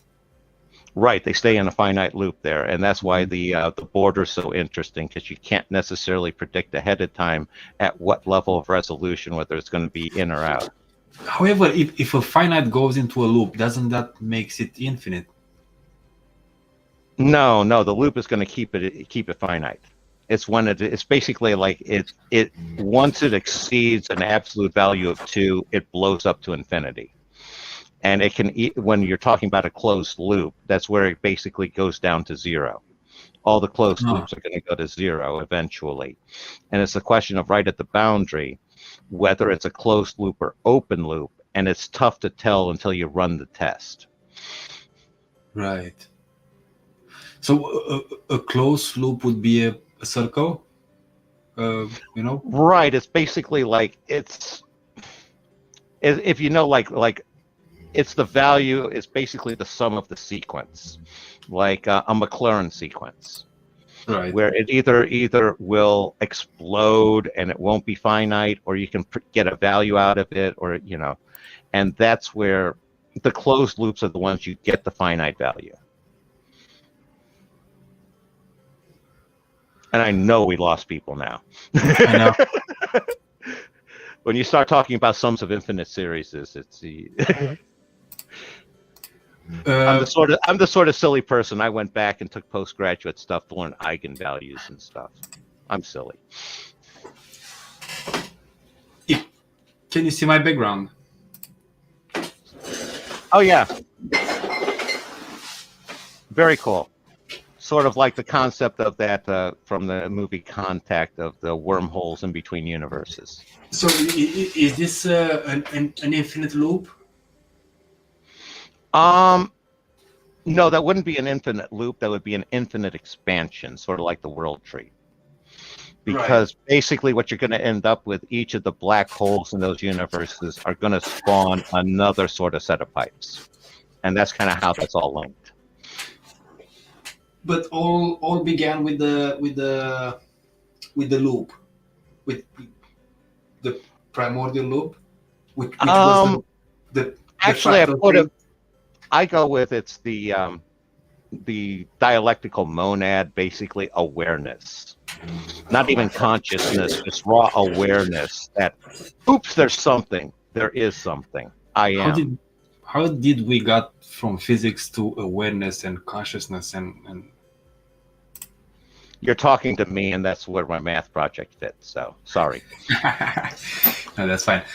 But why do you correlate awareness, consciousness with reality as being fundamental? I recognize that Descartes' cogito is that multi-level self-referential truth that's inherently true. Because most people just think that it's, the fact that a person can think means they exist. They don't understand Descartes' basically reasoning behind it. And he was basically trying to find a correlation between thoughts and objective reality, like we've been talking about. And what he realized was his thought of I exist has to be true because it's Descartes having the thought. He couldn't have that thought unless he actually did exist. The thought contains the precondition of him existing in objective reality, and as such, he was able to connect his thought, I exist, with objective reality as true, and he had established that connection. Now, for me, Descartes puts the car in the lake on his next step with how do we expand that to anything beyond that? We trust God. That Right. He had a solid point there, and what I sat there and said is, I exist, is that the most fundamental that I can parse things? Because it's like I think, and it's like, what is it? And I basically reduced it to the I am, is that existence, that ability to distinguish something from nothing, that almost like Newtonian infinitesimal. And it's like, okay, that just raw blink of awareness, not even consciousness, is what because on the idea of the test of, if I can't be at least aware of it, it never impacts me. So it may as well not exist from my standpoint. It can't even indirectly impact me because I can't detect it like via a sensor. And that's why I reduced that down with that one and inserted that into the cogito, used dialectical monism for my metaphysical basis, and overly summation of about 40 years of work. Tag. No, that's cool. Are you one of those guys that says that existence is a property? Yeah, I would say it's a subsequent property of awareness. Awareness is much more of a virtual sort of thing, and it's that connected loop. When you're talking loops, it's like it basically boils down to 3 laws. Awareness is awareness of, and awareness of awareness is awareness. And it's basically the idea of awareness is a raw awareness, but it has a direction, almost a vector where it's supposed to have an object. And that object is also going to be an awareness, and then that can form loops, or it can form other levels. Tagging, because I'm sure I've lost most other people besides you. Yeah, no, that's fine. So existence is awareness of the awareness of the awareness, or something like that. Yeah, it's like it's a self and other. It's like you first can be aware, then you can be aware of yourself, and that's self-awareness. And once you're self-aware, you can then become aware of others, and then you're getting an increasing feedback loop with additional levels of complexity. So I think it's awareness all the way down. All the way down until it's tied off in the I am, with the awareness as the fundamental dialectical monad tied off. Why is that making sense to you? Because it works. It explains and predicts my observations of reality. How did you? You observed things in reality, and you tested this, and you concluded that awareness is fundamental. Yeah, because basically how do I know anything if I'm not aware of it? I have to be aware of the data. It's like once you break it down, I end up at the bottom at awareness, and I can't get beneath it. Yes, but you have the only point of view of humans and the human awareness.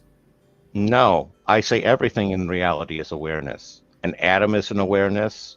An electron jumping from level to level is making its own choice in whatever limited capacity it can. Fascinating. You can kind of see the connections I make, yeah. Yes. Is he making his own choice because of the only way that he can be?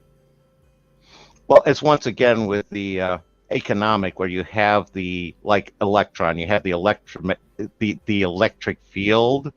The field is basically the possibility curve. And then you have the electron that makes its choice over the possibility curve, and basically, I'm going to be here, I'm going to be there, I'm going, and that's the sort of interaction I'm seeing. How do you integrate the stochasticity of the system in your model? Well, a lot of it, you need to work it. You can get a lot of it taken out via what is like the renormalization of Feynman diagrams, where you're basically able to extract antinomies out, where this process cancels with this one, and you basically remove those processes like that, and whatever you have left as the remainder is what you end up with. Does your model has 2 properties? Well, it's just one property of the dialectical monad, which can only express itself in a duality. You never see the naked monad. It's sort of like basically a metaphysics below Taoism, where the dialectical monad is the Tao, and the 2 dualities are yin and yang at the most basic level. So you're talking this dualism that you're talking is like a superposition of things? Yeah, what you end up with is basically a hierarchical structure of Hegelian dialectics, where you're starting with the monad, the dialectical monad that splits off into the duality, which then becomes their own split for more going up there, and it's always in that thesis, antithesis, synthesis sort of structure. And again, I'm going to sit here and even lose people more.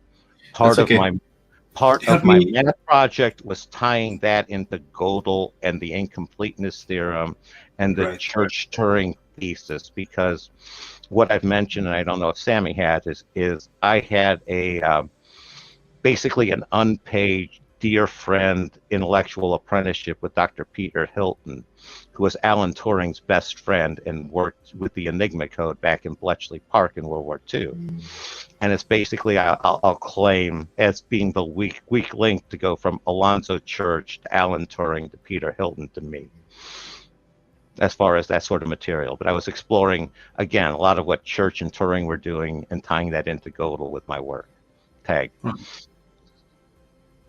No, I'm not dissing your work. I'm sure your work is exceptional, and you're very good at your work. I'm just trying to understand your work. Understood. I wasn't taking anything there. I was just trying to say where it's coming from.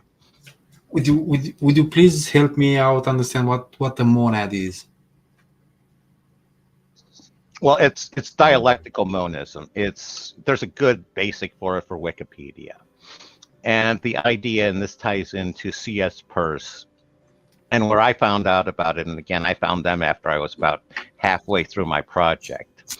And that's Spencer Brown did it with laws of form, where it's the idea of basically very primitive algebras. And he basically is able to he based everything off of distinction, where I base things off of awareness. And all of a sudden, it's like I sat there and saw, it's like, yeah, an awareness is the same thing as drawing a distinction of something versus nothing. And all of a sudden, I sat there and said, I basically started at a different base camp than he did, but we scaled the same mountain. And I was able to start incorporating other people's work. Tag. So, if I understand correctly, a monad is the primordial, the simplest thing that can exist. Here's the problem. It doesn't actually exist. It's right. Pre-existence. It's the idea of like the Tao, where what exists in it is, I describe it as, it's the sum of all antinomies. Basically, you pair everything else against its opposite, sum that all together, and you get that indeterminate, infinite, primordial source of everything. It is not the simplest, the smallest, the most basic thing. It's actually the total of the parts. Right. It's out of that, the very concept of smaller or bigger, or the things that you can emerge there. I threw the dialectical monism Wikipedia in the private chat. So. Right.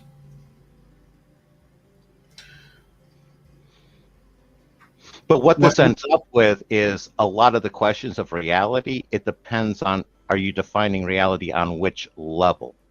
Are you defining it on the thesis, antithesis level, in which, so that's what's real, the synthesis level is not. If you're defining real on the synthesis level, it's not the same reality on the lower one. So you basically have a hierarchies of realities.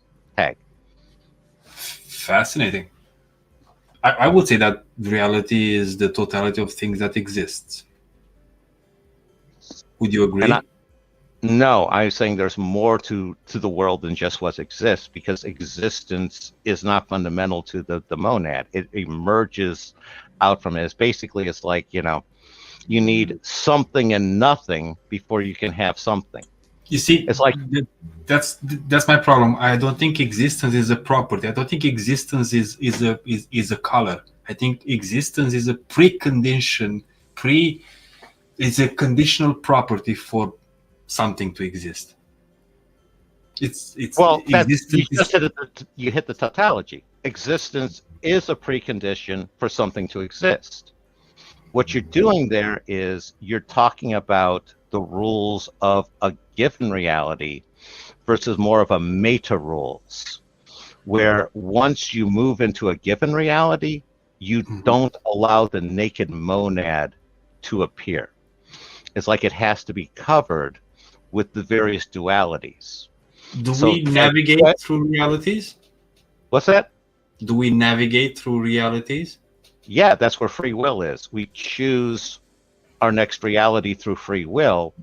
And in this reality, it's just everybody's choice, sort of like a step program at Planck speed, where That's fascinating. everybody makes the same choice. You cycle it, and then you get the output of that choice, and that sets the more background for the next round's choice. Tag. No, that's some good food for thought. We are navigating through realities, which makes reality absolutely nothing, which makes reality just what we see through our eyes. Reality is what we make it and create it and share it. Yep. But it still exists because we did it. So how do you value the truth propositions? How do you take it or reject it stuff? Multiple levels of truth. Going back to the ancient Greeks, the three basic levels are pathos, logos, and ethos. Yes, whereas one is an internal sense, one's an external sense, and then you have pure one with logos. Yeah. But what was the glue on all of this? You are the individual. You're the one experiencing it. You're a multi-level existence. You Yes, exist but on. I'm just translating what I'm saying. I cannot be right or wrong. I mean, I could be, but I don't know that. How can I know? Here's where I process it. Your raw inputs from your senses and your emotions are the substrate of your experience. They are inherently existence for you. You can't judge those right or wrong. You feel what you feel. You experience what you experience. It's the meaning and additional levels that you take above that. And that's where the mind comes in, because the mind is assembling the input from the feelings, the emotions and the senses. And when they intrude into consciousness, those become feelings. That's when you have the internal sensation of emotion intruding on consciousness becomes feeling. And it's like that's where you're doing is processing things in the mind. The mind doesn't have the same level of certainty. It can be wrong. And that's why it has the error correcting system. And then you move on to more of the external level of ethos, where it's how you relate to other people. It's sort of like the pathos is you relating to yourself, processing up to the logos level, your mind, and then that relates to the higher level of the ethos. You see in what I'm talking about? I know. Go on. I'm sorry. No, I'm just checking base there to see. Yeah. But what you're talking about is way out of materialism. How do you ground all that things? Oh, I've never been a materialist. Fascinating. I've always been basically it's a matter and mind were more emergent from a more primordial source. And again, when I finally found dialectical materialism, that was just the natural metaphysical substrate for my natural intuition. When you say primordial source, you mean depth of metaphysics? Right, in the sense of like with the Hegelian dialectic, you have the thesis and antithesis. They have their own chain of existence underneath, and then they're combined into the Hegelian dialectic. Now, each of those thesis and antithesis likely have their own subchains underneath, where they're also the Hegelian synthesis of lower level sorts of ones, sort of like, say an atom. An atom is kind of the synthesis of nucleus and electron. And then you have like chemicals are sort of the synthesis of the atoms as a dialectic, and so on up the chain and down below. So how do you as your awareness differentiate between realities, between levels of realities? you do it naturally, a lot of that is going to come with your inherent biology here. It's like you're almost like a game avatar sense where you're in this body and you're operating it and you're limited to what you're able to interact with reality and perceive based off of the body's capabilities. Peg. So how is that different? I mean, I think I am human. I am gonna experience the world as a human because I cannot experience the world as not a human. Therefore, I am the highest level of awareness that the reality can be expressed in. Well, that's an assumption that you're the highest level. You are the level you are. Yeah, I was given an example. Yeah, and part of it for me is you can put, at least for me, I can put myself in other people's shoes. I can try to see from my perspective, and I can do that with animals too. Just like my cat. You know, I can put myself in my cat's shoes and just eliminate some of his. It's like he doesn't understand why, you know, I had to go out all day and therefore his food's empty now. But when I come home, he definitely makes me know about it because he knows I'm the one who fills that food thing. I didn't do it in the last 3 hours. I need to do it now. Mm-hmm. Know what I'm saying there? It's like he doesn't have to process as a human, but I can understand at least his motivation and at least some of his thought, even if I can't know the full extent of it. So you're explaining empathy. I guess that's the term for it. I've had a lot of people use different definitions of empathy. It fits some people's definitions. You know, again, it's for, you know, map and territory. Yes. You know. Yes. Therefore, you cannot be sure about your model. No, I can be sure about my model. I can't be sure how my model corresponds to somebody else's definition of empathy. How can you be sure? And when I use the word empathy, I'm using it in the sense that I mean it, but that doesn't necessarily mean that's the sense that they mean it, and that can cause miscommunication because if they're asking me, do I mean empathy like they mean empathy, and I say yes, and I don't actually do it because empathy is one, like I said, it's one of those where I've seen so many variable definitions for it that I don't want to sign off on a term that could bake in problems in the conversation at that point without making sure we're on the same page. Peg. Right.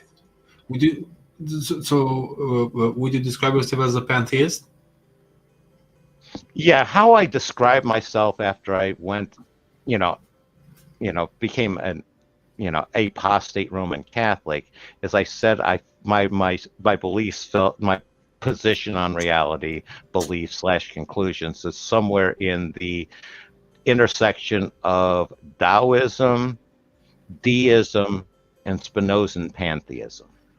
But right, you see, the path is a predetermined path, isn't it?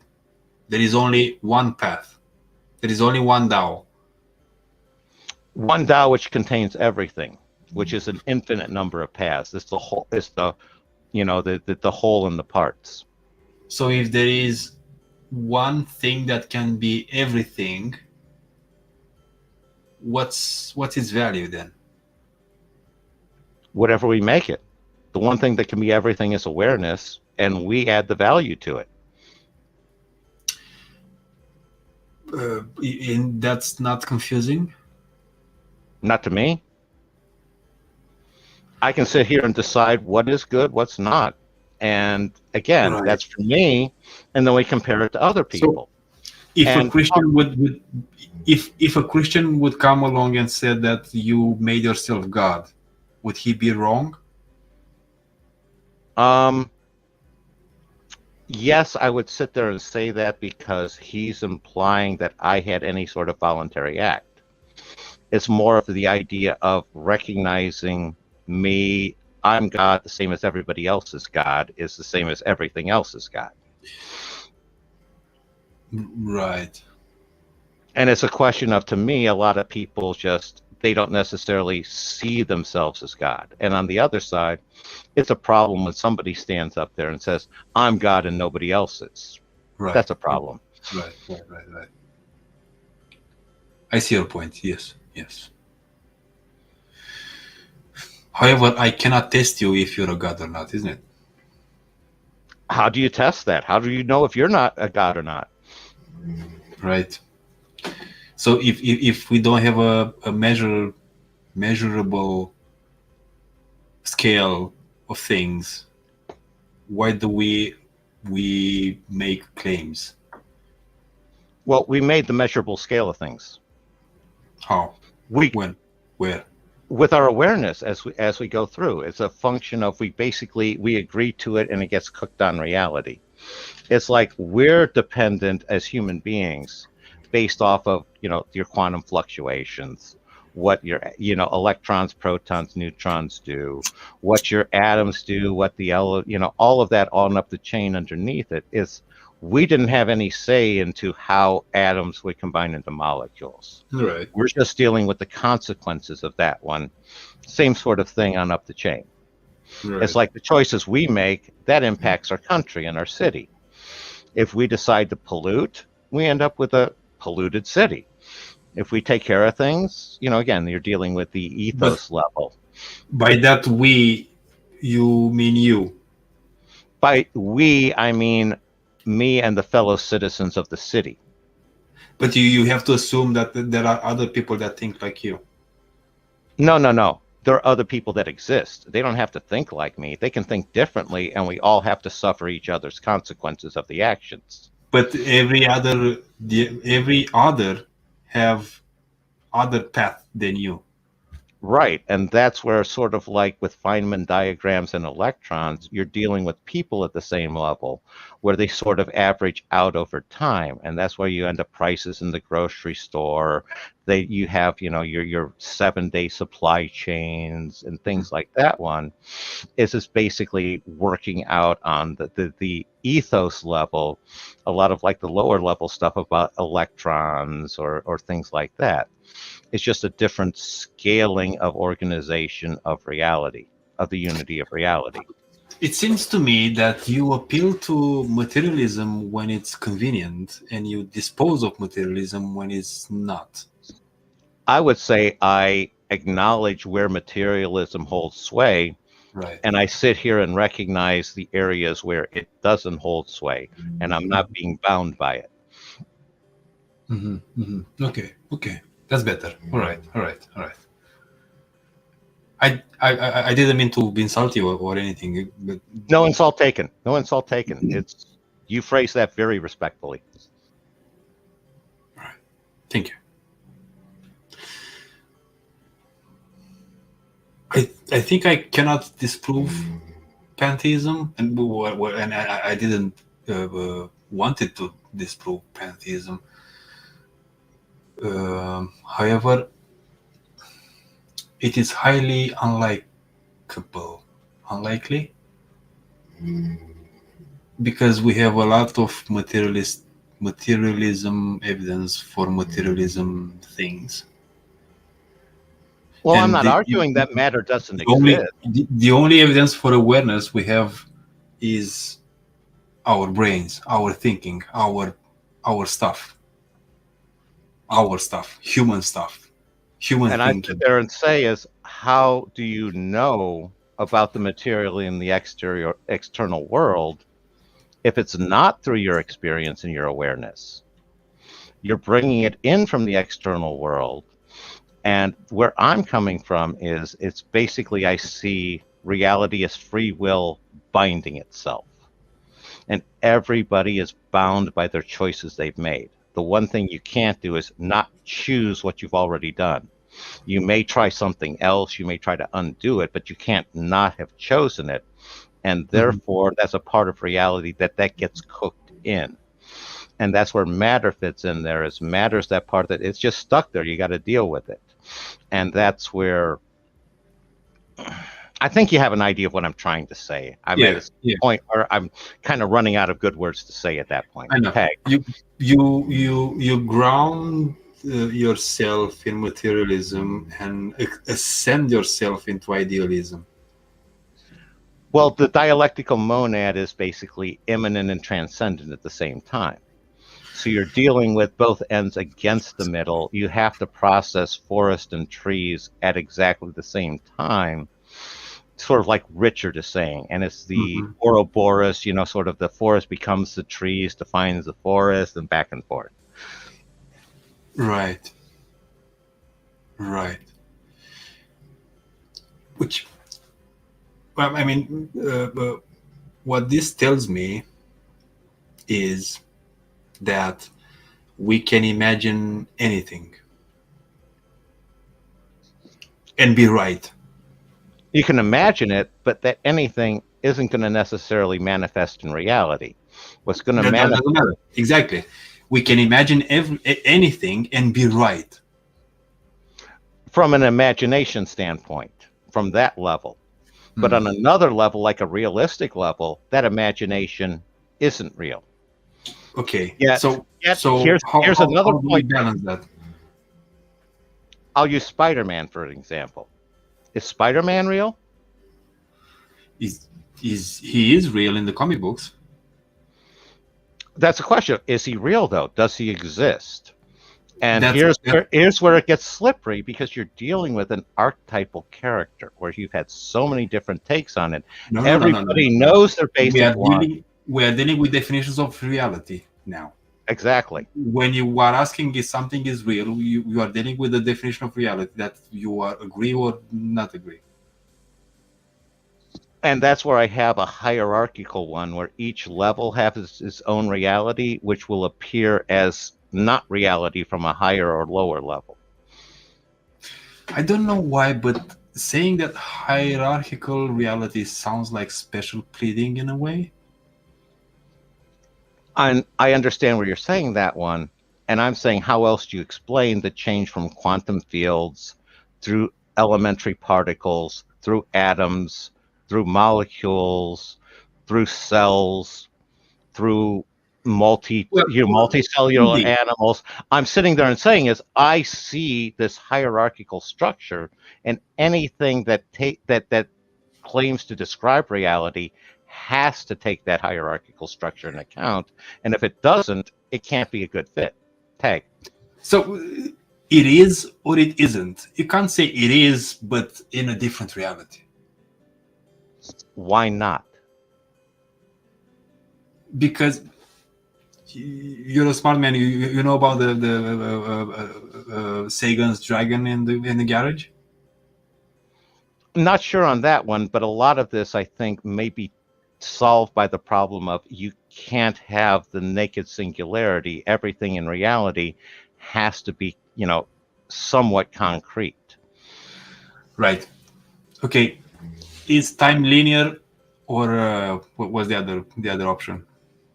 Circular, and it's both. A sublying circular process outputs linear time. That's exactly how your watch works with quartz cycling vibration. It goes through a vibration that outputs 1 unit of time. This is, again, nested circles where each circular process outputs a linear process, which then can be, looped into a circle to output another linear process. That's how I see the structure of reality working.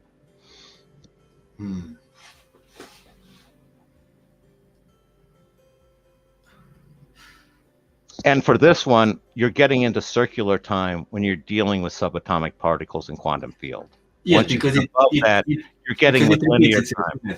Yeah, because it repeats itself. It's circular. And some of that will explain the stability of the proton and the subatomic particles, which physics can't account for. And it's once you get above those that you have linear time taking effect. Tag. Why physics cannot account for that? Physics can't account for the stability of the electron.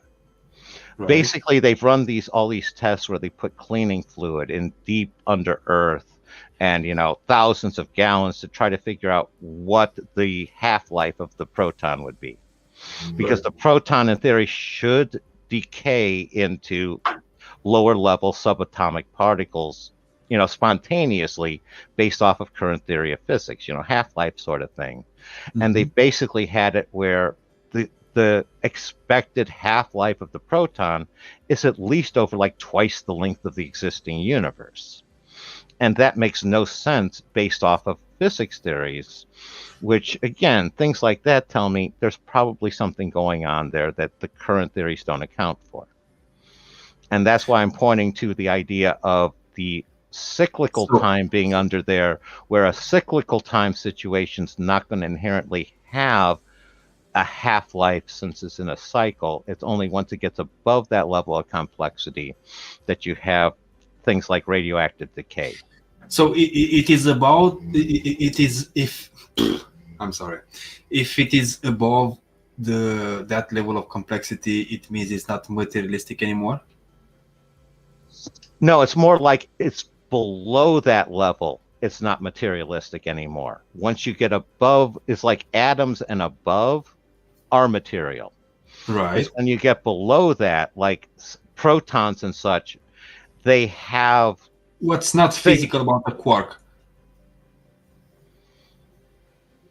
You got the particle wave function. Right. Not all of that is physical. It's only physical once the observation happens. It's like the being and becoming. And it's like when you do the observation, you're checking a being, but you can never see the becoming aspect, wave and particle. If I use the word field instead of particle wave, thing. Field and particle are related. It's basically, a field and particle are inherently linked through a point at infinity complex plane function. Yes, okay? But the field can act as a wave as well. Right, and there you're dealing with a lower level of Hegelian synthesis, where that wave is a synthesis of lower level dialectic.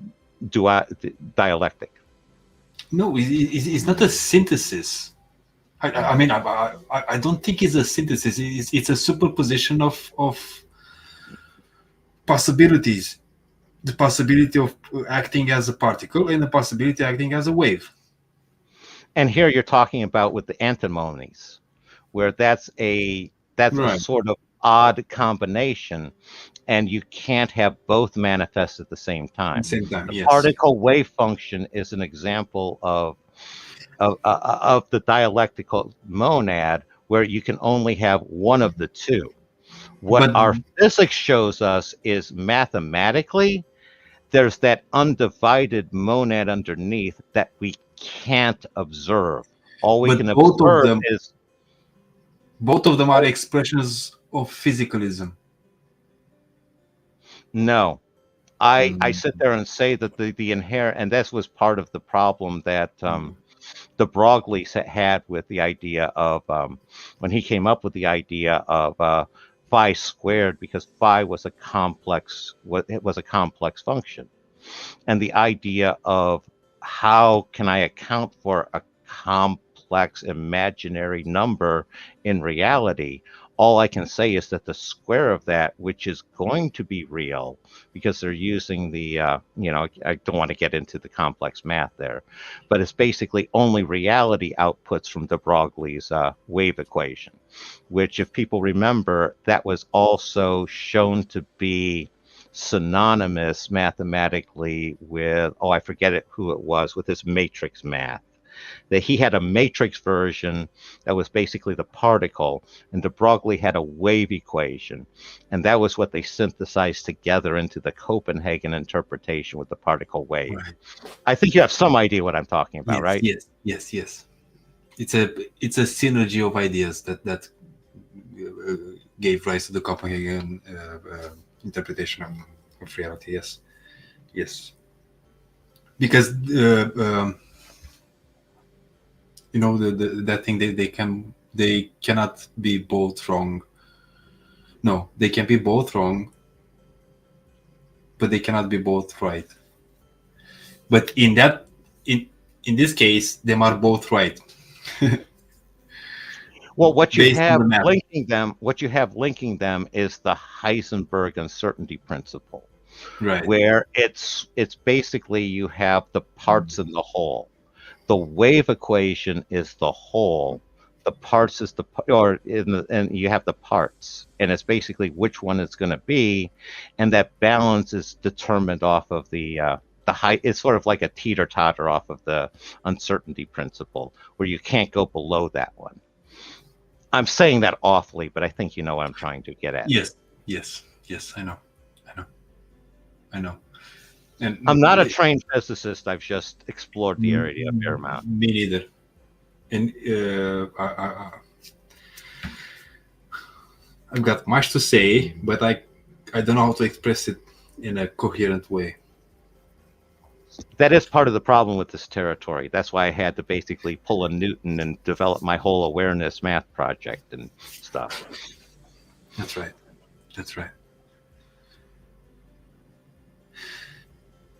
Did you how did you give agency to awareness, to the primordial bit of awareness?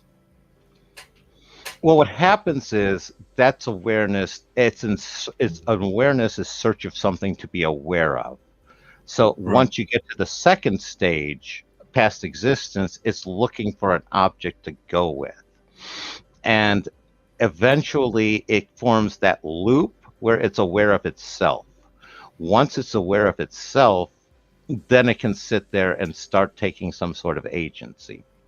Now, the next level beyond that is something that's aware of itself being aware becomes conscious. And now you have some real agency kicking in. So you don't equate awareness with consciousness? No, it's a sub-level. Consciousness is a higher level structure that emerges based off of the linkages. Right. Because it goes like awareness and self-awareness becomes like self-awareness is a step above that. Is there pre-existent material before awareness? No. Everything is just awareness. So how can become self-awareness? Self-aware of itself? Through interaction with the other. It's but basically there is the nothing. Communication. Well, there is. Because as soon as you have an I am, you're within a substrate in which there's something beside you. It's just implicit. If you're dividing the universe into one object, it has to be split into a complement as well. It's you and everybody else. So once you have the awareness of self, you're also going to have potential for the awareness of others. So that's why the next step is from that primordial I am is an awareness of other, and then you got a communication loop coming because the other sends it back. And again, I'm getting into much of some of Richard's territory about communicating with another object. The other is still you, isn't it? It's a being like me, but not me. So the primordial thing in everything is a schizoid awareness. It's not even schizoid. It's more primordial than schizoid. It's basically like the quantum field. Basically like quantum field. Yeah, well, the quantum field's like a higher level version of it. Yeah. But quantum field has been detected, proved experimentally, empirically. Yes. What we show is that our mathematics Yeah. act as if the quantum field exists. One of the things I learned as a child is all an atom is a label to put on the set of observations to act as if this was, it's like the ancient Greek idea of atom was the smallest undividable, smallest undividable object. And that's where it ended up being an element instead, where that's basically the most primordial we can observe on our level. But when you get below that, you get electrons and electrons and protons and all of that one. and atoms can actually be divided, but not as atoms, and that's where you have your different levels and such. Tag. Right. Why do you keep saying tag? That's very annoying. Oh, I do that to let people know that I'm done talking. That's usually because I'm streams where I don't have my picture like you do, and they know that I've shut up. It's sort of like military at the end of a thing. I'll stop saying it with you. Sorry. Yeah. My bad, Ed. Roger that. Haha. Yeah. I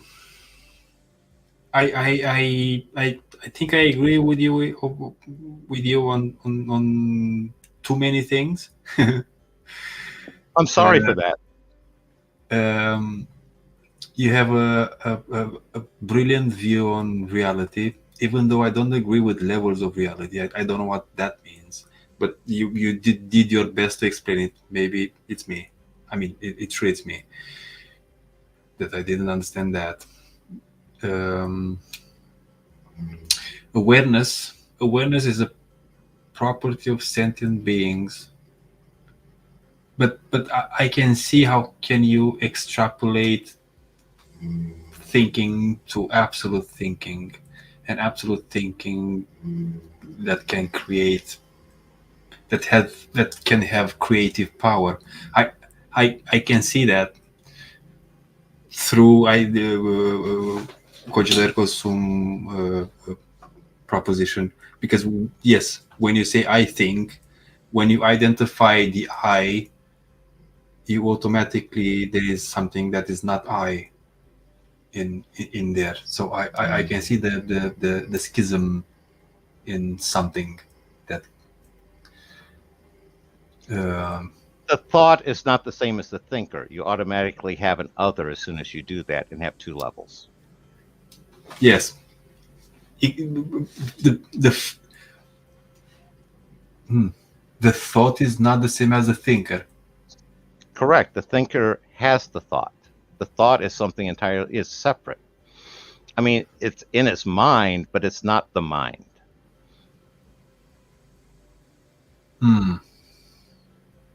Everybody can have the thought I am. It's not unique to that one. I mean, you can have the thought I'm Descartes.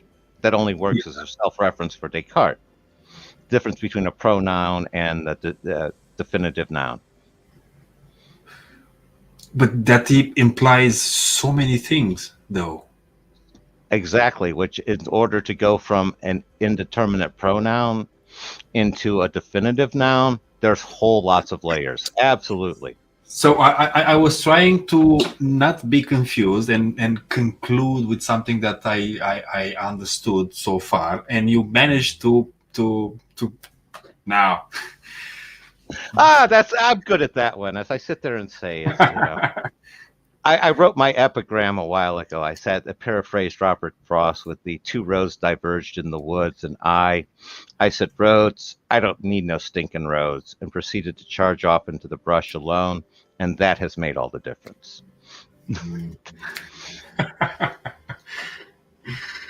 Right. This has been great. I'm deeply appreciative of you talking with me about this. This has been very it has been made me very aware. Thank you, and I return the favor. It's always wonderful when I have somebody who can join me into some of the nuts and bolts underneath the hood here, without sitting there and just that. I don't agree with that one, and I appreciate you joining me on the journey. Thank you, Ed. No problem. It was my pleasure. Yeah. Anybody else awake here? Yeah. Everyone is muted. I figure we put them to sleep. Because we're kind of like in the scholastics arguing about how many angels dance on the head of pins. Correct. Yes. Yes. Well, I have to go because at my end is it's not very late, but it's late for me. So I will sign off then. Thank you all, and thank you for having me and for talking with me. And thank you, chat. Chat has been very happy today. Happy. And chatty. Bye-bye. Bye-bye.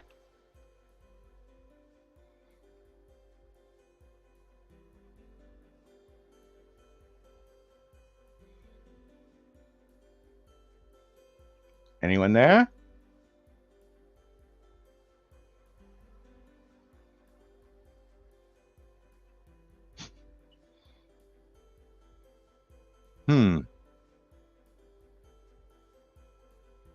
Don't know what quite to do here.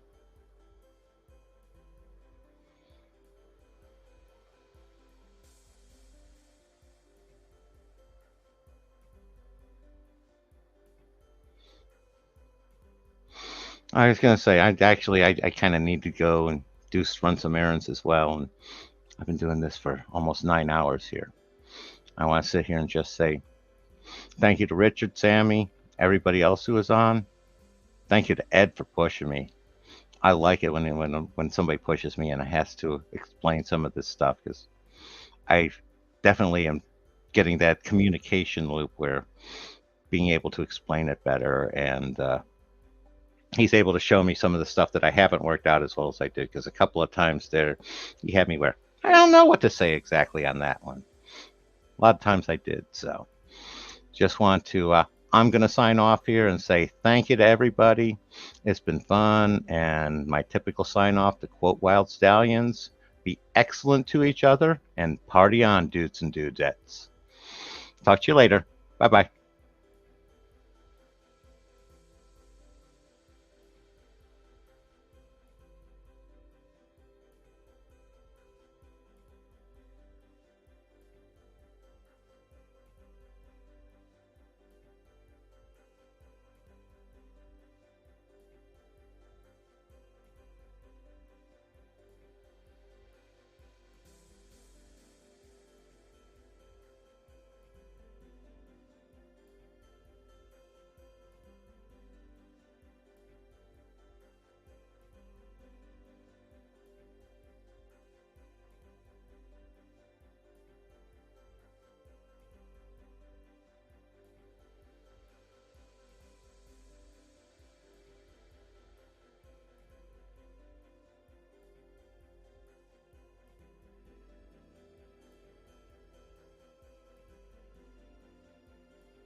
Hello, is there anybody in there?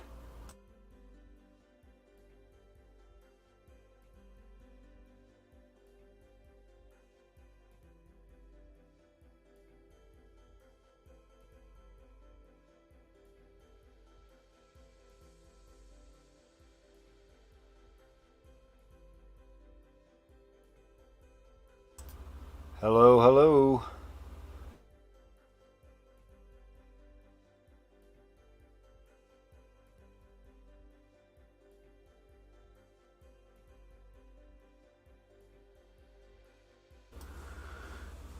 Peace and respect never again, Sandy. Yes, I can end the stream. I'm assuming you mean that everyone's asleep. Would you confirm that, please?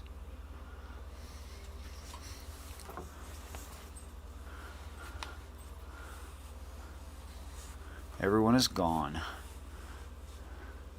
Yes, I can see chat.